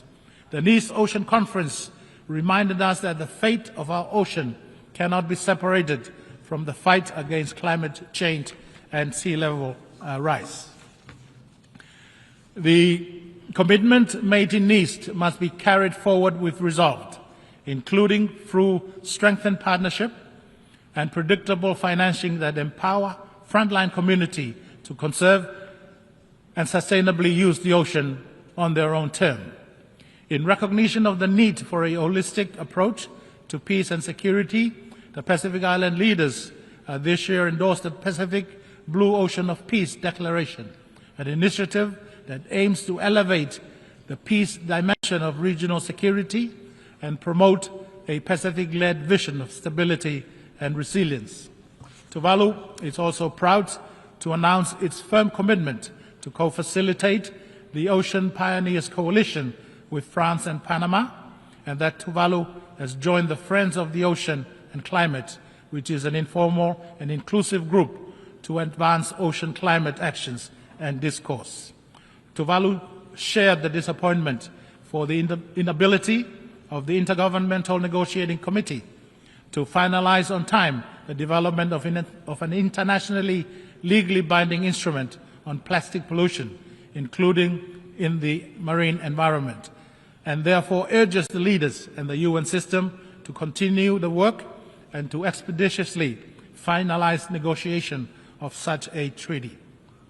Mr. President, the principle of better together is more than just a watchword. It is a powerful affirmation of partnership in the face of increased challenges to multilateralism. The Antigua and Barbuda Agenda for SIDS, ABAS, and the Samoa Pathway, and the Pact for the Future are key development frameworks founded on this shared conviction that aligns with SDG 17. Genuine and durable partnership is not a choice, but a necessity. It is a principle that continues to shape international cooperation and respond to the unique and persistent challenges that SIDS and LDCs like Tuvalu continue to face. Tuvalu acknowledges the progress achieved for such a genuine and enduring partnership. However, greater global efforts remain needed by those at the lower end of the global economic scale, like the LDCs and the SIDS. The Decadal Guide for Financial Cooperation, dubbed the Compromiso de Sevilla, fell short of our ambition for a truly transformative financing framework. Much to our disappointment, there is also omission of previously agreed climate financing language from the document. Nevertheless, Tuvalu reiterates the call for urgent, scaled-up adaptation finance and the rapid operationalization and replenishment of the Loss and Damage Fund, including through the innovative use of special drawing rights. Tuvalu remains steadfast in its call for increased grants and concessional financing, improved access to climate change and development funds, technology transfer and capacity building initiatives that are tailored to the special circumstances of small island developing states. Moreover, international financial institutions must reconsider eligibility criteria that prevent vulnerable countries from accessing support simply because of income classifications that do not reflect our exposure to multidimensional risk. For Tuvalu, justice in global finance means recognizing that vulnerability cannot be measured by GDP alone. It means valuing resilience, equity, and the right of every nation, large or small, to chart a secure and sustainable future. Timely and targeted assistance is not charity. It is a matter of justice and survival. For the foregoing reasons, Tuvalu has joined the Pacific Resilience Facility, which is a Pacific-led and Pacific-managed facility to cater for the specific adaptation needs of Pacific Island countries in the face of climate change. Tuvalu calls on the international community, especially the developed countries and partner organizations, to support the capitalization of the Pacific Resilience Facility. Mr. President, non-communicable disease, NCDs, are the leading cause of morbidity and mortality in the Pacific region and in the world at large, and Tuvalu is not an exception. Poor diet and obesity intrinsically linked to the food security challenges are key contributors to this escalating public health concern. Tuvalu therefore welcomes the political commitment demonstrated through the recent adoption of the political declaration on the prevention and control of non-communicable diseases and the promotion of mental health and well-being. The acknowledgement of the need for coordinated cross-sectoral actions reflect a spirit of collective responsibility and exemplify the critical support required by countries most affected by NCDs. At the national level, Tuvalu is fully committed to upholding the commitments outlined in the declaration in our shared pursuit of achieving the global targets by 2030. Mr. President, earlier this week we commemorated the 30th anniversary of the 4th World Conference on Women and the Beijing Declaration and Plan of Action, considered the most progressive blueprint ever for advancing women's rights. Tuvalu reaffirms its commitment to gender equality and has taken important steps towards that objective. The Tuvalu Constitution now prohibits discrimination based on sex, embedding gender equality in our highest law. And last year, in 2024, Tuvalu adopted a more updated and modern national gender equity policy to assure women's empowerment and protection from violence are integrated across all sectors. Women's rights are not only human rights, but are also a foundation of sustainable development, peace and resilience. For Tuvalu, this means ensuring that women are not only included, but are leading in decision-making spaces, from village councils to global negotiation. Equally, Tuvalu places high importance on the role of young people in building a more just, sustainable, and inclusive future. As we also marked yesterday, the 30th anniversary of the World Programme of Action for Youth, we take this opportunity to underscore our support for youth development and leadership. We must continue to create the conditions that allow our young people to realize their full potential as active agents for change, as innovators and as partners in achieving the Sustainable Development Goal. Tuvalu recognized that inclusive development cannot be achieved without the full and equal participation of women and youth. Mr. President, projecting the principle of inclusivity and leaving no one behind to the UN system, Tuvalu deeply regrets the continued exclusion of the Republic of China, Taiwan, from the United Nations system. As a long-standing and reliable development partner of Tuvalu, Taiwan has consistently demonstrated its commitment to international cooperation, making meaningful contribution across a broad range of development sector. Tuvalu holds the strong view that the UNGA Resolution 2758 does not preclude Taiwan's meaningful participation in the UN system, and Tuvalu calls for the admission of Taiwan as a member of the United Nations and its specialized agency. Similarly, it is regrettable to observe that the people of Cuba continue to bear the economic burden of long-standing unilateral economic sanctions, which deny them crucial international development assistance and partnership necessary for their recovery and rebuilding efforts. Tuvalu believes that sanctions which isolate and impoverish entire peoples run counter to the spirit of the United Nations Charter. Tuvalu supports the lifting of these sanctions and joins other member states in calling for the removal of Cuba from the list of state sponsors of terrorism. Mr. President, next week on the 1st of October will be Tuvalu's 47th independence anniversary. Though the birth of Tuvalu and the United Nations are a generation apart, Tuvalu remains grateful for the privilege of being a member of the United Nations and to have engaged and collaborated with the UN family of nations in our common pursuit of advancing the vision of this session, Better Together, 80 years and more for peace, development and human rights. I wish to express my special thanks and sincere gratitude to the United Nations and its member states, in particular Tuvalu's generous traditional and emerging partners for all the support and assistance afforded to Tuvalu. Mr. President, in closing, as we engage and interact during this historic session of the General Assembly, we should do so with the full awareness of the complex and formidable challenges that confront our international community.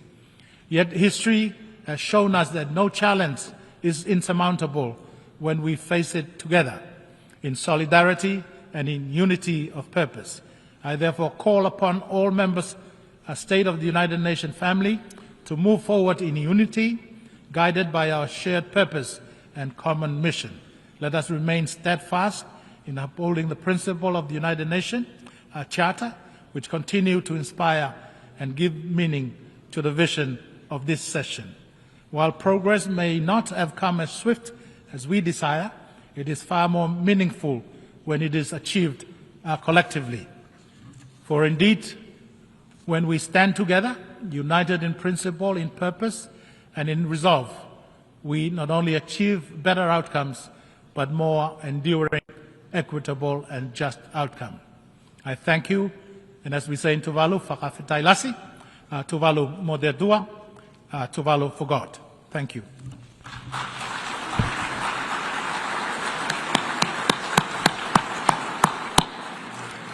On behalf of the Assembly, I wish to thank the Prime Minister of Tuvalu.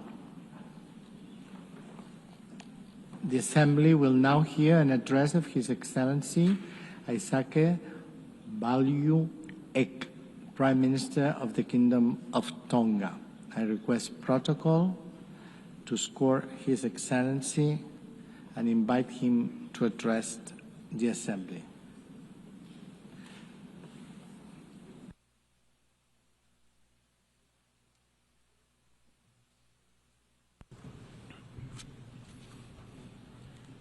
Tapu moe o tua mafi o ko whio I ho taulotolotonga. Distinguished heads of state and heads of government, His Excellency Mr. Antonio Guterres, Secretary General of the United Nations, His Excellency Ms. Annette Baerbock, President of 80th United Nations General Assembly, distinguished delegates, distinguished ladies and gentlemen. Mr. President, allow me at the outset to bring warm Maloelele greetings from His Majesty Government and the people of the Kingdom of Tonga. It is indeed with profound honor to address this esteemed Assembly at its 80th session. First, I wish to congratulate Your Excellency on assuming the esteemed presidency of the 80th session of the United Nations General Assembly. We commend you, President, on your election, to preside over this session, and we pledge our full support to your leadership. I take this opportunity to also thank your predecessor, His Excellency Philemon, for his able leadership throughout the durations of his mandate. We also pay tribute to the Secretary General, His Excellency Antonio Guterres, Secretary General of the United Nations, for his steadfast efforts in advancing the purposes and principles of the United Nations and the roles he has played. Mr. President, we convene at this 80th session under the theme, Better Together, 80th years and beyond, for peace, development, and human rights. A vision to which Tonga pledges its full support. For us, as a small island developing state, these themes resonate deeply. The pursuit of peace, development, and human rights cannot be realized without urgent action on climate change, the protection of oceans, and the resilience of vulnerable communities. At a time when climate change has become a profound security threat, we must rally around the collective visions of the United Nations. For only through solidarity and shared responsibility can we safeguard our planet, uphold the dignity of all peoples, and secure a sustainable future for generations to come.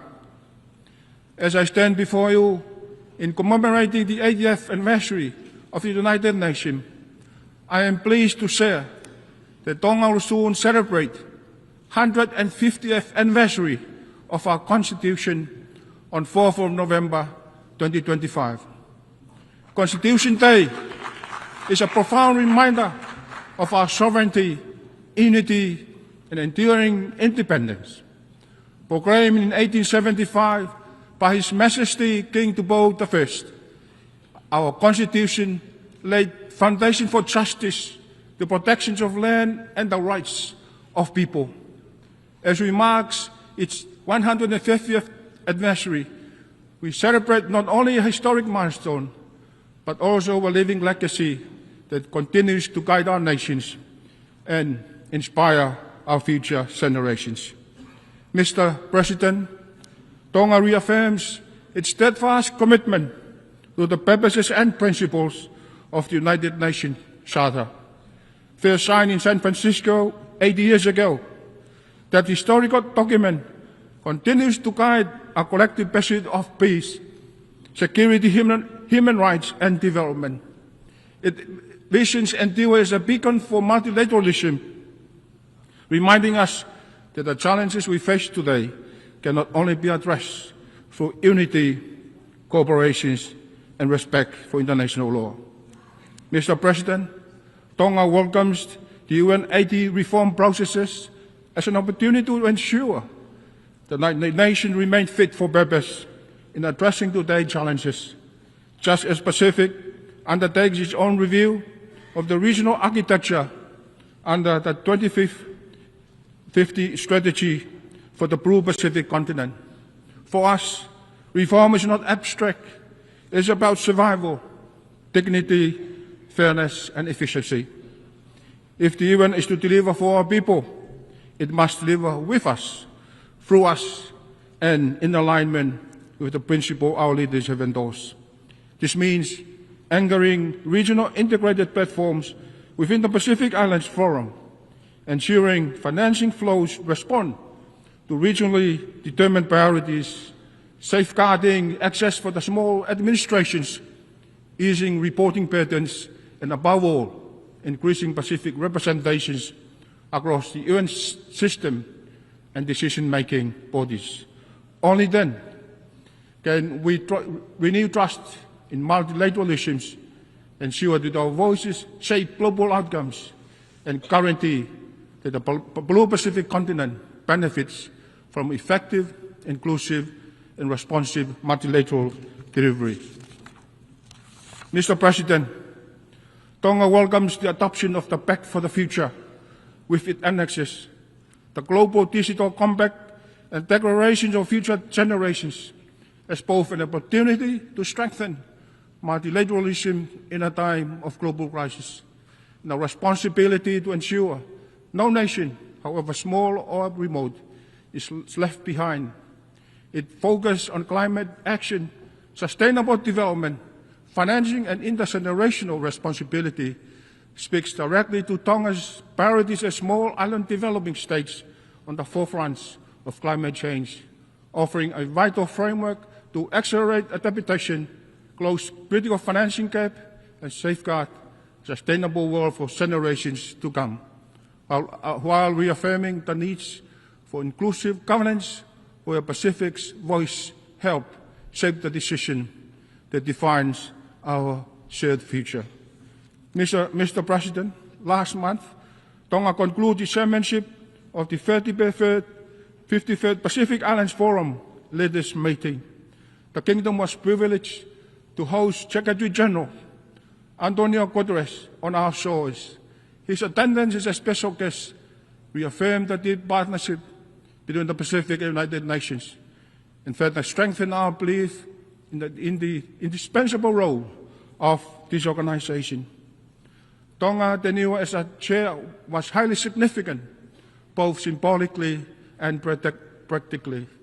Our representations here at the United Nations as chair afforded Tonga the opportunity to assume a leadership role within the Pacific family, guiding collective priorities and setting the tone for regional cooperations. It enabled us to play a pivot role in reinforcing Pacific solidarity, ensuring that both small and large island states stood together in a negotiation with global partners. It also amplifies Tonga's voice in international diplomacy by carrying the mandate and collective position of the Pacific regions. Above all, it left us with a legacy for resilience and provided a vital platform for advocacy on issues central to our people's survival and well-being. Mr. President, for small island states, one of the most pressing issues remain the existing threat of climate change. For Tonga, this is not a remote threat, but unfolding reality that threatens to erase decades of development gains and imperils the very existence of our island. We therefore continue to call for urgent, ambitious and concrete climate actions from the national community, action grounded in the principle of equity, justice and common but differentiated responsibility. It is in this connection that Tonga support Australia bid to host COP31 in partnership with the Pacific as a Pacific COP. We see this as an unique opportunity to bring the voices of small island developing states to the forefront of the global climate agenda, ensuring that the realities of our peoples are not only heard, but drive the urgency of action.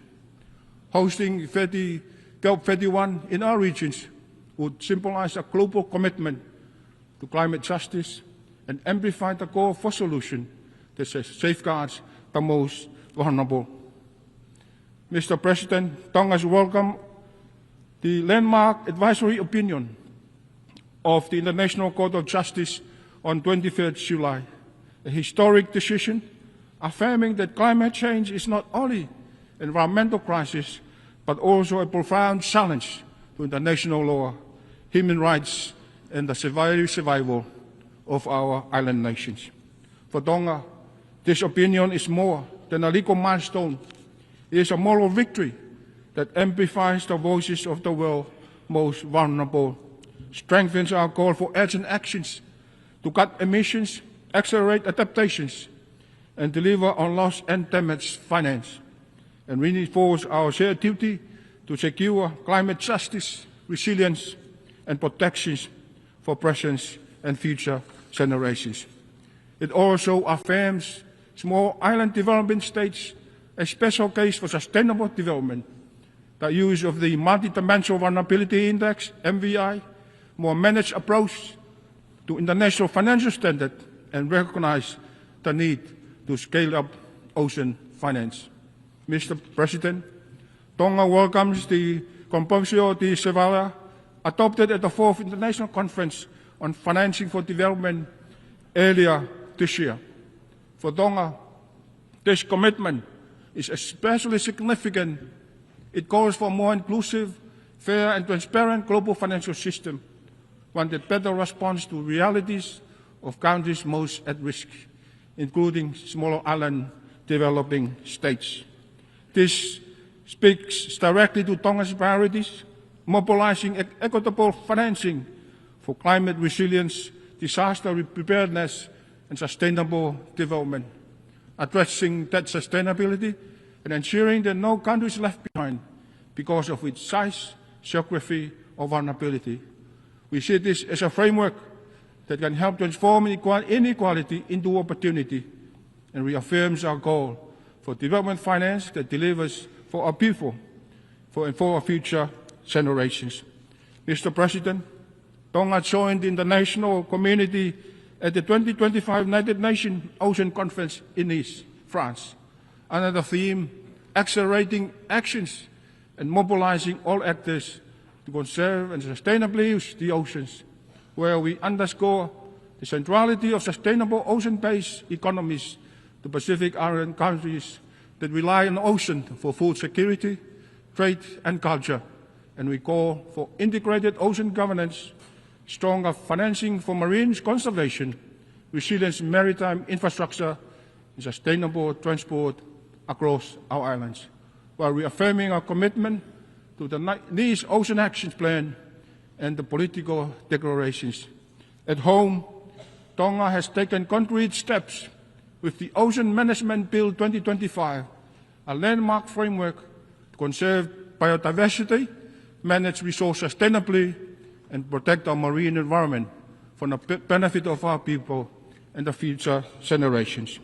Mr. President, Tonga is proud to have joined the Pacific family in the adoption of the Ocean of Peace Declarations, declaring that the Blue Pacific continent as an ocean of peace. This is more than symbolism. It is a shared regional vision that peace, security, and sustainability are deeply interconnected with how we treat our ocean, how we protect our environment, and how we safeguard our communities. Tonga supports this declaration fully and calls for the principle to be embedded in our international ocean governance, climate actions, and sustainable development of efforts. The ocean must not only be protected, it must be honored as a foundation of our security, of our economies, our way of life, our legacy of resilience. Mr. President, it is in this spirit of resilience that Tonga is proud to host the Pacific Resilience Facility, the Pacific-led, member-owned and regionally managed financing mechanism dedicated to strengthening climate and disaster resilience across our Blue Pacific continent. Tonga acknowledges with gratitude the commitments and contributions already extended by our development partners and friends of the Pacific. And we continue to urge global partners to support a Pacific-led solution, the PRF, designed to bridge the financing gap for small, high-impact adaptation projects. And in doing so, we not only strengthen resilience in the Pacific, but also demonstrate how regionally owned solutions can advance global climate and sustainable development agenda. Mr. President, Tonga continues to strengthen laws to protect our children, especially those who are susceptible to harm from technology in this digital age, and empower our youth, recognizing them as the foundations of our nation's future. Remain firmly committed to safeguarding public health and addressing the dual threats posed by the scourge of drugs and the rise of non-communicable diseases. At the same time, we acknowledge the complex challenges of migrations and deportees, while valuing the enduring contributions of our diaspora to national development. We also view economic development as a vital pathway to opportunity and resilience, harnessing trade and sports as a drivers of growth, unity, and national pride. Together, these priorities embody Tonga's vision of a just, healthy, and prosperous society where no one is left behind. And lastly, may I remind this assembly to seek wisdom and strength beyond ourselves. Let us first ask God for guidance in our shared pursuit of peace, in advancing sustainable development, and in safeguarding the dignity and human rights of all peoples. In humility, we recognize that our common challenges are greater than any one nation. In closing, may I share the national motto of Tonga, Tua ma Tonga ko hok tofia, which translates that God and Tonga are my inheritance. It is from these foundations that I draw a strength to serve with humility and dedication. A reminder that with faith, solidarity, and collective actions, we can rise to above and beyond, turning trials into pathway for hope, guided by compassion and a spirit of service to humanity. God bless United Nations. Malo Aupito. Thank you.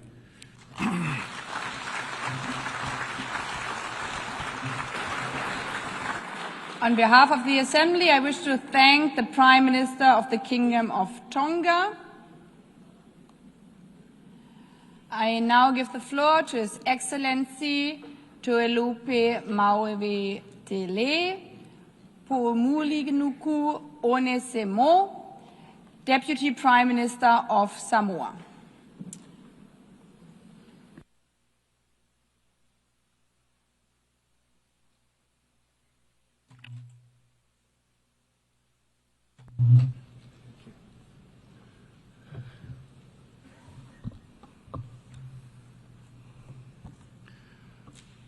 Samoa e tātou tofi, tāpua I mai amal manuia, se whairu tātou sāo, I puwhai o malo au whatasi. President, world leaders, excellencies, I wish to congratulate Her Excellency Ms. Annalena Baerbock on her election as President of the 80th session of the General Assembly. The theme you have chosen resonates deeply with Samoa, particularly as we celebrate 80 years of our United Nations.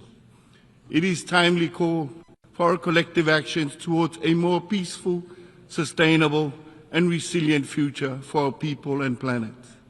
You can be assured that Samoa's full support throughout your mandate. Excellencies, we live in times of global turbulence and uncertainty. Profound and transformative change is not only necessary, but also inevitable.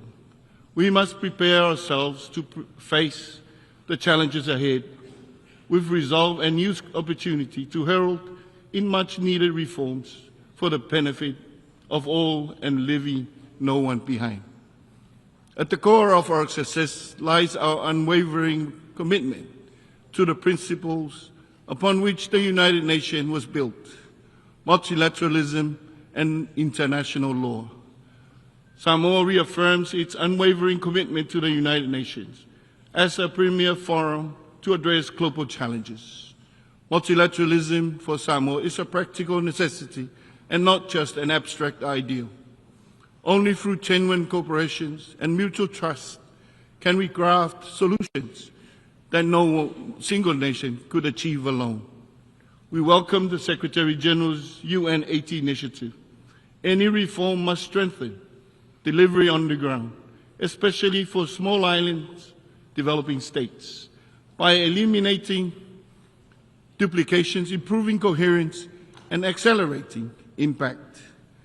Critically, such reforms must not weaken the operations of the UN multi-country offices or the resilient coordinator system. Likewise, the reforms of the MCO level should clearly define the roles and the functions of the UN country teams, working in close coordination with parish countries to avoid duplications, competition for resources, and proliferation of projects that small administration cannot manage efficiently.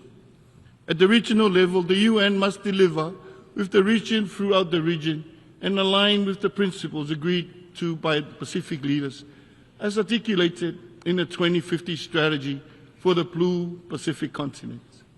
The UN 80 initiative is the opportunity to jointly realize regional delivery of ongoing initiatives through regional mechanisms. Excellencies, land and the ocean are central to Samoan culture and are also the basis of our people, sense of belonging, our whasinomanga, and our heritage, our tofi. Village boundaries were marked by age of oak banyan trees on the mountain ridges and extend to the protruding reef, such as the values that make us a distinct people, where our history, traditions, identity, livelihoods, and everyday lives are intimately connected to our precious island ecosystem, underpinned by our unique communal Samoa culture and traditions. Our geographical isolation and insularity no longer shields or protect us from the increasingly complex and dynamic security challenges, transnational crimes, especially drug trafficking, nuclear proliferations, challenges to sovereignty, growing geopolitical tensions in our region, and humanitarian crisis. the rule-based international system is being bent out of shape. Gone were the days where we took only what we needed from our environment, when we were a lot more conscious of the importance of a continuity of our culture and values, unadulterated by the impinging world around us. Unfortunately, this important connection makes us particularly vulnerable to the adverse effect of climate change. Over the past decades, we have witnessed more frequent and intense storms and cyclones, such as we left a trail of destruction in the wake, homes flattened, food crops destroyed, lives lost, constant threat of relocation. The reality of climate change and increase in severity of disasters mean many communities are at risk of losing traditional homelands as rising sea levels, king tides and storm surges wash away the shoreline, and inland communities experience landslides, living communities devoid of safer and more disaster-resilient land. Regrettably, continuous inaction means the detrimental effect of all aspects of Samoan life. Climate change remains the greatest existential threat to Samoa and other Pacific states. Its impact are more extensively felt by the states due to our special circumstances and the lack of capacity to respond quickly and effectively. We commend the International Court of Justice advisory opinion, which rightly recognizes the climate change not merely as an environmental concern, but as an existential problem of planetary proportion that requires urgent global action. Unless we invest now in climate mitigation and adaptation and resilient economies, we risk compounding both environmental and financial crises. We must do more to turn the tide, to honor our commitments and obligations, and to take urgent and ambitious climate actions now. As we approach COP30 in Brazil, we urge that the new NDCs reflect maximum ambition, including 50% reduction in global emission by 2030. 35 countries responsible for 86% of global emissions must be part of the solution, not just the problem. One can continue to question whether climate change is real, but for Samoa and the Pacific, the impact of climate change confronts us on a daily basis. It is our lived reality. Samoa will be launching its third national determined contribution ahead of COP30. This updated plan, developed through inclusive consultation, captures both the realities and the aspirations of all Samoans. But we cannot do it alone. Excellencies, now is the time for the world to witness firsthand the consequences of climate change in our region. You can only truly appreciate our challenge if you visit us. There is no better place to discuss climate ambitions and solutions than in the Pacific, where climate change impact is a lived reality. This is why Samoa supports Australia's bid to host COP31 on behalf of the Blue Pacific continent. We also strongly endorse the recent AOSIS declaration on the special circumstances of SIDS. And we can all states, international and organizations, and treaty parties to recognize and reflect these unique vulnerabilities in the design, interpretation, and implementation of multilateral agreements. Excellencies, the Pacific Ocean is our greatest asset that must be sustainably managed for the benefit of our present and future generations. It unites our islands in common purposes. It is our home and our key to a future of infinite promises.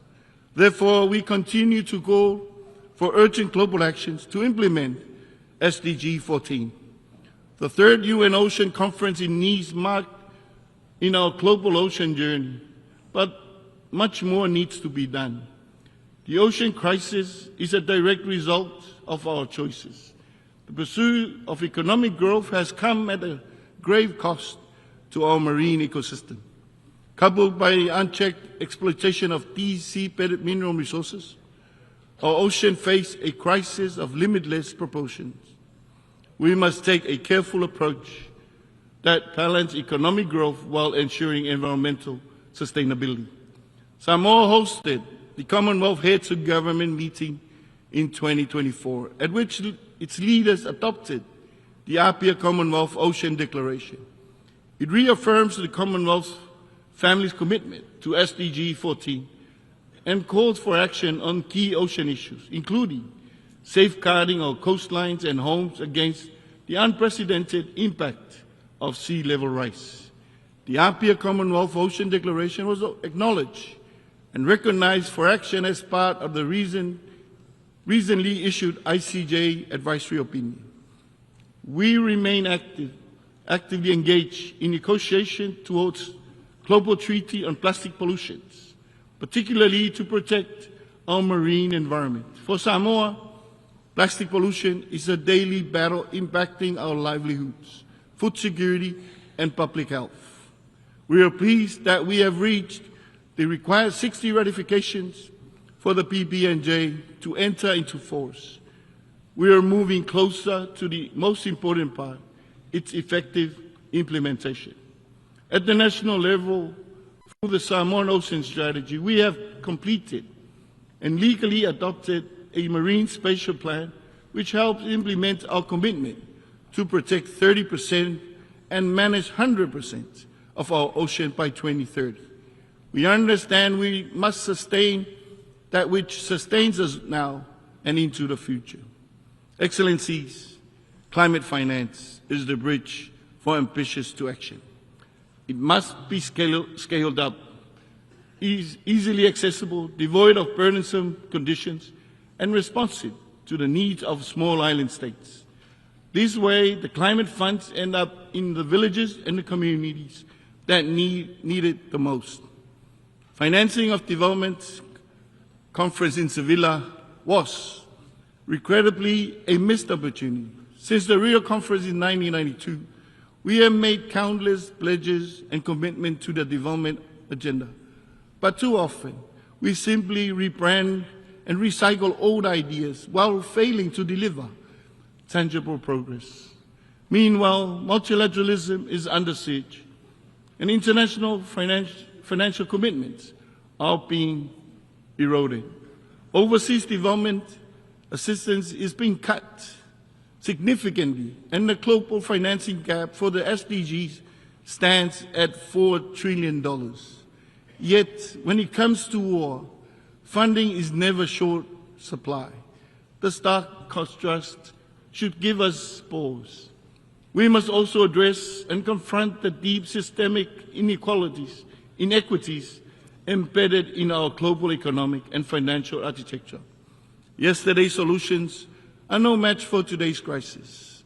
A modern, just, inclusive financial and system must be created, one that recognizes small island states, understands them, and work in the interest of citizens. Debt forgiveness must be linked to measurable progress on resilience building. Samoa supports the incorporation of state contingent clauses in the debt instrument, allowing for suspension during crisis. We look forward to the timely implementation of the Sevilla commitment. Excellencies, non-communicable diseases are now the dominant health burden in Samoa and in the Pacific region.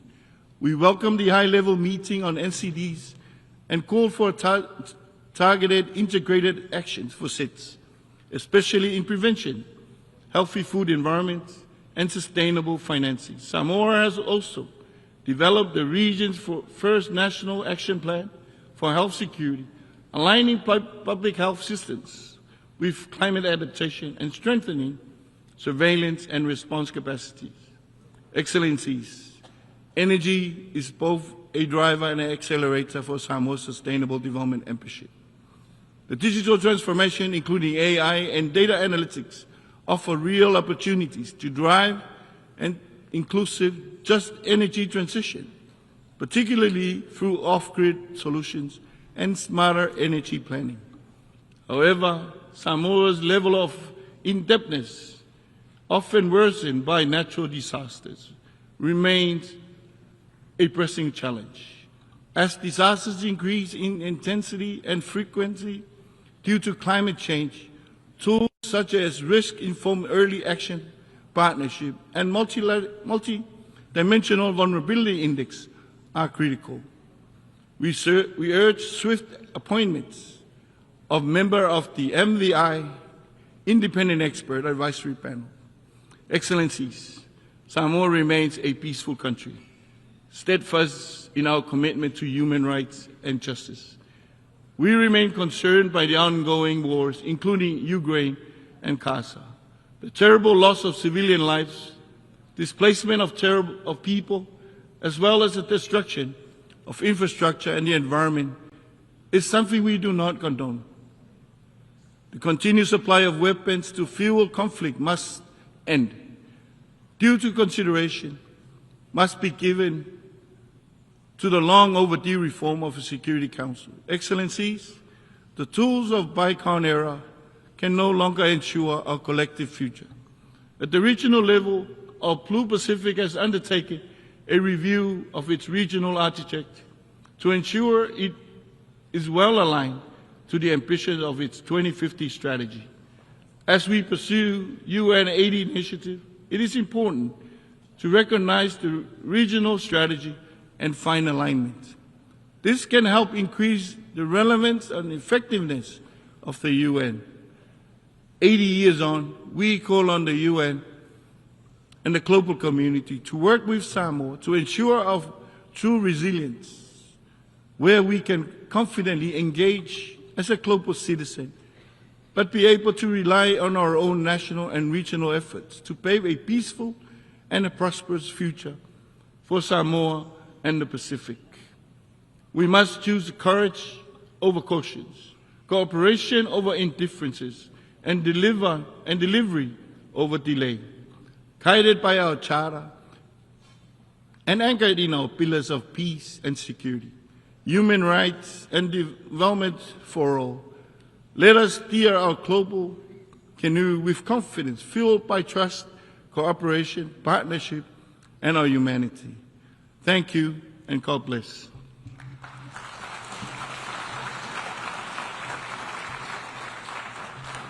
I thank the Deputy Prime Minister of Samoa. I now give the floor to His Excellency Amon Mawira, Minister for Foreign Affairs and International Trade of Zimbabwe.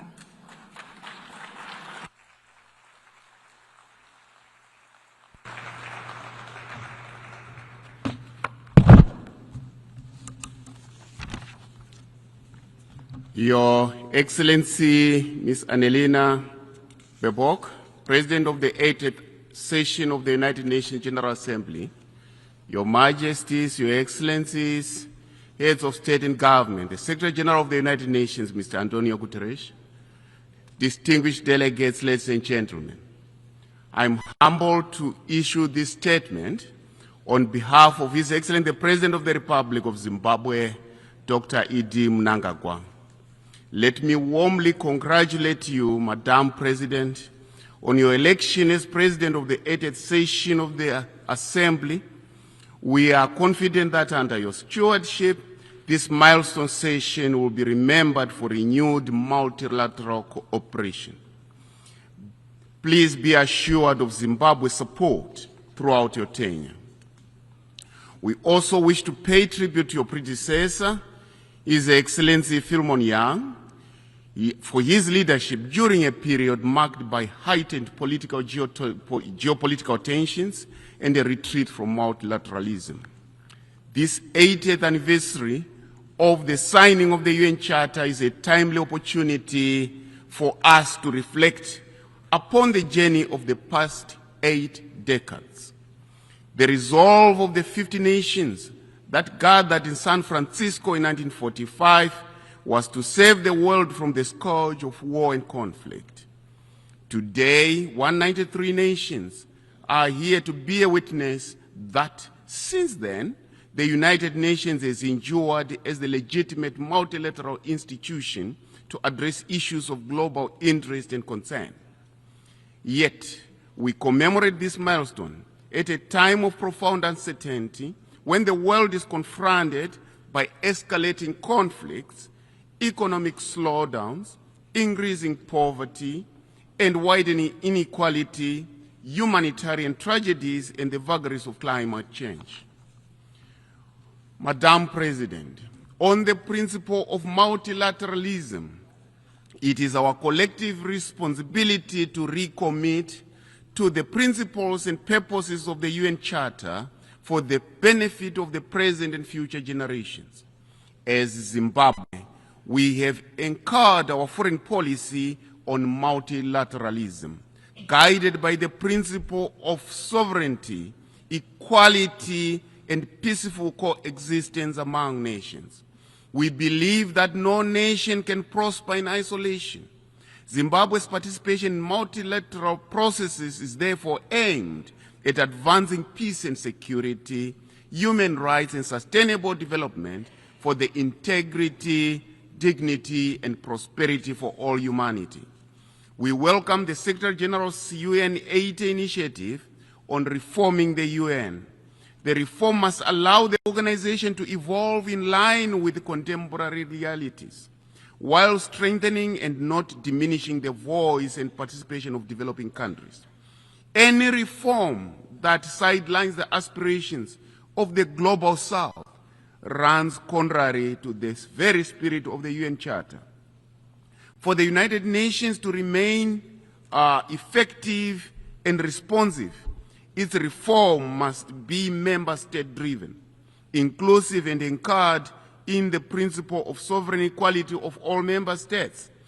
This anniversary must, therefore, serve as a solemn reminder that humanity achieves more by working together than working apart and working against each other. Madam President, on the principle of peace and security, it is clear that peace, development, and human rights can only be fully realized through the reform of global governance institutions. The global economic, political, and security architectures established after the Second World War no longer reflect today's realities. In 1945, a large percentage of the current UN member states, including Zimbabwe, were mere colonies. To this end, we reiterate Africa's long-standing call for the comprehensive reform of the United Nations Security Council. Africa's continued total exclusion from the permanent category and underrepresentation among non-permanent members is an aberration which requires urgent redress. Decisions on Africa cannot continue to be made without Africa at the table.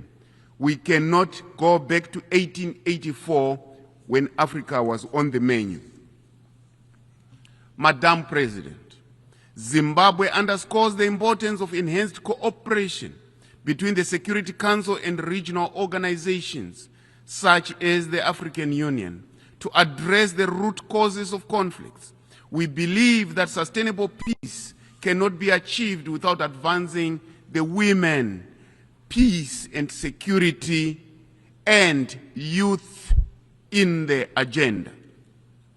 In our region, the Southern African Development Community, SADC, we emphasize inclusive peace processes.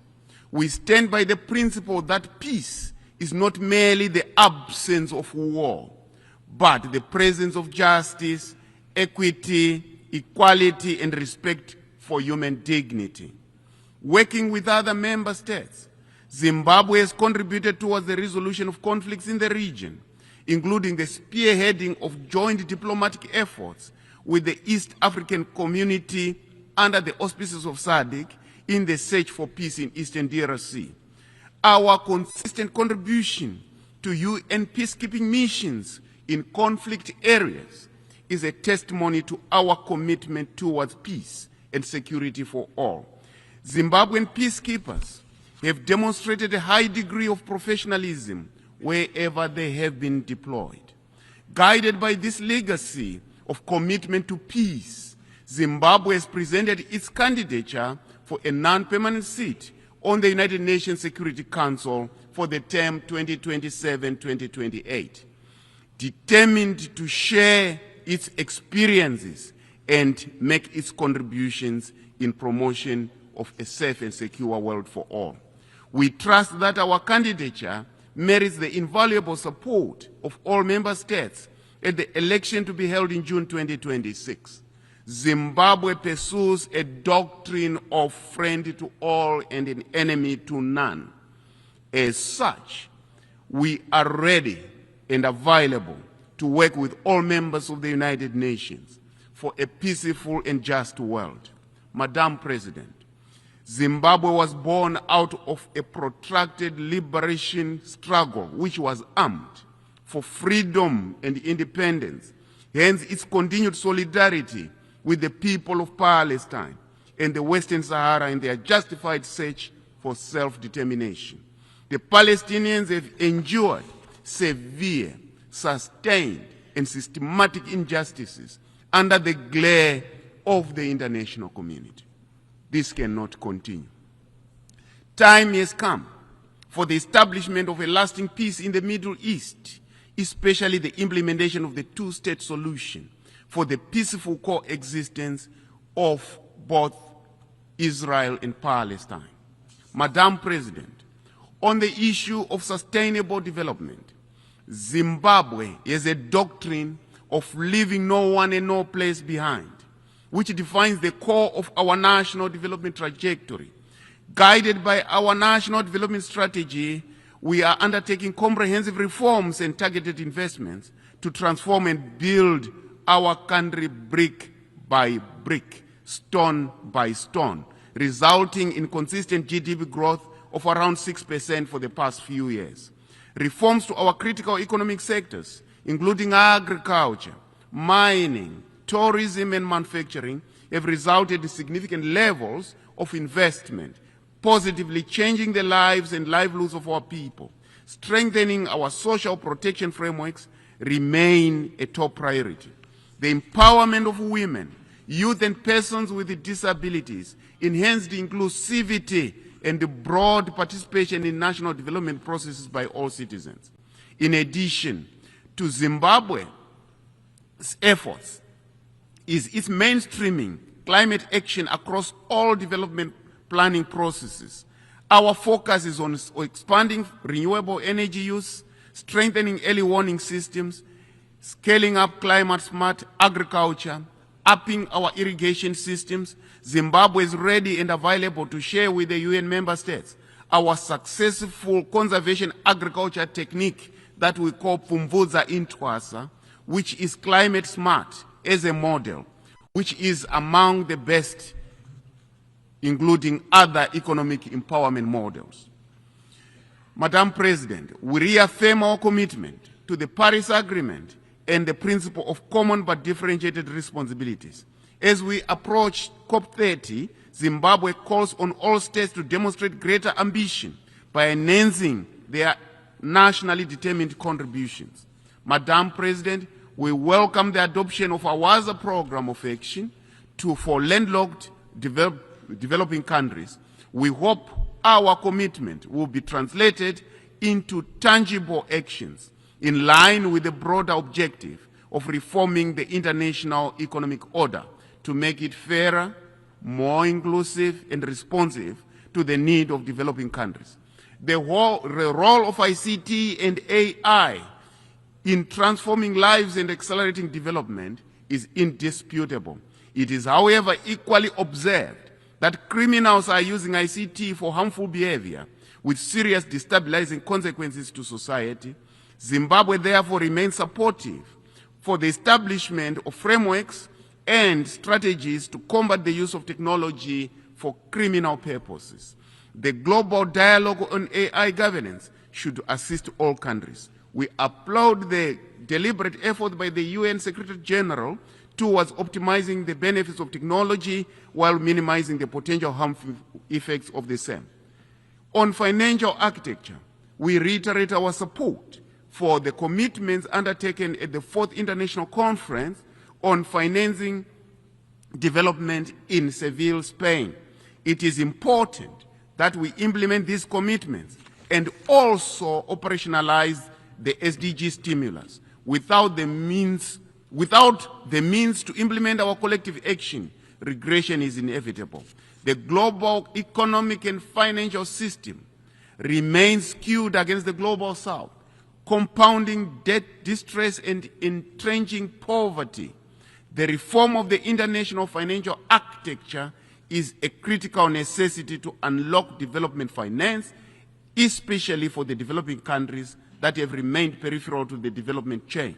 Madam President, we emphasize the importance of a fair and rules-based international trading system that ensures equitable opportunities for all nations, particularly developing countries. On the principle of human rights, we uphold the principle of all rights, civil, economic, political, and social, including cultural, that are interdependent and indivisible. We reject attempts to elevate some rights over others. We equally reject the selective, arbitrary, political, and biased application of human rights frameworks and standards. We reaffirm our support through the non-aligned movement for a legally binding covenant on the right to development, an essential framework to strengthen the global development agenda. In December 2024, Zimbabwe abolished the death penalty, reaffirming our commitment to the sanctity of human life. Madam President, despite our gallant efforts towards national prosperity, we have continued to face challenges occasioned by the illegal, unilateral, coercive measures imposed on us. We therefore reiterate the call for the unconditional removal of these unjustified and unwarranted sanctions on Zimbabwe and for Zimbabwe to realize its full potential. Our people have remained resilient against this adversity, encouraged by the unwavering solidarity and support from our sister SADC countries and the African Union and other progressive partners across the world. We are greatly indebted to this magnanimous pillar of support. Zimbabwe also stands in solidarity with other nations under UCMs, especially the government and the people of Cuba, in their continued fight against one of the longest economic blockades. We reiterate our call for the removal of this comprehensive embargo. We welcome the designation of 4 December as the International Day Against Unilateral Coercive Measures. This should increase voices against the human cost of sanctions, reaffirm diplomacy over domination, and advocate for a return to legality, legitimacy, and multilateral cooperation. Madam President, the United Nations today stands at crossroads amid multiple and intersecting crises. However, let us seize this anniversary to renew our covenant for peace, recommit to development, and strengthen the pillars of multilateralism that truly serves we the people. The greatest lesson from COVID-19 pandemic was that no one is safe until everyone is safe. Similarly, our sustainable future is possible only when we leave no one and no place behind. Let us build the future we all want, the future we are all proud of. I thank you.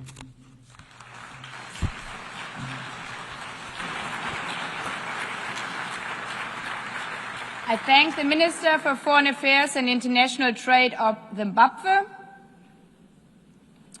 I now give the floor to His Excellency Winston Peters, Minister for Foreign Affairs, Minister for Racing and Minister for Rail of New Zealand.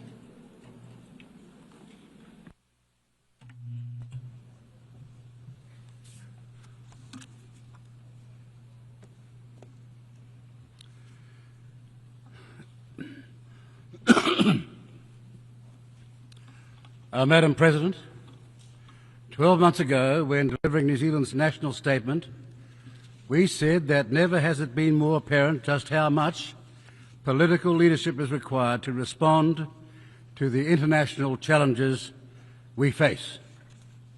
Political leadership is needed to restore trust in our domestic and international institutions, forge unity, maintain fragile social cohesion, and fill the gaps when the international community, through the United Nations, proves unable to. Traversing events during the past year, that leadership gap has only grown. The international order that has sustained peace for the past 80 years stands on the precipice of breaking down. The shift in the international order from rules to power continues its malignant path, while the Security Council is effectively paralysed on many of the acute geopolitical challenges it faces. This inability to act, largely a product of the veto power by the Permanent Five, impacts deeply on perceptions of the United Nations' broader legitimacy. And for a small state like New Zealand, whose security and prosperity for the past 80 years has relied on a functioning multilateral system, the erosion of that system is hugely troubling and costly. The United Nations as an organisation has grown enormously since its creation 8 decades ago, but its effectiveness has not kept pace with this growth. So it has found itself a bigger target from those who question the breadth of its ambitions, or from those who want to weaken the multilateral system itself. The United Nations reform effort needs to rise to the scale of its current structural, fiscal and geopolitical challenges. We will play our part as co-chair of the Mandate Implementation Review, because New Zealand, as a small state, wants the United Nations to carry out bold reforms that can restore its standing with member states. New Zealand is deeply troubled by the humanitarian disasters we see globally. While the international community's focus is rightly dominated by the suffering in Gaza and Ukraine, humanitarian crises in countries like the Democratic Republic of Congo, Syria, Sudan and Myanmar lead us to a deeper concern. Our concern is that the effects of large-scale violence, displacement and famine will create further intergenerational cycles of violence in countries already racked by political instability and conflict. Nearly 17 million people require humanitarian aid in Syria, with a similarly large number displaced.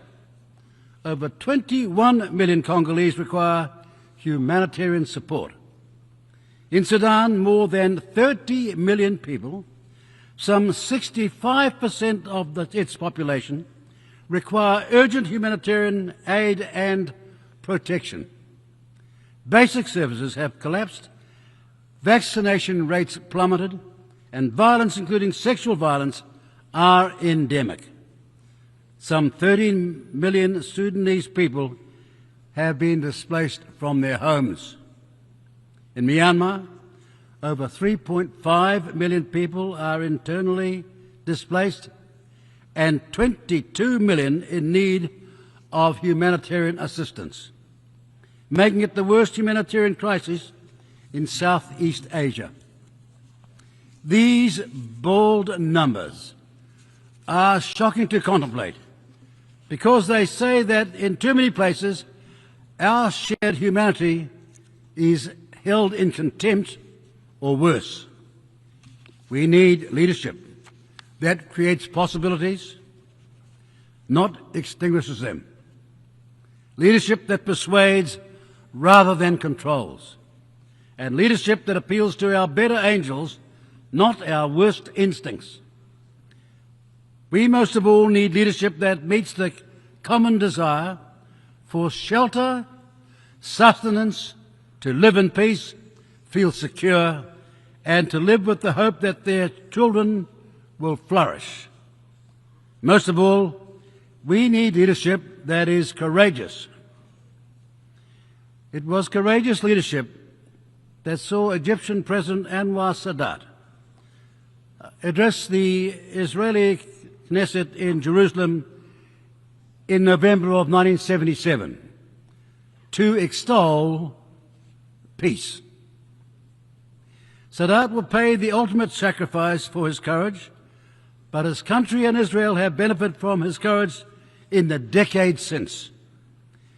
In that speech, Sadat said, and I quote, "The struggle which took us from war to war, from victims to more victims, until you and we have today reached the edge of a horrible abyss and a terrifying disaster unless together we seize this opportunity today of a durable peace based on justice."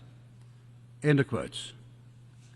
We again are on the edge of a horrible abyss in Gaza. But where, we ask, is the quality of leadership that can pull Israelis and Palestinians back from the abyss to project hope to the victims of this intolerable violence? Because without hope, the cycles of violence that fuel and perpetuate this never-ending conflict will not end. It will instead be a terrorist breeding ground, creating the next generation of recruits for those who only hate.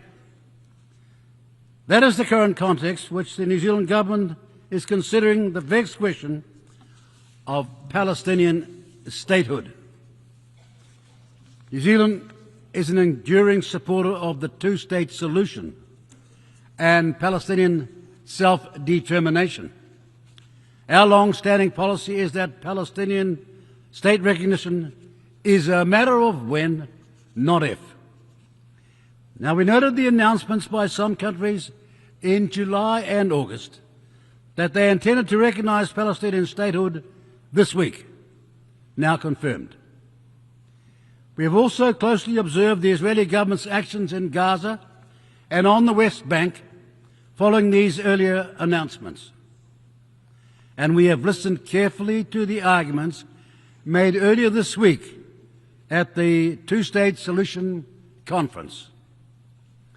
Palestinian statehood recognition is, however, uniquely complicated given it is embedded in a seemingly intractable, never-ending conflict situation.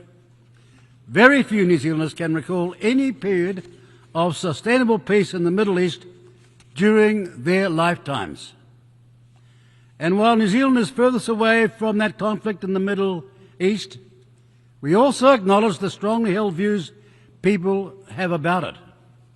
New Zealanders were appalled by the barbarity of Hamas' attack on Israel citizens on October 7, 2023, the worst massacre in Israel's history, and Hamas have no plan and no place in any future Palestinian state. They know only hate. Today, nearly 2 years on from the horror inflicted that day, including the continued holding of Israeli hostages by Hamas, we are shocked to our core by harrowing images of famine in Gaza. We are also revolted by what can only be described as a grossly disproportionate response from the Israeli government. However, there is an old saying about a musical instrument that sums up well the vexed question of Palestinian statehood recognition. If the string is too tight, it will snap.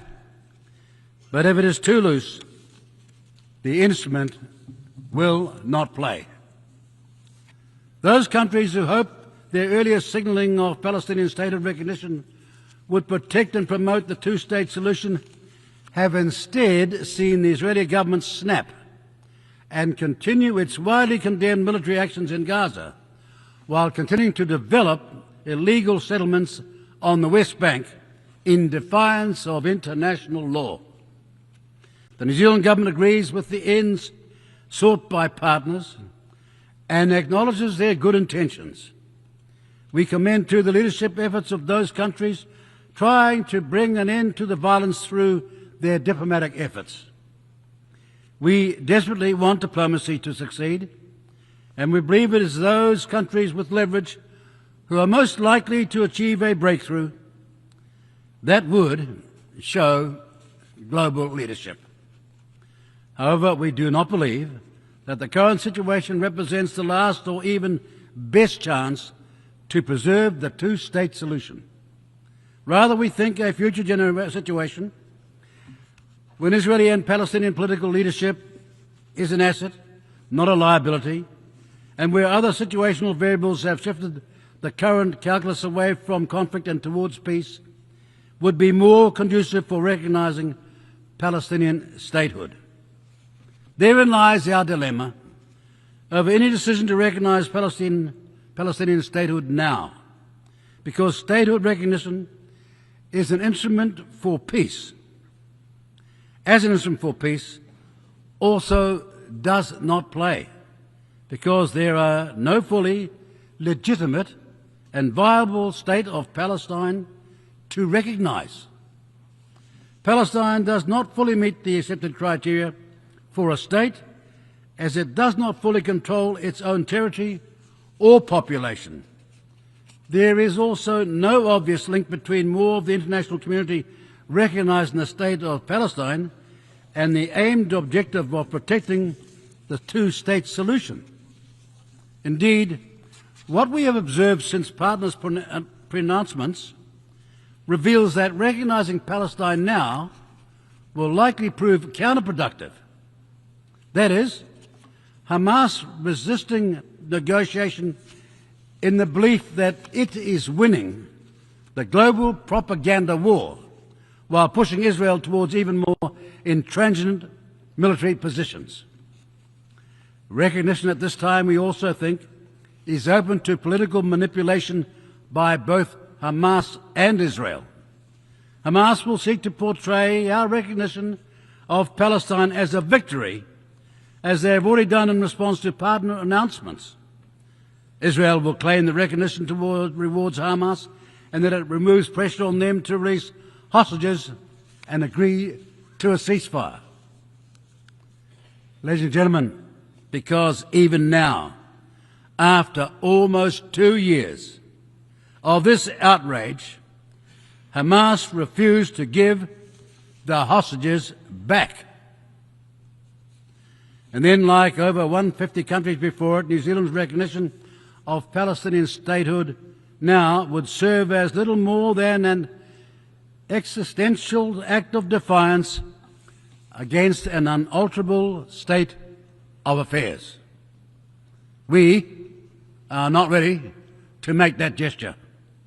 Rather, the New Zealand government believes that it has one opportunity to recognise Palestinian statehood, and it would make better sense to do so when conditions offer greater prospects for peace and negotiation than at present. With a war raging, Hamas still in place, and no clarity on next steps, we do not think that time is now. We have, ever since the October 7 attacks, repeatedly demanded a ceasefire, the release of the remaining hostages, and for Israel to allow vital aid to flow into Gaza. That is where our focus remains. To that end, today, the New Zealand government announces a further significant financial contribution to support the humanitarian crisis in Gaza. Our focus will not shift from where it's needed most. In Gaza, right now, aid must flow and the violence must cease.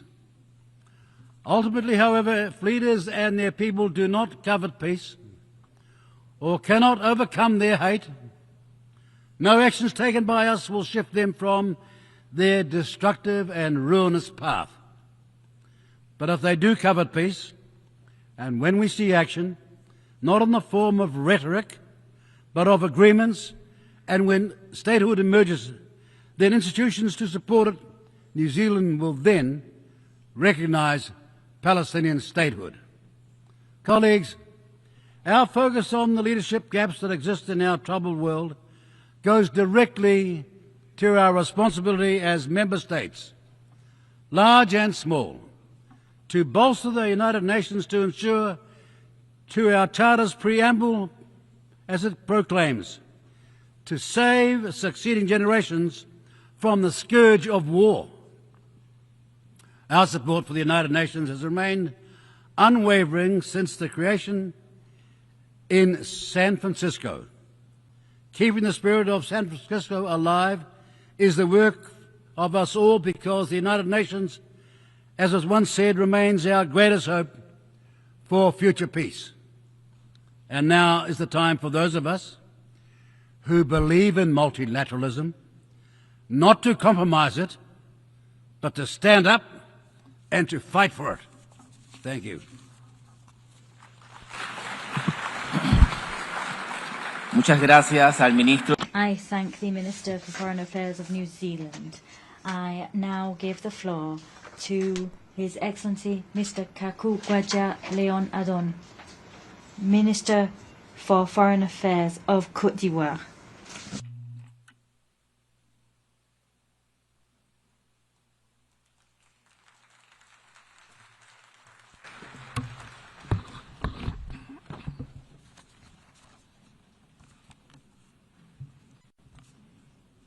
Madame Annalena Baerbock. President of the General Assembly, Ms. Annalena Baerbock. Excellencies, Heads of State and Government. Mr. Antonio Guterres, United Nations Secretary General. Excellencies, ladies and gentlemen. At the outset, I would like to extend to you the warm greetings of Côte d'Ivoire on the occasion of this session, as we mark the 80th anniversary of our common organization, the United Nations. Madam President, Ms. Annalena Baerbock, we'd like to extend to you our warm congratulations on your stellar election to lead this important session. Rest assured, you have Côte d'Ivoire's full support as you fulfill your mission. I'd also like to pay a glowing tribute to your predecessor, Mr. Philemon Yang. We congratulate him on the high caliber of the work he conducted throughout his term. I would like to extend our greetings in particular to Mr. Antonio Guterres, the Secretary General, for his commitment to the ideals of our organization. As we celebrate 8 decades of achievements of our noble organization in the service of our nations, our recognition also extends to the UN's founding fathers, to successive secretary generals, and all staff who selflessly served our organization, sometimes paying with their lives. My country would like to use this very special occasion, which brings us together, to honor the memory of 2 illustrious sons of the African continent, Secretary Generals Boutros Boutros-Ghali and Kofi Annan. Their actions radically transformed the United Nations at a pivotal moment in its history. Madam President, Excellencies, ladies and gentlemen, this session is without a doubt a decisive moment in the history of our organization, 8 decades after it was established with a view to enthroning peace and security in our world and promoting economic and social progress of our nations. Thus, we celebrate a world forged by the paths our countries have traveled within the United Nations, as well as the resilience of our organization, which has lived through turbulent times in its history.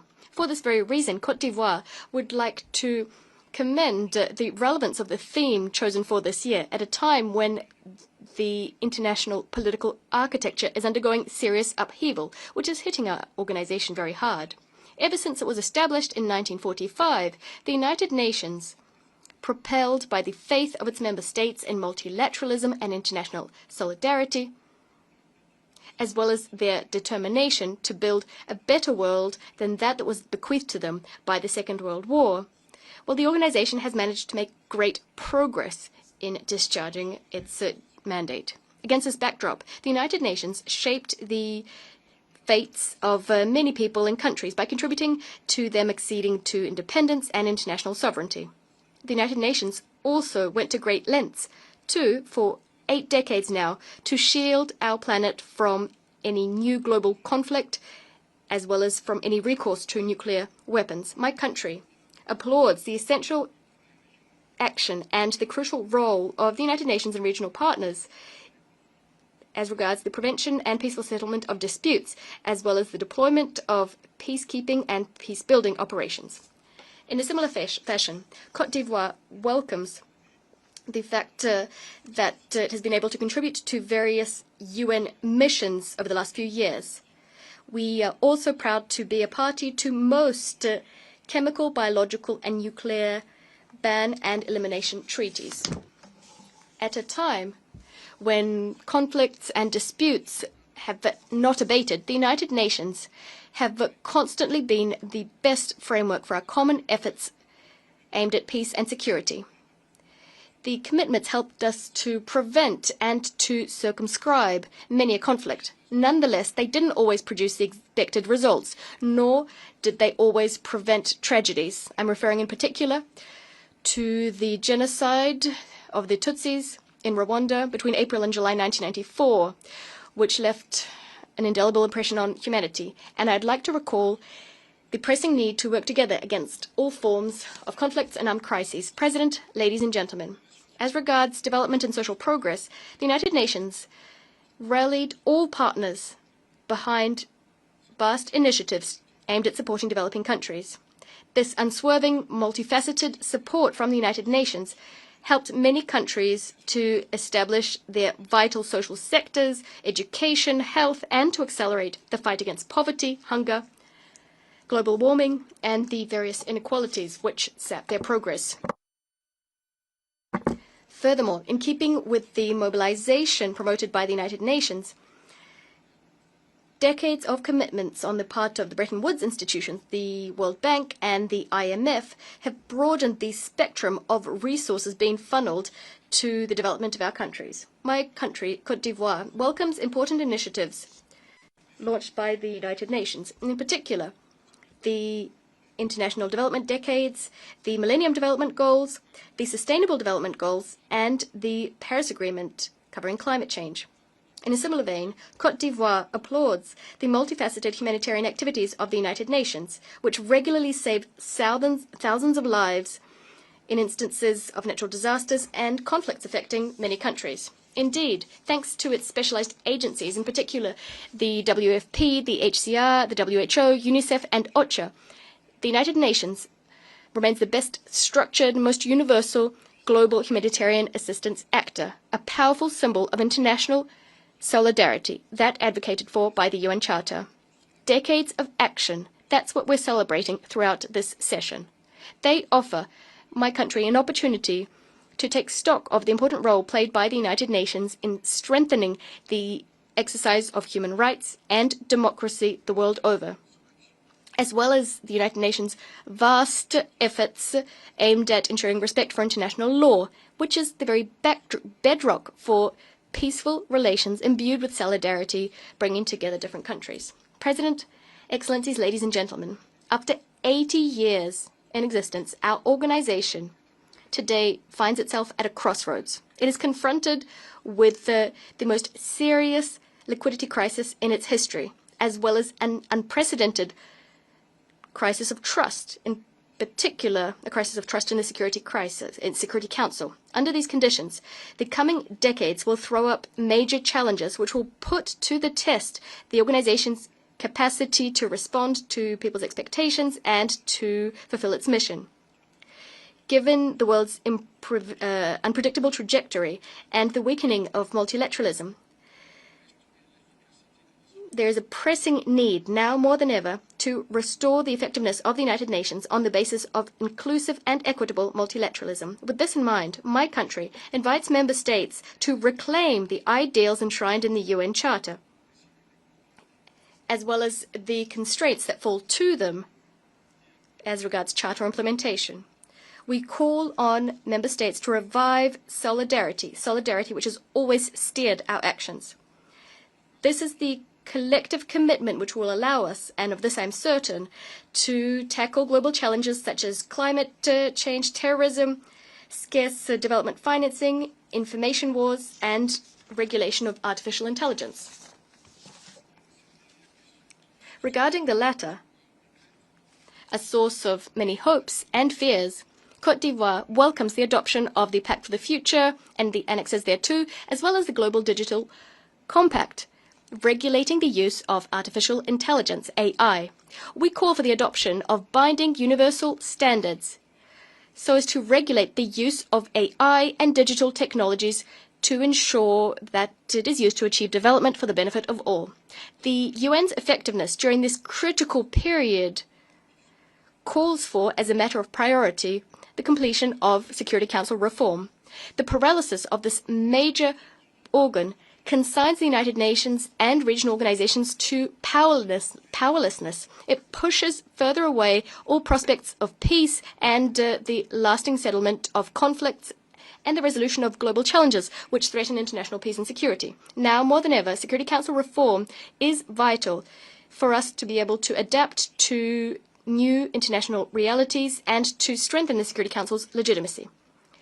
Given the impasse which characterizes the negotiations process that's been underway for a number of decades, my country would like to reiterate its call for Security Council reform, which would first and foremost grant Africa its rightful place across all categories of this body, in keeping with the common African position expressed in the Isolini Consensus and the Siet Declaration. Today, more than ever, the world needs a Security Council that is fully functional, so as to be able to craft just solutions to the conflicts consuming humanity. The reform impetus, which aims to mark the renewal of multilateralism, must also extend to global economic and financial governance through the reform of the Bretton Woods institutions and, more broadly, international financial architecture. Côte d'Ivoire welcomes Africa's accession to the G20, a major step forward. We call for everyone to courageously rally, especially our bilateral and multilateral partners, to rally so as to make up for the precipitous drop in the resources being allocated to financing development, especially in the countries of the South. President, Excellencies, ladies and gentlemen, under the leadership, the visionary leadership of His Excellency Mr. Alassane Ouattara, the President of the Republic of Côte d'Ivoire, we remain resolutely committed to respecting our obligations stemming from the UN Charter. We are attentive to the impact of geopolitical upheaval that is fracturing our world. Despite this downcast international context, Ivorians are tirelessly continuing their efforts so as to complete the process of building a stable, inclusive, resilient, and prosperous nation. On this note, my country would like to once again express its recognition and gratitude to the United Nations, which, thanks to the United Nations operation in Côte d'Ivoire, UNOSI, contributed to the restoration of peace after a decade of socio-political crisis in my country. On security, Côte d'Ivoire is currently a secure country. Today, we are welcoming, under decent conditions of dignity, thousands of people who are fleeing terrorist attacks in the Sahel region. Turning now to the economy. My country's GDP growth is dynamic. The Alassane Ouattara government is taking action to accelerate the structural economic transformation of my country, making Côte d'Ivoire more competitive, equitable, and inclusive. Within this framework, ambitious policies to reduce poverty and to improve the living conditions of Ivorians, in particular the most vulnerable, have meant that Côte d'Ivoire is in the top 3 countries in terms of Sustainable Development Goal Index progress. This is between 2015 and 2024. Moreover, we've significantly invested in human capital over the last few years. This has meant that Côte d'Ivoire has shown the biggest improvement in Africa, reaching 4th place in the world's Human Development Index. Our political environment is peaceful thanks to the dialogue that the government has been continuously promoting since 2011, as well as thanks to large-scale reforms modernizing our political life, thanks to which political parties and our civil society are freely conducting their work throughout our territory. The human rights state of affairs is satisfactory. It is being consolidated thanks to the reaffirmed independence of the judiciary, as well as to the strengthening of our regulatory and institutional framework, as well as streamlined access to justice. Madam President, following over a decade characterized by significant economic and social reforms, as well as large-scale infrastructure projects which transformed Côte d'Ivoire's image, laying the groundwork for irreversible development, our country now intends to work on locking in democratic values and consolidating institutions. On this note, we are emphasizing the definitive entrenchment of the rule of law in our country, especially as regards the practice of politics, so as to ensure that democracy and peace are irreversible, preserved for the benefit of our young people and future generations. It is in this spirit that this spirit is what characterizes the electoral process underway in the run-up to the presidential election scheduled for 25th October 2025. Everything is being done to ensure that this vote, which consecrates my country's democratic maturity, takes place as transparently and peacefully as possible. I thank you for listening to me so graciously. Muchas gracias al señor. I thank the Minister of Foreign Affairs of Côte d'Ivoire. I now give the floor to His Excellency Mr. Abdulatif bin Rashid Al Sayani, Minister for Foreign Affairs of Bahrain.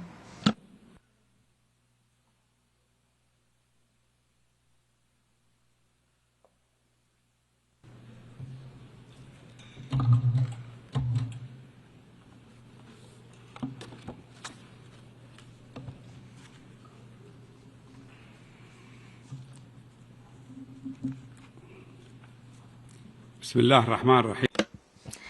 the name of God, the most gracious, the most merciful, Your Excellency, Ms. Annalena Baerbock, President of the United Nations General Assembly, Your Excellency, the Secretary General of the United Nations, ladies and gentlemen, distinguished delegates, may the peace, mercy, and blessings of God be upon you.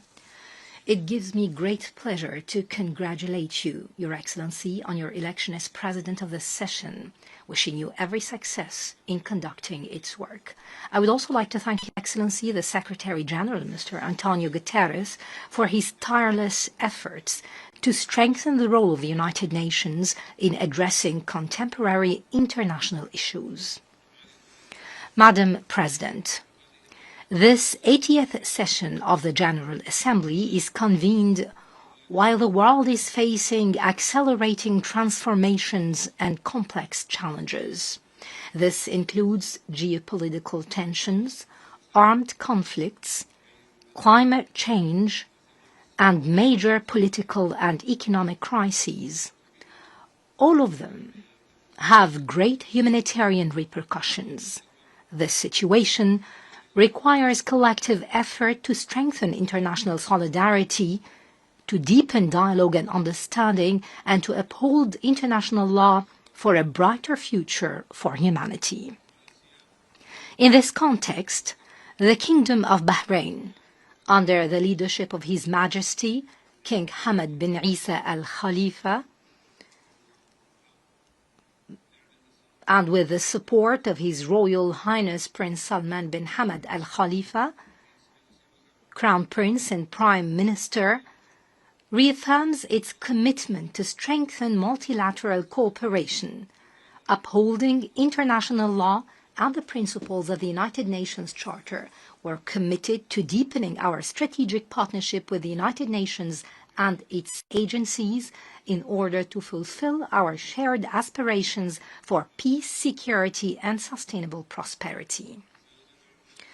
The work of this session coincides with my country's election as a non-permanent member of the UN Security Council for the coming 2 years, with 99.5% of votes in the General Assembly.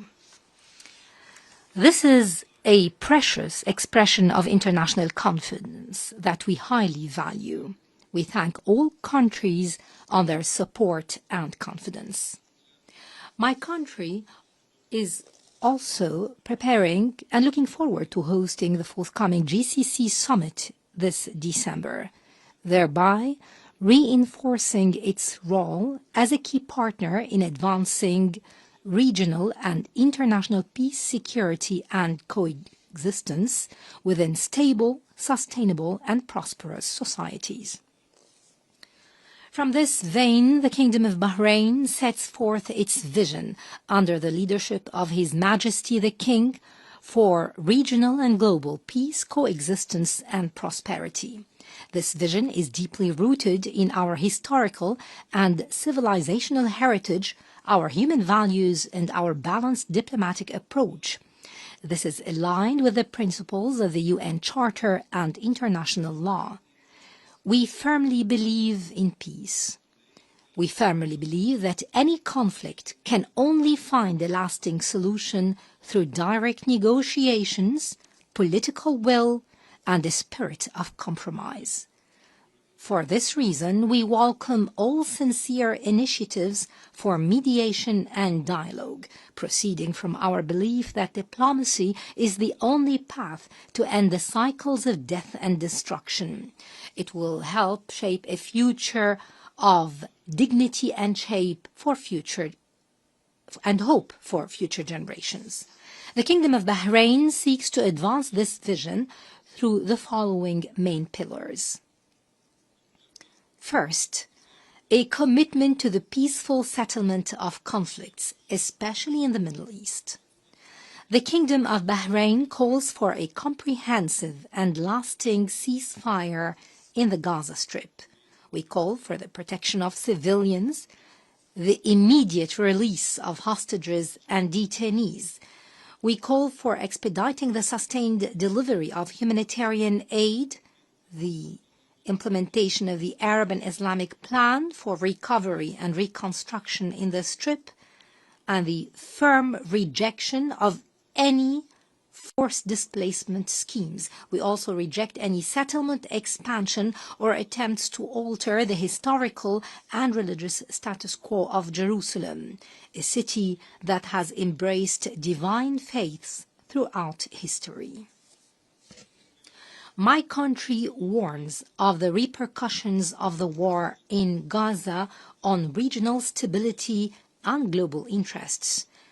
We condemned the Israeli attack on the brotherly state of Qatar, which has long played a recognized role in mediation, together with the Arab Republic of Egypt and the United States of America. They aim to reach a lasting ceasefire in the Gaza Strip and secure the release of hostages and detainees. Accordingly, my country calls for negotiations and diplomatic solutions as the path to resolving the Palestinian question in line with the rules of international law and the UN Charter. We urge the international community to respond to the initiative endorsed by the 33rd Arab Summit, the Bahrain Summit, that calls for an international peace conference in the Middle East. This would lead to direct negotiations leading to a comprehensive and sustainable solution to the Palestinian-Israeli conflict. The Kingdom of Bahrain welcomes the decision of the General Assembly to endorse the New York Declaration on the peaceful settlement of the Palestinian question and the implementation of the two-state solution. We commend the growing international recognition of the State of Palestine and the concerted efforts undertaken by the Kingdom of Saudi Arabia and the French Republic in this regard. Bahrain further emphasizes the need for peaceful solutions to the crises in Syria, Lebanon, Sudan, Libya, Yemen, Somalia, and beyond, in a manner that guarantees their sovereignty, unity, and territorial integrity. It must also secure their people's rights to stability and sustainable development. This approach is based on the principles of good neighborliness, non-interference in internal affairs of other countries, and the rejection of the use of or threat of use of force. The Kingdom also affirms the importance of joint action to rid the Middle East of weapons of mass destruction. It should be spared the risks of any arms race or military escalation. We call for the resumption of U.S.-Iranian negotiations to resolve the Iranian nuclear file in a manner that promotes global peace and security. The second pillar is the promotion of a culture of peace, tolerance, coexistence, and dialogue between religions and cultures. This would be pursuant to the principles of the Kingdom of Bahrain Declaration on Freedom of Religion and Belief. We call for an international convention to combat religious hate speech and racism, and banning the abuse of digital platforms to incite extremism, radicalism, or terrorism. Turning to the third pillar of the Kingdom of Bahrain's vision, it is related to strengthening international strategic partnerships for security, peace, and prosperity. In this regard, we take pride in the comprehensive Security, Integration, and Prosperity Agreement, CCPA, signed between the Kingdom of Bahrain and the United States of America, along with the United Kingdom. His Royal Highness, the Crown Prince and Prime Minister, described it as a launching point for a multilateral framework that brings together like-minded states to achieve stability and prosperity, and an effective model of a comprehensive vision based on mutual respect and common goals. My country seeks to enhance partnerships with states, organizations, and regional and international groupings. This aims at combating terrorism, strengthening cybersecurity, and ensuring food and water security.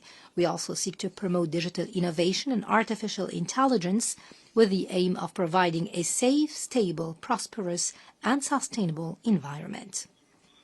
The fourth pillar reaffirms my country's commitment to strengthening international cooperation for sustainable development and humanitarian solidarity.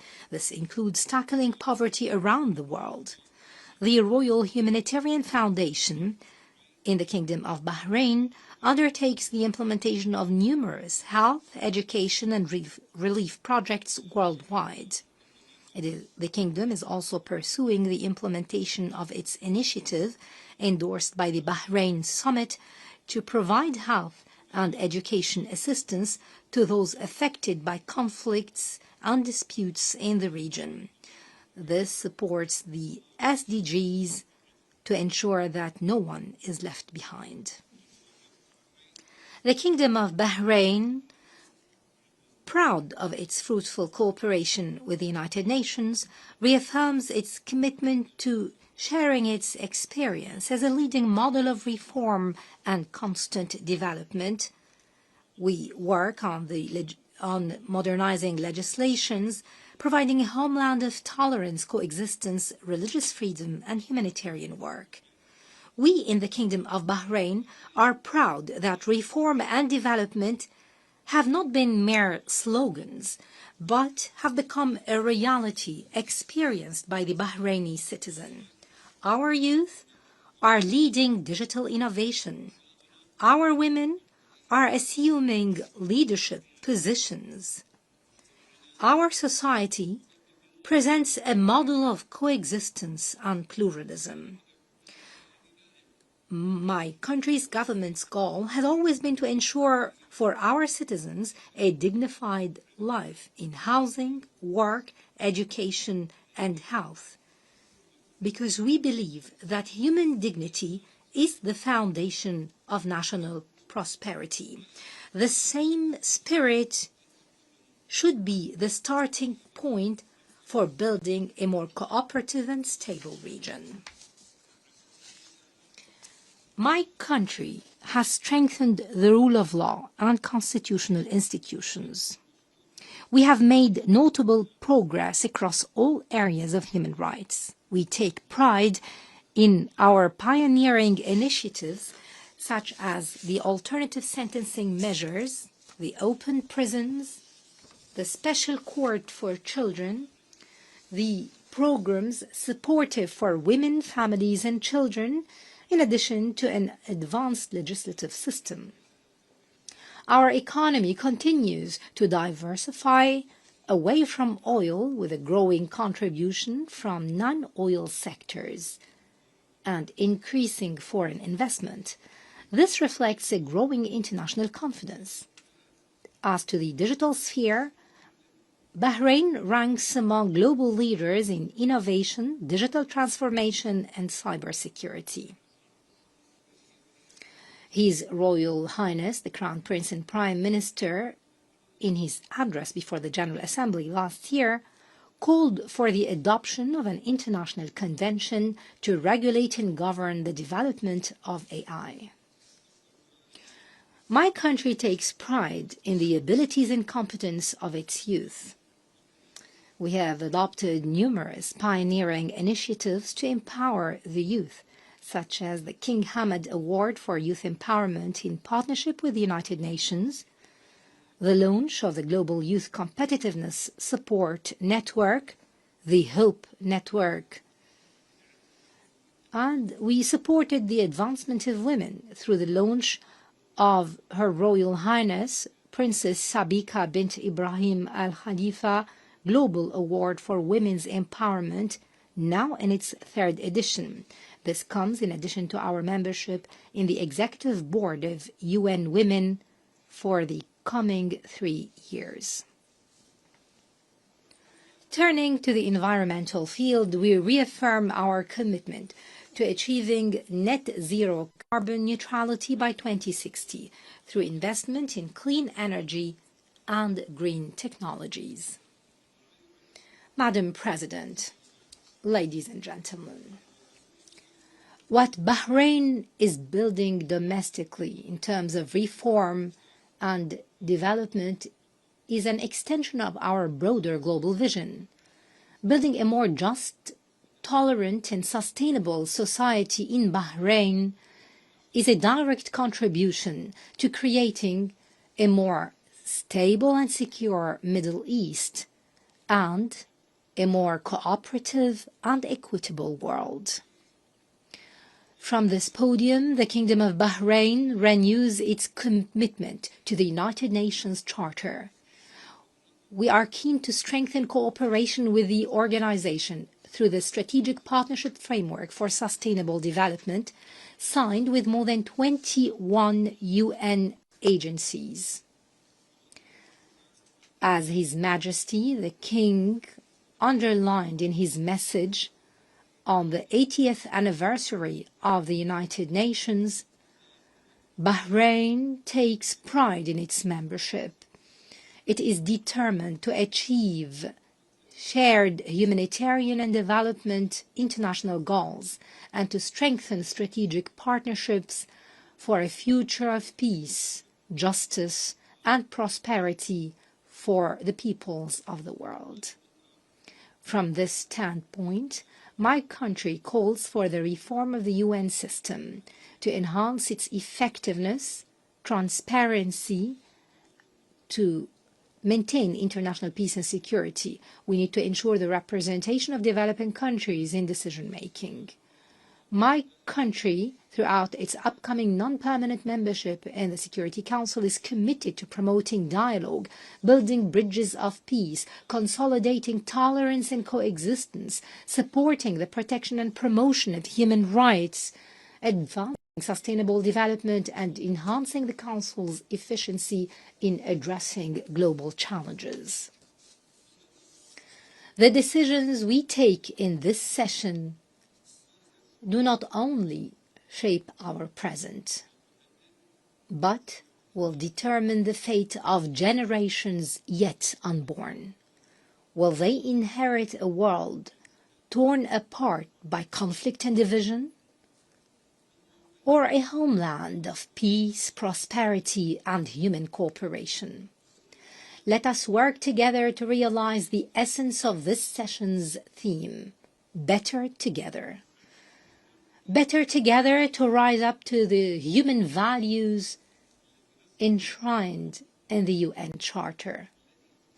That brings us together. Let us make this 80th session of the General Assembly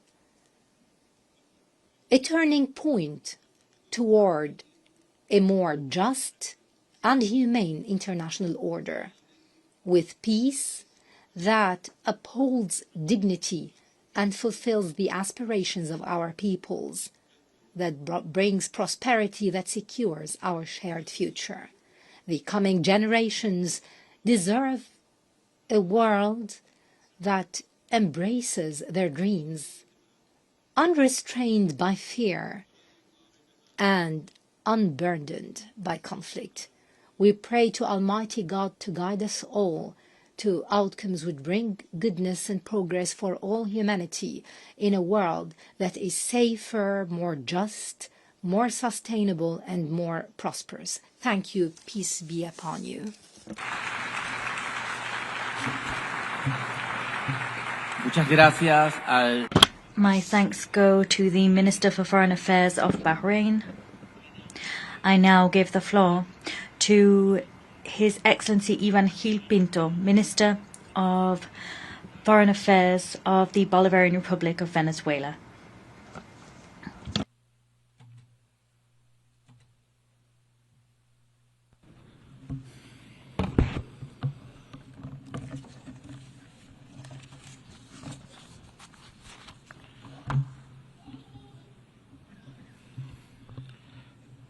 Señor Presidente. Mr. President, Venezuela stands here talking to the world with a sense of truth. Over 5 centuries, the history of our homeland has been marked by one key ideal. That is the goal of achieving a society in which equality, justice, and freedom reign. Simón Bolívar was the greatest man to ever have been born on American soil. He, in word and in deed, universalized the spirit and what it meant to be Latin American and Caribbean. His was the ideal that the world should live in balance, that any and all struggle for a better society must have as its homecoming port, its final destination, peace. Mr. President, the first vessels that arrived on our Caribbean shores came to bring us under control. They subjugated our ancestors for 300 years. More than 90 million indigenous inhabitants were exterminated. There began our long struggle to resist colonialism and humiliation. 3 centuries later, the Liberation Army, comprising black people, indigenous peoples, white people, mestizos, it was an army in which slaves, peasants, and free men from across the continent stood side by side as equals. They came up from the coasts of the Caribbean Sea and rose up to Ayacucho and its mountains to free South America once and for all. Mr. President, we have been a country that has learned to struggle for its own destiny and control thereof.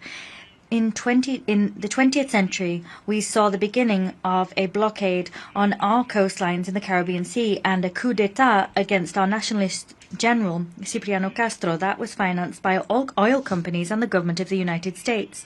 The 20th century was one of bitter disputes between the ideal held by a nation that demanded the sovereign right to enjoy its own wealth for its own development and puppet governments that subjugated the country to foreign and imperialist interests. These governments sold our nation down the river and as such plunged Venezuela for decades into the most abject misery, poverty and repression. It was at the end of last century, in 1999, that the Venezuelan people succeeded in giving shape to the historic strength it had built up over decades of struggle. They ushered in a project for an independent, just and sovereign nation. That project drew upon the original ideals of Bolívar and was led by an extraordinary leader, Commander Hugo Chávez. and the project proved itself able to compel a people's movement to rise up to wage a peaceful and democratic revolution. Mr. President, since the very beginning, President Chavez bravely led a nationalist sovereign oil policy and undertook an epic journey to get OPEC back on its feet as a major multilateral instrument and a guarantee for global energy security.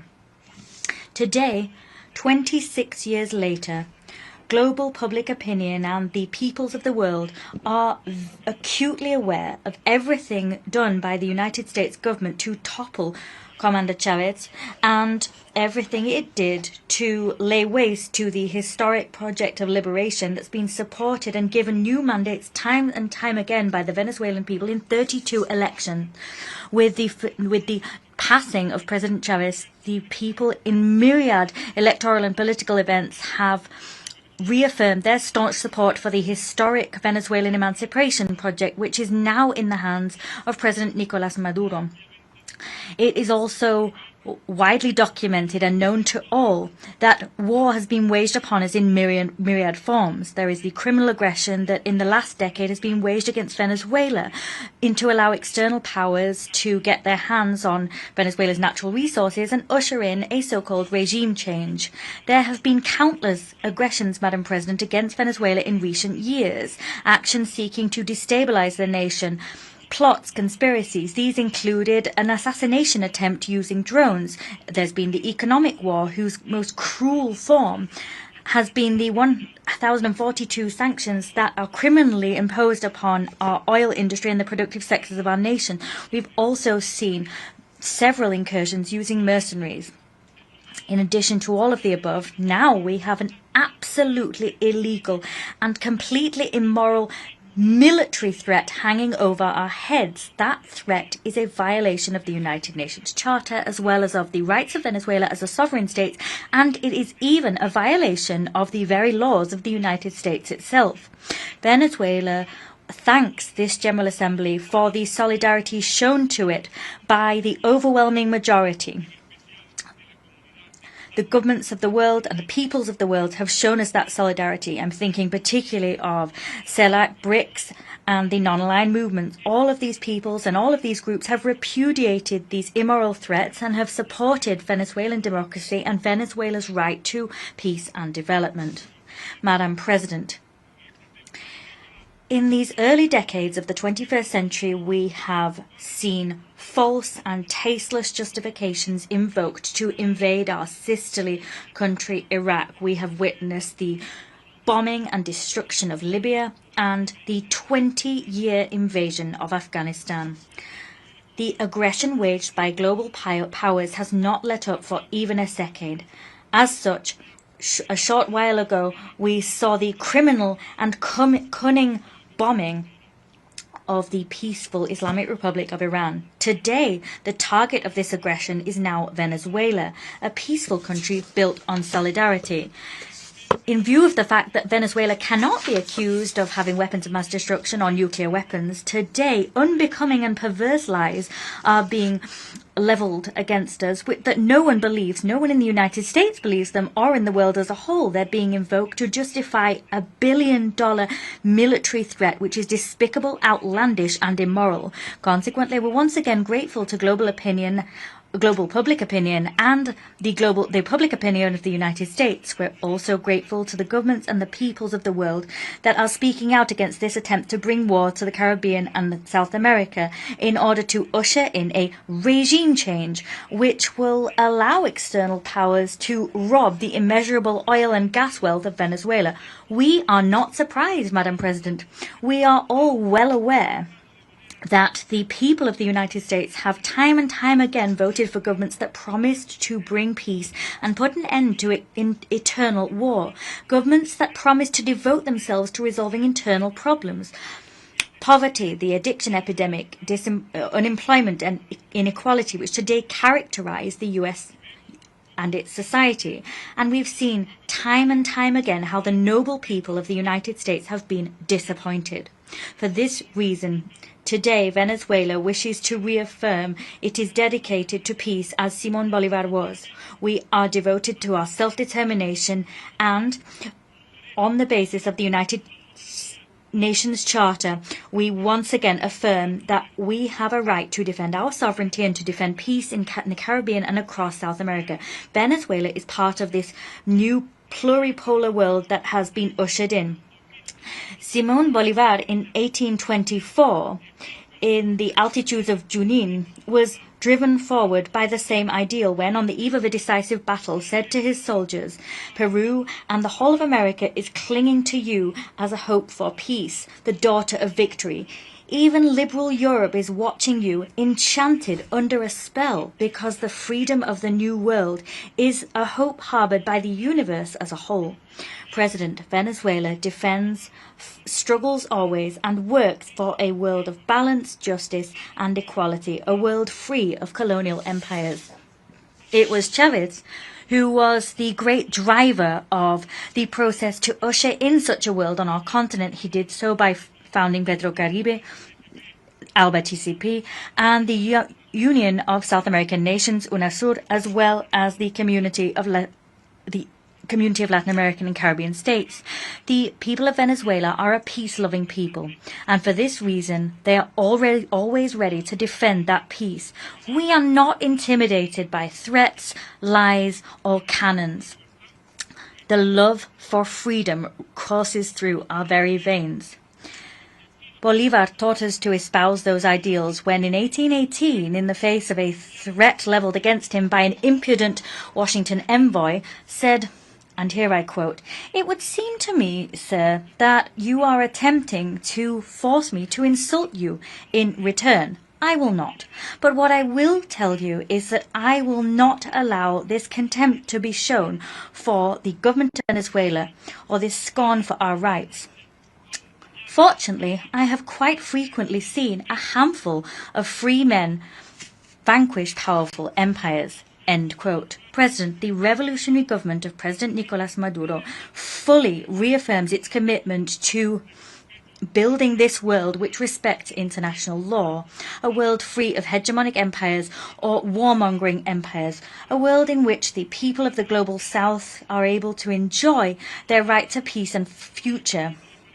We stand in solidarity with the heroic people of Palestine, and we call for the end of the genocide waged by Israel's Zionist regime. We condemn attacks against the territorial integrity and sovereignty of the Islamic Republic of Iran. We stand shoulder to shoulder with Cuba, and we demand that, as the rest of the world does, the lifting of this murderous and criminal blockade. Moreover, we once again express our unwavering solidarity with the people of Nicaragua, who are worthy heirs to the legacy of Augusto César Sandino. We call for the complete, immediate and unconditional lifting of the unilateral coercive measures imposed upon the brotherly republics of Belarus, the Democratic People's Republic of Korea, Eritrea, Iran and Zimbabwe. Mr. President, we support President Putin and the noble Russian people in their struggle against neo-Nazism and the militarist aggression of the Western world. We support the initiatives of President Xi Jinping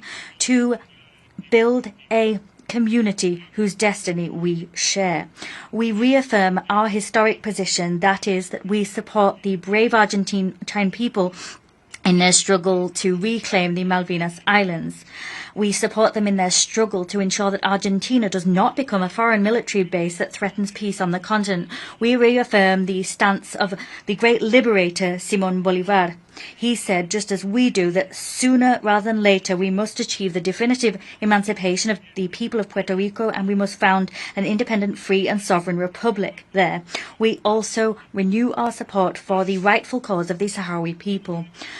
Moreover, we here reaffirm our total commitment to the group of friends in defence of the Charter of the United Nations. That group comprises governments that seek to rescue the system of the United Nations that is now on a dangerous path of decline, which may dangerously culminate in the extinction of the United Nations. the Nazis of today, just like the Nazis of Hitler yesterday, are working to destroy the United Nations. We are striving to restore its dignity and to make it ever stronger. President, today we reaffirm that the Venezuelan people will continue upon the path that they have freely chosen for themselves. The world must know that Venezuela is prepared to continue walking the path opened up for them by Simón Bolívar and the freedom fighters of America.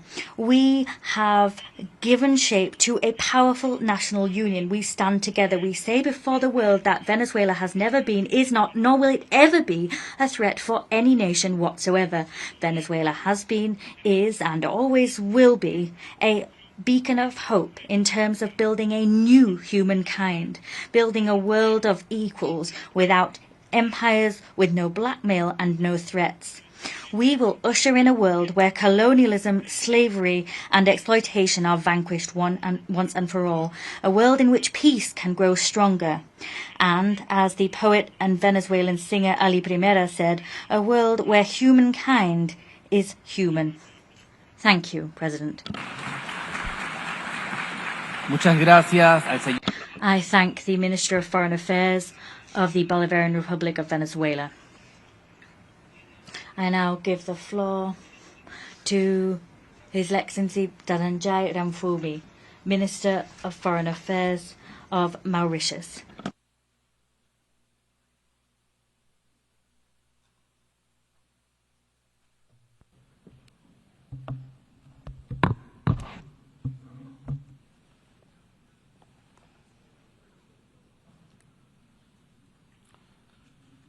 Your Excellency, the President of the General Assembly, Your Excellency, the Secretary General of the United Nations, Excellencies, distinguished delegates. 80 years ago, in the aftermath of the atrocities and horrors of the deadliest conflict in human history, the UN Charter was signed as a promise that future generations will be spared from the scourge of war. States would pursue global peace, international cooperation would be the cornerstone of our shared prosperity and progress, and human rights would be protected. The theme, Better Together, 80 years and more for peace, development, and human rights, resonates deeply with these founding ideals of our organization.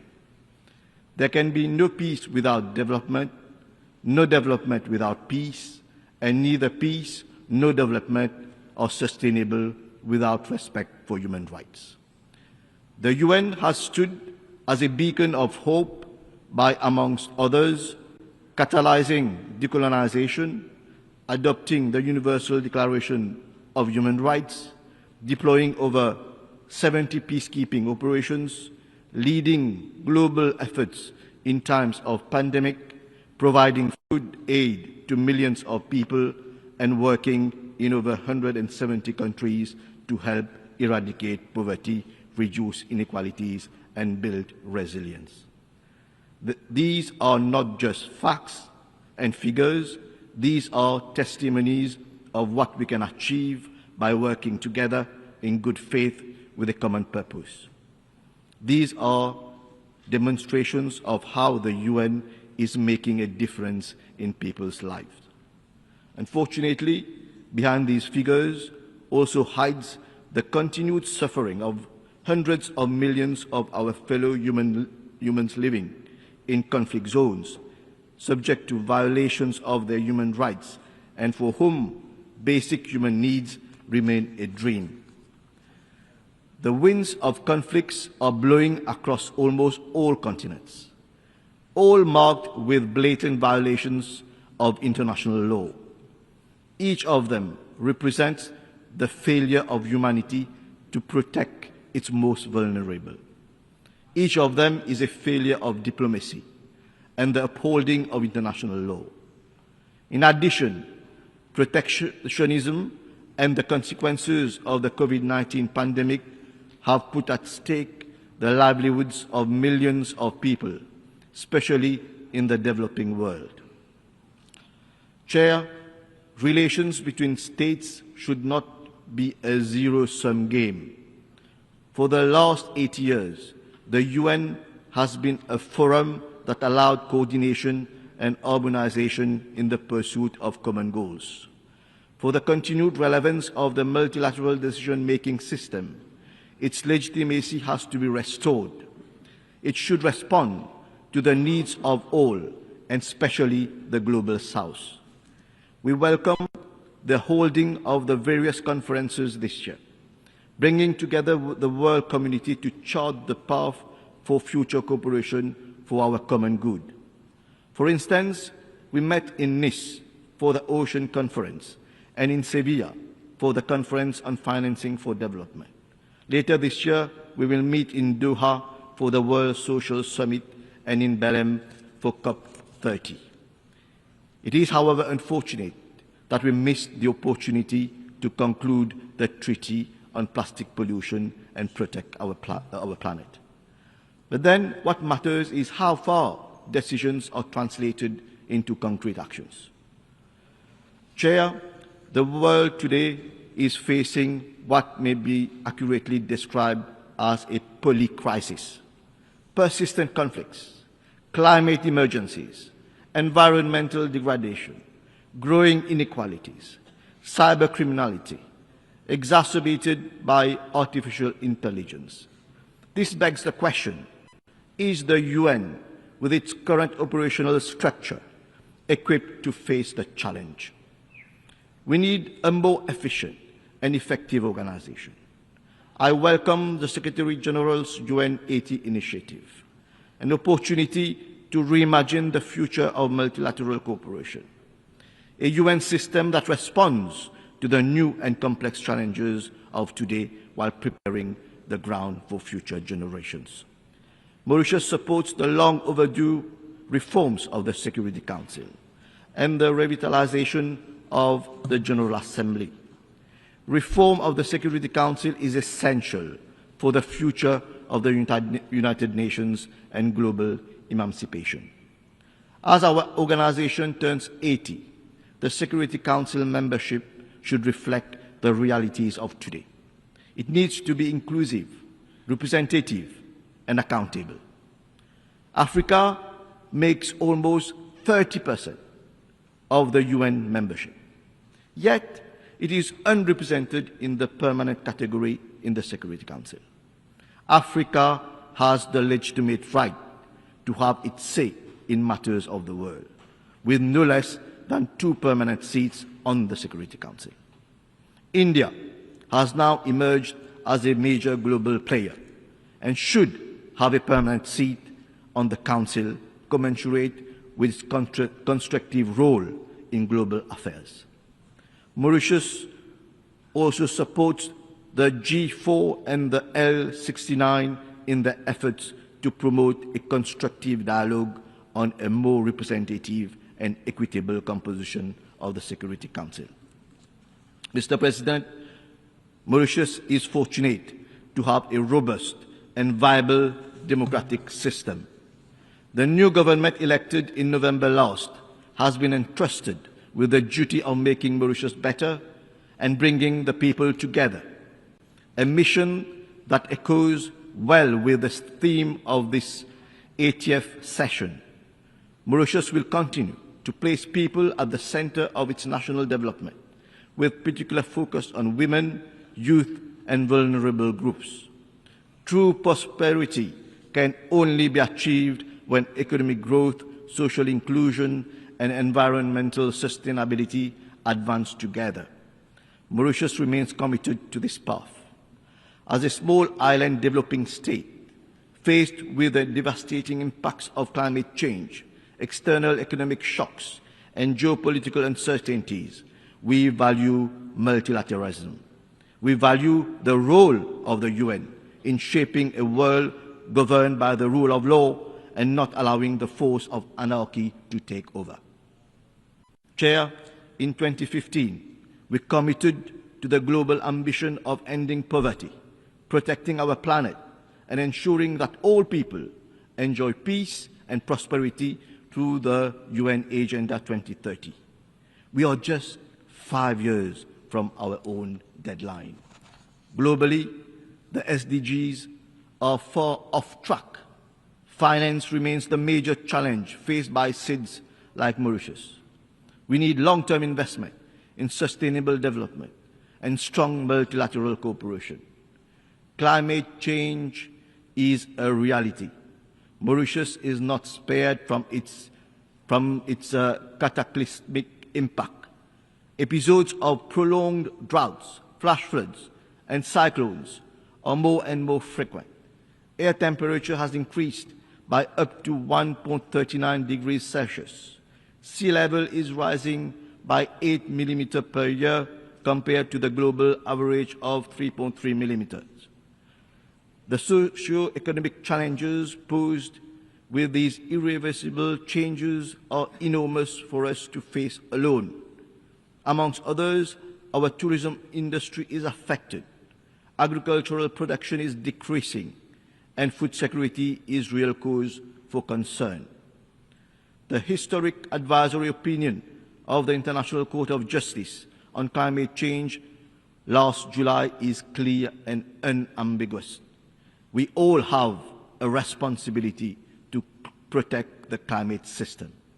Obligations under the Paris Agreement to provide financial support, technical assistance, and technology transfer are binding. Mauritius calls upon all member states to translate these legal obligations into concrete climate action and enhance support for the most vulnerable groups.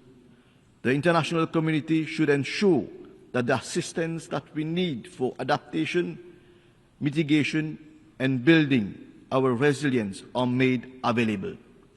Chair, we are pleased to note the greater recourse to the ICJ in recent years. We hope that the reforms agenda will include measures to increase its effectiveness in peaceful settlement of dispute. Mauritius particularly applauds the advisory opinion of the ICJ on the Chagos Archipelago, which paved the way for negotiations that led to the signature of an agreement in May this year between the governments of Mauritius and of the United Nations. This is a vindication of international law. In this context, Mauritius is strongly committed to protecting and preserving the pristine marine environment of the Chagos Archipelago. In this regard, it is in the process of establishing a Chagos Archipelago marine protected area, whilst taking into account the aspiration of Mauritian citizens of Chagosian origin to resettle in the Chagos Archipelago. Mauritius extends its deep appreciation for the support received from UN member states right from the early 70s up to the adoption of the UNGA resolution on the 22nd of May 2019 in support of the ICJ advisory opinion. Mr. President, Mauritius reiterates its principled and long-standing stance in support of the Palestinian cause, which led to our recognition of the State of Palestine in November 1988. 78 years after the adoption of General Assembly Resolution 181, the State of Palestine continues to be denied full membership of the United Nations. Mauritius welcomes the overwhelming support for a two-state solution and endorses the New York Declaration on the peaceful settlement of the question of Palestine and the implementation of the two-state solution. We call on the international community to spare no effort to achieve this solution.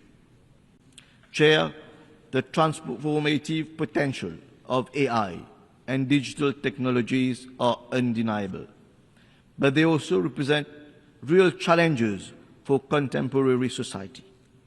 AI's capabilities should be harnessed responsibly and collectively. There is need to build a global governance architecture through multilateral negotiations that will ensure safe, secure, ethical, and inclusive use of AI.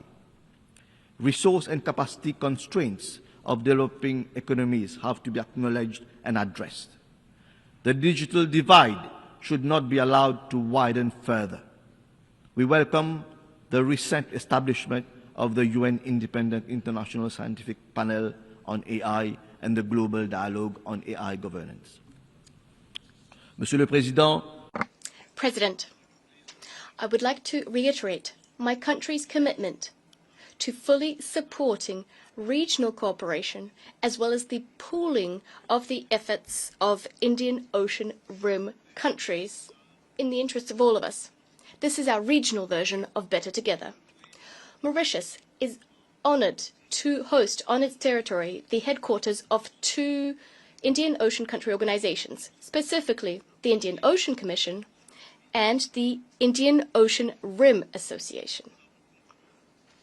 In 2012, we concluded an agreement with the Seychelles, the aim being to co-manage a vast maritime area. We are now working on its implementation. I would like to recall that following the recognition of our sovereignty over the Chagos Archipelago by the United Kingdom, Mauritius now expects the same outcome as regards our sovereignty over the island of Tromelin. Chair, let me reiterate our strong conviction that we are indeed better together. And to continue to be better together, we must adapt, reform, and reinvigorate the UN. In this regard, the Pact for the Future charts a new course for international cooperation. Let us rise to the challenge. Let us be bold in our actions, compassionate in our leadership, and united in our resolve. No one should be left behind. Thank you. Muchas gracias al ministro de Relaciones. I thank the Minister for Foreign Affairs of Mauritius. I now give the floor to His Excellency Mr. Robert Golan Edop Yusei, Minister for Foreign Affairs of Togo.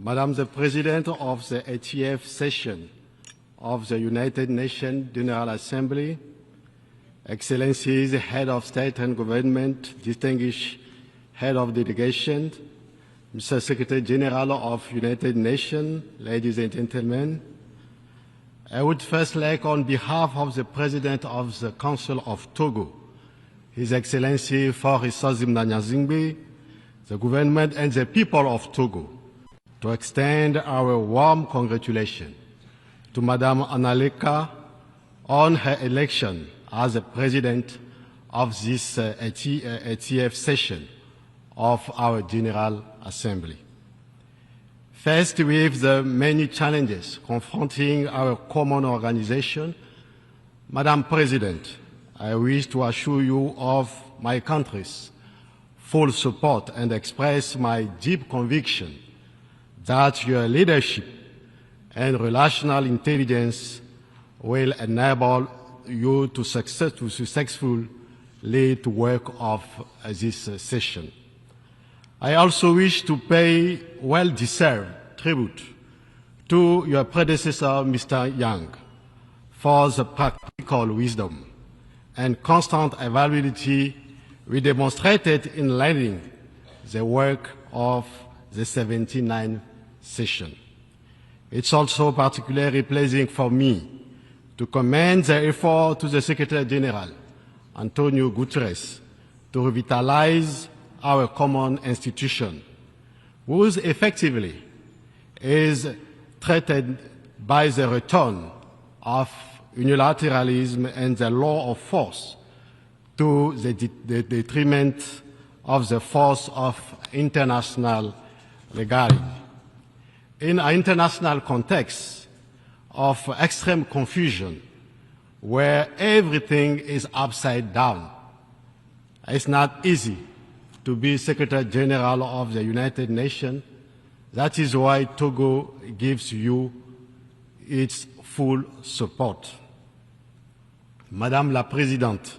Madam President, ladies and gentlemen, how can I possibly talk to you about global affairs without talking about the remarkable performance of our country, Togo?